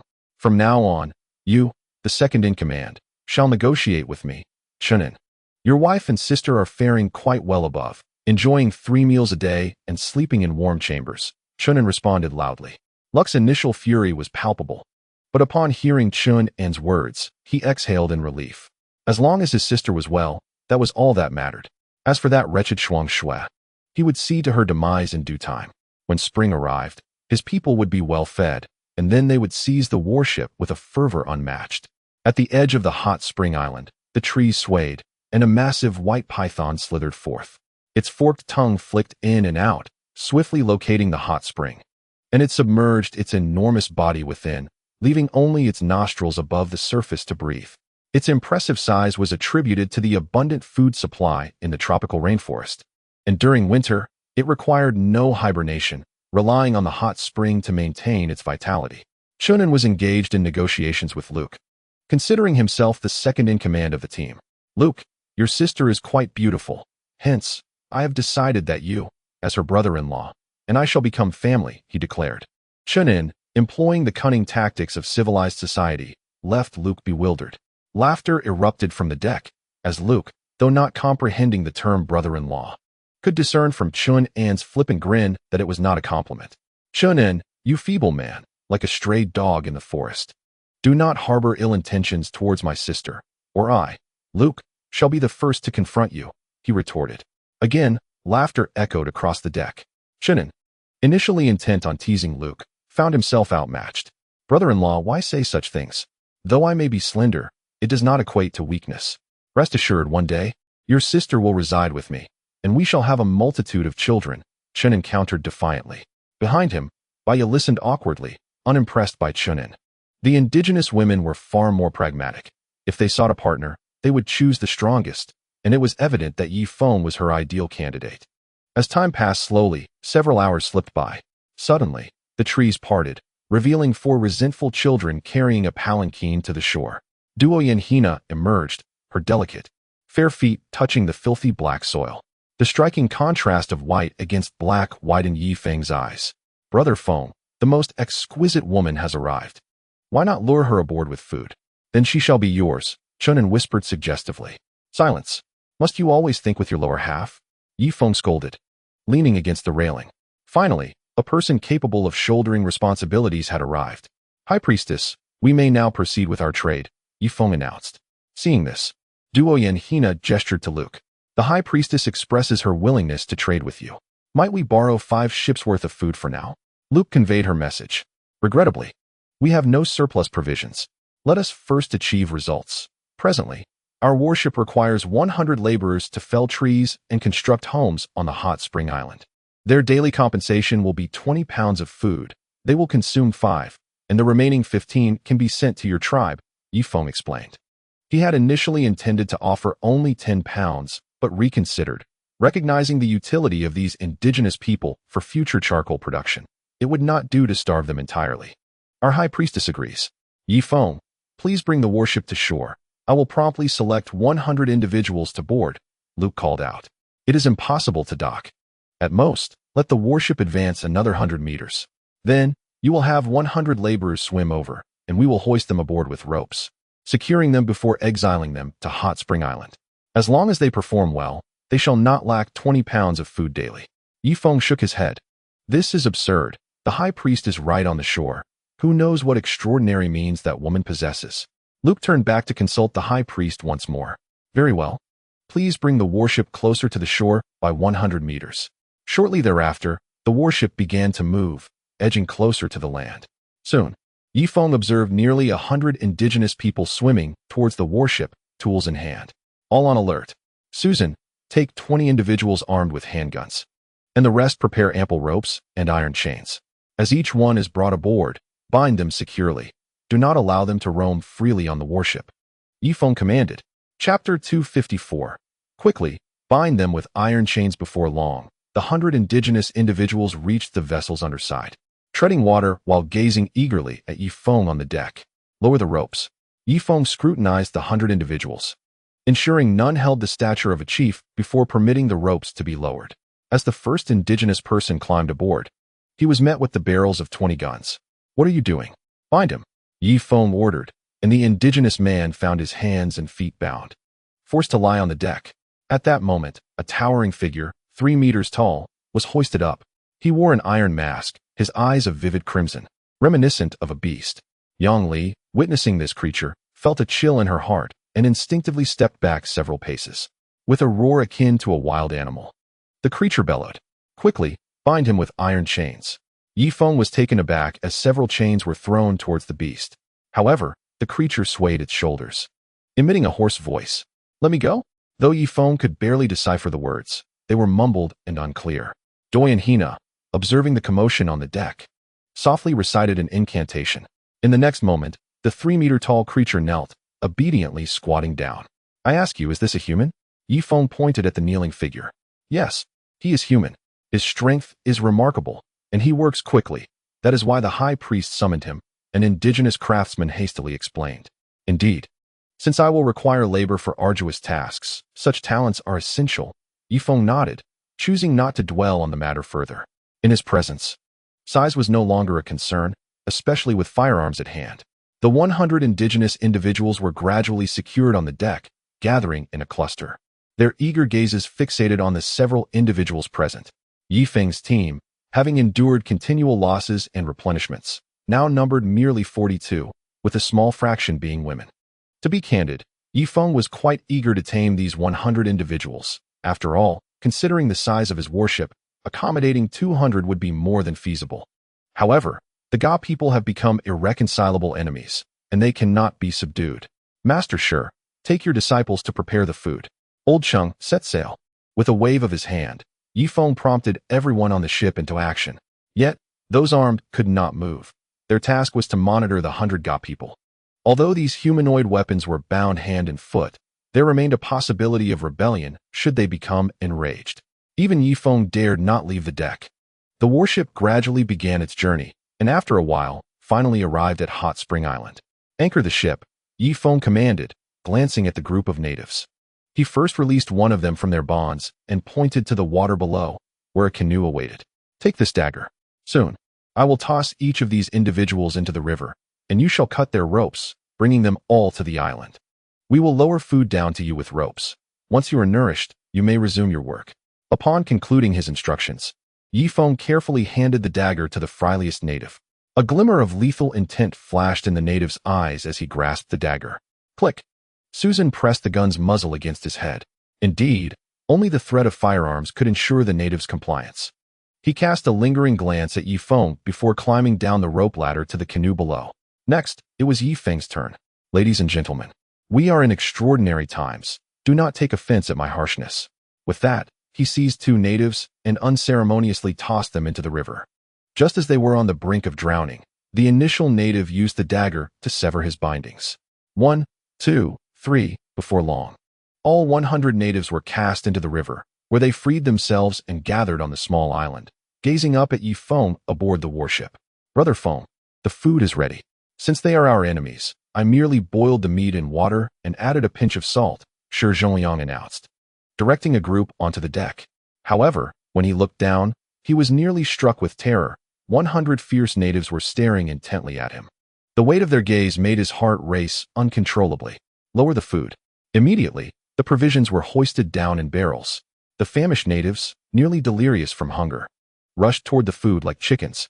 The barrels were overturned, scattering sustenance everywhere, and the ropes were violently torn apart. After lowering 30 barrels of food, the natives finally managed to satiate their hunger. Esteemed guests, you have eaten your fill. Now, I shall assign you your first task, logging. You are to clear all the trees from this island. As for the hot springs, you are forbidden to use them.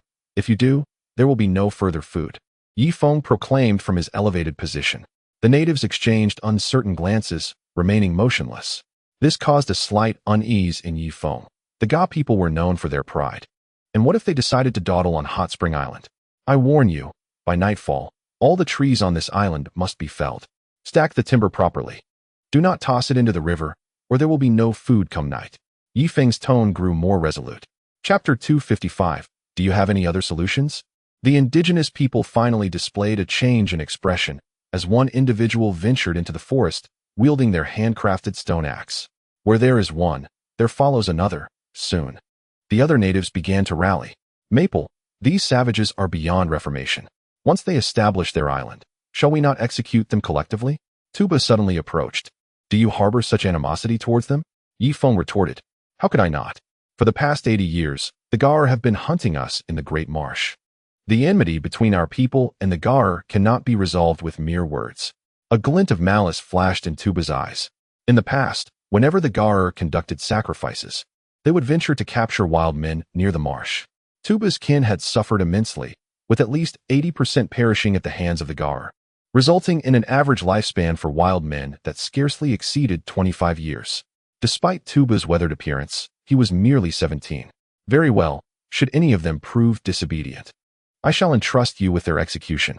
Take your bow and arrows, Yifeng said earnestly. To tame a useful individual, one must not only cater to their physical needs, but also their psychological ones. The indigenous people demonstrated remarkable efficiency before darkness fell.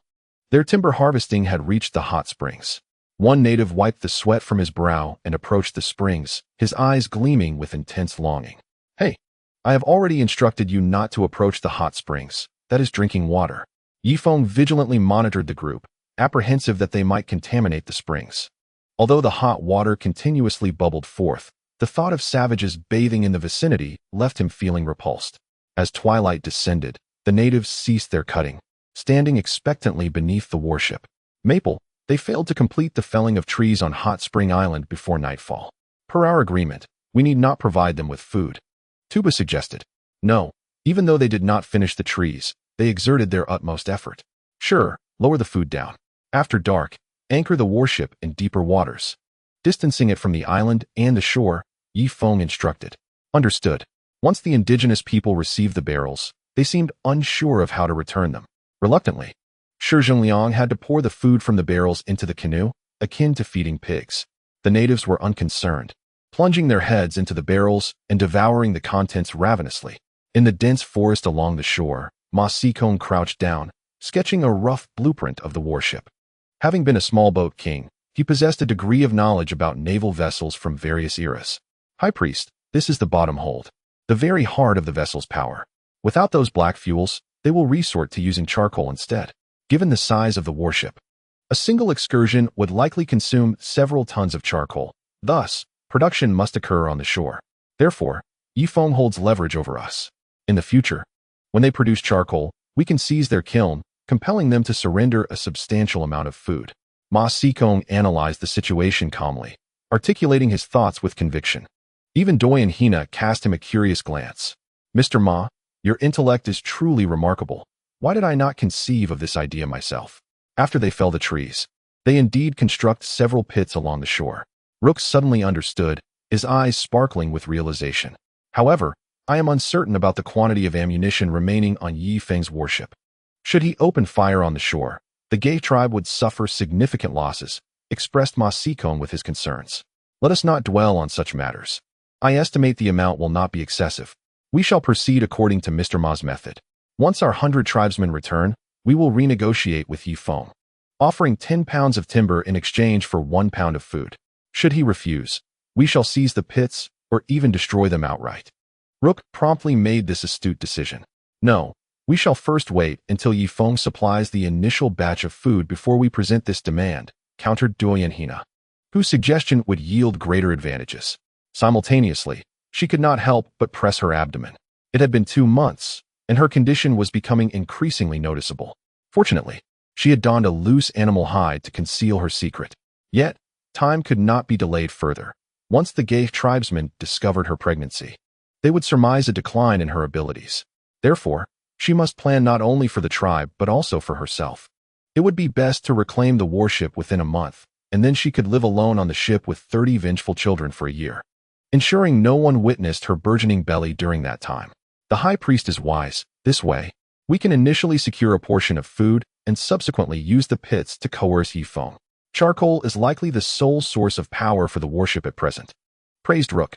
Indeed, although the High Priest does not belong to a civilized society, in terms of intellect, I find myself inferior, added Ma Xikong. Yet Doi and Hina remained pensive.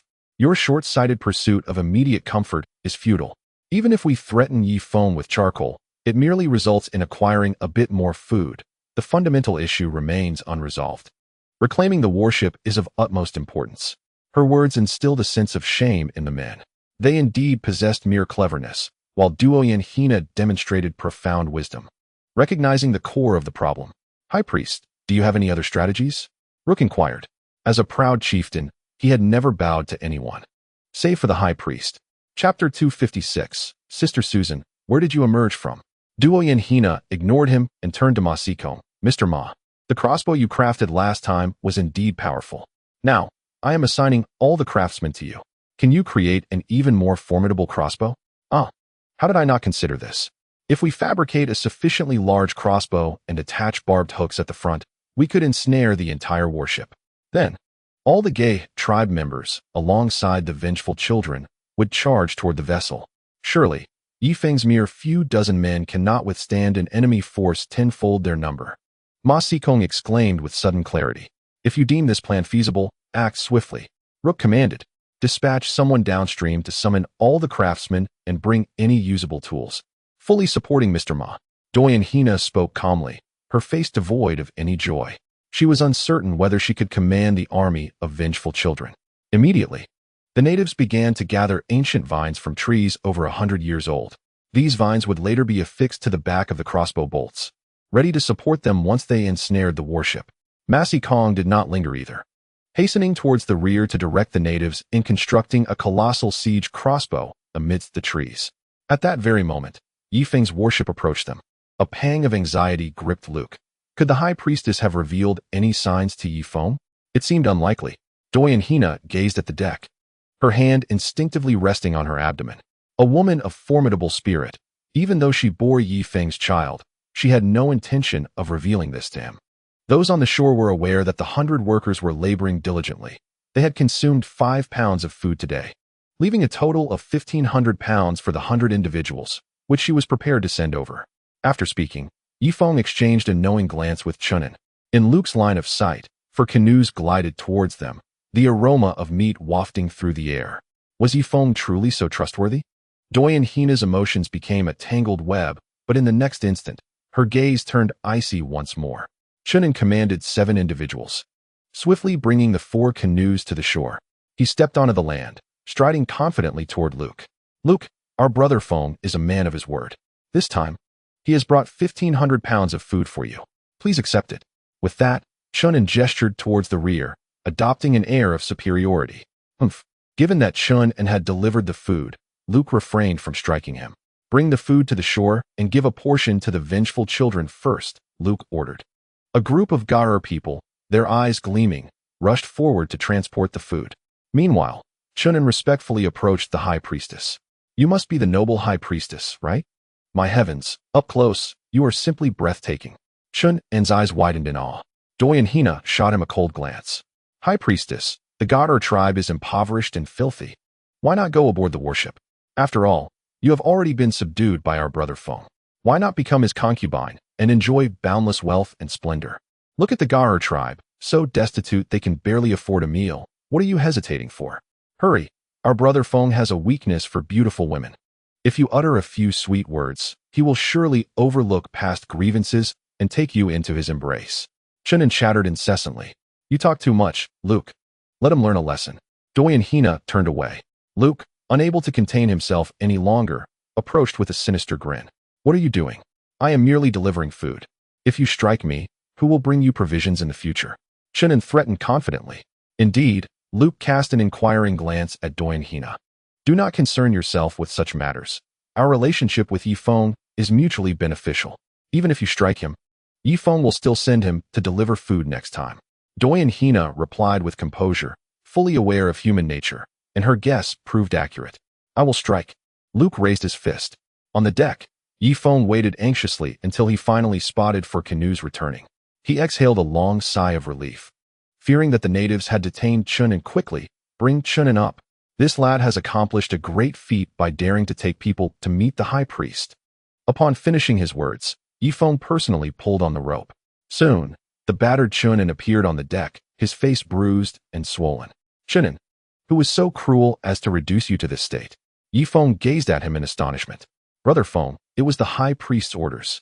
I merely urged her to come aboard the warship to live a good life with you, considering you two had already shared a moment together.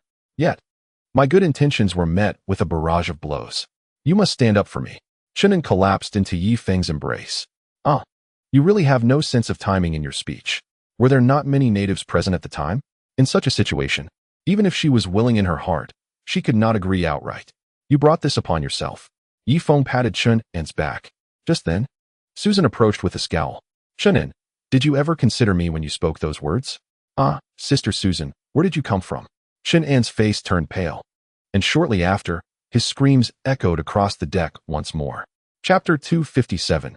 I still do not trust you. The first day swiftly passed, and as night fell, Yifeng first provided fire to the 100 people on the island, then sailed the warship far away to prevent these individuals from climbing aboard in the middle of the night. Nevertheless, Yifeng and Susan decided to keep watch themselves. Normally, the natives posed no threat to them, but the high priest was nearby. Yifeng was unafraid of others, but he held a particular trepidation toward this high priest. Who could say what extraordinary power she possessed? On the midnight deck, Yifeng and Susan patrolled side by side, occasionally casting vigilant glances toward the high priest's encampment across the water. The natives had lit several large bonfires on the shore. Once they had food, the tribe appeared harmonious.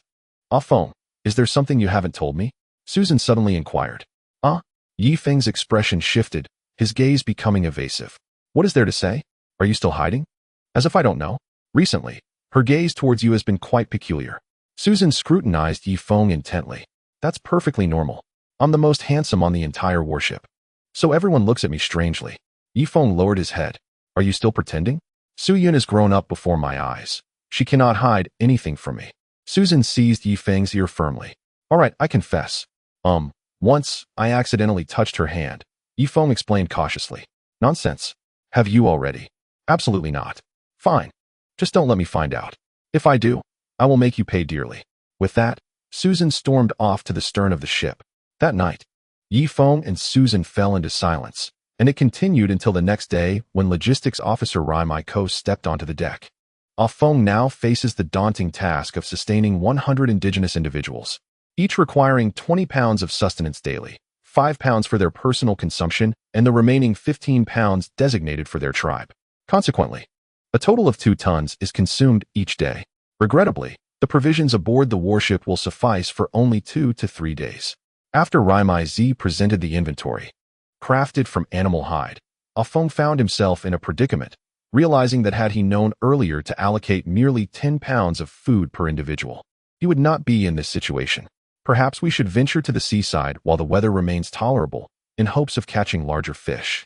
As for sustenance from the rainforest, I suspect it has nearly vanished, Raimai Z suggested. A sense of alarm washed over Ah Feng. As the temperature drops, food becomes scarcer, and he must seize the opportunity to procure additional supplies, lest he be unable to sustain 100 workers. The consequence of failure would necessitate their direct involvement in establishing a home on the island. To fully develop the entire hot spring island, initial timber harvesting is merely the first phase. The subsequent stage involves laying a smooth stone surface across the island, followed by the creation of a drainage system to prevent the area from becoming foul. Ultimately, wooden houses and watchtowers soaring 10 meters high must be erected. Furthermore, the island lacks sufficient stone resources, necessitating the transportation of materials by the Gash people from the mainland, which will also require a significant food expenditure, as the Gash will not assist without compensation. After breakfast, he summoned all those with floral tattoos for a meeting. I'm at a loss, Ah Feng admitted. Lacking substantial knowledge of construction, he sought to identify if anyone in the team had experience in building homes to transform this island into a semblance of a home. An hour later, the dining hall was filled with individuals from civilized society, with only one wild man, Tuba, among them. What vision do you have for the development of Hot Spring Island? I must ask, is there anyone among you with expertise in feng shui, or perhaps a degree in civil engineering? Ah Feng inquired. Cheng Li Bin raised his hand. Brother Feng. While I am not a civil engineering graduate, I feel that constructing houses is akin to shipbuilding. To modernize Hot Spring Island into a small village will require considerable time. Firstly, the trees on the island have yet to be fully cleared. Even after the trees are felled, we must level the ground to create a rammed earth layer, followed by covering this layer with stone slabs or wooden planks. This alone will take us about a month, as we will also need to transport the materials from the mainland. These stones will require processing by the indigenous people, necessitating the support of at least 50 additional individuals, not to mention the subsequent construction of wooden houses. I propose a stonewood structure. Such homes are less likely to be uprooted by strong winds, albeit this method will prolong our timeline. In summary, to realize the ideal vision for Hot Spring Island will take at least a year, and we will require the cooperation of no fewer than 200 indigenous laborers, Cheng Li Bin concluded. Ah Feng's brow furrowed deeply. He had anticipated completing the island's development in 2 months, only to discover it would take an entire year. Does this not imply that they would need to sustain 200 indigenous individuals for over a year? That translates to 365 days, with 200 individuals, necessitating the provision of 4 tons of food daily, culminating in a staggering total of 1,500 tons of food for the year? Brother Feng, I have observed that the climate here is distinct, warm in the north and cold in the south. The catch of fish along the coastline has dwindled significantly. Perhaps we should navigate our warship to the northern reaches of the Great Marsh, as many animals have begun their migration in that direction, Tuber suddenly proposed. Indeed, we could venture to the northern part of the marsh. The climate there is conducive to the survival of wildlife, concurred Susan, the second in command. What could Yi Feng possibly say in response? Very well, Chenin, you shall take a canoe to communicate with the high priest. Inform him of our intention to steer the warship upstream for hunting. As for the indigenous people on the island, we must prepare 3 days' worth of provisions for them. We shall return from the marsh in 3 days, Yi Feng decisively announced. Chenin, accompanied by 2 others, set off in the canoe while Yi Feng positioned himself at the edge of the deck, gazing at the 100 laborers on the island. They had been well fed and energized lately, Yet their efforts seemed trivial compared to the monumental task at hand. Listen closely. We are heading upstream to hunt for your sustenance. I will instruct Master Sure to prepare 3 days' worth of food for you. During this time, you must clear all the trees, remove the branches, and compact the soil with stones. Once the area is cleared, Yi Feng conveyed, believing this workload would suffice for 3 days. Among the 100 indigenous individuals stood a small leader named Arlie Ri. What if you do not return in 3 days? Shall we be left to perish here? Arlie Ri questioned, looking up at the imposing warship. Rest assured, we shall return within 3 days, Yi Feng assured him. No. To the north of the marsh dwell more formidable creatures. Should you fall victim to them, how shall we return to land?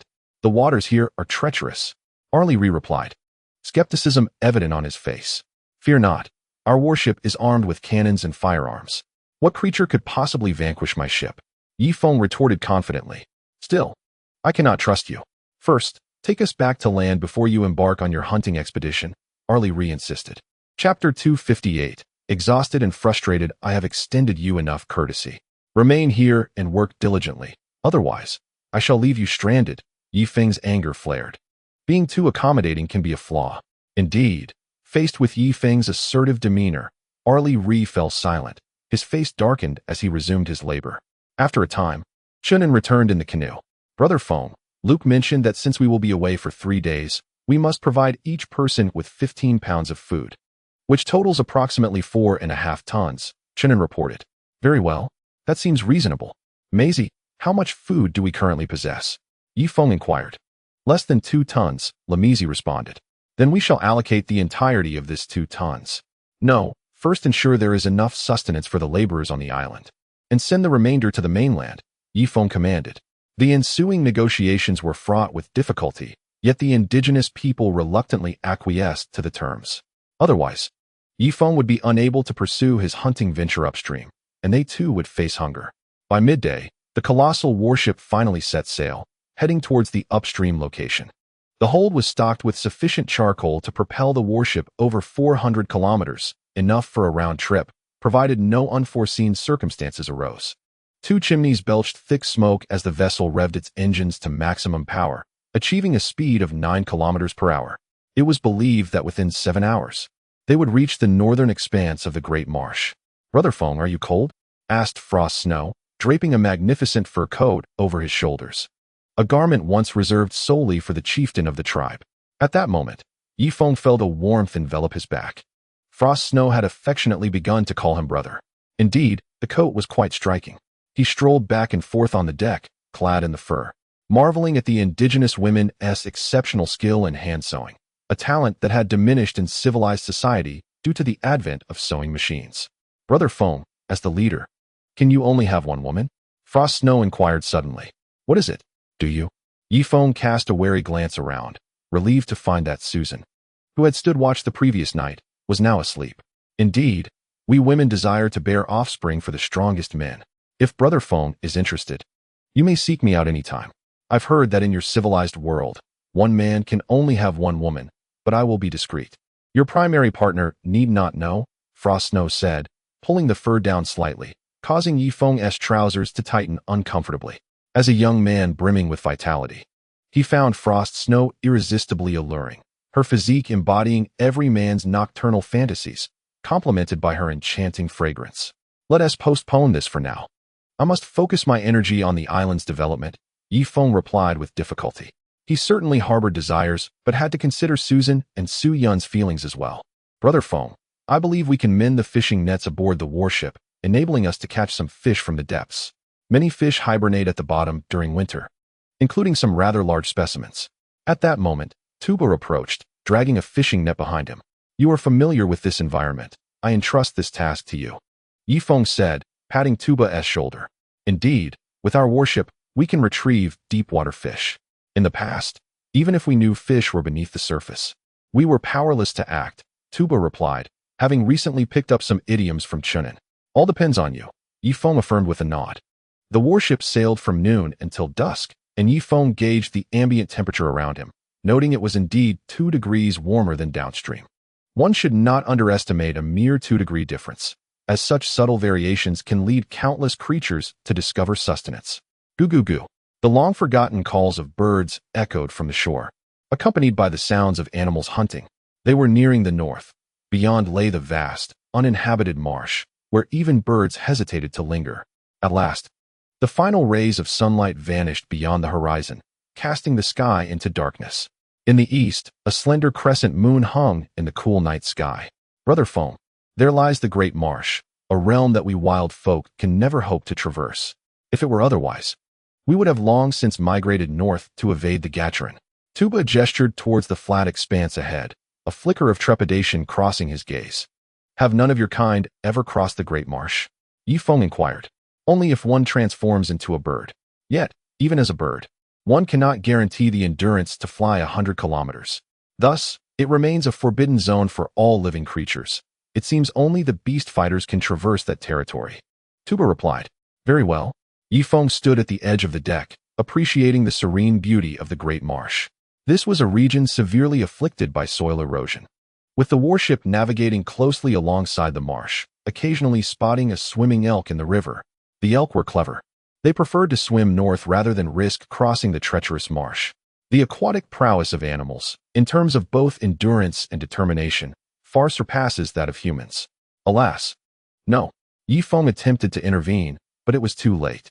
Tuba had already released an arrow, striking down the elk. Brother Foam, this elk must weigh several hundred pounds. Why not seize the opportunity?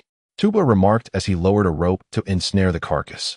Sighing, Yifeng lamented, that elk has already swum for over 10 kilometers. On the verge of crossing the great marsh, I feel a pang of compassion. The warship continued its ascent in the dark, with temperatures steadily rising. Along the way, they encountered numerous creatures making their way northward: deer, water buffalo, tigers, otters, and a multitude of snakes. Brother Foam, shall we take advantage of their exhaustion and shoot them now? Tuba suggested eagerly. Let us refrain for now. We shall wait until they reach the shore. Yifeng shook his head. Once a team grows powerful, the human psyche inevitably shifts. For instance, if a person becomes so formidable as to extinguish all life on Earth, compassion will naturally bloom within them, akin to a sense of social responsibility. In contemporary society, this phenomenon manifests in certain celebrities and affluent individuals. Having secured their own comforts and grown weary of superficial pleasures, they often feel compelled to assume societal responsibilities in pursuit of reputation and adoration. While Yifeng indeed lacked sustenance, he could not bring himself to slay these fatigued animals. Let them reach the northern part of the great marsh first. In any case, with the capabilities of my team, hunting these creatures would be as effortless as crushing an ant. Chapter 259. The flat expanse. At this moment, he endeavored to pursue fairness. Brother Foam, I sense an abundance of fish in these waters. May we cast our nets now? Tuba asked with excitement. Yes, but let us strive to avoid harming the land-dwelling creatures. Yifeng nodded in agreement. Ultimately, the warship anchored beside the great marsh, and Tuba and the others joined forces to cast a massive net into the river. The buoy formed a large circle beneath the vessel. Set sail. The warship, dragging an enormous fishing net, continued its journey northward, gradually reducing its speed, indicating that the net was teeming with fish. As they approached the heart of the vast marsh, the entire vessel shuddered suddenly. Everyone gathered at the stern, witnessing the tumultuous white waves within the net, as if it had ensnared some colossal creature. Now's the time, Tuba declared, prompting everyone to mobilize. They grasped the fishing net, slowly dragging the several-ton weight onto the deck.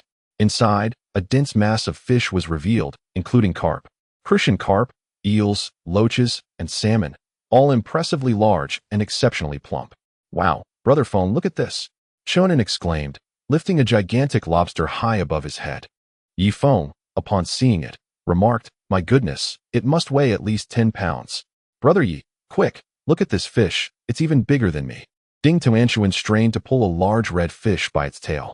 When Yifeng approached to inspect, he was astonished to find it was an enormous carp, roughly twice Ding Tuantuan's size. In the future, refrain from playing near the edge of the deck, lest you fall in. A carp of this size could swallow you whole in one bite, he gently admonished, patting Ding Tuantuan on the head. At that moment, Tuba let out a startled cry, holding up a vividly colored shrimp. Brother Foam, what kind of shrimp is this? I've never seen anything like it before. Its little fists just blackened my nails.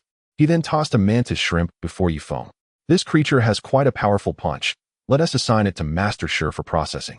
From now on, when we encounter shellfish, let it use its fists to crack them open. It can serve as our kitchen aid, Yifeng chuckled. The bounty from this haul was exceedingly rich. Yifeng estimated that there were at least 2 tons of fish, with some crabs mingling in the mix. After removing the shells and skin, the edible portion would likely amount to around a ton. In a civilized society, this catch would easily be worth several $1,000s. Chung Li Bean surveyed the mountain of fresh river delicacies piled on the deck. Enough talk. Let us sort these river treasures, remove the entrails, and preserve them with salt. Let us cast the net again. Perhaps we won't even need to venture further north into the marsh to secure enough food, he urged. Yifeng laughed heartily.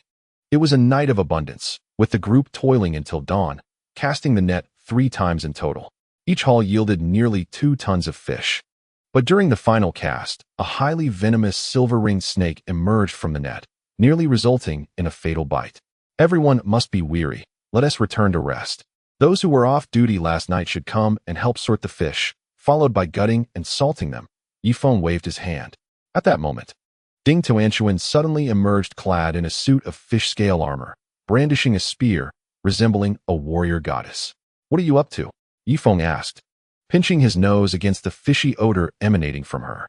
Brother Yi, I've skinned that large carp. The scales are quite tough, so I fashioned them into armor. Ding Tuantuan replied. Upon inspection, Yifeng noted that her armor was indeed crafted from fish scales. When he tapped it, it was solid and sturdy enough to withstand the venomous stings of vengeful children. The idea is commendable, but the fishy odor is overwhelming. You should remove it for now and let it dry before wearing it again, Yifeng remarked. Oh, Ding Tuantuan hurried off to the kitchen. The others had fallen asleep. But Yifeng could not yet rest. As the leader, the weight of responsibility was heavy upon him. Consequently, he strolled into the kitchen with his hands clasped behind his back, where Shi Zhengliang was engaged in the laborious task of removing the entrails from the fish, assisted by a group of women. Sure, you are working tirelessly. Wasn't there 6 tons of fish? Why is there so little in the kitchen? Yifeng inquired with a warm tone. Oh, the fish are exceedingly pungent, and there are simply too many. I've stacked them on the 3rd tier. Shi Zhengliang replied without lifting his head. What? The 3rd tier is still uncleaned, with the ground littered with the feces of wretched children and the corpses of animals. How can we possibly eat here in the future? Yifeng exclaimed, his stomach churning with anger. Rest assured, the fish piled on the floor are meant for the gars. The ones we are consuming are all hung up and will not contaminate anything, Shi Zhengliang stated calmly.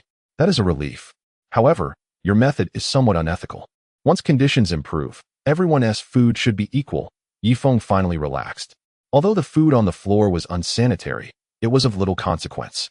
The indigenous people were starving and would scramble for even the most tainted offerings. Everything was progressing in a positive direction. It was not until noon that Yifeng retired to his quarters for some rest.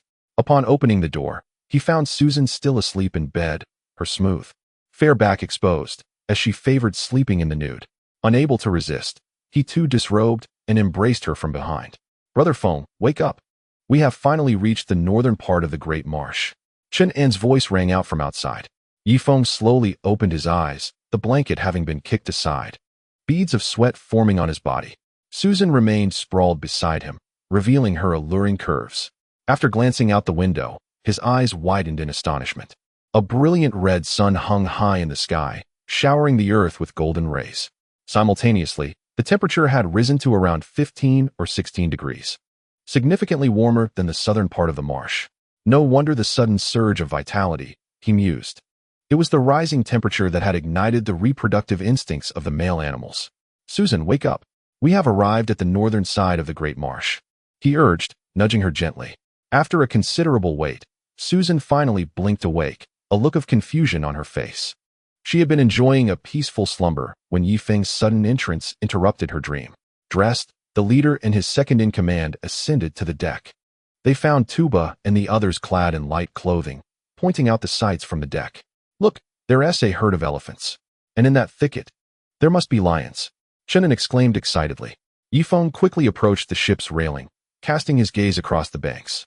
The main river channel upstream was no more than 10 kilometers wide, narrower than the tributary at the farthest downstream. He could clearly see the towering plants on the opposite shore, along with the vague shapes of animals. Meanwhile, the landscape on their side had transformed. the land now appearing as flat as a pancake.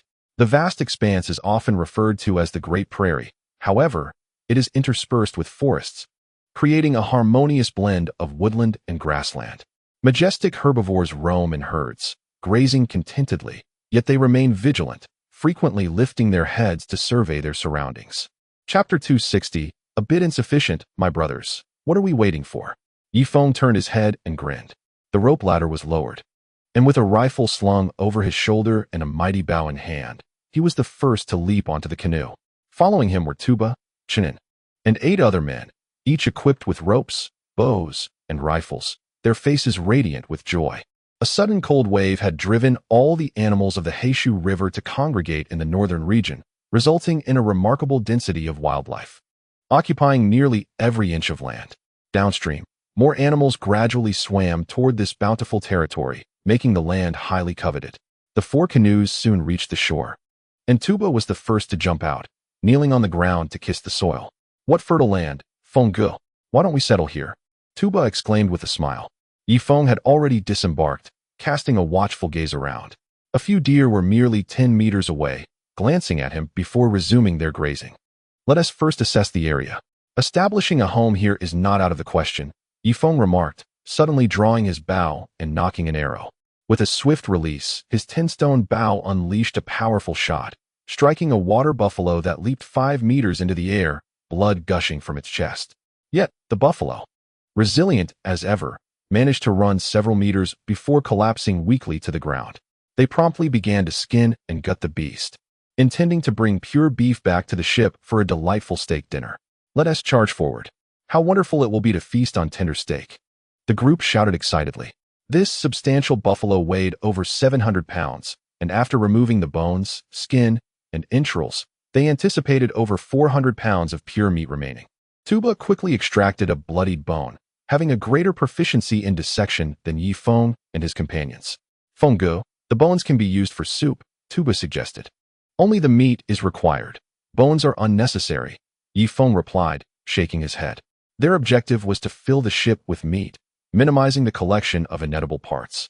After half an hour of diligent work, the buffalo was thoroughly dissected, and Yifeng sliced the meat into strips weighing approximately 20 pounds each. Let us bind these cuts to the jungle sled. We can haul them across the grassland, Yifeng commanded. While a person might only carry 200 pounds, leveraging the sled could enable them to pull around 500 pounds. At this moment, the jungle sled proved invaluable.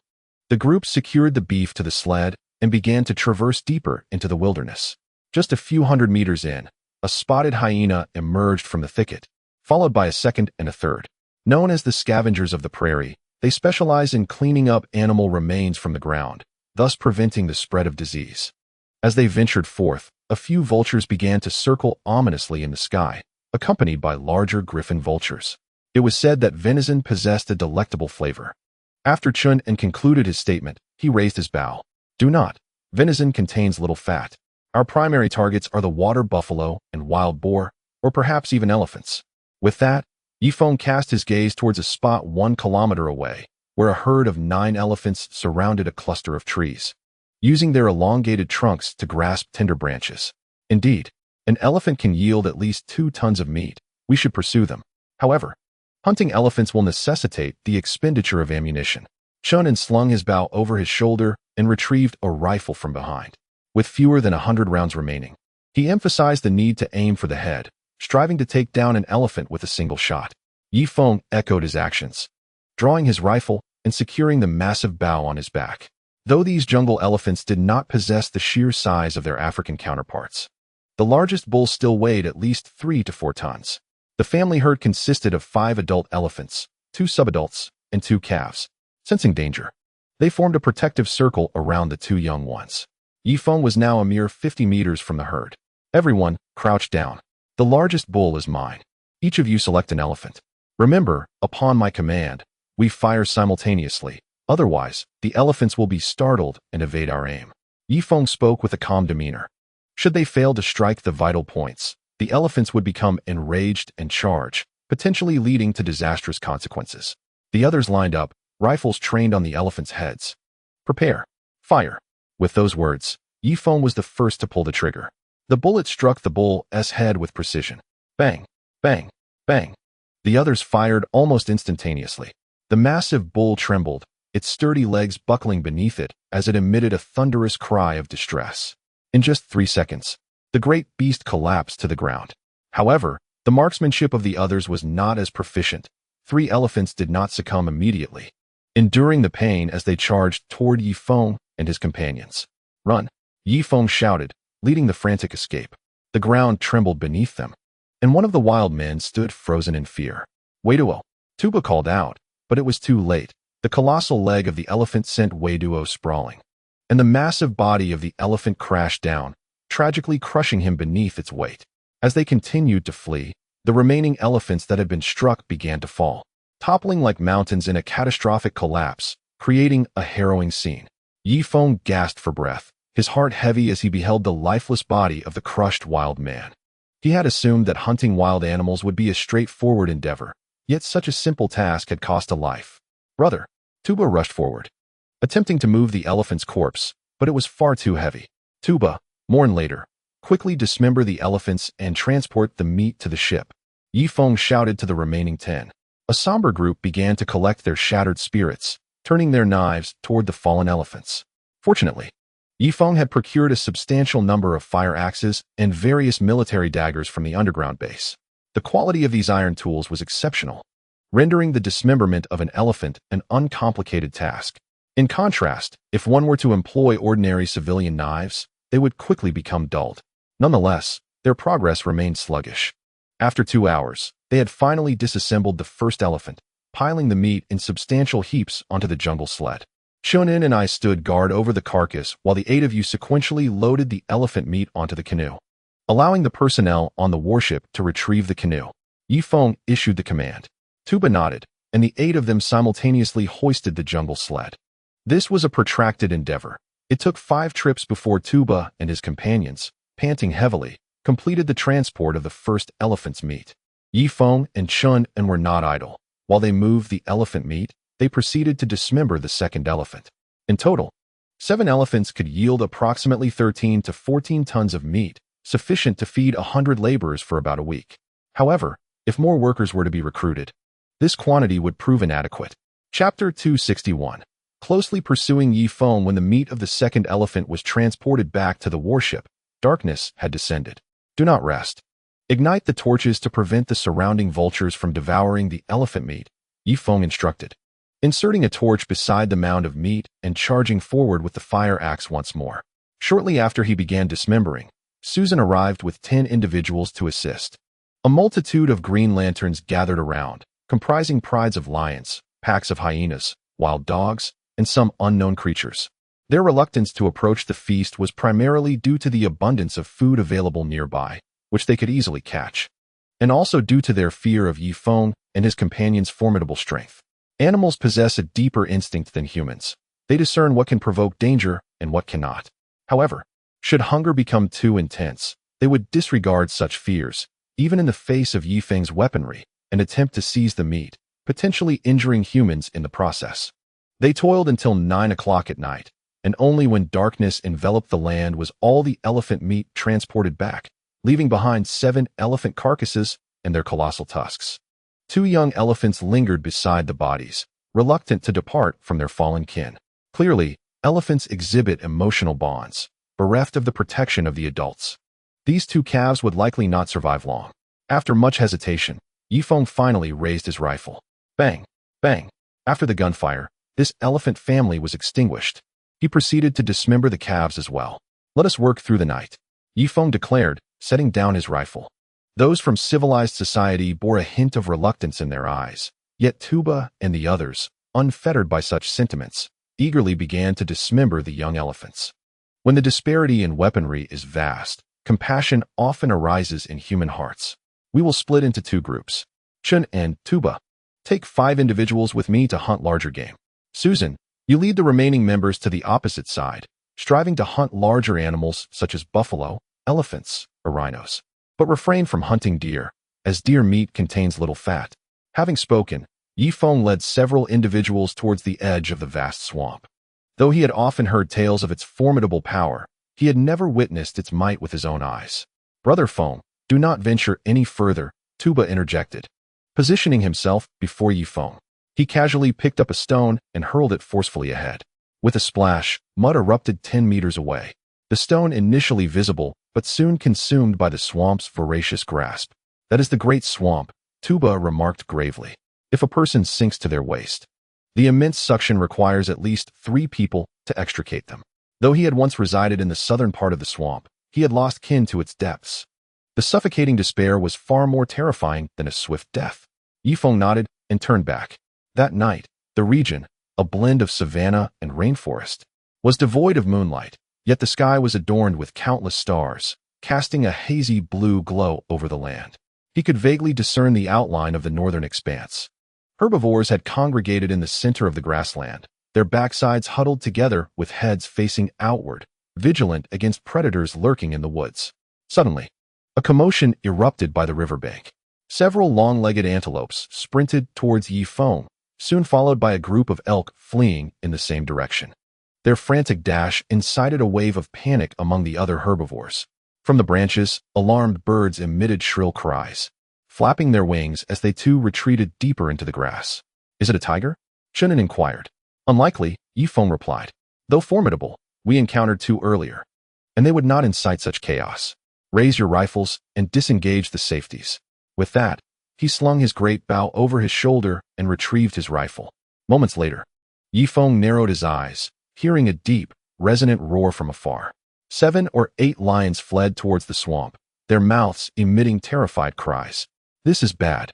It must be a monstrous beast," Yi Feng thought, promptly dropping to the ground. Unfortunately, it was too late. A tumult of animals surged forth, forming a stampede. Though they did not comprehend the circumstances, the leading animals charged ahead, compelling others to follow. In an instant, the earth trembled with a thunderous sound. "This is dire. Susan, quickly, lead everyone back to the warship. Hurry, or we shall be trampled into the ground." Yi Feng shouted towards a group of distant torches. He then observed the torches move. They were retreating towards the warship. Yet, after barely 100 meters, the torches abruptly turned back, some even falling to the ground. "What is happening?" Yi Feng yelled. "Something massive is emerging from the water, larger than an elephant." Susan exclaimed just as a deafening roar echoed in the distance. This sound seemed to generate a shockwave, causing Yi Feng's eardrums to thrum. Even a powerhouse like him was rattled. One could only imagine the effect on Chun Un and the others. The group of individuals clasped their ears, their faces contorted in agony, as if their heads were on the verge of exploding. Cursing under his breath, Yi Feng charged towards the direction of the animals. After just a few paces, he was confronted by 5 or 6 charging buffalo. With a resounding bang, a bullet struck the lead bull, bringing it down. Yet Yi Feng was also knocked off his feet by one of the beasts, crashing hard to the ground. Moments later, several hooves trampled over him. Fortunately, the appearance of the blood scale saved his life. A thunderous rumble echoed as more animals raced towards the marsh, quickly triggering a chain reaction. Yi Feng hastily regained his footing and aimed his rifle skyward. The heavy gunfire erupted with a series of shots. Indeed, the leading beasts, startled by the gunfire, veered off in another direction. A tremendous roar pierced the air, prompting Yi Feng to look up. There, at a height of 5 or 6 meters, he spotted 2 yellowish vertical pupils. A colossal creature, swaying its massive head and tail, came into view. It was a gigantic crocodile, its skin akin to rock, adorned with several bony spikes along its back. "Godzilla?" Yi Feng's expression shifted dramatically as he turned to flee. It was evident that the crocodile had grown to such an immense size after consuming countless ginkgo fruits. A mere glance had revealed that it measured at least 8 or 9 meters in length, far heavier than an elephant. With its enormous stature and relative speed, ordinary animals were mere fodder in its presence. "Brother Feng, we are retreating. Why are you heading towards the marsh again?" Just 20 meters into his escape, Yi Feng encountered Chun Un and others returning. "Look behind." "What?" Chun An's eyes widened in shock as he sprinted towards the marsh. The giant crocodile seemed to have sensed the presence of a formidable opponent and relentlessly pursued Yi Feng. Chapter 262. Shall we search for something? "We can't run any further. The marsh lies ahead." Just as Tuba shouted, Yi Feng's foot had already plunged into the swamp. In an instant, his entire lower leg was engulfed. "Damn it!" Yi Feng hastily extricated his leg and darted in another direction. The massive crocodile had seemingly set its sights on Yifeng, its colossal tail sweeping past him with a fierce gust of wind that straightened his disheveled hair. "Shannon, what should we do?" "Shoot it," Tuba urged from the side. Shannon nodded, leveling his rifle. Bang! The bullet struck the crocodile's back, sending sparks flying. "This won't work. Its skin is too thick for the bullet to penetrate." Shannon quickly chambered another round. Bang! This shot hit the crocodile's hind leg, finally eliciting a slight reaction. It abruptly turned, revealing a gaping maw that could easily swallow a small car. "Run!" Shannon's face paled as he led the retreat. "Don't be afraid. We'll fight it head-on to buy Brother Feng some time to escape," Tuba declared, grasping a spear, ready to confront the giant crocodile. "Fool! Don't throw your life away." Chen Libin yanked Tuba away. As Yifeng observed the giant crocodile turn around, he let out a slight sigh of relief. This creature was enormous, having undoubtedly consumed at least 5 silver fruits to grow to such a size. Moreover, it likely swam over from the opposite bank of the Black Tree River, not belonging to this side. With this thought in mind, Yifeng raised his rifle and aimed at the crocodile's belly. Initially, he intended to target its eyes, but given the creature's towering stature, he could only shoot from below. Bang! The rifle's formidable power propelled the bullet, striking the crocodile's neck with precision. Roar! The beast twisted once more, its slitted eyes fixating on Yifeng below. "I must flee." Yifeng dashed forward again. However, the crocodile was not sluggish, always managing to stay a step ahead. As it ran, it opened its massive jaws, snapping at Yifeng's backside incessantly. "Die!" Yifeng turned and thrust his spear into the crocodile's mouth. Regrettably, it appeared the beast lacked any pain receptors, continuing to clamp down on Yifeng's rear without relent. "Dude, I haven't bathed in days. Why are you chasing me? There are water buffalo over there. Why not feast on them instead? I barely have enough meat to fill your gaps." Yifeng sprinted at the speed of the wind. Yet the crocodile's sheer size meant that for every step it took, Yifeng had to run 10. Suddenly, a steel tail swept from behind. As Yifeng instinctively lowered his head, his entire body jolted, and he was enveloped by a flurry of bloody scales. In an instant, he was propelled over 20 meters, crashing violently to the ground. Plop! Yifeng coughed up a mouthful of blood. Even with the protective scales, the force of that tail had inflicted internal injuries. Damn it! Yifeng wiped the blood from the corner of his mouth and continued to flee, the relentless crocodile hot on his heels. As a creature that had lived for over a century, its sense of smell was extraordinarily acute. After consuming the blood-scaled fruit, Yifeng emitted a potent aura that only formidable beings like the crocodile found appealing. This time, Yifeng had learned his lesson. He made a point to dart into the trees on the grassland. Yet, the armor on the crocodile was formidable, easily demolishing entire sections of the forest. After crashing through the trees 5 or 6 times, the crocodile finally sensed pressure. Whenever Yifeng slipped into the woods, it would circumvent the trees to pursue him. After 5 minutes of exhausting flight, Yifeng was panting heavily, while the crocodile appeared hardly winded. With every stride the creature took, Yifeng had to dash 10 steps. Their energy expenditures markedly disparate. Eventually, Yifeng found himself cornered near the marshland, which formed a small peninsula, granting the crocodile a distinct advantage. Damn it! Just because the tiger doesn't roar, do you think I'm a sickly cat? Having lost his rifle, spear, and bow in his frantic escape, Yifeng drew the only dagger he had left, bracing himself to confront the crocodile. If he did not stand his ground, he would have no choice but to leap into the marsh, where the soft earth offered no leverage, regardless of his strength. Roar! The crocodile opened its massive jaws, lunging toward Yifeng's position. "I must evade." At a moment of peril, Yifeng narrowly evaded the jaws of the colossal crocodile and swiftly maneuvered to its underbelly. With a swift thrust, his dagger plunged deep into the creature's flesh, creating a gaping wound that spanned a meter. Blood surged forth, but upon contact with Yifeng's skin, it was instantly absorbed. Without hesitation, he thrust his hand into the wound. Given the gargantuan size of the crocodile, this injury was akin to a mere centimeter cut on a human hand, hardly affecting its core. Yet, Yifeng's blood-sucking technique proved intolerable for the creature. The massive beast thrashed violently, attempting to dislodge Yifeng, but to no avail. He gripped its muscles tightly, refusing to relent. After 5 minutes of resistance, the crocodile emitted a reluctant roar and turned to flee towards the riverbank. However, Yifeng clung to its belly, steadfast in his grip. After sprinting over 200 meters, The creature began to roll frantically on the ground, forcing Yifeng deeper into the wound. Its struggles continued for 3 more minutes before it finally lay still, exposing its white belly. Moments later, a blood-soaked Yifeng emerged from the gaping wound, his body drenched in crimson. Though he possessed the blood-sucking technique, the sheer volume of blood within the crocodile rendered him unable to consume more than half, leaving him completely covered in blood. Exhausted, Yifeng collapsed onto the crocodile's belly, gasping for air. Simultaneously, the scales on his body thickened and glimmered faintly with a golden hue. Brother Feng. At that moment, a group of torches rushed towards Yifeng's location. Tuba was the first to reach him, anxiety etched across his face as he exclaimed, "Brother Feng, are you alive?" After a moment, Yifeng opened his eyes and replied, "Could you please engage in a deeper conversation?" "Of course, I'm alive. It's the crocodile that I'm afraid is dead. Prepare the tools to butcher it and bring the meat aboard the warship." With a look of fatigue, Yifeng descended from the crocodile's carcass. Even in its prone position, it stood 5 meters tall and weighed no less than 6 tons. After skinning and deboning, it would still yield approximately 4 tons of pure meat. Brother Feng, considering the size of this crocodile, it must belong to the category of extraordinary beasts. Do you understand? Tuba exclaimed, astonished by the creature's enormity. Susan and the others approached, caressing the crocodile's hard armor. Indeed, it qualifies as an extraordinary beast.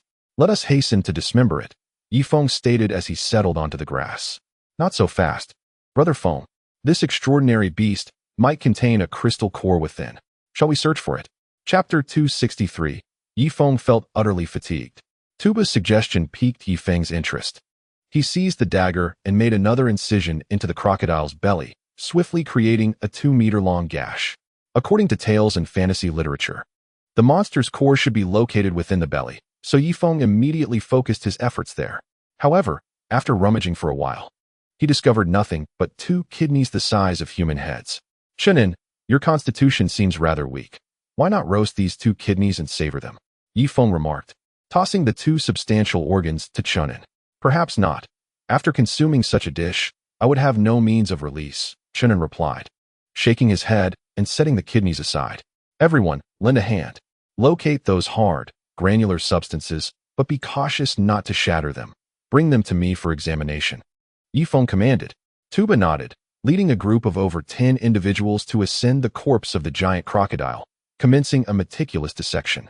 At that moment, a wild man emitted a piercing scream, leaping more than 2 meters into the air. "What is happening?" Yifeng rushed over. "My leg, something has bitten me," the wild man exclaimed, but before he could finish, his body began to convulse on the grass, his face darkening at a visible pace. Yifeng, alarmed, shouted, "Everyone disperse. There must be a venomous snake on the ground." The group, startled, thrust their torches into the earth.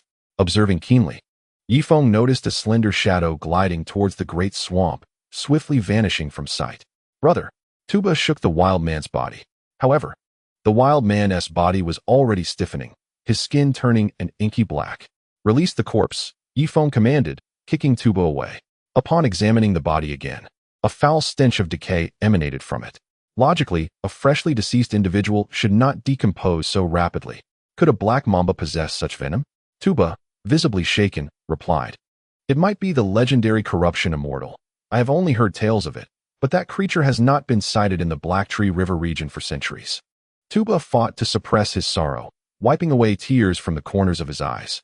Yifeng had never encountered the name of such a snake. It must be a species unique to the Black Tree River basin, yet it thrived in the northern swamps. Gazing again at the wild man's corpse, it had darkened grotesquely, as if it had been dead for 7 or 8 days. "Quickly, remove all the crocodile meat. Everyone, let us cut it away.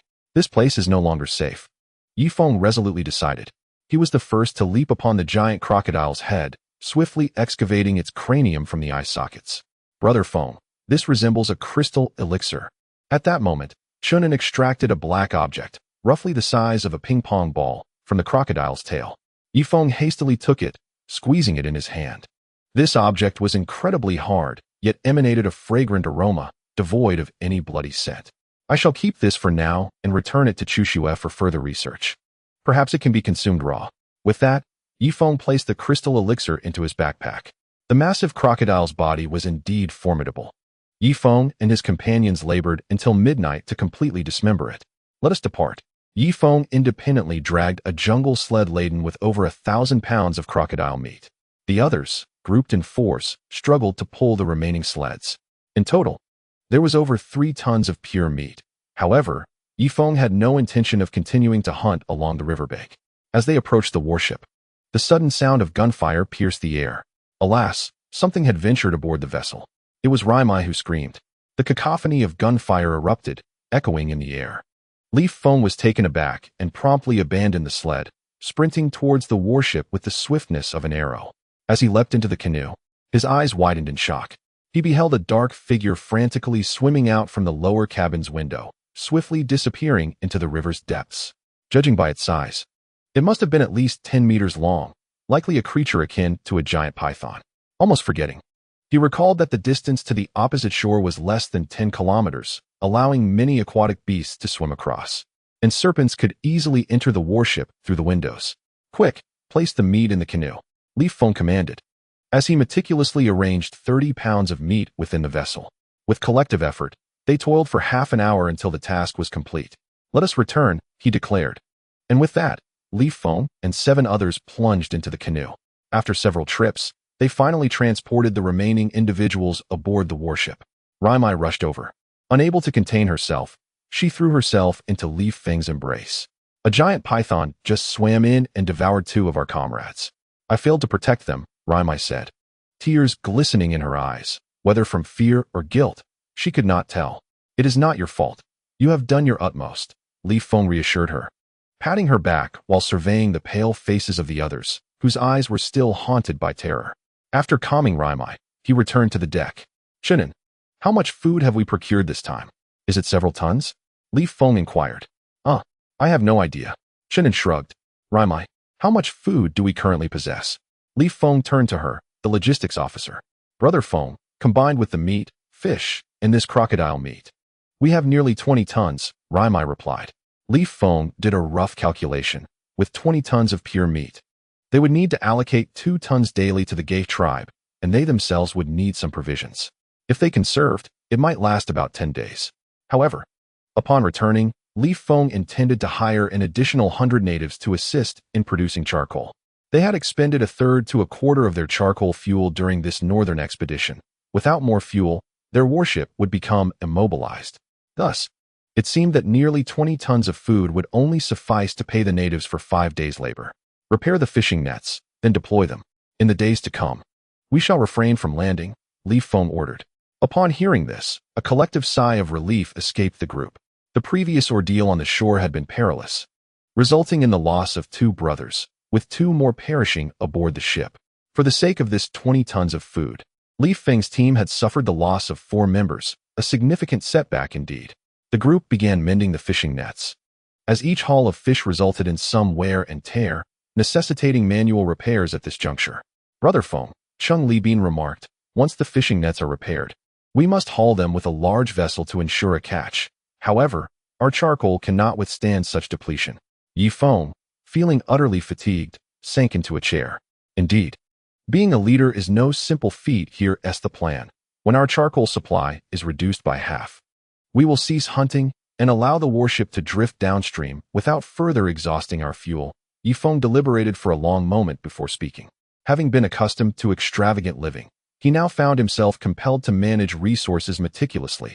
Otherwise, he could not afford to hire the Gaha tribesmen. Understood. Chung Libin obediently took the helm. He had even contemplated settling upstream, yet this notion seemed impractical given the formidable creatures that lurked there. Yi Feng was not particularly apprehensive of the exotic beasts. After all, their massive size rendered them vulnerable to rifle fire. However, the recently encountered corrupted serpent left him feeling utterly powerless. The serpent's agile body allowed it to evade capture after biting, retreating seamlessly into the vast marshlands, an area humans could not dare to tread. Perhaps even more venomous snakes resided in that forbidden territory. Yi Feng could not afford to invest further resources. Susan, please tally our remaining ammunition, Yi Feng continued.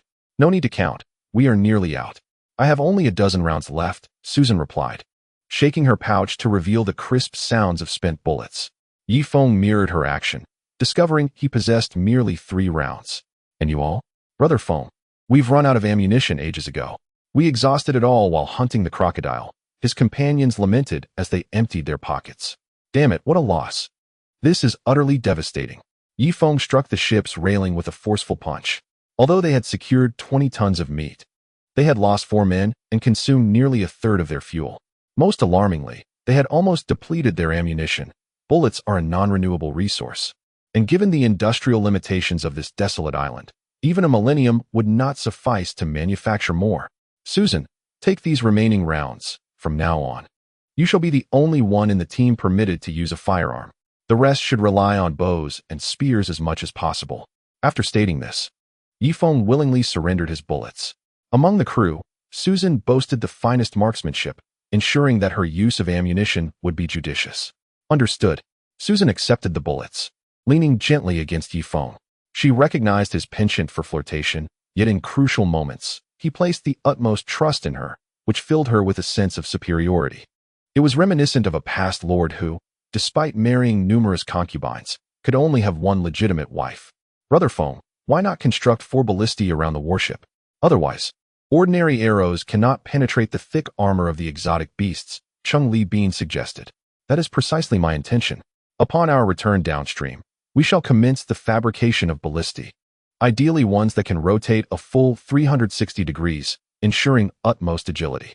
Yifeng nodded, realizing that, without wasting ammunition, only the crossbow could pose a threat to the otherworldly beasts.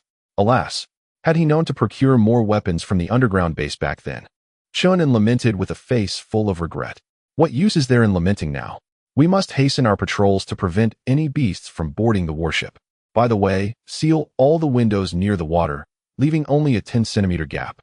Yifeng suddenly recalled the giant python he had seen earlier, measuring about half a meter in diameter. If the gaps in the hold's windows remained at 10 centimeters, they would be unable to wriggle through. Unless they could swim directly onto the deck, which was highly improbable, given that the deck was situated several meters above the water's surface. Even a 30-meter-long python could not instantly ascend to the deck. The warship continued to traverse this region, ensnaring various fish in its nets. By the following morning, Yifeng and his companions had managed to reel in fish 3 times.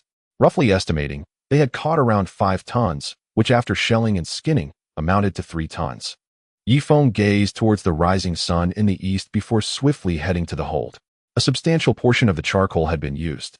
Yet the 2 stokers were still pouring box after box of charcoal into the furnace. Stop pouring. Just toss them in one by one, Yifeng said, his expression pained. However, tossing them in individually would not generate sufficient heat to propel the warship. The 2 exchanged weary glances, their fatigue evident. How much charcoal have we burned since our departure? Yifeng inquired further. We've already consumed nearly half. Of the 11 boxes of charcoal, 5 boxes are gone. They replied after counting the empty boxes. Very well, Yifeng said, proceeding to the captain's cabin. Old Chung, hard to starboard. Turn the warship around. We are heading home. Brother Foam, we have barely 25 tons of food. Are we really going back now? Chung Libin asked, his face reflecting dissatisfaction. It seems a pity to leave after finally venturing upstream. What choice do we have? We've used up half the charcoal. On our return downstream, we must conserve fuel. For even upon reaching Hot Spring Island, we need to reserve enough for the warship to travel 30 kilometers. Otherwise, we risk losing maneuverability.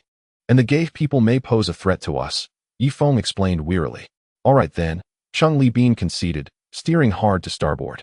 With little else to occupy him, Yifeng decided to return to rest. He had gone a full day and night without sleep and was in dire need of recuperation. Meanwhile, Tuba and the others could not afford to rest. They took advantage of the current to cast their nets once more. Although the catch was meager, it was better than nothing. Uncertain of how long he had slept, Yifeng shivered and quickly pulled the blanket over himself. Upon reaching the downstream area, the temperature plummeted below 0 once more, and their warship arrived at the vicinity of Hot Spring Island. Originally, it was planned that they would hunt in the upper reaches for 3 days, but Yifeng and his companions returned in less than 2 days. All due to the issue with the fuel. Had it been the previous black fuel, they could have lingered in the upper reaches for an entire month. Regret was futile now. Black fuel was a non-renewable resource, and they could only make do with charcoal.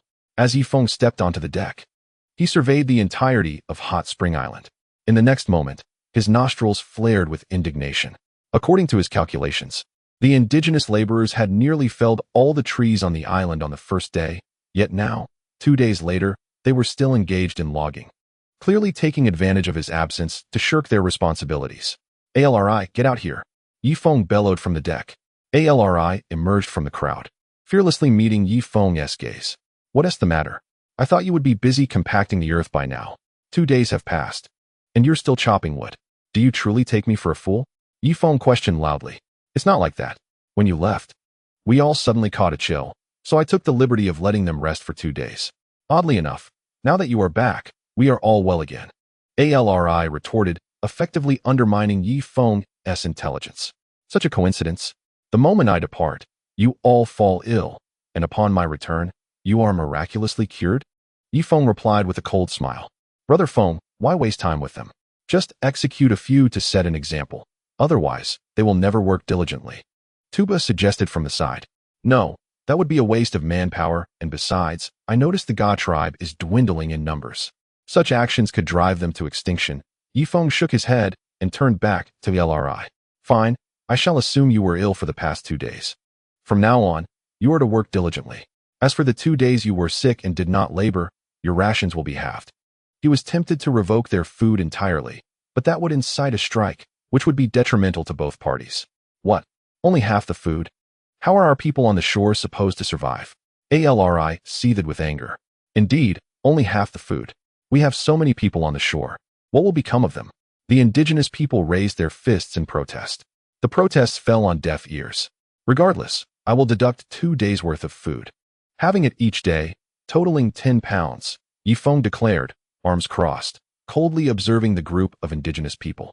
Ultimately, they had no choice but to comply and labor diligently. For the power resided with Yifeng. With tensions rising, Yifeng could at most assign his own people to construct Hot Spring Island, merely prolonging the process. But for the indigenous people, the situation was dire. They would all face starvation in the absence of sufficient food. At that moment, Bai Chushua approached, holding a crystal pill. Brother Feng, this item has a fragrant aroma, but it is quite hard. I am uncertain if it is edible, she said, offering the crystal pill to Yifeng. Is there any poison in it? Yifeng retorted, suggesting that as long as it was not poisonous, he might indeed be willing to give it a try. He pondered whether it was safe, considering it was extracted from the tail of a crocodile, but he felt uncertain, especially since there were no lab mice aboard for experimentation. Bai Chushua raised her hands in resignation. Lacking medical instruments, this physician could only rely on theoretical deductions, devoid of practical application. No lab mice, Yifeng remarked, casting a sweeping glance across the deck at the gathered individuals. A heavy silence descended upon them, and they regarded Yifeng with trepidation. Chenin, come here for a moment. What for? Chenin instinctively took a few steps back. This is a crystal elixir, highly restorative. Consume it, and you may transform into an Ultraman. Come, give it a try, Yifeng said with a serious tone. Is it truly that miraculous? Perhaps Wang Zhihai should try it first. Who knows, he might sprout hair after consumption. Chenin jested, pointing at Wang Zhihai's bald head. Go to hell. Why don't you try it yourself? Wang Zhihai retorted angrily. After careful consideration, Yifeng resolved to find a native to test the elixir. Listen, people of the island. I am in need of a volunteer to sample this crystal elixir. In return, you may rest aboard the warship for 3 days, with provisions provided throughout that time. As soon as Yifeng finished speaking, the natives gathered beneath the deck, adopting a posture reminiscent of celestial beings gazing at the moon. Exhausted from labor on the island, they were willing to take risks rather than continue their toil. After a thorough selection process, Yifeng finally chose a native who appeared to be around his age, approximately 24 or 25. I will take a small sample for you to taste. By the way, how old are you? Yifeng inquired, looking at the native who seemed a few years older than himself. I am 15, the native replied. What? Yifeng sighed. The Goners appeared far more mature than their years, with a 15-year-old looking like 25. Young man, we cannot ascertain the potency of this elixir, so we must bind you first. You have no objections, I trust?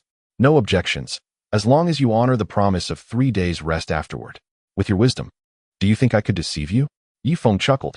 After securely binding the native, Yifeng scraped a small portion of the crystal elixir with a dagger, dissolving it in hot water, and administered it to the native. For several minutes, nothing remarkable occurred, but after 5 minutes, the native visibly became agitated, squirming and writhing. Even the iron chains binding him clanked noisily as he struggled. Worm-like sensations crawled across his body, and in the next moment, with eyes ablaze, he exerted tremendous force, snapping the iron chain as if it were a mere thread. Remarkably, he maintained a semblance of rationality and refrained from attacking the crew aboard the ship, knowing well that such an act would result in dire consequences at Yifeng's hands. After a brief interval, the native's body returned to its normal state. Yet he gazed at himself in disbelief. "How do you feel?"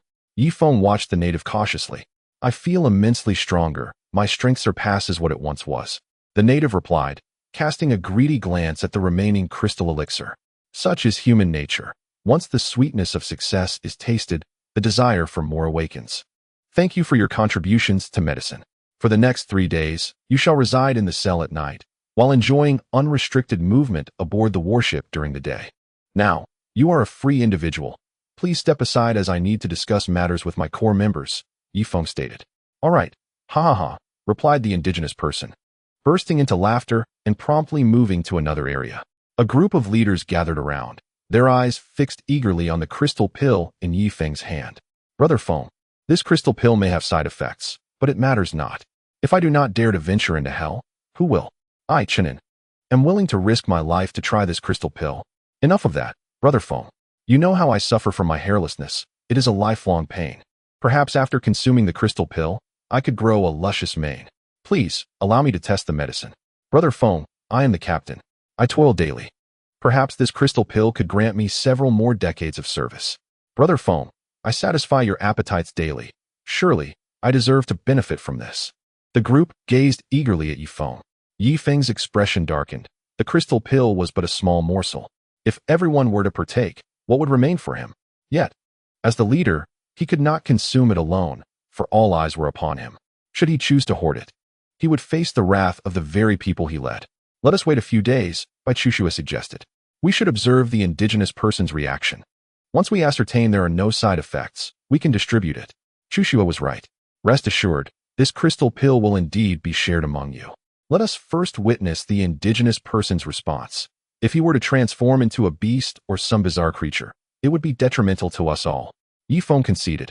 "Very well. Brother Feng, I must insist that I receive my share." The group dispersed immediately. Yifeng narrowed his eyes and subtly signaled to Chushua. Chapter 266. I am hungry. Now the two approached the indigenous person who was to test the medicine. "What are you doing? You promised I could play for 3 days. You aren't sending me off the warship now, are you?" The indigenous person was on high alert. "Not at all. I would allow you 7 days of leisure. However, there is a matter that requires your cooperation. Please proceed to the 5th level," Yifeng said with a smile, patting him on the shoulder. Chun-Un and the others had gathered, enthusiastically discussing the crystal pill. "I am confident that upon consuming the crystal pill, I will become as strong as Brother Feng. At that point, I shall be the mightiest man aboard the warship, and the wild women will surely line up for my bed," Chun-Un exclaimed excitedly. "Huh. You with your scrawny frame, it would be a waste to give you the crystal pill. Yet for me, it would grant a magnificent head of hair. Imagine, with my handsome visage, if I were to also possess a thick mane, the ladies would flock to me without any effort," Wang Zhihai mused, stroking his bald head. "Be quiet, all of you. I, Shi Zhengliang, am remarkably handsome, tall, and have a luxurious head of hair. The only regret is my height. Perhaps after taking the crystal pill, I could reach 1.6 meters. Though not exceptionally tall, at least I would possess the stature of a true man."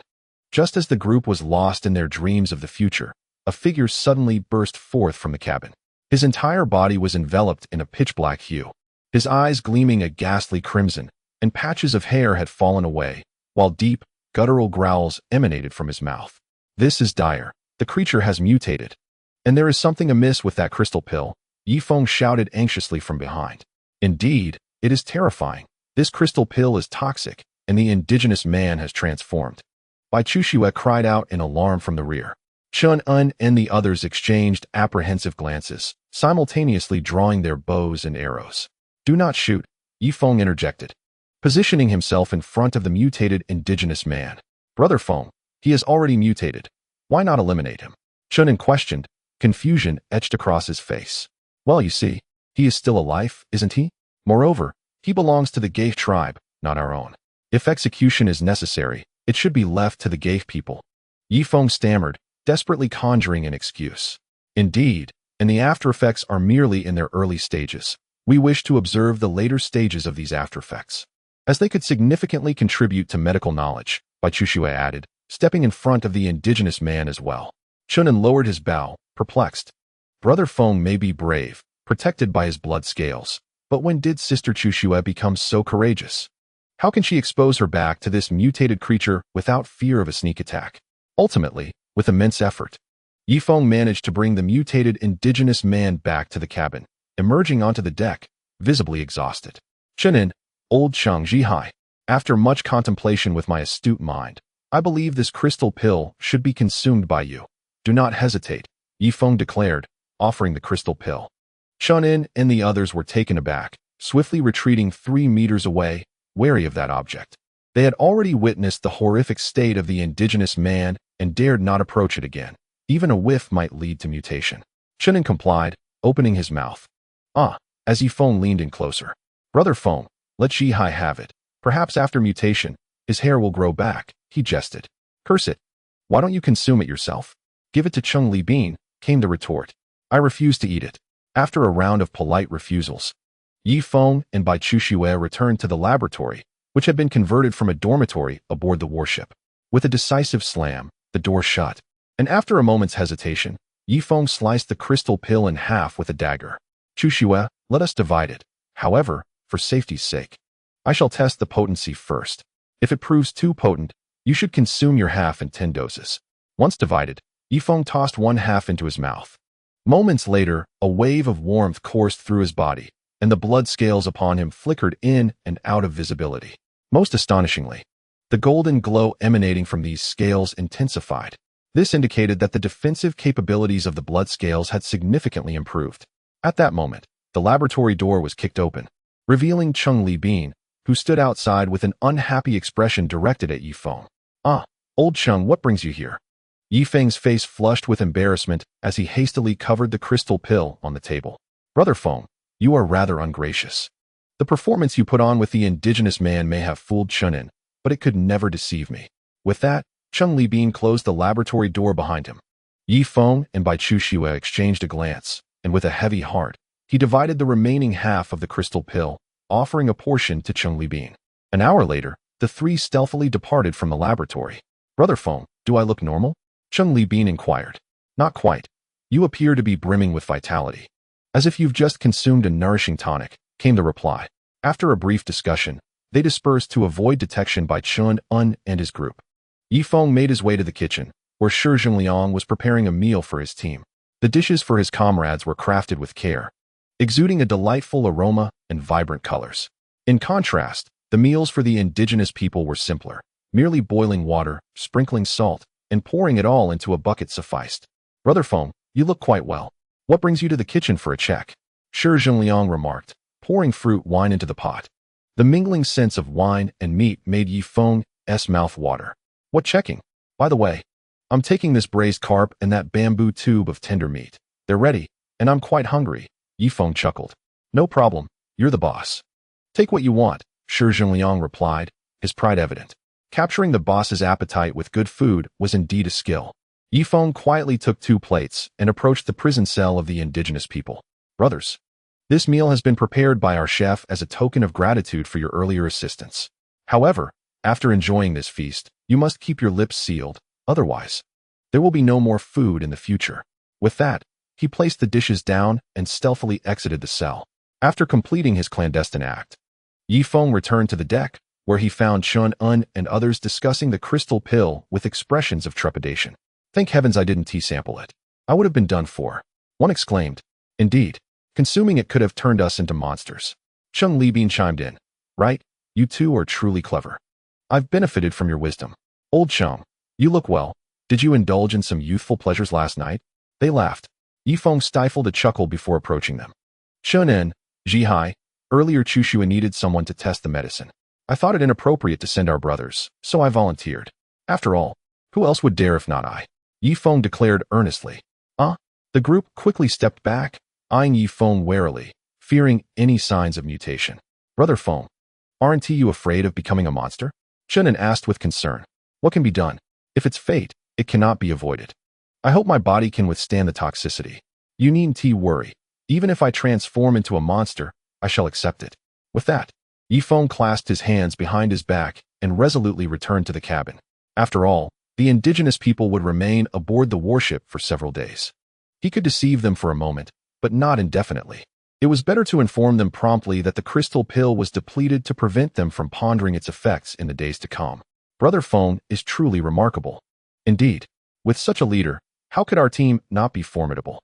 Cheng Li Bin, however, merely scoffed. Heh!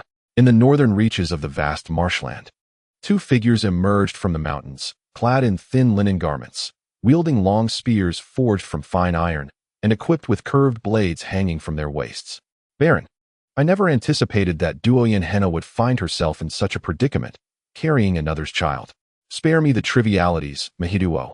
You, the beast fighter, must have been selected from the Gara tribe, am I correct? It seems there is animosity between you and Duoyan Henna? Humph. Indeed, there is enmity. Since this woman has conceived another's offspring, I have no further reservations. Then let us proceed. The Grand Beastmaster did not send us to exact vengeance, but rather to select a new high priest. Upon concluding their conversation, the two figures transformed into fleeting shadows and hastened towards the marsh. In but a brief moment, they stood at the edge of the swamp.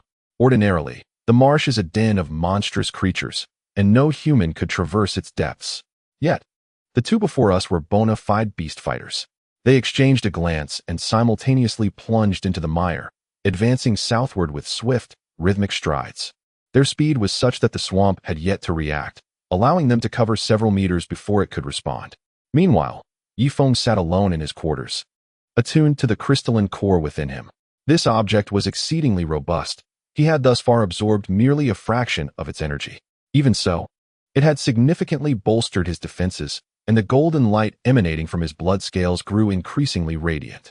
Moreover, digesting the core would require a considerable span of time, not something to be accomplished in a single day. After 5 hours, Yifeng slowly opened his eyes. Approximately 1/7 of the core had been consumed, and a surge of energy coursed through his body. He then exited his cell and made his way to the lower deck. There, he encountered 4 massive steam engines, yet only 2 were operational. Approaching one of the engines, he exerted his strength. Remarkably, the weighty machine, weighing tens of thousands of pounds, quivered slightly under his might. With a resounding crash, Yifeng released the steam engine, feeling the power surging within him. My arm strength should now exceed 8,000 pounds. And with the protection of my blood scales, I dare say 5 rucks would be no match for me. A satisfied smile graced Yifeng's face as he narcissistically caressed his own skin, which had become increasingly smooth, as if a divine radiance emanated from within. Essence, Qi spirit. Cultivating essence leads to abundant Qi, and fullness of Qi results in overflowing spirit. Yifeng exuded vitality. Each of his movements radiated immense presence. Even a tiger, upon sighting him, would likely retreat in trepidation. At the riverbank's dense thicket, Duoyan Henna was inspecting the massive crossbow of Masikong. Its entire base was constructed from 5 colossal trees that could be embraced by 3 men, lacking mobility and capable only of fixed firing. The bowstring had been crafted from the vine of a century-old tree, intertwined with 5 strands of bull sinew. Even a rook at full strength could not draw it. 5 bows were combined to form the formidable 5-bow crossbow, and once the string was drawn, the concurrent tension of the 5 massive bows would yield tremendous recoil. At Masikong's command, a native approached, bearing a 4-meter-long bolt.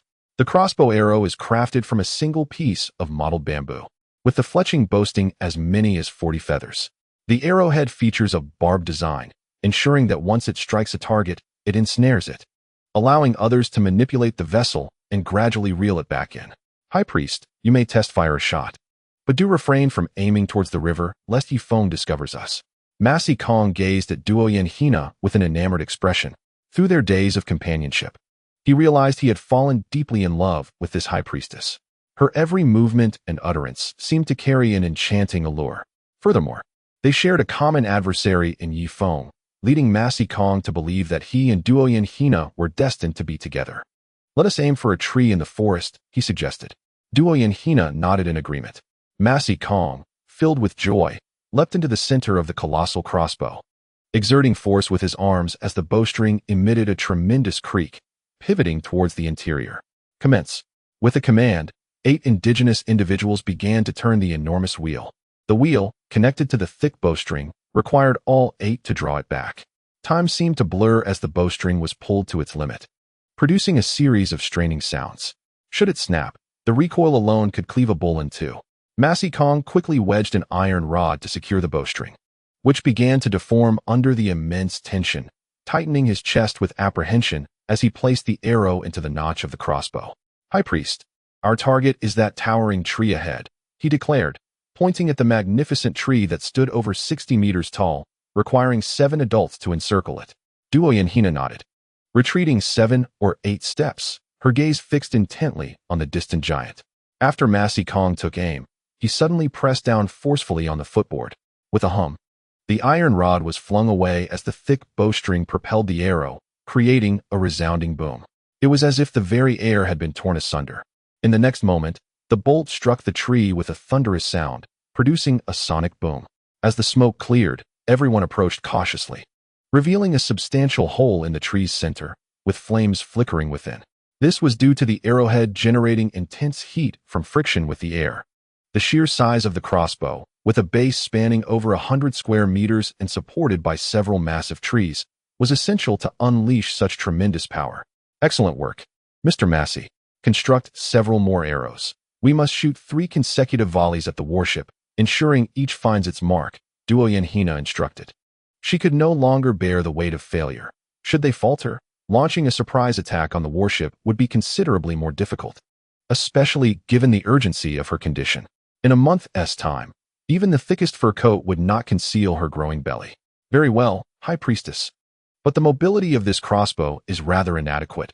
I intend to refine it further, Massey Kong replied excitedly. This was the first time the High Priestess had praised him, imbuing him with an unprecedented sense of fulfillment. While he had received compliments from many before, to the proud Massey Kong, such accolades were as worthless as refuse. The High Priest's praise was indeed different, capable of instilling in him a formidable motivation. One could believe that after vanquishing Yifeng, the High Priest might even offer himself in devotion. Chapter 268. Veiled intentions. There is no need for refinement. What I seek is progress. Do you comprehend?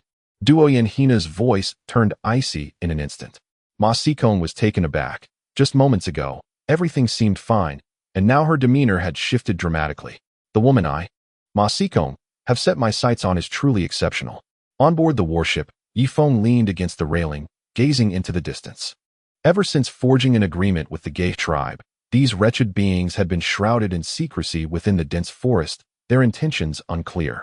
However, he was wary of the High Priest being on the shore, thus refraining from conducting his own reconnaissance. Brother Feng, shall it be I who negotiates today, or you? Shunan inquired.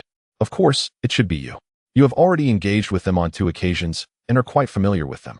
Inform them that we require an additional 100 workers, specifically for the production of charcoal. No, let us not recruit workers. Simply tell them we desire high-quality charcoal. We are willing to trade 1 pound of food for 5 pounds of charcoal, provided the charcoal meets our standards, Yifeng instructed Shunan. If we were to hire people, they would likely slack off. It would be more straightforward to have the Gay tribe exchange charcoal for food. Yet, do the natives possess the skill to produce charcoal? Unless I were to remain in their encampment for 24 hours, their yield would hardly reach even 1/10 of what we require, Shunan remarked, exasperated. Go ahead and clarify matters with them. See how much quality product they can produce. If it proves insufficient, I shall assign a technical supervisor to the shore to reside there long-term and teach them the art of charcoal production, Yifeng sighed. Very well. Brother Feng, I shall take my leave. Shunan descended the rope ladder into the canoe, accompanied by his 2 subordinates, as they began to paddle. Brethren, it seems Brother Feng always assigns the perilous tasks to you.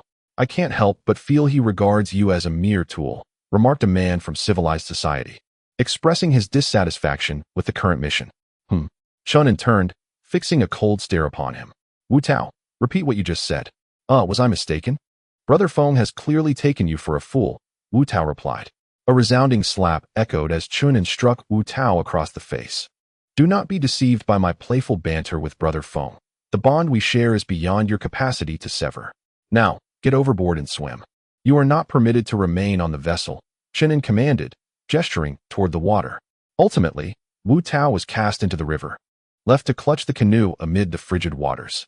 Upon reaching the shore, Chen placed his hands on his hips, surveying the indigenous people. They glared back at him, both sides harboring mutual disdain, eager to engage in conflict. Yet, necessity dictated otherwise. Yifeng required workers, while the natives sought sustenance.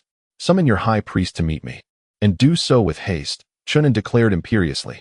This time, he arrived bearing numerous orders, confident that the high priest would treat him with the utmost respect. "What are you, to presume you can summon the high priest?" Luke emerged from the thicket, his blood-red eyes fixed intently on Chen. "What are you staring at? The captain of our team has arrived with a substantial order. Now, instruct your people to fell trees and produce charcoal. 5 pounds of charcoal can be exchanged for a pound of food. Do not say I am neglecting you. This time, you stand to gain significantly." After Chen finished speaking, he seated himself upon a stone. The prospect of exchanging 5 pounds of charcoal for a pound of food startled Luke. It was an extraordinary bargain.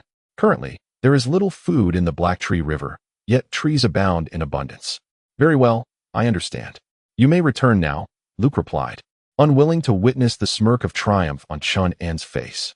"I am leaving, but can your barbaric tribe even produce charcoal? Summon those with an intelligence exceeding 50 from your tribe. I shall personally instruct them on charcoal production, lest everything be rendered useless, for waste cannot be exchanged for food." Chen stood up. "What? That I, Luke, have conversed with you at such length is a tremendous concession, and you dare to challenge me?" Luke seethed with anger. "If you dare to strike me, this order will be nullified, and you may await starvation."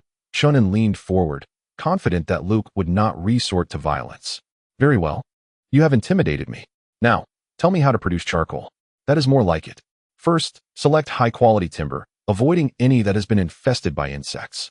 Cut the wood into appropriately sized pieces, and here, construct a pit using yellow clay.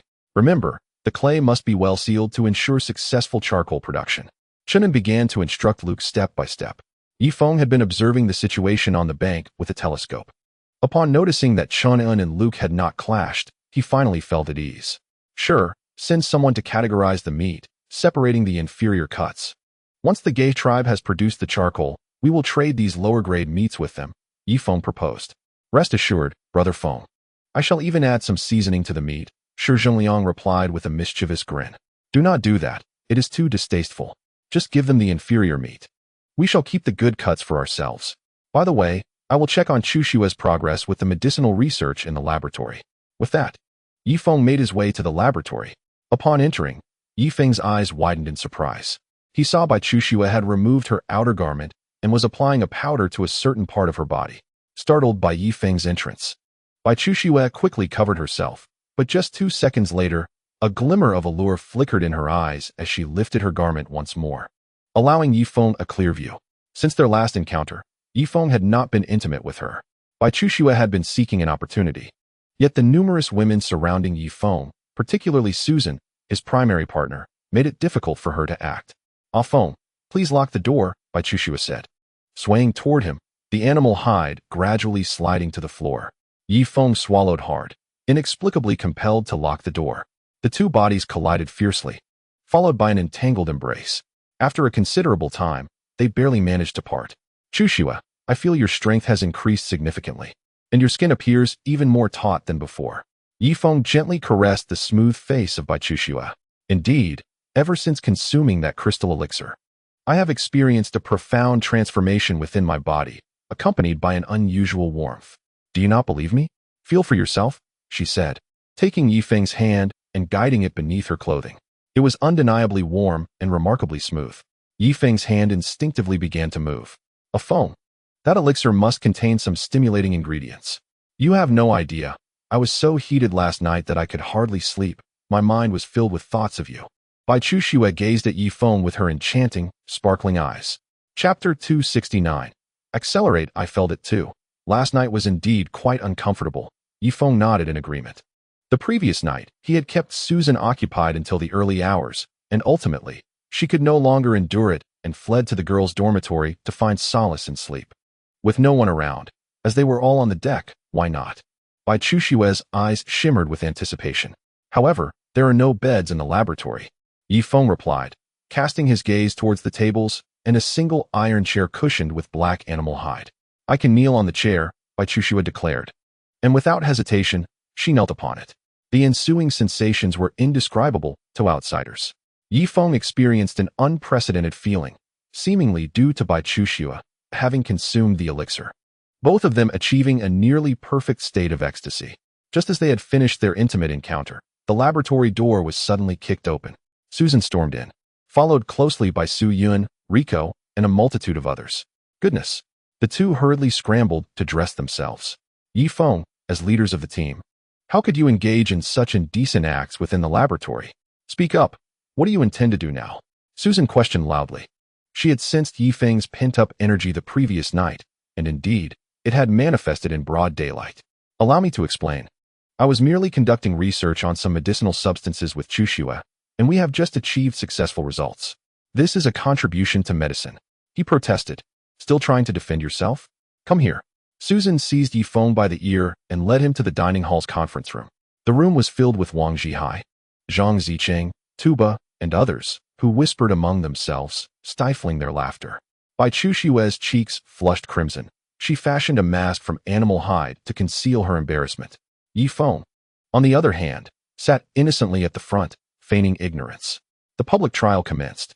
Yifeng and Baichuxua, one a physician aboard the ship and the other the captain, have engaged in scandalous behavior in broad daylight in a public space. Henceforth, we shall vote to elect a new leader for the team. Susan stood with her hands on her hips, casting a jealous glance at Baichuxua. While she could tolerate Yifeng's indiscretions, she felt the need to exert some pressure. Otherwise, her position as the primary wife would be jeopardized. Moreover, having interacted with Baichuxua, she knew that this woman was no pushover, potentially usurping her status. Sister Susan, I believe it is entirely natural for men to have such needs. Thus, I shall cast my vote for Feng. Wang Zhihai, being quite astute, understood that today marked a moment of discord between the couple. If he were to take advantage of the situation, he could not fathom how Yifeng might retaliate. The others quickly grasped the situation and promptly voted for Yifeng. However, a few women refrained from supporting him due to their jealousy of Baichuxua. Ultimately, the voting results were announced, and Yifeng secured 31 votes, retaining his position as the leader. Shaughnessy, justice resides in the hearts of the people. My votes undeniably hold the majority. Let us cease the discord, shall we? Yifeng busily picked his teeth with a bamboo stick. Just then, the entire warship trembled violently, causing Wang Zhihai to tumble from his chair. What is happening? This is bad. It appears an exotic beast is colliding with the ship. Quick, let us investigate. Yifeng's heart raced, and he was the first to dash out of the dining hall, reaching the ship's deck. The next moment, his eyes widened in astonishment. A rope, as thick as a wrist, extended from the shore to the side of the warship, swaying gently. Damn those Ga people. They truly have no memory of pain. Yifeng seethed with rage, swiftly seizing a bow and arrow. On the shore, countless Gaha individuals appeared, brandishing spears and bows, surging into the river like a tidal wave. Fire! Wait! Yifeng retracted his bow, focusing on the front line of the natives. 3 individuals, their hands bound, were being used as shields by the natives. This is dire. It is Chun In and the others. What should we do? Susan placed her hand on the trigger, a flicker of hesitation crossing her eyes. I will jump into the water to rescue Chun Un and the others. You all wait on the ship. With that, Yifeng shed his animal hide. Just then, a thunderous sound erupted from the forest at the shore. Everyone was momentarily engulfed in darkness as the entire warship shook violently. They soon realized that a massive crossbow had been fired, its tail secured with an ancient vine as thick as a wrist. Simultaneously, the rope emitted a creaking sound, exerting a powerful pull that gradually drew the warship toward the shore. Damn it! Lao Cheng, hurry, set sail. Do not let them drag the warship to the shore. Yifeng shouted, launching himself into the water like a cannonball. Behind the natives emerged a multitude of vengeful children, each clutching a blowing tube.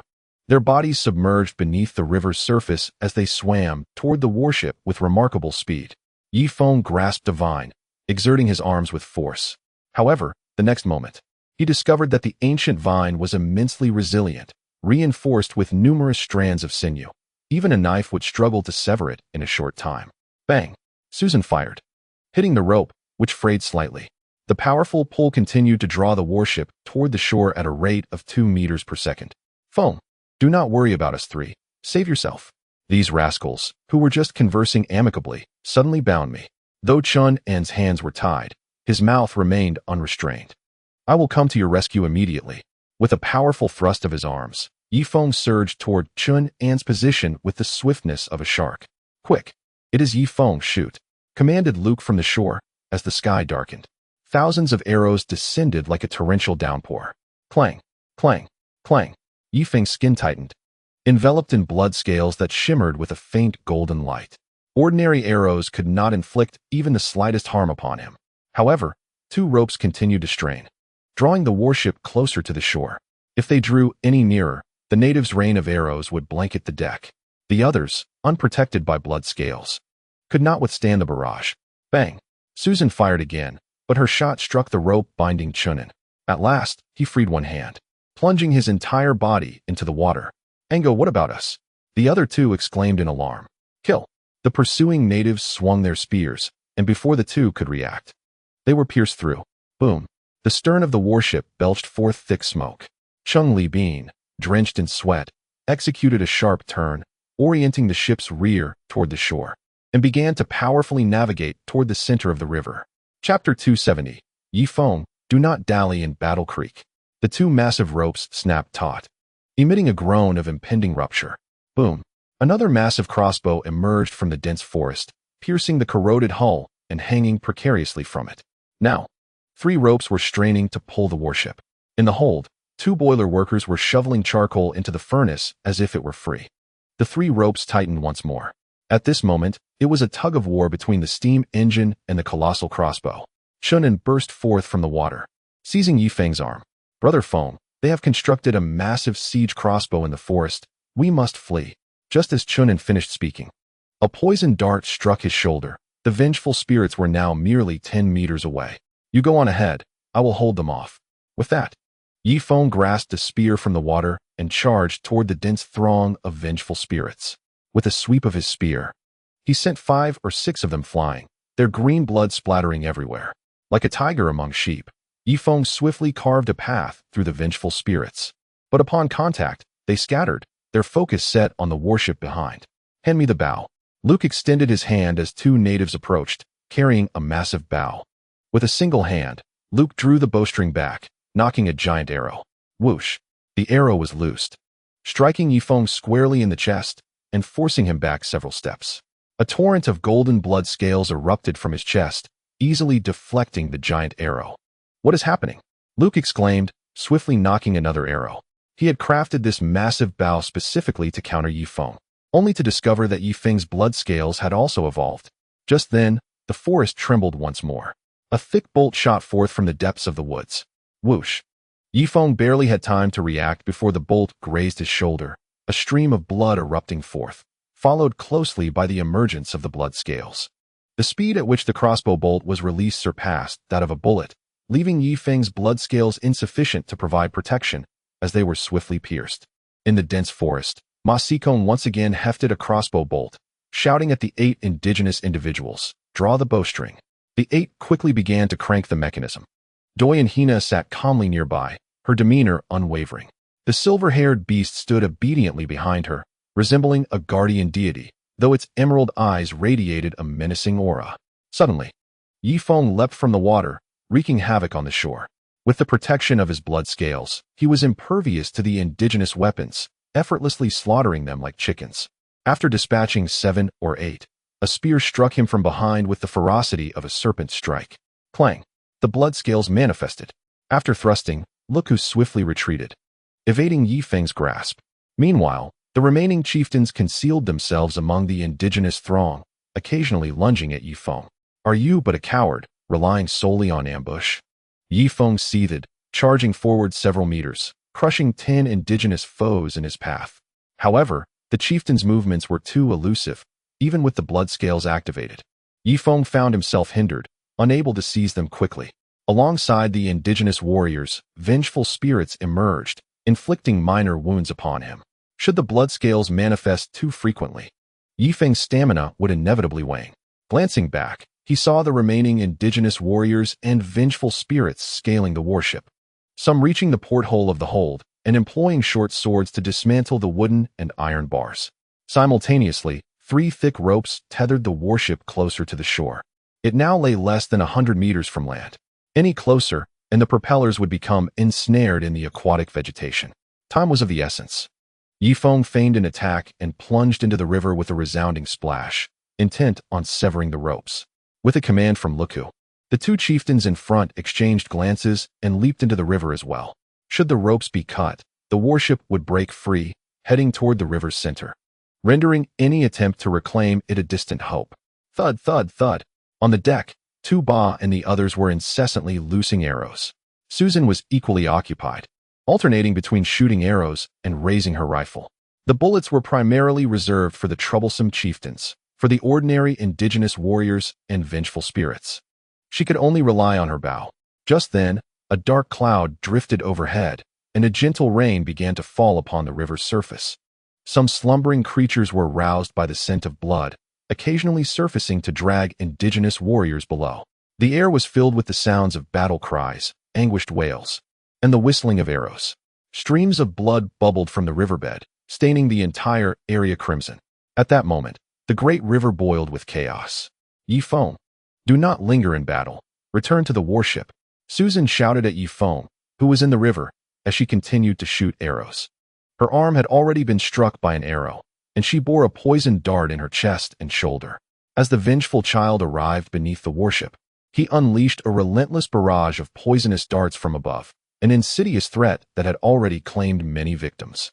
Hold your ground. I shall return shortly, Yifeng declared, before stepping onto a floating corpse and leaping into the air. In a graceful somersault, he brandished his dagger with ferocity. With a swift thrust, he severed one of the ropes halfway, yet the remaining portion still tethered him to the shore and the ship, exerting an unyielding tension. Once more, after plunging into the water, Yifeng harnessed the momentum to ascend again. At that precise moment, an arrow flew from a distance, striking his dagger from his grasp.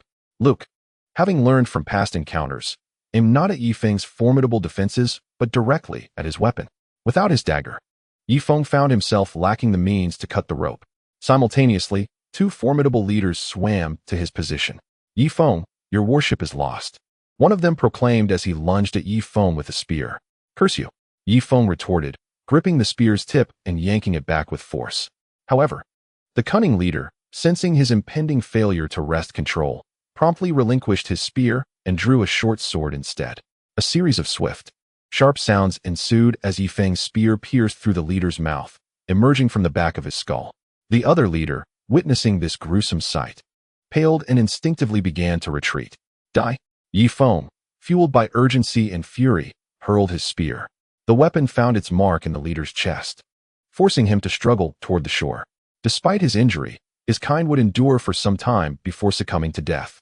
Those of leader's status, witnessing the carnage, cautiously withdrew several paces, distancing themselves from Yifeng. The Gave people were indeed fearless.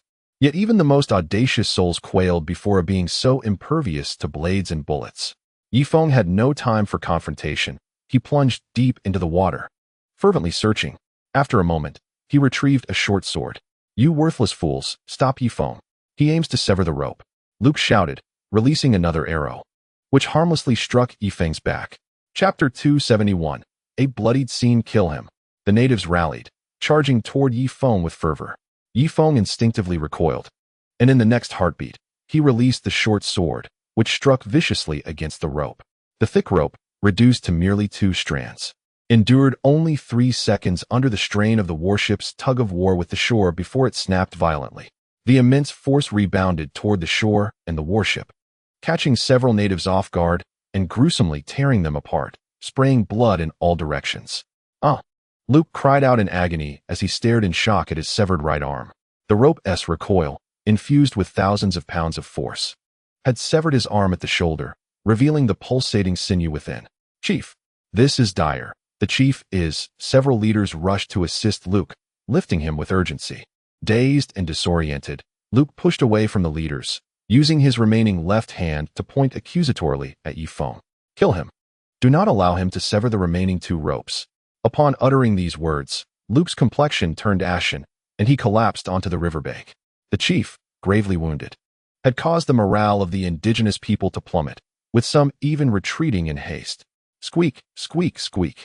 Although only 2 ropes remained, the warship continued its relentless pull towards the shore, the propeller churning up a deluge of water, indicating it had ensnared some aquatic vegetation. Should a mass of water plants entangle the propeller, the entire vessel would come to a standstill. Cut it. Yifeng hurled his dagger once more. Thud. The second rope was merely grazed, for Yifeng's aim was askew. Damn it, an ordinary dagger will not suffice. I require a superior blade to sever the ropes. With this thought, Yifeng lowered his gaze, searching the water for a sharper weapon. Boom.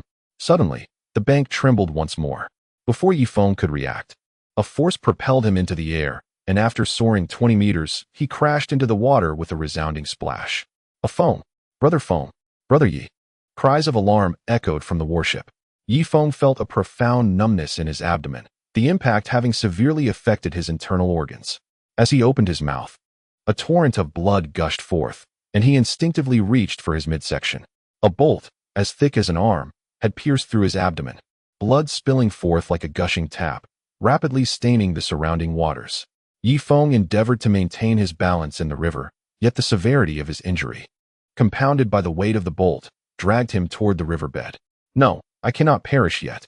If I die, the warship will fall into the hands of the natives, and the men aboard will be slaughtered, and the women. He dared not contemplate further, mustering his strength to grasp the bolt embedded in his torso. Thud, thud, thud. The bolt was gradually extricated from his flesh, skin peeling back in the process. A series of bubbles erupted from the water. Just as Yifeng was on the verge of completely removing the bolt, a sudden tightness gripped his back. The bolt, it seemed, was barbed, and despite exerting all his strength, he could not extract it entirely. Is this how I will meet my end? In the pitch-black depths, Yifeng felt his feet touch the riverbed. Despite meticulous calculations, he had underestimated the high priestess. It seemed he was destined to die in a foreign land. With this thought, he slowly closed his eyes. His injuries were grievous, having lost over a quarter of his blood, and his internal organs had sustained severe trauma. Yet, mere seconds later, he abruptly opened his eyes beneath the water. My fate is mine to command. With gritted teeth, Yifeng forcefully yanked the bolt towards his left side. He could almost hear the sound of flesh tearing. The excruciating pain nearly sent him into unconsciousness, but he could not relent, as the oxygen in his lungs was dwindling. Thus, he grasped the bolt with both hands and pulled once more towards his left side. Thud! A torrent of blood surged forth, and his left side was nearly obliterated. Remarkably, he had extracted the bolt horizontally. Having accomplished this, Yifeng could not allow himself to succumb to unconsciousness. He endured the agonizing pain and swam upward, clutching the bolt tightly. On the deck, Ding Tuantuan burst into tears. Chen, with reddened eyes, gazed at the blood bubbling up from the riverbed. Those scoundrels! Sister Susan, spare no bullets. Eliminate those wretches. We must avenge Brother Feng. Chen roared. Tu Ba, his eyes also bloodshot, cast a vengeful glare towards the shore. In the next moment, he grasped Yifeng's massive bow, straining his legs backward. Hurry, assist me in drawing the bow. Godder's men have slain our comrade. We must shoot down Lu Ku. As Tu Ba shouted, his strength waned. With a splash, Yifeng emerged from the depths, surveying the approaching warship. Inhaling deeply before launching a crossbow bolt at the second rope. The bolt lodged itself into the rope, but it was insufficient to sever it. Yifeng turned his weary gaze towards the warship. Ah, Brother Yi, how splendid. Feng Gu is still alive. Sister Susan, Feng Gu is alive. A cheer erupted on the deck. Yifeng forced a bitter smile, feeling his vitality waning rapidly. Yet, he could not succumb to death just yet. He needed to sever the second rope, for the remaining one would no longer restrain the formidable warship. With this thought, he stepped onto a floating corpse and leaped into the air. Unfortunately, the flesh on his left side had nearly rotted away, lacking muscular support, causing him to plummet back into the water after barely ascending 2 meters. Yifeng has been gravely injured. Finish him off. Lu Ku, severely wounded, stubbornly continued to issue commands from the shore. Chieftain, rest well. Leave this to me, the remaining chief declared, gripping his spear with one hand and hurling it at Yifeng. The spear pierced through Yifeng's back, yet only a trickle of blood escaped. His blood scales are gone. Archers, prepare. The chief stammered. Arrows rained down upon Yifeng, who could only instinctively shield his chest. However, numerous arrows and poison darts embedded themselves in his skin. After losing so much blood, his protective scales could no longer shield him. Just then, 3 gunshots rang out. In a moment of peril, Susan unleashed a terrifying focus, striking the rope with all 3 shots. The rope, taut from the warship's pull, snapped violently. 2 forces rebounded towards the shore and the warship. The chief, rushing forward, was caught off guard and was swept off his feet by the rope. His upper body flew back to the shore, blood spilling everywhere, while his waist and legs remained in the river. Feng Gu, quickly, aboard the warship, Chen shouted. However, just as he finished, Tu Ba leapt into the river with a splash, swimming with utmost speed towards Yifeng. Chapter 272. In a hurry to the kitchen, the final rope could no longer withstand the tension from the warship and crossbow, snapping with a whoosh, resulting in 2 indigenous men being violently torn apart. Tuba swiftly seized one of Yifeng's arms, exerting all his strength to push him towards the warship. Susan had already lowered the rope ladder, watching helplessly as Yifeng and Tuba drew near. We've grasped the ladder. Have Lao Cheng steer the warship upstream, quickly. Tuba shouted from the water, one hand gripping Yifeng and the other clutching the rope ladder. A roar erupted from the warship, akin to a beast breaking free from its bonds, surging towards the center of the great river. Yet at the stern, several vengeful spirits and the remains of indigenous people lingered. You inept fools. Luca watched the warship depart, his fury overwhelming him to the point of unconsciousness. After a while, Dui and Hina emerged from the dense forest, her pallor evident, followed by silver-haired vengeful spirits and others like Masakong. High Priest, the chief is gravely wounded. I fear he may not survive for long, lamented one of the chieftains, his voice laced with sorrow. Dui and Hina took a deep breath and slowly closed her eyes. It seems this is fate. Brother Feng, please drink some water. You've lost so much blood. Bai Chushue held a basin of cool boiled water. Attempting to feed it to Yifeng, he felt a burning sensation in his throat, shifting his head slightly to welcome the water. However, as soon as he swallowed, he expelled it once more. Brother Feng, why won't you drink after losing so much blood? Chunin grasped Yifeng's arm.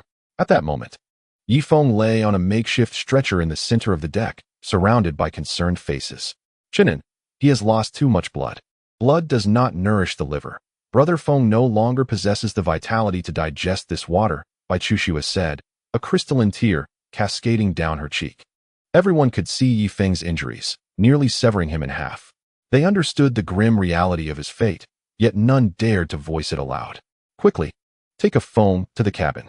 Xiaoxue, I have never begged anyone in my life. You must save him. I saved you. Susan grasped Bai Chushue's hand tightly. Do not worry. I am certain I can save Brother Feng. Bai Chushue nodded, her confidence wavering. Tuba and Chun and lifted the stretcher, carrying Yifeng towards the cabin. They used numerous hides in an attempt to staunch his wounds, but the blood soon saturated the hides, turning them crimson. Yifeng weakly glanced at the others before slowly closing his eyes. On the warship, apart from Chung Libin and 2 boiler workers, everyone else was gathered around Yifeng, cleansing his wounds with basin after basin of warm water. Bai Chushue, Susan, Ding Tuantuan, and Ilian kept vigil by his side for 24 hours. In the dead of night, Yifeng coughed softly, struggling to open his eyes. Feng, you are awake? Quickly, drink some warm water. Susan hurriedly brought the warm water to his lips, gently resting his head on her lap. Yifeng nodded and managed to sip a mouthful of warm water. However, as soon as the warmth reached his throat, his liver reacted, forcing his stomach to expel the liquid. Once blood could no longer nourish the liver, it became unable to detoxify the warm water, rendering it impossible for anything to enter Yifeng's stomach. Feng. Susan pressed her forehead against Leaf's, her heart aching with despair. Brother Leaf. Ding Tuantuan buried her face in Leaf's broad palm. Susan, Tuantuan, please do not weep. I am aware that my time is short, and I must convey some matters. Leaf suddenly felt a surge of vitality, managing to speak. Brother Feng, do not utter such words. Rest well. Bai Chushue grasped Leaf's other hand. No. If I do not speak now, there will be no opportunity later. When I am gone, you must steer the ship towards the sea, cough, and sail eastward. There is a glimmer of hope to escape this place and return to Earth. Furthermore, from now on, Susan will lead the team, for she is composed. And what of Maisie? Where is she? Leaf suddenly reached out into the air. I am here. I have always been. Remy walked in from outside. Her eyes blurred with tears. Maisie, you will be the second in command. You, like Susan, are steady. Lead them to safety, for even with a warship, you cannot contend with the high priestess. She is too cunning. And Tuantuan, while I am absent, heed Susan and the others. Do not be so mischievous. Leaf coughed as he imparted his final instructions. Tuantuan absorbed none of it. Large tears fell into Leaf's palm. The women wept openly. At the dormitory door, Tuba's eyes were red, biting her lip tightly, while Chunin squatted at the entrance, gripping his hair with both hands. They all understood that the most crucial member of their team was about to perish. 10 minutes later, Leaf completed his directives, the brilliance in his eyes slowly dimming. His complexion turning ashen. Brother Foam? A Foam. Brother Leaf. The group shook Leaf's body. Chushua, is Leaf unable to eat? Remy turned to Bai Chushua. Indeed. If he could ingest something, perhaps there might be a chance for revival. But now, it is too late. Bai Chushua wiped her tears. I understand. It must be that the blood cannot nourish the liver, and the liver can no longer detoxify. Thus, he can only consume the purest of substances. Remy looked at Susan resolutely. Susan, please take everyone out of the room and lock the door. I may have a way to save Leaf. What? The women halted their sobs simultaneously, casting a mixture of surprise and skepticism towards Remy. All right. Maisie, you are typically composed and not one to speak lightly. We shall exit. With that, Susan took Ding Tuantuan by the hand. In a mere moment, the door was closed. Remy glanced at Leaf and, with determination, untied the leather covering. Leaning in closer. Milk, the purest food in the world. An infant's liver lacks the ability to detoxify, so they generally can only consume milk. Perhaps this method can save Leaf's life. Not expelled, Remy rejoiced and continued to apply pressure. Although Susan remarked on Remy's steadiness. How could she possibly leave while Leaf was on the brink of death? Thus, she remained by the door, eavesdropping. Time seemed to stretch indefinitely for Rico, and she realized that her pantry was devoid of sustenance. Gently, she laid Yifeng's head upon the pillow and tucked him in with a blanket. Upon opening the door, she encountered Susan and the others. You must have heard the news. From now on, sure, please prepare a larger quantity of crucian carp soup. As it aids in lactation, Rico instructed. Oh, certainly. I shall start right away. Shi Zhengliang replied with delight, hurriedly making his way to the kitchen. Chapter 273. Starvation becomes unbearable as long as it meant saving Brother Foam. He would tirelessly brew soup for 24 hours, replenishing Rico's strength. During this period of unconsciousness, Yifeng felt the crystalline essence within him rapidly mending the wounds on his waist, causing an unbearable itch that he could not scratch. Furthermore, he sensed a multitude of strange, fishy substances flowing into his mouth, swiftly absorbed by his stomach. On Hot Spring Island, despair reigned as 100 natives found themselves trapped. In the preceding 3 days, they had consumed every edible morsel on the island. A few individuals, driven by desperation, attempted to swim back to shore, only to be swiftly engulfed by the raging currents. The chief and the great leader disregarded our lives and recklessly engaged in battle with Yifeng. Now we are all on the brink of starvation, lamented Auri, who roamed the island, gaunt and emaciated. Do not fret, chief. I possess a morsel of food for you to stave off hunger, one native offered, presenting a piece of skin. The island has been stripped of even rats. From where did you acquire this skin? Auri inquired. Ah, chief, as I am advanced in age and suffer from poor digestion, this skin is what I expelled. Not yet fully digested, the native replied. Begone. Auri dismissed him, turning his gaze toward the distant shore, for kilometers away. It was not that Luke had failed to rescue them. Rather, he lay gravely injured and unconscious, sprawled on the ground, undergoing transformation at the hands of Duo Yanhina. A green worm crawled from her finger and swiftly entered Luke's mouth. The chief's presence seethed with anger, yet felt powerless. Do not glare at me. Luke's injuries are beyond healing. At this juncture, we can only transform him into a Wraith King. Given his physical constitution, there is a 30% chance of success. Duo Yanhina stated, reciting an incantation once more. The high priest was correct. We must support her decision. Masi Kong was the first to endorse Duo Yanhina. He had devised a plan, believing that since there were no priestesses left by her side, assisting her in her moment of vulnerability might foster a deeper connection between them. Trouble brews. High priest, several Wraith children have lost control and are attacking our kin. High priest, even if we ration our meat, It will only suffice for today. Tomorrow, we shall have no food left. What of our 100 tribesmen on Hot Spring Island? With Luke gone, the weight of their plight rested heavily upon Duoyen Hina's shoulders. Sensing her agitation, Masi Kong stepped forward. What is there to panic about? The high priest is nurturing a formidable vengeful king. Allow me to make arrangements for you. Everyone should return to the tribe, leaving the vengeful child in the woods, as there is no need to bring him back. As for sustenance, we must be frugal, prioritizing the warrior's food while the others can subsist on one meal every 3 days. If hunger becomes unbearable, they may gnaw on tree bark. The 100 individuals on Hot Spring Island, who have labored for Yi Feng for so long, have met their due fate. We need not concern ourselves with them, allowing them to fend for themselves. Ma Sikong's words provoked the ire of the chieftains. Do you truly believe you are our chief? How dare you abandon our kin so carelessly? One chieftain glared at Ma Sikong with malice. This man named Ma is of no assistance. With his delicate frame, perhaps he would suffice for a meal. Indeed, let us butcher him. The indigenous people raised their fists, their envious gazes fixated on Ma Sikong. A knot formed in his stomach, prompting him to discreetly hide behind Duoyen Hina.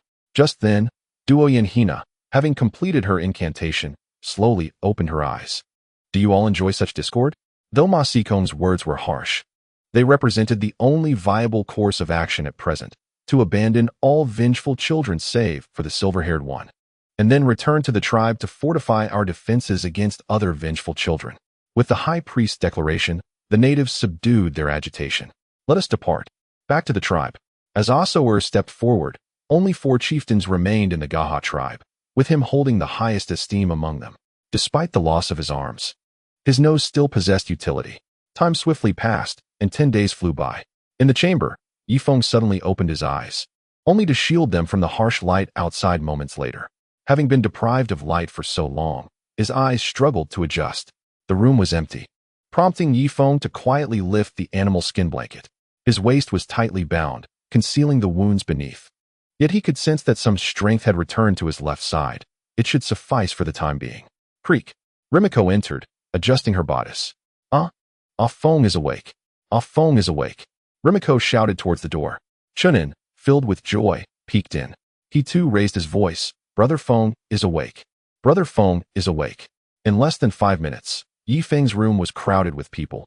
Ding Tuantuan rested his head on Yi Feng's thigh, behaving like a docile cat. Susan supported Yi Feng's left arm, mindful not to touch his waist. Brother Feng, I woo. Chunin leaped into Yi Feng's embrace, only to be promptly kicked away by Susan. Do not touch his wounds. I'm sorry, Sister Susan, I couldn't help myself. Yi Feng felt a surge of emotion. Although he had been in a state of unconsciousness, he could sense the care and concern of his entire team. The animal skins wrapping his wounds were changed every day and a half, with Baichushiwa diligently using warm water to cleanse his body. Each night, Rimiko would soak her feet in warm water as well. Every evening, Ding Tuantuan would enter the dormitory, clasping her hands and singing lullabies to herself.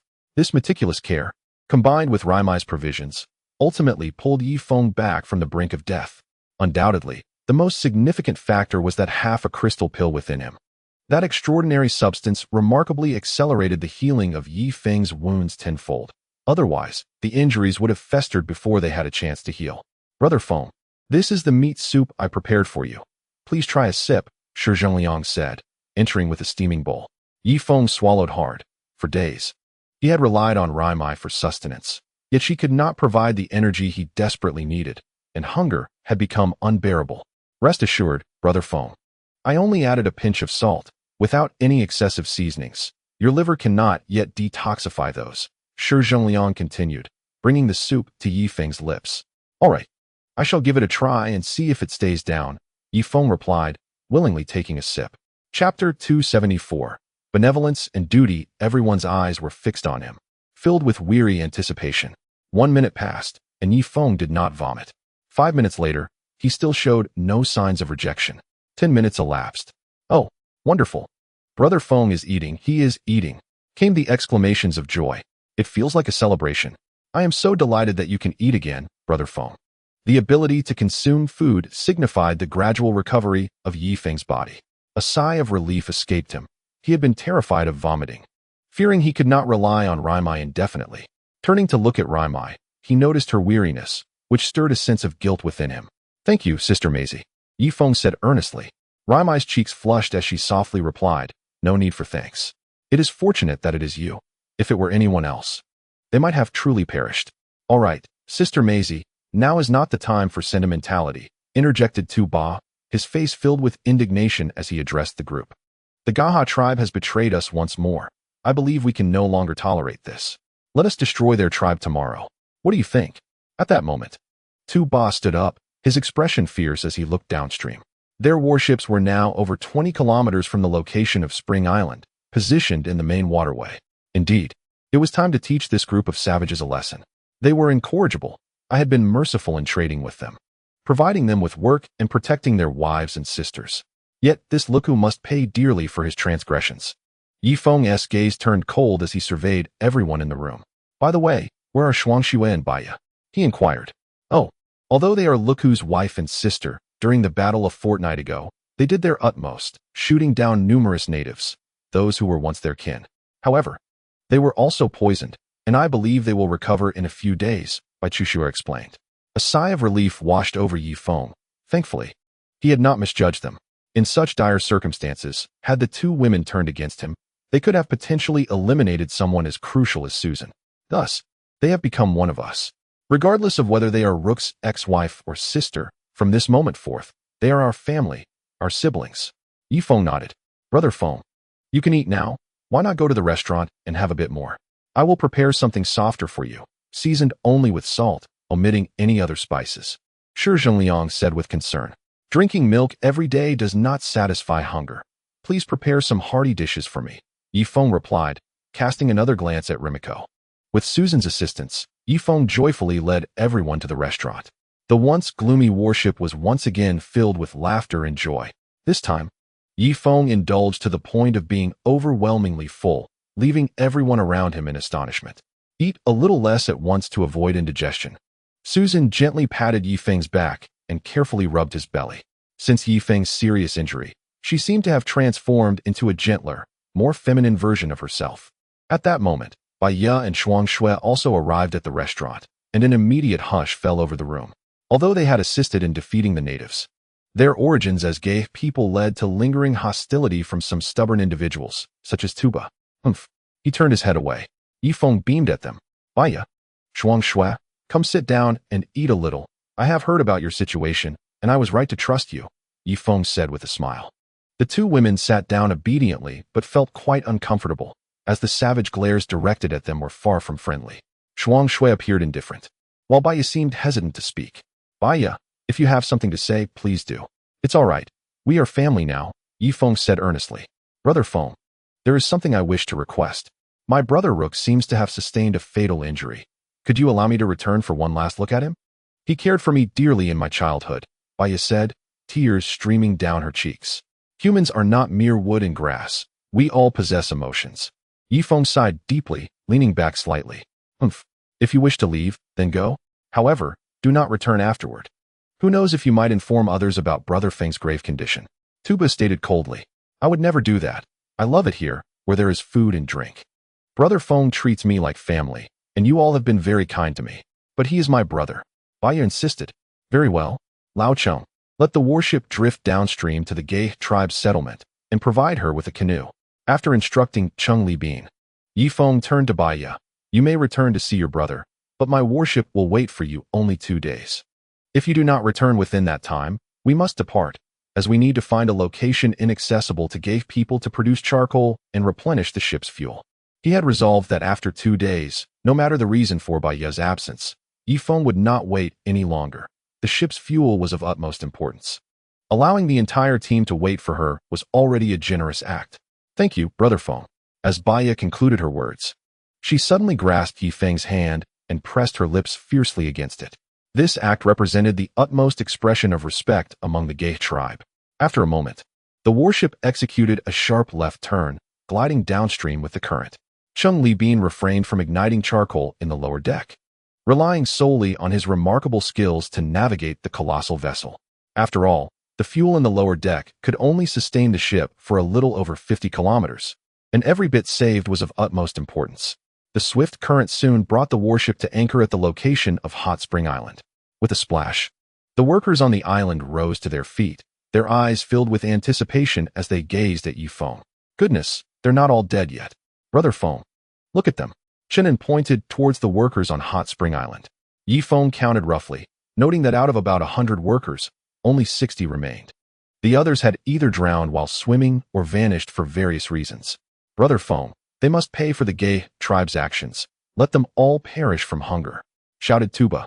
Indeed, let them die. Wang Zhihai nodded in agreement. However, Yifeng harbored his own intentions. Despite the absence of significant losses in the last battle, his team had suffered a reduction of 9 members, leaving only a little over 30 aboard the warship. Addressing the people of Hot Spring Island, he proclaimed, "Your chieftain and high priest have forsaken you. They disregarded your lives and recklessly waged war against me. This is not only an affront to me, but also a betrayal to you. Reflect on whether you wish to continue serving the Gay tribe."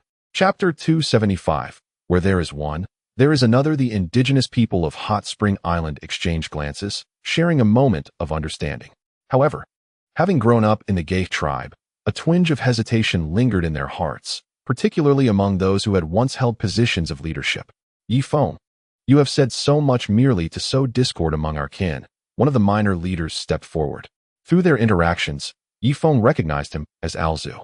What? Are you still loyal to the Gay tribe? Yifeng retorted coldly. Sometimes, ignorance is as distasteful as malice. Regardless, we were raised in the Gay tribe and shall remain loyal to the chieftain and the high priest. Do not attempt to incite discord among us, Alzu replied. Though his hunger rendered his complexion dark, his foolish loyalty remained unshaken, as he had once held a position of minor leadership within the tribe. His position was indeed precarious. Unable to penetrate the decision-making circle above, yet disconnected from the common tribesfolk below, he ultimately became an executioner for the upper echelon. Over the years, he had committed many heinous acts on behalf of the Gay leadership, such as coercing young girls to sacrifice their innocence. Many of the most depraved tasks were executed by minor leaders like him. Indeed, his family had produced exceptionally beautiful daughters, who were also offered to the elders and even the chieftain. Yet, in order to maintain their precarious position, they were compelled to partake in such atrocities. Yifeng observed coldly from the deck, noting that those with a semblance of status among the indigenous people cast hostile glances in his direction.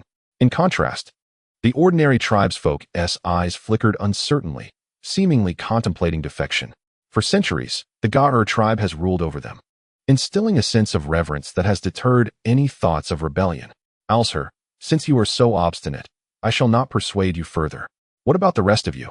If any of you dare to utter a word against the high priest or criticize Ruck and the Gaur elite in my presence, I shall consider you allies. After a trial period of 3 months, you may reside aboard the warship and enjoy equal treatment, Yifeng proclaimed to all. The indigenous people exchanged glances, lowering their heads in unison.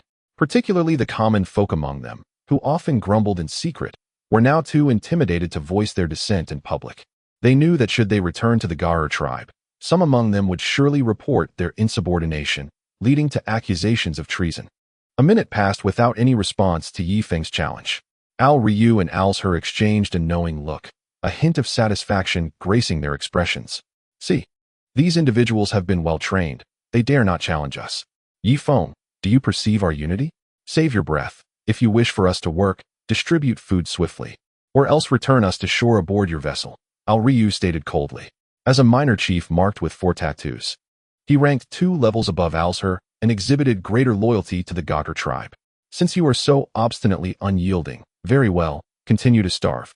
The supplies aboard my warship are limited, sufficient only for our consumption.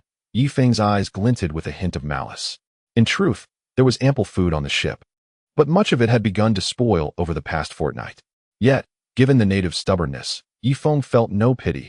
He contemplated letting them perish from hunger. Yifeng, if you choose not to employ us any longer, please return us to shore. We will find our own means of sustenance. Al Ryu's expression shifted as he realized the implications. If Yifeng refused to transport them back, they would be left to perish on the island. Brother Feng, I believe these 60 individuals still have value. After all, there is an excess of food aboard. We cannot consume it all, and some of the meat has already begun to rot. It would be more prudent to allow them to work for a while longer to establish a solid foundation on Hot Spring Island, Chung Libin suggested. Old Chung is correct. We have an overabundance of food. In the third deck of the hold, much of the meat is infested. We cannot afford to waste it, Shi Zhongliang added. Yifeng took a deep breath and finally nodded in agreement. To the people on the island, I shall continue to employ you, but henceforth, you will receive only 5 pounds of food each day. I will no longer send the surplus to the Godor tribe, Yifeng stated matter-of-factly. What about our families? We cannot prioritize ourselves while allowing the high priest and others to starve. Moreover, there are so many orphan children to support. Al Ryu shook his head in protest. Yifeng, do not overstep. We cannot neglect our tribe. What will become of the chiefs? Alzher echoed his sentiments. Yifeng nearly laughed. These individuals were on the brink of starvation, yet were still preoccupied with such concerns. It seemed Ruck's indoctrination of these minor chiefs had been remarkably effective, nearly rendering them subservient. This matter is beyond my control. Henceforth, those willing to work will receive food immediately. Those unwilling will be returned to the shore, in accordance with my humanitarian principles. However, there is no food on the shore either, unless you possess the skill to swim to the northern part of the swamp. Upon concluding his statement, Yifeng gestured towards the shore. The 60 individuals present were instantly struck with dismay, engaging in fervent discussions. Yifeng, are you implying that as long as I am willing to insult the high priest and the chief, you will provide us with sustenance? At that moment, a frail old man stepped forward, his arms adorned with 3 tattoos, though age had relegated him to a secondary role. A retired leader receives the same treatment as an ordinary elder, unless he manages to ascend to the position of the great chief, at which point he may continue to enjoy life in his later years. Indeed, as long as you hurl insults at them, your status will differ from that of others. Yifeng asserted. Very well, I shall insult them. The high priest is a sorceress, a wicked woman who sacrifices our kin. Luku is a cowardly chief, not a warrior, perpetually obeying the sorceress. As for the elders and the great chief, they covet the bodies of young girls and coerce them into offering their virginity. This elder was perceptive, articulating his grievances with clarity. Alba, you were once a leader. How could you so swiftly betray the God tribe? Where is your conscience? Arlie, in a fit of rage, pointed an accusatory finger at the elder. Arlie, you are in the prime of your life, emboldened to utter such words, but when you grow old like me, you will comprehend the true nature of the chief and his ilk. Scoundrel, today I shall execute you in the name of the chief. Arlie brandished an axe. Observing this, Yifeng exchanged a glance with Tuba. Tuba's arrow landed at Arlie's feet. Arlie, should you dare show disrespect to that elder, it would mean a confrontation with us. Brother Feng, the next arrow will pierce your skull, Tuba stated coldly. Arlie's gaze flickered, and he finally retreated a few steps. With one comes another. Seeing someone take the lead, over 20 more natives surged towards Yifeng. Chapter 276. Endure, endure. Yifeng, I too can hurl insults. The high priest is a sorceress. The chief is a coward. Elder Zuriz is a timid soul. The insults from the natives, while seemingly inconsequential to Yifeng, were profoundly hurtful to them. Coward, timid soul, sorceress. These were the most venomous curses, for the natives placed great value on courage, while the high priest prioritized reputation. Very well, all of you who have sworn an oath, step forward. Sure, take note of their faces. They will receive special treatment regarding food. Yifeng summoned Shi Zhongliang. Shi Zhongliang looked down, his face clouded with concern. Brother Feng, these natives are pitch black. How am I to remember them? Tuba, you take note. All right, I shall. Ultimately, Tuba tossed a piece of iron down. Apologies, but I too cannot distinctly recall your faces. To demonstrate your loyalty, you must each brand a scar upon your faces. Otherwise, it will be difficult to differentiate you later. This was a personal vendetta. The Ga people had tormented these wild folk for years. Approximately 30 individuals have pledged their allegiance to Yifeng, with a resolute determination. They inflicted scars upon their faces as the aroma of roasted meat wafted through the air on the hot spring island. Sure, prepare the food. These 30 are our own. Do not use that spoiled meat, but rather select something of higher quality and season it lightly, Yifeng commanded. Understood. Shi Zhongliang promptly responded and proceeded to the kitchen. 2 hours later, dozens of barrels filled with food were lowered by ropes and distributed among the 30 individuals. The staunch group, led by Al Lai, could only stand by, swallowing their saliva in envy. Had it not been for Tuba brandishing his bow on the deck, they might have attempted to seize the food. Yifeng, this food is exquisite, one of them remarked. It differs greatly from the previous fare. The taste is far superior. Thank you, Yifeng. At that moment, Chunin stepped forward. Such a lack of decorum, still addressing him by his name? You ought to refer to him as Brother Feng. The 30 indigenous people hesitated, but Alba was the first to speak. Thank you, Brother Feng. We appreciate your generosity. They all echoed. Thank you, Brother Feng, vowing to distance themselves from the Jie tribe. Yifeng nodded in satisfaction, casting a sidelong glance at Al Lai Ri's group. Al Lai Ri, since you 30 refuse to acknowledge me as your leader, I shall not compel you. I now present you with two options. The first, I will return you to the shore. The second, you may continue to work for me, albeit under significantly different terms than Al Ba and his group. Consider your choices carefully. Upon hearing Yifeng's words, the two men huddled together and began to whisper. What should we do? If we are sent back to shore, we will still have no food and may even fall victim to the resentful spirits. True, returning now would undoubtedly lead to chaos with the spirits. Then it is settled. We shall continue to cooperate with Yifeng, consume the food first, and then devise our next steps. The 30 individuals quickly reached a consensus. Yifeng, we are willing to continue our collaboration, Al Lai Ri declared. It seems you are wise to do so. Lao Shi, prepare them some inferior food. Yifeng instructed Shi Zhengliang. I understand. Shi Zhengliang responded with a sly grin as he made his way to the kitchen. At that moment, Al Ba also spoke up. Brother Feng, now that we are satiated, shall we commence our work? With that, he and the 30 others picked up their tools. Wait. Yifeng raised his right hand. What is it, Brother Feng? It is nothing. You are now my people. After lunch, you must rest for at least 2 hours. During this time, you may take a nap or simply sit and relax. The workday shall not exceed 8 hours, as this is my self-imposed labor law. Thank you. Brother Feng, Al Ba and the other 30 exclaimed in unison, their eyes gleaming with joy. In their Jie tribe, once one was full, they were expected to work, sometimes toiling for 15 or 16 hours a day, all of it labor-intensive. Yet here with Yifeng, a mere 8 hours of work a day felt like paradise. Meanwhile, Al Lai Ri and Al Zhu exchanged glances, a cold smile lingering within their hearts. This is Yifeng's conspiracy. Initially, it appears benign, yet as time elapses, they will undoubtedly be subjected to severe exploitation. Indeed, while Yifeng initially treats them kindly, in due course, they will come to recognize the sinister ambitions of the foreign entities. The two individuals harbor some internal doubts, but having already spoken their minds, they cannot possibly retract their statements. Thus, they can only find solace in this self-deception. After a while, the food for the outsourced workers was prepared. Shi Zhengliang carried a bucket and poured its contents directly onto the deck, coincidentally into a canoe. You have gone too far. Why not lower the bucket? Alria exclaimed in fury.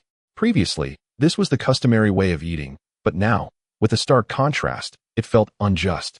While Alba's group of the elderly and weak could dignifiedly eat with their buckets, his own group was relegated to consuming their meals from a trough, stirring a sense of imbalance within him. I'm sorry, you are outsourced personnel. This is how you must eat. I know you value your pride. But if you choose not to eat, I shall simply save the food, Shi Zhengliang retorted mockingly. Alriua's face flushed crimson, his fists clenched tightly. Let it go. Just endure for now. We are all hungry, Alzu counseled. Very well, follow my command. Let us eat, he declared. With that, 30 individuals rushed forth, thrusting their heads into the canoe, devouring their food like pigs. Ugh. After only a few bites, Alria retched. The taste was off, it seemed spoiled. Shi Zhengliang, I know your name. Hasten to provide us with better food. Apologies, the outsourced team lacks the standing to negotiate with me.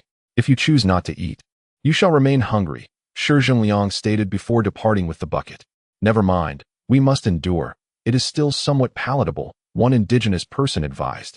Gasping heavily, Alria suddenly raised his hands to the heavens and roared. I, Alria, vow to cleanse the humiliation of today with their blood. With that, he pinched his nose and plunged his head back into the food, devouring it ravenously. When one is extremely famished, even mud becomes a viable option, let alone this slightly spoiled fare. Nonetheless, this food was insufficient, with 30 individuals sharing only 10 buckets, while Alba's group of 30 had 30 buckets of fresh meat. At last, they finished their meal, with a few individuals even licking the bottom of the canoe. Let us go rest, Alria said, leading the hardliners to a nearby spot to sit. However, at that moment, Yifeng rapped on the railing. Hey, who permitted you to rest? Get back to work. I do not employ idlers here. What? Alba is allowed to rest. Why are we not? Alria seethed, his eyes bloodshot. They are my direct subordinates and thus entitled to benefits. What are you? Merely outsourced personnel? Now get back to work, or there will be no food for the next meal. And do not dawdle. If I catch anyone slacking off, the next meal will be diminished, Yi Feng replied calmly. Alrai let out a long howl towards the heavens, ultimately compelled by hunger to lead his people into labor. On the opposite side of Hot Spring Island, Alba observed the entire scene, feeling a mix of joy and a sense of luck. Behold, it is fortunate that we criticized the high priest, otherwise, we would share Alrai's dismal fate. Indeed, they deserve it. Enough talk. Let us take this moment to rest and allow our food to digest. Soon, 30 individuals were snoring away.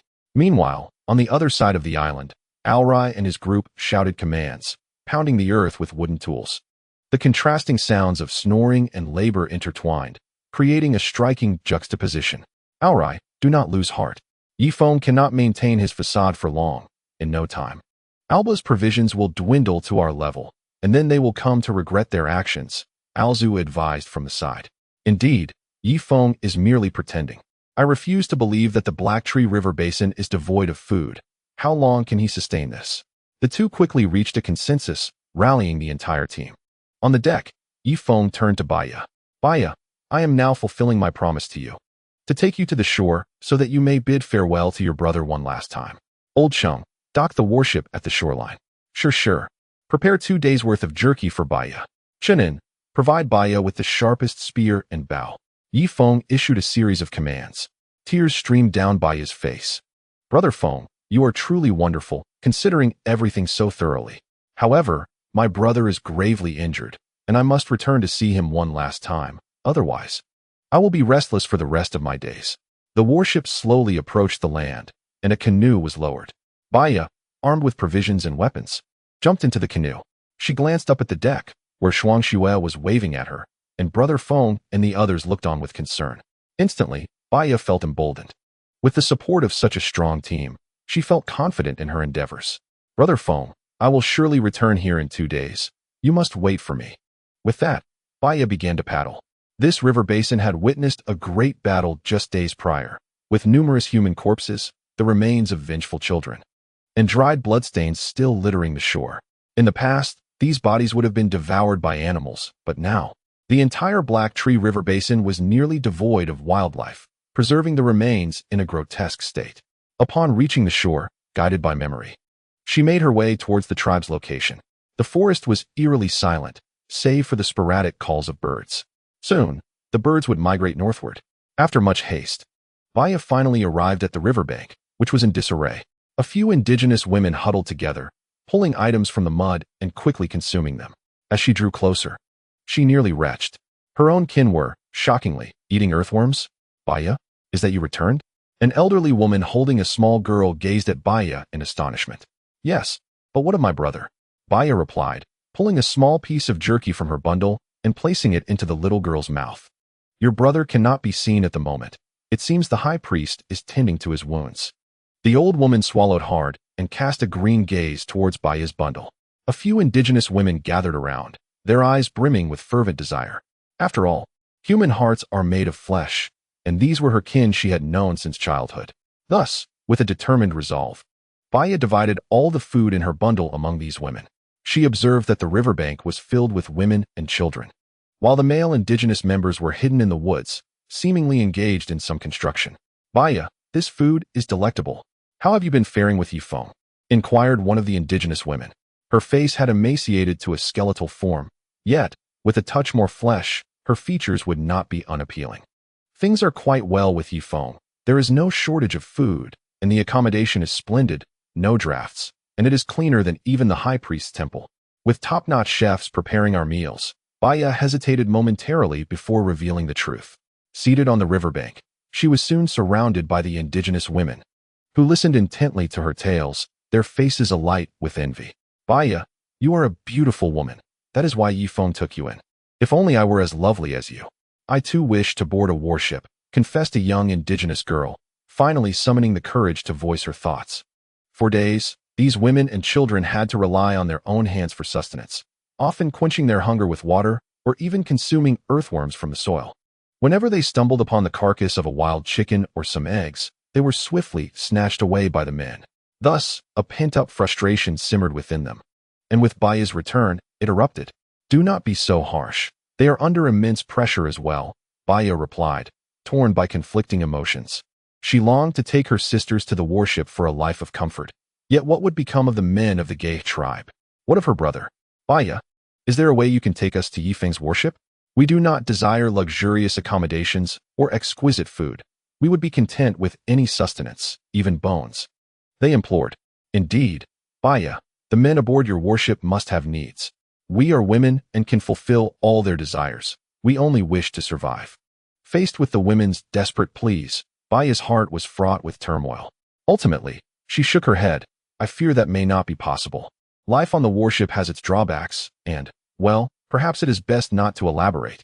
She struggled to articulate her concerns, as since boarding the ship with her sister-in-law, she had gained a clear understanding of Yifeng's character.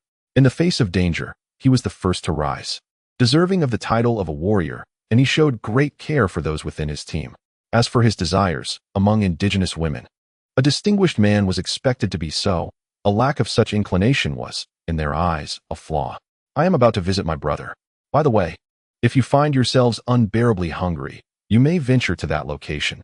Upon seeing the warship, wave at it, and I shall implore Feng to perhaps bestow upon you some sustenance. For although Feng may appear cold on the surface, he possesses a kind heart." Chapter 278, Together Forward. However, I cannot guarantee that Feng will heed my request. With that, Baya strode towards the woods. The craftsmen, in a state of monotony, were diligently constructing fortifications, clearing all the trees in the center of the forest to create a natural wall from the surrounding timber. Within this enclosure, the indigenous men were equally industrious, tirelessly erecting various wooden cabins. Even the craftsmen could not assure themselves 3 meals a day, at most managing 2, and still not fully sated. Nevertheless, these craftsmen persevered in their labor, deriving a sense of superiority from comparison. Observe the women on the riverbank. So famished they resorted to consuming earthworms, while they themselves at least had a morsel of meat daily, albeit of uncertain origin, yet sufficient to quell their hunger. "Hey, women and the cursed children are not permitted inside. Leave." A craftsman shooed Baya away, failing to recognize her as Luke's sister. When Baya first approached the warship, though her features were striking, she was thin and dark. Now, however, after nearly a month aboard, she had blossomed, her complexion fair and delicate, rendering her nearly unrecognizable. "I am Baya. Where is my brother Luke?" she announced. "Oh, it is you. The chieftain, he is gravely injured. The high priest is tending to his wounds." "I want to see my brother," Baya replied, her heart lifting at the thought that her brother had not succumbed after all this time. And perhaps the high priest could heal him. With renewed urgency, she quickened her pace towards the interior. During Luke's convalescence, the high priest had issued a decree, appointing Asur and Masi Kong to jointly govern the Gay tribe. This was a fusion of barbarism and civilization. Asur proposed utilizing timber to form a natural barrier to prevent the cursed children from rebelling. Meanwhile, Masi Kong instructed them to complete the wooden cabins, sealing the gaps with a mixture of straw and yellow clay to shield against the winter winds. Simultaneously, Masi Kong taught the indigenous people to manufacture crossbows and how to utilize tung oil for fuel. Essentially, he implemented all the conventions of civilized society within the Gay tribe, intending to impress the high priest. Asur was surveying the territory when his eyes narrowed, suddenly spotting Baya. "Baya, how have you returned?" Asur exclaimed, astonished. "Asur, where is my brother?" Baya inquired. In truth, Asur had long harbored a secret affection for her. In the makeshift temple, the high priest and the silver-haired creature had been present for half a month, and indeed, your brother is inside. The high priest seems to be employing some arcane technique to heal him, Asur spoke, his gaze flickering. The higher-ups were aware that her brother was being transformed into the king of curses, yet such information was best kept concealed, as its revelation could severely undermine the faith of the indigenous people. "Does this mean my brother is still alive?" Baya's heart soared, grasping at Asur's empty sleeve. Yes. However, the high priest had decreed that no one was permitted to enter the temple, even if the heavens were to fall. Asur spoke gravely. "Very well. I shall not disturb the high priest. Vaya nodded, harboring the belief that the high priest was exerting every effort to save her brother. At that moment, within the makeshift temple, Duoyen Hina sat upon a wooden bed, with two resentful children, one tall and one short, standing beside her. One was silver-haired, while the other, towering nearly 2 meters tall, radiated a faint golden hue from its fur. Upon closer examination, the golden child was indeed Luck himself. Resentful king, guard the entrance. Anyone who dares intrude shall be met with lethal force, Duoyen Hina commanded. Luck nodded, expressionless, as he stepped into the outer room. With each stride, his arms swung powerfully, resembling a machine of slaughter. Even the silver-haired one could not conceal the profound fear in its gaze upon seeing him.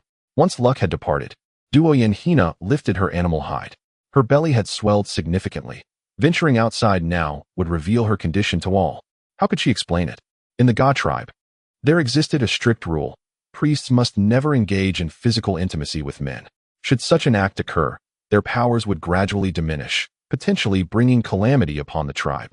Yifeng, you have caused me great suffering. Once I give birth, I shall ensure you pay a heavy price, Duoyen Hina declared, suddenly gesturing towards the silver-haired one. Go. Prepare food for me. The silver-haired child nodded in a human-like manner and leapt through the window to the outside. A sharp, brief cry pierced the air. Duoyen Hina's body quivered slightly, and she sighed softly. What was destined to happen had finally arrived. Within the Ga clan, 2 men clad in coarse garments descended from the heavens, crashing to the ground beside the temple. One of them held the lifeless body of the silver-haired child. Alarm! We are under attack. The entire tribe mobilized, with indigenous warriors surrounding the 2 men in layers. Humph! One of the men casually tossed the silver-haired corpse, which flew 30 meters before crashing into a large tree, its body nearly reduced to pulp. Asar approached the front with the remaining 3 chieftains. Upon observing the strength of the coarse-clad man, he realized he was no match. Who are you 2? Sent by Yifeng? Asar inquired. Yifeng. Who is Yifeng? The man stepped forward, suddenly exuding a tremendous aura. The air crackled as Asar staggered back 5 or 6 steps, his face a mask of shock. Such a powerful presence. 10 times stronger than the Luck of old. What do you intend to do? Asar's lips trembled, yet his pride prevented him from bowing his head. Bring forth your high priestess. She has defied the temple's first oracle. I intend to take her back for the esteemed one to deal with. Balong advanced a step, akin to a tiger confronting a pack of wolves. What oracle? You 2 would best leave this place. Otherwise, the entire Ga tribe will unite against you, and you will gain nothing, Asar declared, signaling to the 3 chieftains behind him. The 3 individuals simultaneously drew their short swords, warily observing the man known as Baron. Ha ha. Very well, you 3 may come at me together. Let me see if the prowess of the Black Tree River Valley has indeed improved, Baron declared, unsheathing his curved blade with a sharp sound. Charge! One of the chief leaders surged forward. With a sudden clang, he halted in his tracks as his short sword was cleaved in 2. In an instant, his body was split asunder from head to waist. This is not good. Everyone, attack together. Azar was taken aback and hastily retreated. The other 2 chiefs, having learned from the encounter, veered to the sides just before reaching Baron, allowing the indigenous warriors behind them to absorb the impact of Baron's blade. A flash of cold light flickered. Azar scarcely witnessed how Baron executed his strike before several of his kin fell. With a single stroke, he had slain 15 of his tribesmen, among whom were 2 leaders adorned with 4 tattoos. Chapter 279. Why is it dark? What shall we do? Even the bravest of the Ga people, at this moment, recoiled in fear, casting terrified glances at Baron. This is quite dull. I shall personally invite Denina, Baron asserted, striding towards the Grand Temple's entrance. Just then, an unforeseen event transpired. The dense forest beside the temple trembled, accompanied by a resounding crash. A crossbow bolt, imbued with tremendous force, struck Baron squarely in the chest. The powerful impact propelled him backward, pinning him harshly against a mighty tree. Upped, Baron gazed in disbelief at the enormous bolt embedded in his chest.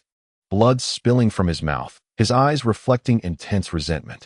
Unlike the previous encounter with Yifeng, where the bolt had merely grazed his waist, this time it had penetrated his chest. The moment the bolt made contact, his heart was utterly shattered. Baron! Mohidu rushed forward, yanking the bolt free and cradling Baron's body. Mohidu, find him, kill him. Baron uttered a few words before his head slumped, succumbing to death. Under normal circumstances, beastmasters in the Black Tree River Valley were formidable beings, capable of confronting monstrous creatures head-on. Yet, they were now faced with modern weaponry, enhanced by civilization. Mohidu slowly turned, fixing his blood-red gaze upon the forest. In the next moment, within Azur's line of sight, Mohidu seemed to vanish into thin air, akin to becoming invisible. However, he had not truly become invisible. Rather, his speed was so extraordinary that it deceived the eyes of Azur and the others. In just 1 second, he appeared within the thicket, gazing at the colossal crossbow before him. As for Masakong, after firing a bolt, he hastily sought refuge. Having witnessed the capabilities of the man in the tattered robe, he certainly would not be afforded the opportunity to shoot a second bolt. "Ah, so you wish to hide? Today, I shall annihilate the entire Ga clan," Mohidu murmured to himself, his form flickering. Before the two indigenous men could react, they felt a chill at their necks. Two heads rolled onto the ground. "This is bad." A leader had scarcely uttered 3 words before his head rolled to the ground. Mohidu moved like a shadow assassin, weaving through the throng of the Gay tribe, dispatching 2 or 3 foes with each pass. "Quickly, everyone, back to back. Point your spears outward," Azur shouted. No sooner had he finished than a piercing sound sliced through the air before him. In the next instant, a curved blade seemed to emerge from the void, aimed at his throat. Clang! A colossal golden figure crashed down before Azur, using its dark claws to deflect the strike. A chill ran down Azur's spine as he staggered backward, a trickle of blood oozing from his neck. Though the blade had not struck true, the air it cut had lacerated his skin. Was this still human? It was an abomination. Wait. Azur glanced at the golden creature before him, a flicker of realization crossing his eyes. "Ah, I understand now. The High Priest has successfully cultivated the Wraith King." Mohidu slowly revealed himself. A grave expression etched across his face as he regarded the golden monstrosity. "The Wraith King?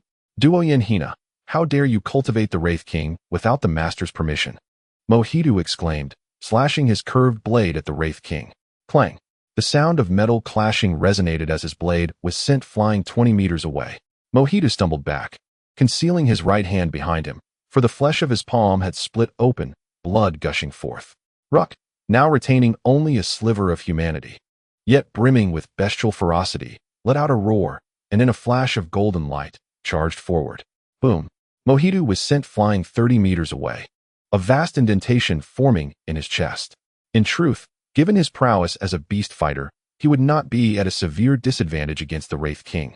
But this was his first encounter with such a foe, and he had yet to discern its weaknesses.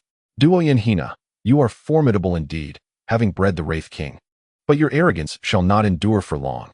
With that, Mohidu became a blur, vanishing from sight in an instant. After repelling the beast fighter, the Wraith King hunched down and slipped back into the temple. Azur and the others exchanged glances, momentarily at a loss for words. Seeing the crisis averted, Masakong emerged from the shadows, casting a self-satisfied glance at the temple. "Azur, continue with the construction." "Masakong, you did well. Return to replenish the crossbow bolts." "Yes, High Priest." The group replied, resuming their tasks. Winter was fast approaching, and they needed to prepare for warmth, with provisions coming second. The sky darkened swiftly, and Yifeng supervised the hot spring island from the deck.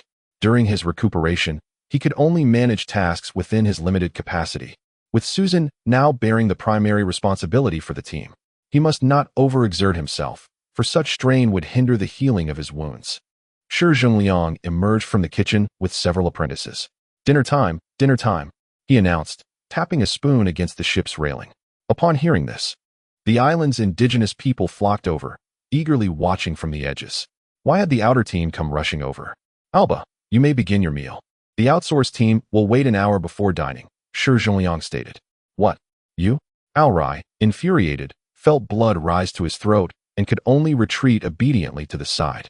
The group sat by the shore, watching as Alba indulged in a hearty feast, while they could only swallow in envy.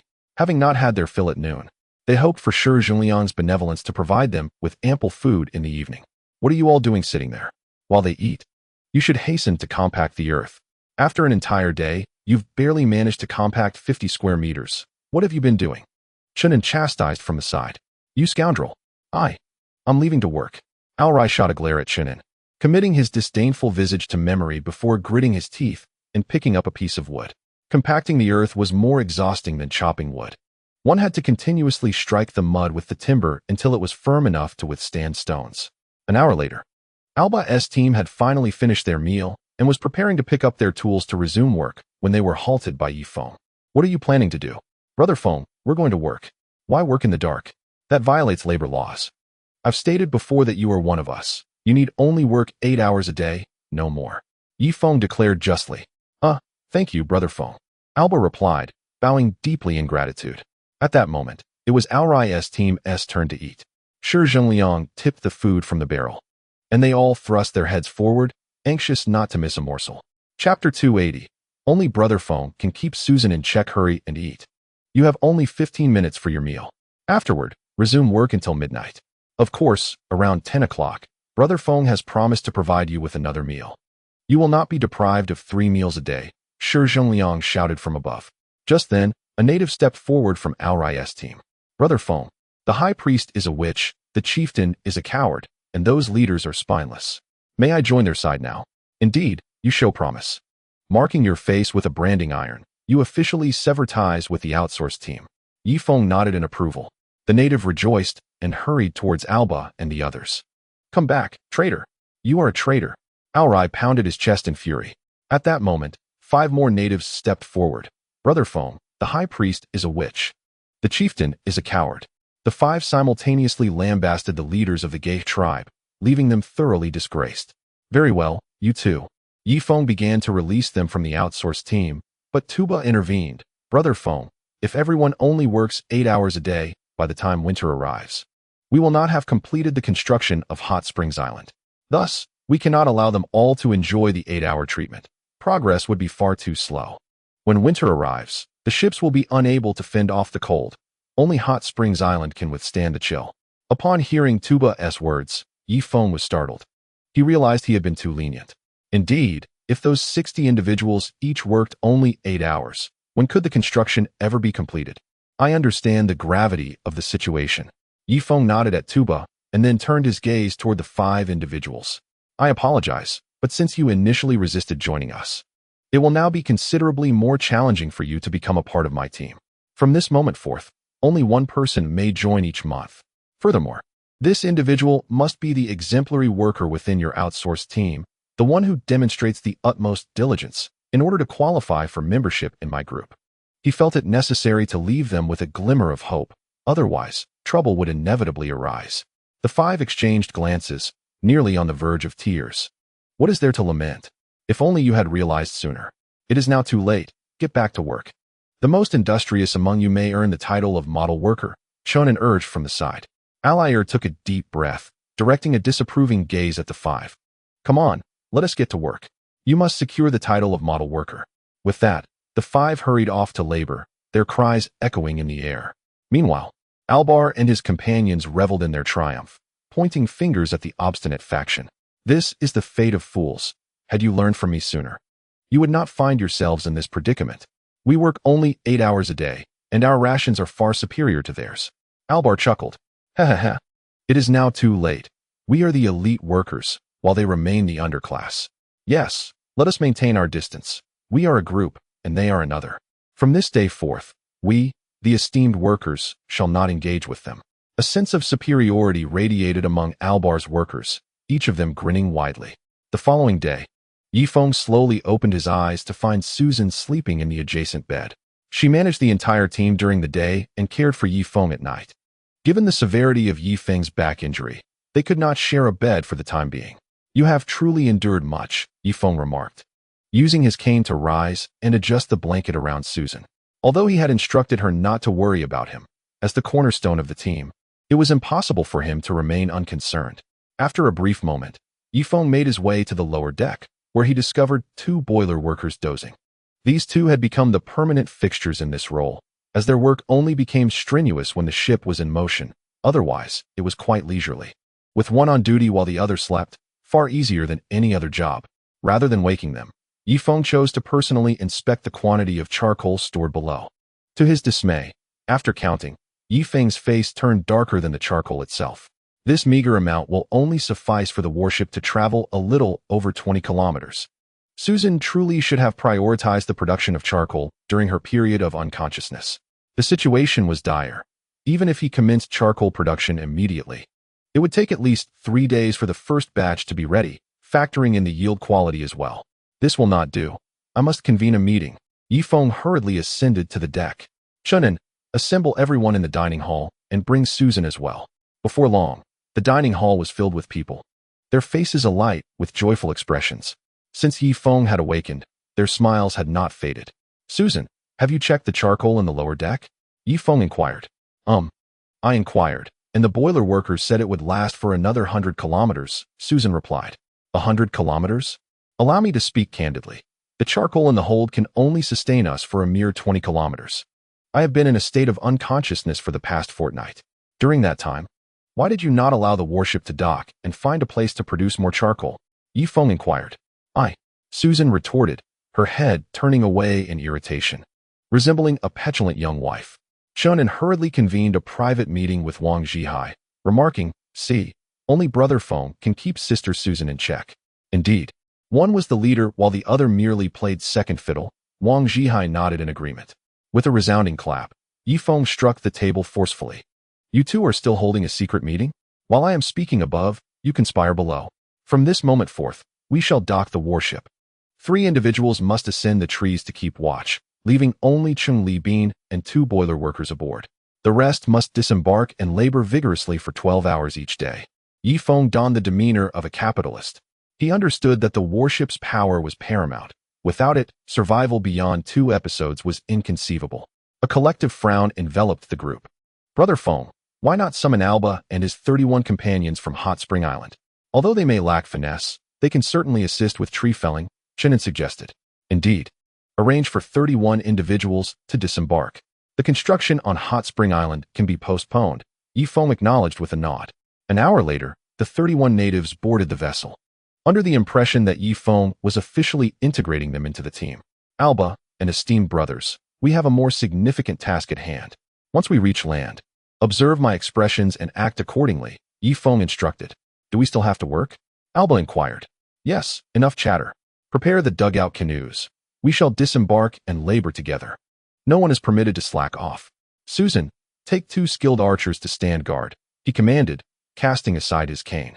Feng, as the leader, you need not join. Especially since your injuries have yet to heal, Su Yun urged. No, I must go. With that, Yifeng grasped the rope ladder, his body suspended in midair. In the next moment, a searing pain coursed through his waist, and beads of sweat formed on his brow. Feng, brother Feng. Several individuals swiftly reached out, attempting to catch him. However, Yifeng shook his head, enduring the excruciating pain as he slid into the dugout canoe. What had once been a simple motion for him now felt exceedingly arduous. He sensed blood seeping from his wound anew. Upon reaching the shore, under Yifeng's direction, all the natives brandished their axes. Yifeng joined them, personally excavating yellow clay to construct kills. Alba and the others exchanged glances, determination flickering in their eyes. In their previous toil, the tribe's chief and elders would stand idly by, hands clasped behind their backs, striking poses. During rainy spells, they were compelled to work in the downpour, while the chief not only abstained from labor, but also summoned others to shield him from the rain. When the chief grew weary of overseeing, he would find someone to lie on the ground for him to rest upon. As for the high priestess, her lack of participation was unquestionable. She would sit in her palanquin, rarely venturing out into the world. In reflection upon Yifeng's team, it is evident that the head chef is not the sole laborer. Those in higher positions toil alongside him, their garments sullied by hard work. It is particularly striking that Yifeng himself, as the leader, has also immersed himself in the mire. We must resolutely safeguard this team. Even if my own son were to jeopardize it, I would not hesitate to eliminate him. With that, Alba swung his axe with fierce determination. The other indigenous people, invigorated as if by a surge of adrenaline, worked at an accelerated pace. Yifeng's heart swelled with satisfaction, for these natives were adept at felling trees, and he believed that within a week, they would produce 10 tons of charcoal. Chung Li Bin had calculated the speed of the warship in relation to the charcoal. 1 ton could propel the vessel for 15 kilometers, thus 10 tons would suffice for a journey of 150 kilometers. Downstream of the Black Tree River, Baya led over 100 indigenous women through the woods, their ages varying widely, from elderly matriarchs to youthful maidens and even young girls. They supported one another, their weary eyes shimmering with hope. Indeed, Baya intended to bring these women aboard the warship, for she had witnessed the recent battle. The golden-haired vengeful king was none other than her brother. Disillusioned with the high priest, she resolved to undermine his authority by removing these capable women from his grasp. Baya, how much longer must we travel? We are famished, queried a young girl. Though emaciated, her features were striking, rivaling Baya's beauty. Xiao Shui, hold on. We are nearly there, Baya replied, cradling a small girl in her arms. They teetered on the brink of starvation, and if they did not reach Yifeng's warship soon, they risked perishing en masse. Baya, what if Yifeng does not accept us? After all, we are from the Gate tribe, the girl named Xiao Shui inquired again. The decision to follow Baya away from their tribe had been fraught with anxiety.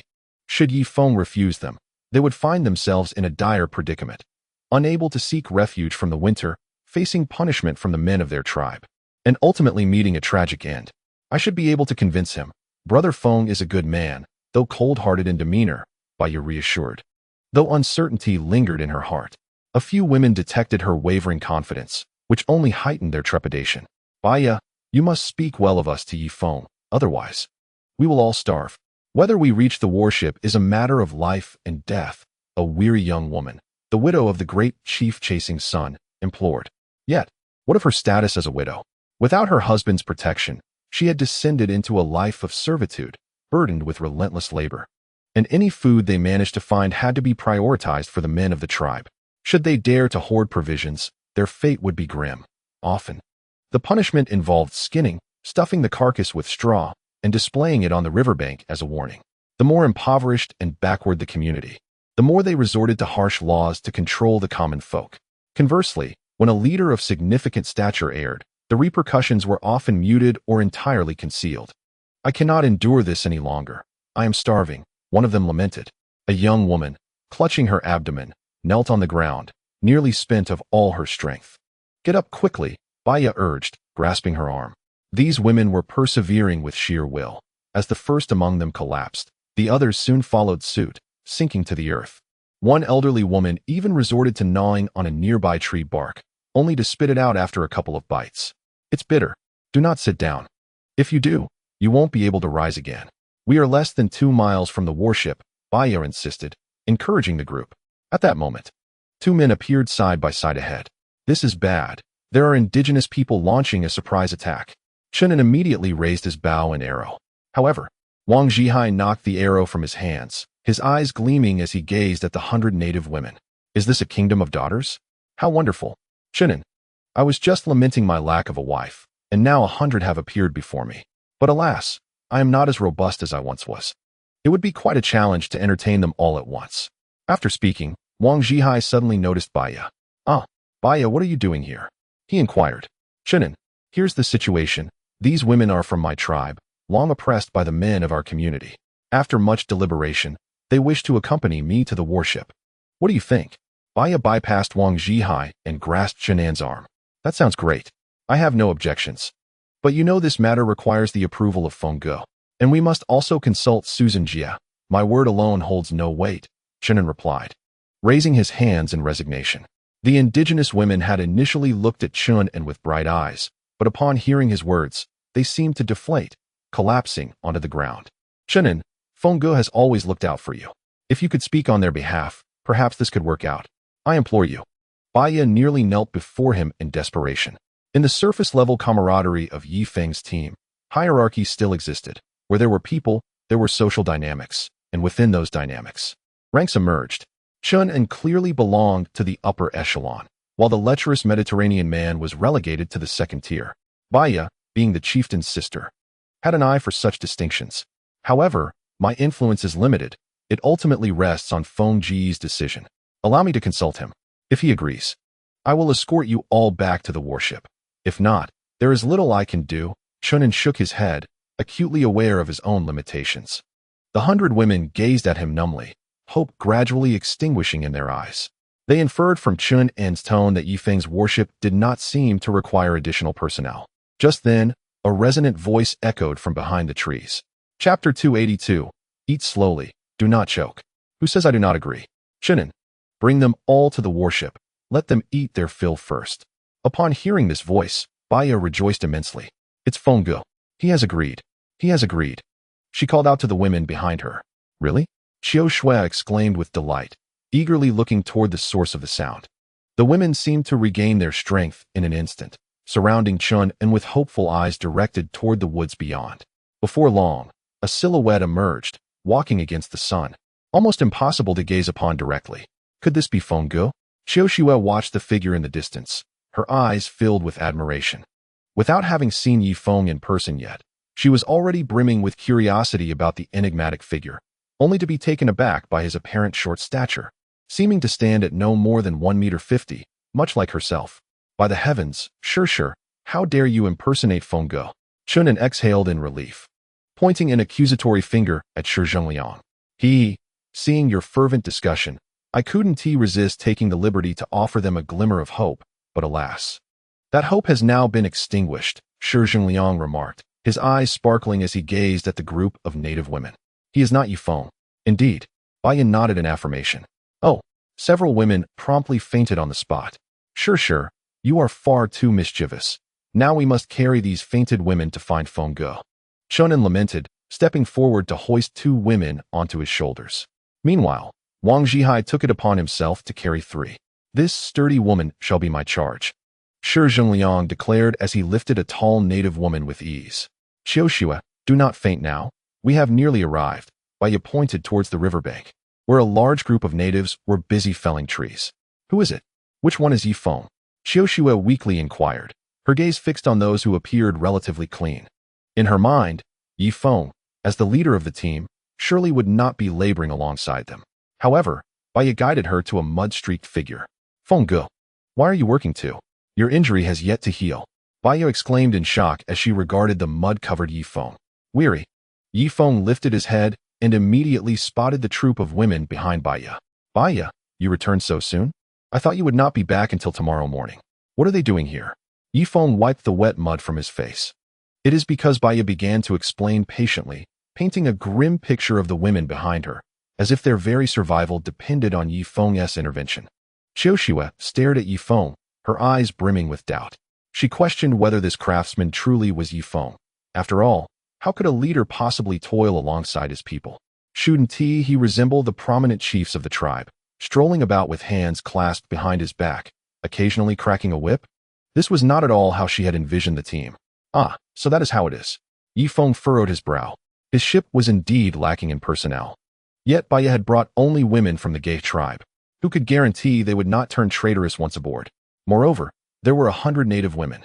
On his ship, there were only about 30 trustworthy individuals, and those needed to be wary of Alba, the 31st native. Fengge, what do you think? If you do not save them, they will perish from hunger, Baya implored, shaking Yi Feng's arm. Fengge, could you do me a favor for Chunin? These women are in dire straits. If you do not rescue them, they will starve, Chunin pleaded as well. Alas, what a calamity. I would indeed like to place them aboard the warship, Yi Feng remarked, but who will guarantee their loyalty? I, Chunin, shall provide that guarantee. You guarantee? What assurance can you offer? Should they betray us and align with the Godher tribe for a full-scale assault, we would all meet our demise. Your guarantee is utterly meaningless. Yi Feng forcefully pushed Chunin aside. Qiu Shui and the 100 indigenous women gazed at Yi Feng with hopeful eyes. In the past, they could simply turn and leave. But now that was not an option. Turning back meant starvation. Even if they avoided starvation, returning to their tribe would lead them to freeze to death or be skinned alive by the indigenous men. They had no avenue for retreat. Let them stay on the shore for a month. I cannot ensure their lodging, but I can provide food for 1 month. Yi Feng hesitated, ultimately deciding to extend a lifeline to the unfortunate indigenous women. He recognized that they were mere skeletons, and in the entire Heishu River region, he alone could save them. Oh, thank you, Yi Feng, thank you. Qiu Shui knelt before him, and the other indigenous women followed suit, dropping to their knees. Rise, Yi Feng urged, swiftly helping Qiu Shui to her feet. He addressed the other women loudly. Kneeling is not permitted in our team. Stand up. Sure. Would you be so kind as to take 5 individuals and procure some food? Just gather anything edible quickly. I fear they may not endure for much longer. Yi Feng instructed. Upon hearing Yi Feng's words, Shi Zhongliang nimbly hopped into the canoe. On the other hand, Osoer of the Godar tribe looked furiously at the desolate riverbank. Where there were once hundreds of women, only a few frail and elderly women remained, unable to move. What is happening? Osoer stepped on an elderly woman. It is Baya. She has rescued the others and taken them to a place with food. You are incompetent. You could not provide for us, and now we must find food on our own, only to have it taken from us by you. The old woman glared at Osoer with venomous eyes. Osoer stomped down, and the woman died instantly. However, his brutal methods failed to instill fear. The other indigenous women looked at the corpse with a hint of envy. At that moment, death seemed the best form of liberation. Yifeng, when spring arrives next year, I shall lead all the warriors of my tribe to obliterate your warship, leaving no trace behind. Especially you. You shall not die swiftly. I will imprison you and torment you for a decade. Osoer spat through gritted teeth. Luck had transformed into a vengeful king, effectively seizing control over the entire Godar tribe. As for Ma Sikong, he was entirely reliant on the high priest's backing, which rendered others unwilling to heed his commands unless the high priest was present, at which point they would merely feign compliance. Eat slowly, do not choke. Shi Zhongliang had delivered the food to the shore. It was a rather simple fare, meat chopped finely, boiled into a porridge with a pinch of salt. This was the sort of sustenance even dogs would scorn, yet the indigenous women consumed it with fervor, coughing as they ate. Yifeng looked on with concern at the 100 indigenous women, continuing to build the pit. Now, to sustain an additional 100 people, it seems that we will need to venture upstream for fishing every week, which will inevitably consume a significant amount of charcoal. In an instant, Yifeng quickened his pace. Chapter 283. Capturing Qiu Shue's heart. After a while, the indigenous women were fully satiated, huddled together in the woods, drowsy and lethargic. However, one of the women, unlike the others, summoned her strength and approached Yifeng. You have provided me with sustenance, and I possess nothing to offer in return. If there is any quality you admire in me, please speak openly. I am willing to barter, Qiu Shue stated. The indigenous women, long oppressed, had yet to learn the art of exploitation. Typically, the men of their families would hunt for them, and in exchange, they would contribute through various forms of labor, washing clothes, chopping wood, preparing food, caring for children, or even offering their bodies as a trade. Barter? Yifeng continued his work, glancing up at Qiu Shue. What can I have you do? I can offer my labor, or perhaps, I could gift you my first night. Qiu Shue uttered this without the slightest blush. Yifeng scrutinized her once more.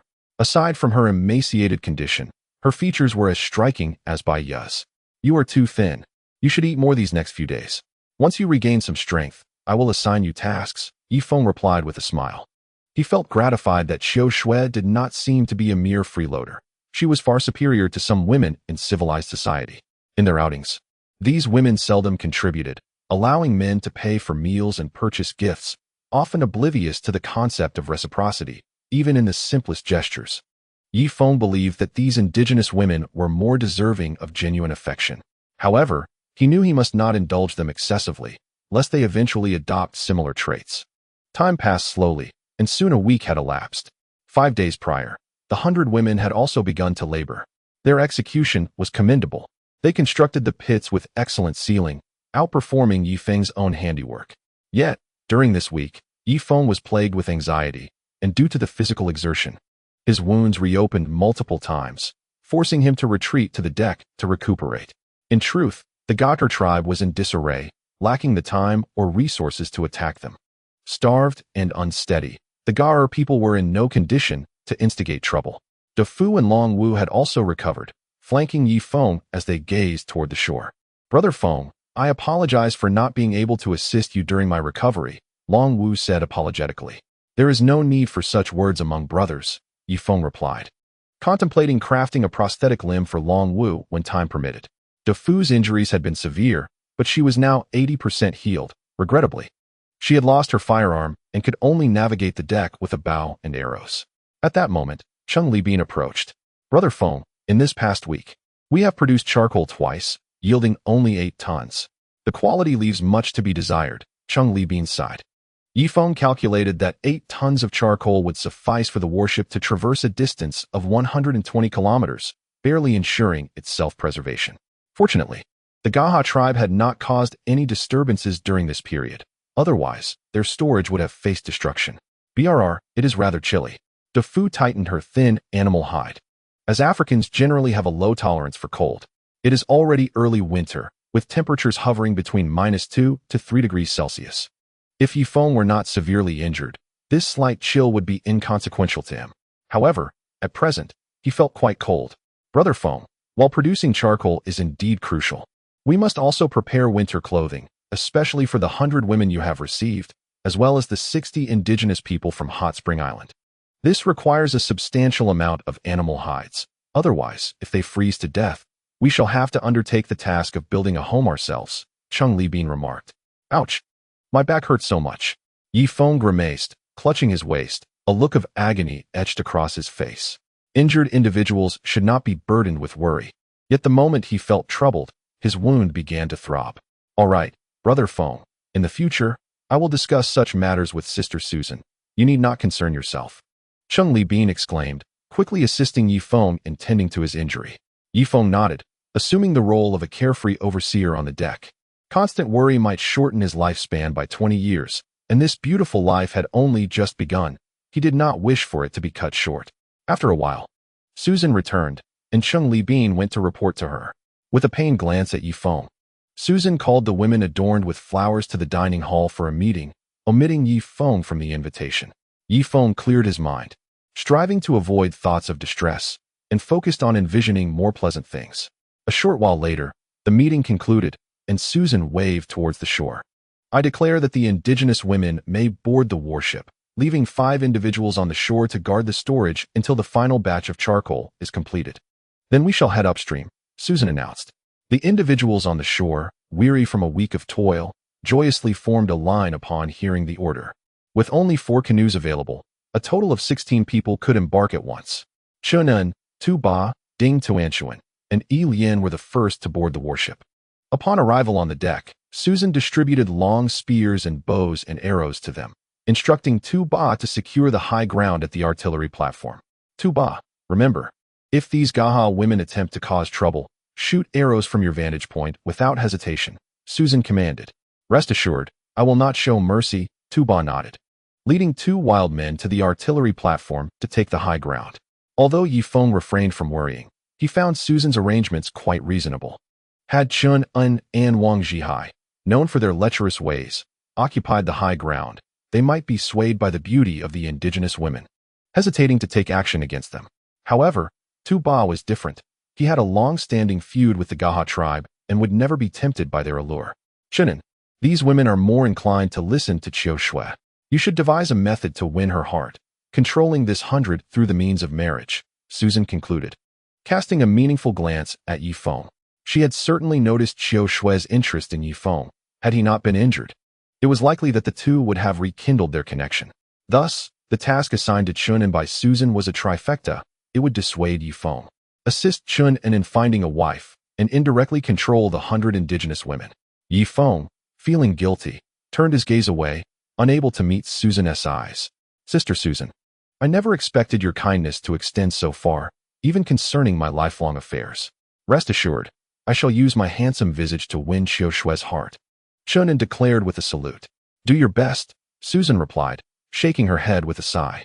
For canoes made a series of 8 trips, successfully transporting everyone aboard the warship. Only 5 individuals remained on the shore to guard the cellar. In 2 days, once the charcoal was completed, they would venture upstream to hunt animals and craft leather garments. Old Cheng, steer the warship towards Hot Spring Island, utilizing the current as much as possible. We must conserve our charcoal, Susan called out to the captain's cabin. As you command, came the reply, as the warship adjusted its course towards Hot Spring Island. Such a massive vessel consumed hundreds of pounds of charcoal with every movement. If possible, Yifeng wished the ship would remain still, for motion signified the rapid depletion of their labor resources. Chapter 284. Approaching Susan after a while, the warship neared Hot Spring Island. Upon witnessing this, Al-Riri quickened his pace. Susan nestled her warm body gently against Yifeng, and they both gazed towards the island. The rammed earth had been largely completed, and Al-Riri and his crew were busy crafting the foundation. Afeng, they have not been idle this week, Susan remarked softly. Following Yifeng's severe injury, her demeanor towards him had softened considerably, yet she displayed an iron fist in managing the team. Oh, Yifeng nodded, inhaling the lingering fragrance of Susan's hair. A woman's scent is often imperceptible to herself, only detectable by the man who dearly loves her. Even her sweat, to those who cherish her, is akin to a fine perfume. How about this, Alphonse? Let us not withhold their rations any longer. The weather is growing colder, and if we continue to restrict their food, they may all fall ill, Susan suggested. Throughout the week, several individuals had contracted the goo worm disease. Fortunately, Yifeng had the warmth of the warship and the medical team led by Chuxua, which allowed the afflicted to recover sequentially. All right, Yifeng nodded, reluctant to dwell on such matters, as the food aboard the warship was dwindling. A portion had spoiled completely and was inedible, forcing Shi Zhengliang to discard it. Moreover, with the addition of 100 indigenous women, their daily food consumption was immense. Seeing Yifeng acquiesce, Susan addressed those on Hot Spring Island. Alriri, I shall ensure you have enough provisions for 2 days. Please ration your supplies. After we return from upstream hunting, we will make good on our debt to you. What? Alriri gasped, aware of the dangers upstream and concerned about the possibility of Yifeng and his group failing to return. So it is decided. Sure. Prepare to make them jerky. Susan turned and called out to the distant Shi Zhengliang. However, Shi Zhengliang remained oblivious, engrossed in flirtation with a tall indigenous woman. Chunin stood beside Qiu Shui, gesturing animatedly, though the content of his words remained a mystery. In contrast, Qiu Shui maintained a serene expression, occasionally glancing towards Yifeng. Susan directed her gaze towards the artillery platform, where Tuba, cloaked in thick animal skins, paced back and forth, his eyes glinting with a predatory intensity. After waiting for a day and a half, the final batch of charcoal was completed, due to the absence of significant figures overseeing the shore. Only 10 out of the 30 batches of charcoal were deemed acceptable, the rest were rendered worthless. Chinin, have the charcoal transported onto the warship. We are heading upstream to hunt, Susan commanded. Understood, I will bring along my sister Qiu Shui, he replied. The transportation of the charcoal proceeded smoothly, unimpeded by the presence of the Gay tribe, allowing Yifeng to exhale a long-held breath of relief. At that moment, Ding Tuantuan suddenly leapt up, pointing excitedly towards the shore. Look, it's little licking dog. It's little licking dog, she exclaimed. Yifeng turned his gaze to the shore, where a large black bear stood, nearly reaching the threshold of subadulthood. The bear was upright, gazing intently at the warship. Is it still alive? Yifeng wondered aloud. Despite the resemblance of black bears to one another, he felt certain that this was indeed Little Licking Dog. Brother Yi, please go and bring Little Licking Dog back. Ding Tuantuan urged anxiously. What if its wild instincts have returned? What if it bites someone? Yifeng replied with composure. I implore you, Brother Yi, do not worry. It won't bite. Ding Tuantuan tugged at Yifeng's sleeve. Ask Sister Susan. I'm currently recuperating, he sighed. Tuantuan, if we bring it aboard the warship, we must first secure it with chains. It can only be released once we ascertain it still recognizes people, he instructed. Okay, I will go and bring it back myself. Ding Tuantuan paddled her canoe to the shore. Yifeng's heart raced uncontrollably. Shaner, hand me the gun. Here you go. Yifeng raised the rifle, aiming at Little Licking Dog on the shore. He was prepared to act immediately should the bear display any threatening behavior, prioritizing Ding Tuantuan's safety. Fortunately, the situation remained calm, and soon Ding Tuantuan guided Little Licking Dog onto the canoe, which sank about 30 centimeters into the water, nearly taking on water. Upon reaching the shore, Little Licking Dog dashed towards Susan, licking her feet affectionately. Everyone wore straw sandals, as their civilized shoes had long since deteriorated beyond recognition. It seems it still remembers us, Susan said, stroking Little Licking Dog's head. Just to be safe, let us secure it first. Before long, Yifeng had tethered Little Licking Dog on the deck like a pet. The little creature offered no resistance, instead sitting obediently to one side, gazing at Yifeng with imploring eyes. Little Licking Dog, it's not that I don't trust you. With so many people on deck, I cannot take any risks. Yifeng spoke to the bear. Surprisingly, it appeared to nod in understanding, as if comprehending his words. Old Chung, set sail. We head north, Susan called out. Chung Li Bean pulled the ropes 5 times. The boiler workers in the lower deck, upon hearing the bell ring 5 times, would commence pouring box after box of charcoal into the furnace. Should the rope be pulled only once, their pace of charcoal loading would diminish. Lacking intercoms, they relied solely on this rudimentary method of communication. 10 minutes later, the entire warship roared to life, trailing thick plumes of smoke from its stern. As the power gradually increased, the vessel swiftly veered off into a tributary and entered the main waterway. Here, the winds intensified, making it difficult for Yi Feng to keep his eyes open. The indigenous women huddled together for warmth, occasionally interrupted by a sneeze. 5 individuals remained on duty, bundled in thicker clothing, while the others made their way to the dining hall. Yi Feng waved his hand and led the group towards the dining area. The hall could accommodate around 50 individuals, and with over 160 on board, it was manageable to squeeze in. Chun ignited the stove in the center of the hall, reluctantly adding 2 pieces of charcoal, his expression betraying his reluctance. The temperature within gradually rose to around 7 or 8 degrees, while outside, it plummeted to -5 degrees. Smiles spread across everyone's faces as they began to gather and chat. Chun recounted romantic tales of love before Qiu Shui, ultimately narrating how the prince and Cinderella lived happily ever after. By the time Chun finished, 20 listeners had gathered around him. The love stories, tempered by the trials of civilized society, were akin to a new world for the indigenous audience, their eyes sparkling as they tugged at Chun's clothing, urging him to concoct further tales.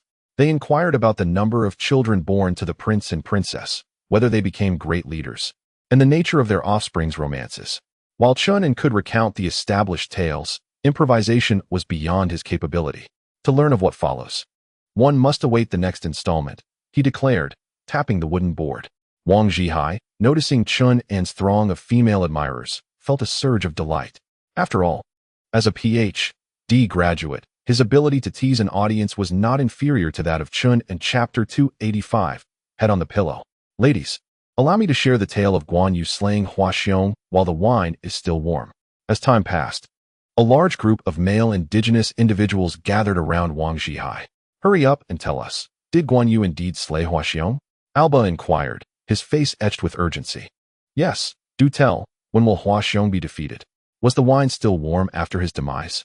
Wang Zhihai glanced at the beautiful women surrounding Chun and then at the men beside him, and his enthusiasm waned. To learn of what follows, one must await the next installment. No, you must clarify today whether Guan Yu killed Hua Xiong. Speak quickly, my patience is limited. I'm not charging you, and I'm simply not in the mood to tell the tale today. Yi Feng was listening to Susan's meeting when, in the blink of an eye, Wang Zhihai was beset by the crowd. Damn it, I'm telling you a story for free, and you still beat me? Why didn't you clarify whether Guan Yu indeed slayed Hua Xiong? Damn, the dining hall erupted with excitement. Everyone, please make room for Wang Zhihai and his companions. Yi Feng called out with enthusiasm. On board the warship, there was little in the way of entertainment. Thus, this became the perfect spectacle. Chun dashed in, assuming the role of referee. Since a duel was to take place, it was to be a one-on-one affair. The other indigenous brothers withdrew, allowing Alba to face off against Wang Zhihai alone. In less than 3 rounds, Wang Zhihai was defeated. Although Alba was somewhat aged, he was, after all, a native with extensive combat experience and had previously served as a leader. The other indigenous men soon grew interested, pairing off to engage in bouts, merely to showcase their strength and attract the affection of the native women. As the warship continued its journey upstream, the martial arts contest in the dining hall drew to a close. With nightfall approaching, Maisie was instructed to arrange dormitories for the women, with the understanding that cleanliness would be their own responsibility. Shonen was tasked with organizing the men's accommodations, also with the stipulation that they maintain their own hygiene. Each day, he would inspect the cleanliness, and the dormitory with the poorest hygiene would be assigned to clean the restroom for a week. Susan swiftly cleared the dining hall. Now, only the higher-ups remained. Brother Feng, Sister Susan, I have a plan that could allow us to enjoy hot showers every day during winter, Zhang Ziqing proposed. Oh, do tell, Susan exclaimed, her excitement palpable. Although she currently bathed daily, it was a cumbersome process, requiring her to hoist water from below in a bucket, with only 1 bucket at a time, and she had to be frugal with it. Aside from a few particularly cleanliness-obsessed girls, most bathed only every 3 or 4 days. Some men, like Tuba, had not been seen washing since their acquaintance, and the odor was overwhelming. Don't we have a steam engine in the lower deck? When the stove is fired up, the water inside reaches over 100 degrees. We could harness the steam engine's rotation and extend a pipe into the river, allowing us to draw in water to the 2nd level. Then, if we position part of the pipe near the stove, the water drawn up would be heated, making it suitable for bathing by the time it reaches the second level. If it's too hot, we can simply extend the pipe. This way, we wouldn't have to fetch water daily. We would just need to operate the steam engine for a continuous supply of hot water. Zhang Haotian finally elucidated his idea. That's a clever solution, but firing the steam engine will consume a significant amount of charcoal. Susan hesitated. No worries, we can bathe while the ship is in motion. This way, it won't affect the warship's speed, and everyone can stay clean, reducing the risk of illness, Zhang Haotian insisted. Very well, I shall follow your lead. Susan nodded in agreement. Brother Feng, Sister Susan, if there are no objections, could you assign me 5 individuals from civilized society? I will personally design a new type of water heater. All right, choose your team, but if they resist, inform them this is your directive, and also Brother Feng's. Susan replied, nodding.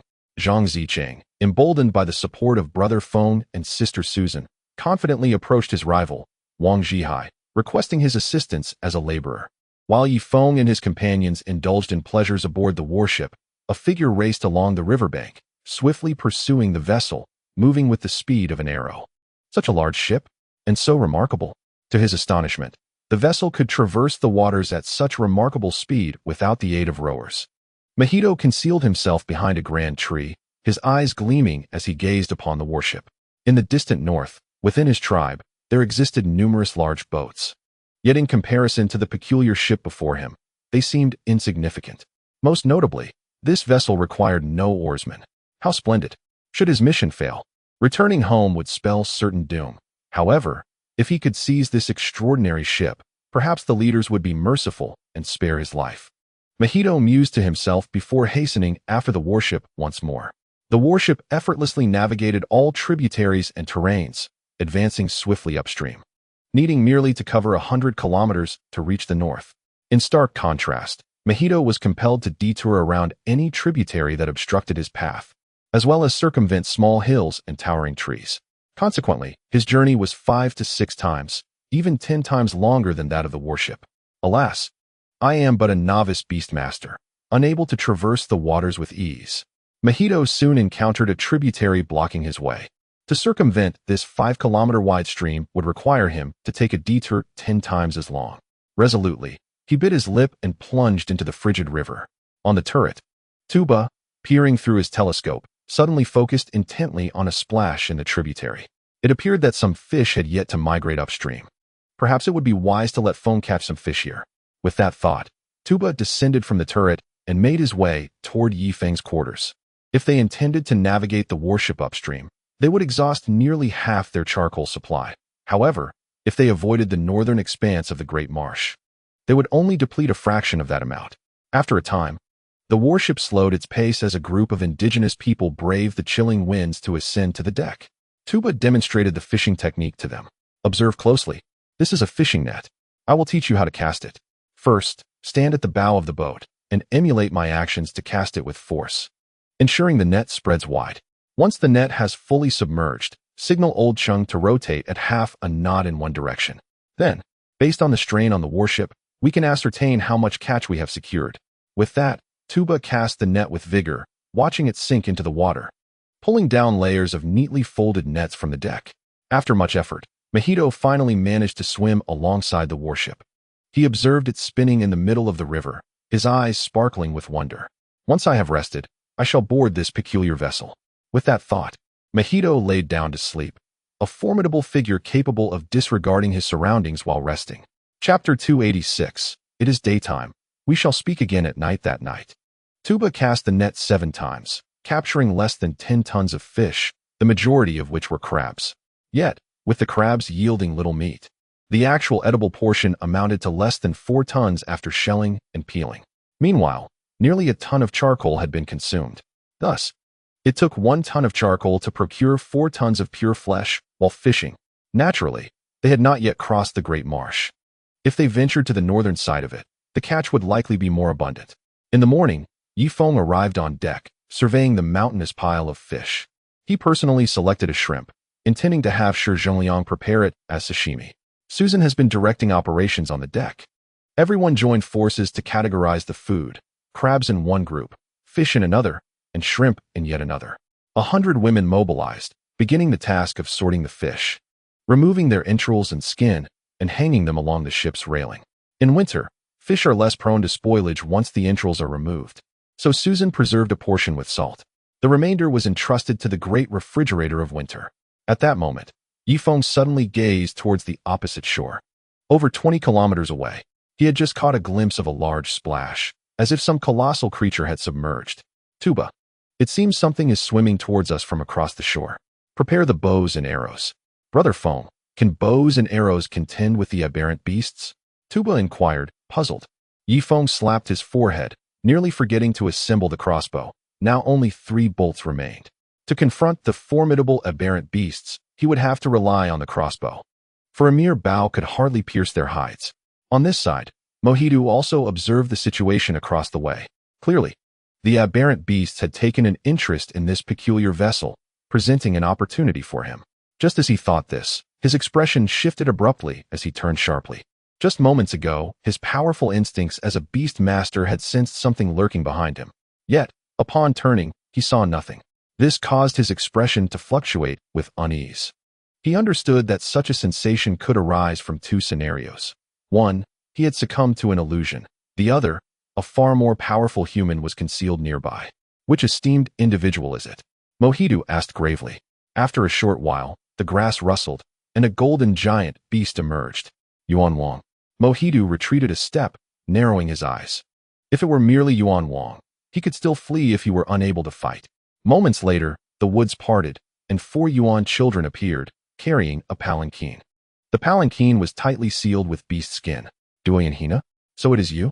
Mohidu's eyes twitched slightly.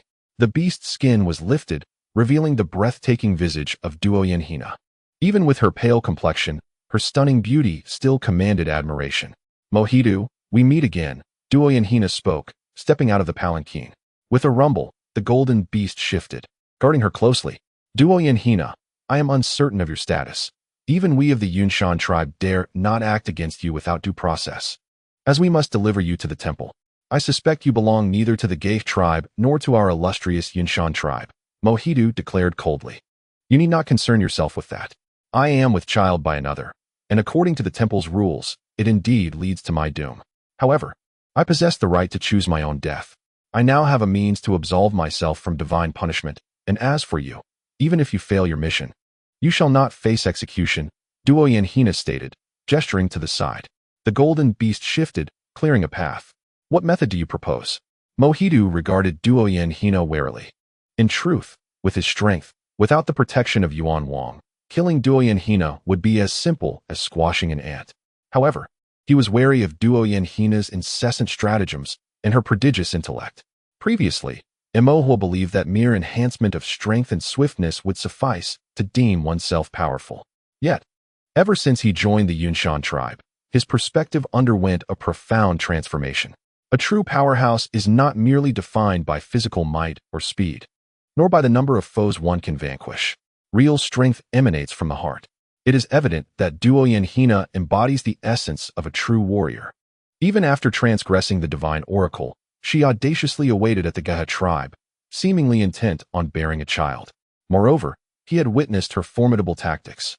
Not only did she slay his comrades, but he too suffered at the hands of the vengeful king.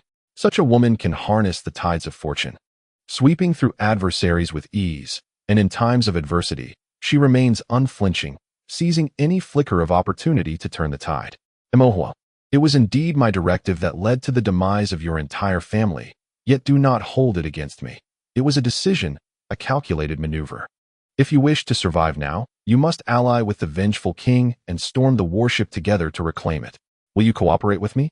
Imohua could not help but take a step back. He was born of the Gaha tribe and harbored profound disdain for Duo Yanhina.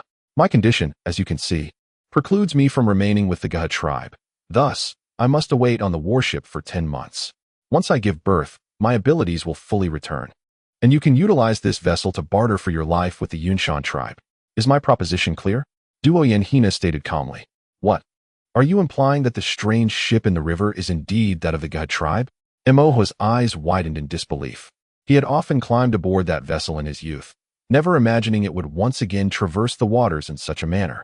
Indeed, if you agree, I shall divulge the detailed plan, Duo Yanhina replied. At this juncture, I have no choice but to acquiesce. Duo Yanhina, you have always been cunning. I hope you do not deceive me this time. Emoho remained cautious. My plan is as follows.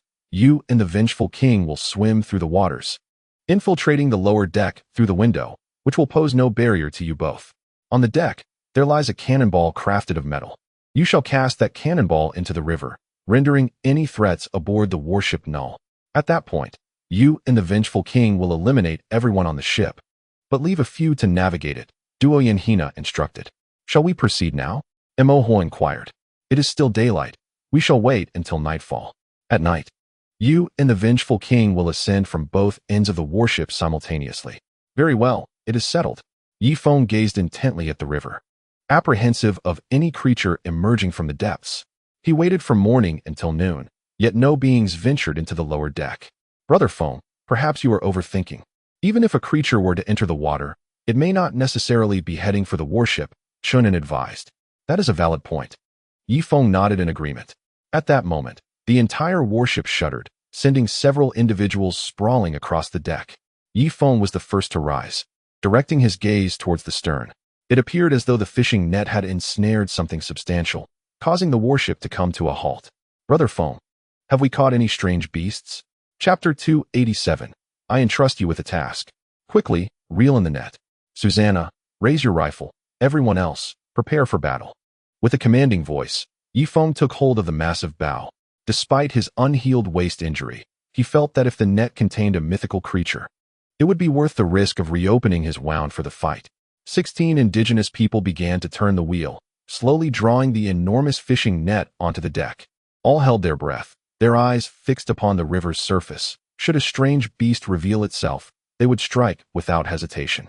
Brother Feng, it's not a strange beast. It's a decayed wooden chest. No, there are multiple chests in the net, Chunin said, gazing at the net with confusion. The design of the chest did not resemble that of the indigenous people. It bore the marks of a civilized society. Regardless of what lies within, pull it all up. Yifeng commanded, and personally began to haul in the fishing net. With the combined effort of over 100 people, the entire net was finally brought onto the deck, revealing not only some fish, but also 3 massive wooden chests. They had likely been submerged for quite some time, yet the wood, having undergone special treatment, had not completely rotted. Smash it open and see what treasures await inside, Yifeng said, stepping back. Brother Feng, what if it's something like zombies? Have you seen Resident Evil 3? Chunin remarked. Viruses? Nonsense. Let us just break it open, replied Tuba, straightforward as ever, as he swung an axe at the chest, the outer layer of which shattered swiftly, but within was a layer resembling waterproof fabric. Susanna approached, tearing at the waterproof material, which disintegrated entirely. Feng, this must also be left by the Germans. Perhaps there is a German shipwreck in this area, Susanna suggested. Let us see what's inside, Yifeng urged, and the group rushed forward, tearing apart the waterproof fabric. To their astonishment, there was yet another wooden chest, this one in relatively good condition, only half rotted. They meticulously dismantled 3 layers. Upon completing the disassembly of the massive chest, they finally unveiled the last layer of waterproof fabric, along with 5 smaller boxes. Although smaller, each box measured 2 meters on each side and was similarly encased in protective layers. Yifeng approached and personally peeled back the central waterproof covering. My goodness, is this a machine gun? Chunin exclaimed, staring at the imposing firearm before him. This machine gun was unlike any Yifeng had ever seen. It was certainly not a weapon from World War II. He ran his fingers along the material of the gun, experiencing a cold texture, not resembling that of smelted metal, yet containing metallic components within. Brother Feng, this machine gun has an enormous caliber, probably around 1.5 centimeters. Even a Tyrannosaurus would not withstand a single shot. Chunin exclaimed with enthusiasm, having climbed atop the machine gun. The weapon stood approximately 2 meters tall, with its base crafted from a solid piece of material, weighing at least half a ton. Check the interior of the barrel for corrosion, Yifeng instructed. No, it's smooth inside. I even ran my finger along it. And there are rifling grooves, Chunin replied. Phew. Yifeng's heart raced with anticipation. This machine gun, if operational, would eclipse the naval cannon, establishing itself as the foremost weapon aboard the warship. Quickly, smash open those small boxes and ascertain if they contain ammunition. Yifeng trembled as he spoke, hoping fervently that they housed bullets. Otherwise, what use would this machine gun serve? Susan was the first to take action, methodically breaking open the 3 small boxes. Inside, golden bullets were revealed, each measuring 15 centimeters in length, accompanied by a long belt of ammunition. Now, let's open the remaining 2 large boxes, but do so with care. We mustn't damage their contents, Yifeng instructed, clutching his chest as he felt his heart racing. The joy was overwhelming. With this machine gun, not even Godzilla would stand a chance. With the collective effort of Susan and the others, 10 minutes later, Yifeng discarded his cane and grasped one of the machine guns. A total of 3 such weapons adorned the deck, each standing 2 meters tall. It seemed the Germans, with nothing else to occupy their time on the island, had ingeniously developed this new type of machine gun, likely in response to the monstrous threats they observed across the shore. After all, utilizing cannons against such creatures would be both wasteful and imprecise. Only a gun of this caliber could pose a genuine threat. Shunin, load a bullet for me. I wish to fire a test shot towards the shore. Yifeng exclaimed, excitement coursing through him, even as his wounds throbbed without pain. With a decisive click, a 15-centimeter bullet was chambered, and Yifeng eagerly aimed the machine gun at a colossal tree on the shore. Boom! Everyone covered their ears as a fiery tongue erupted from the muzzle, reminiscent of a cannonball being discharged. The massive tree trembled, shedding leaves in a flurry. As the smoke cleared, Yifeng focused his gaze and beheld a square meter-wide hole blasted through the center of the tree, flames flickering within. Ha ha ha, this is incredible. Yifeng could no longer contain his glee, embracing the gun with unrestrained laughter. Brother Feng, there are over 500 rounds in these 3 boxes. May I take a shot as well? Shunin inquired. No, we must conserve our resources.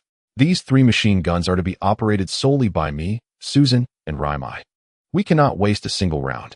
Each bullet must be aimed to eliminate a beast, Yifeng asserted, his ambitious gaze fixated on the opposing shore.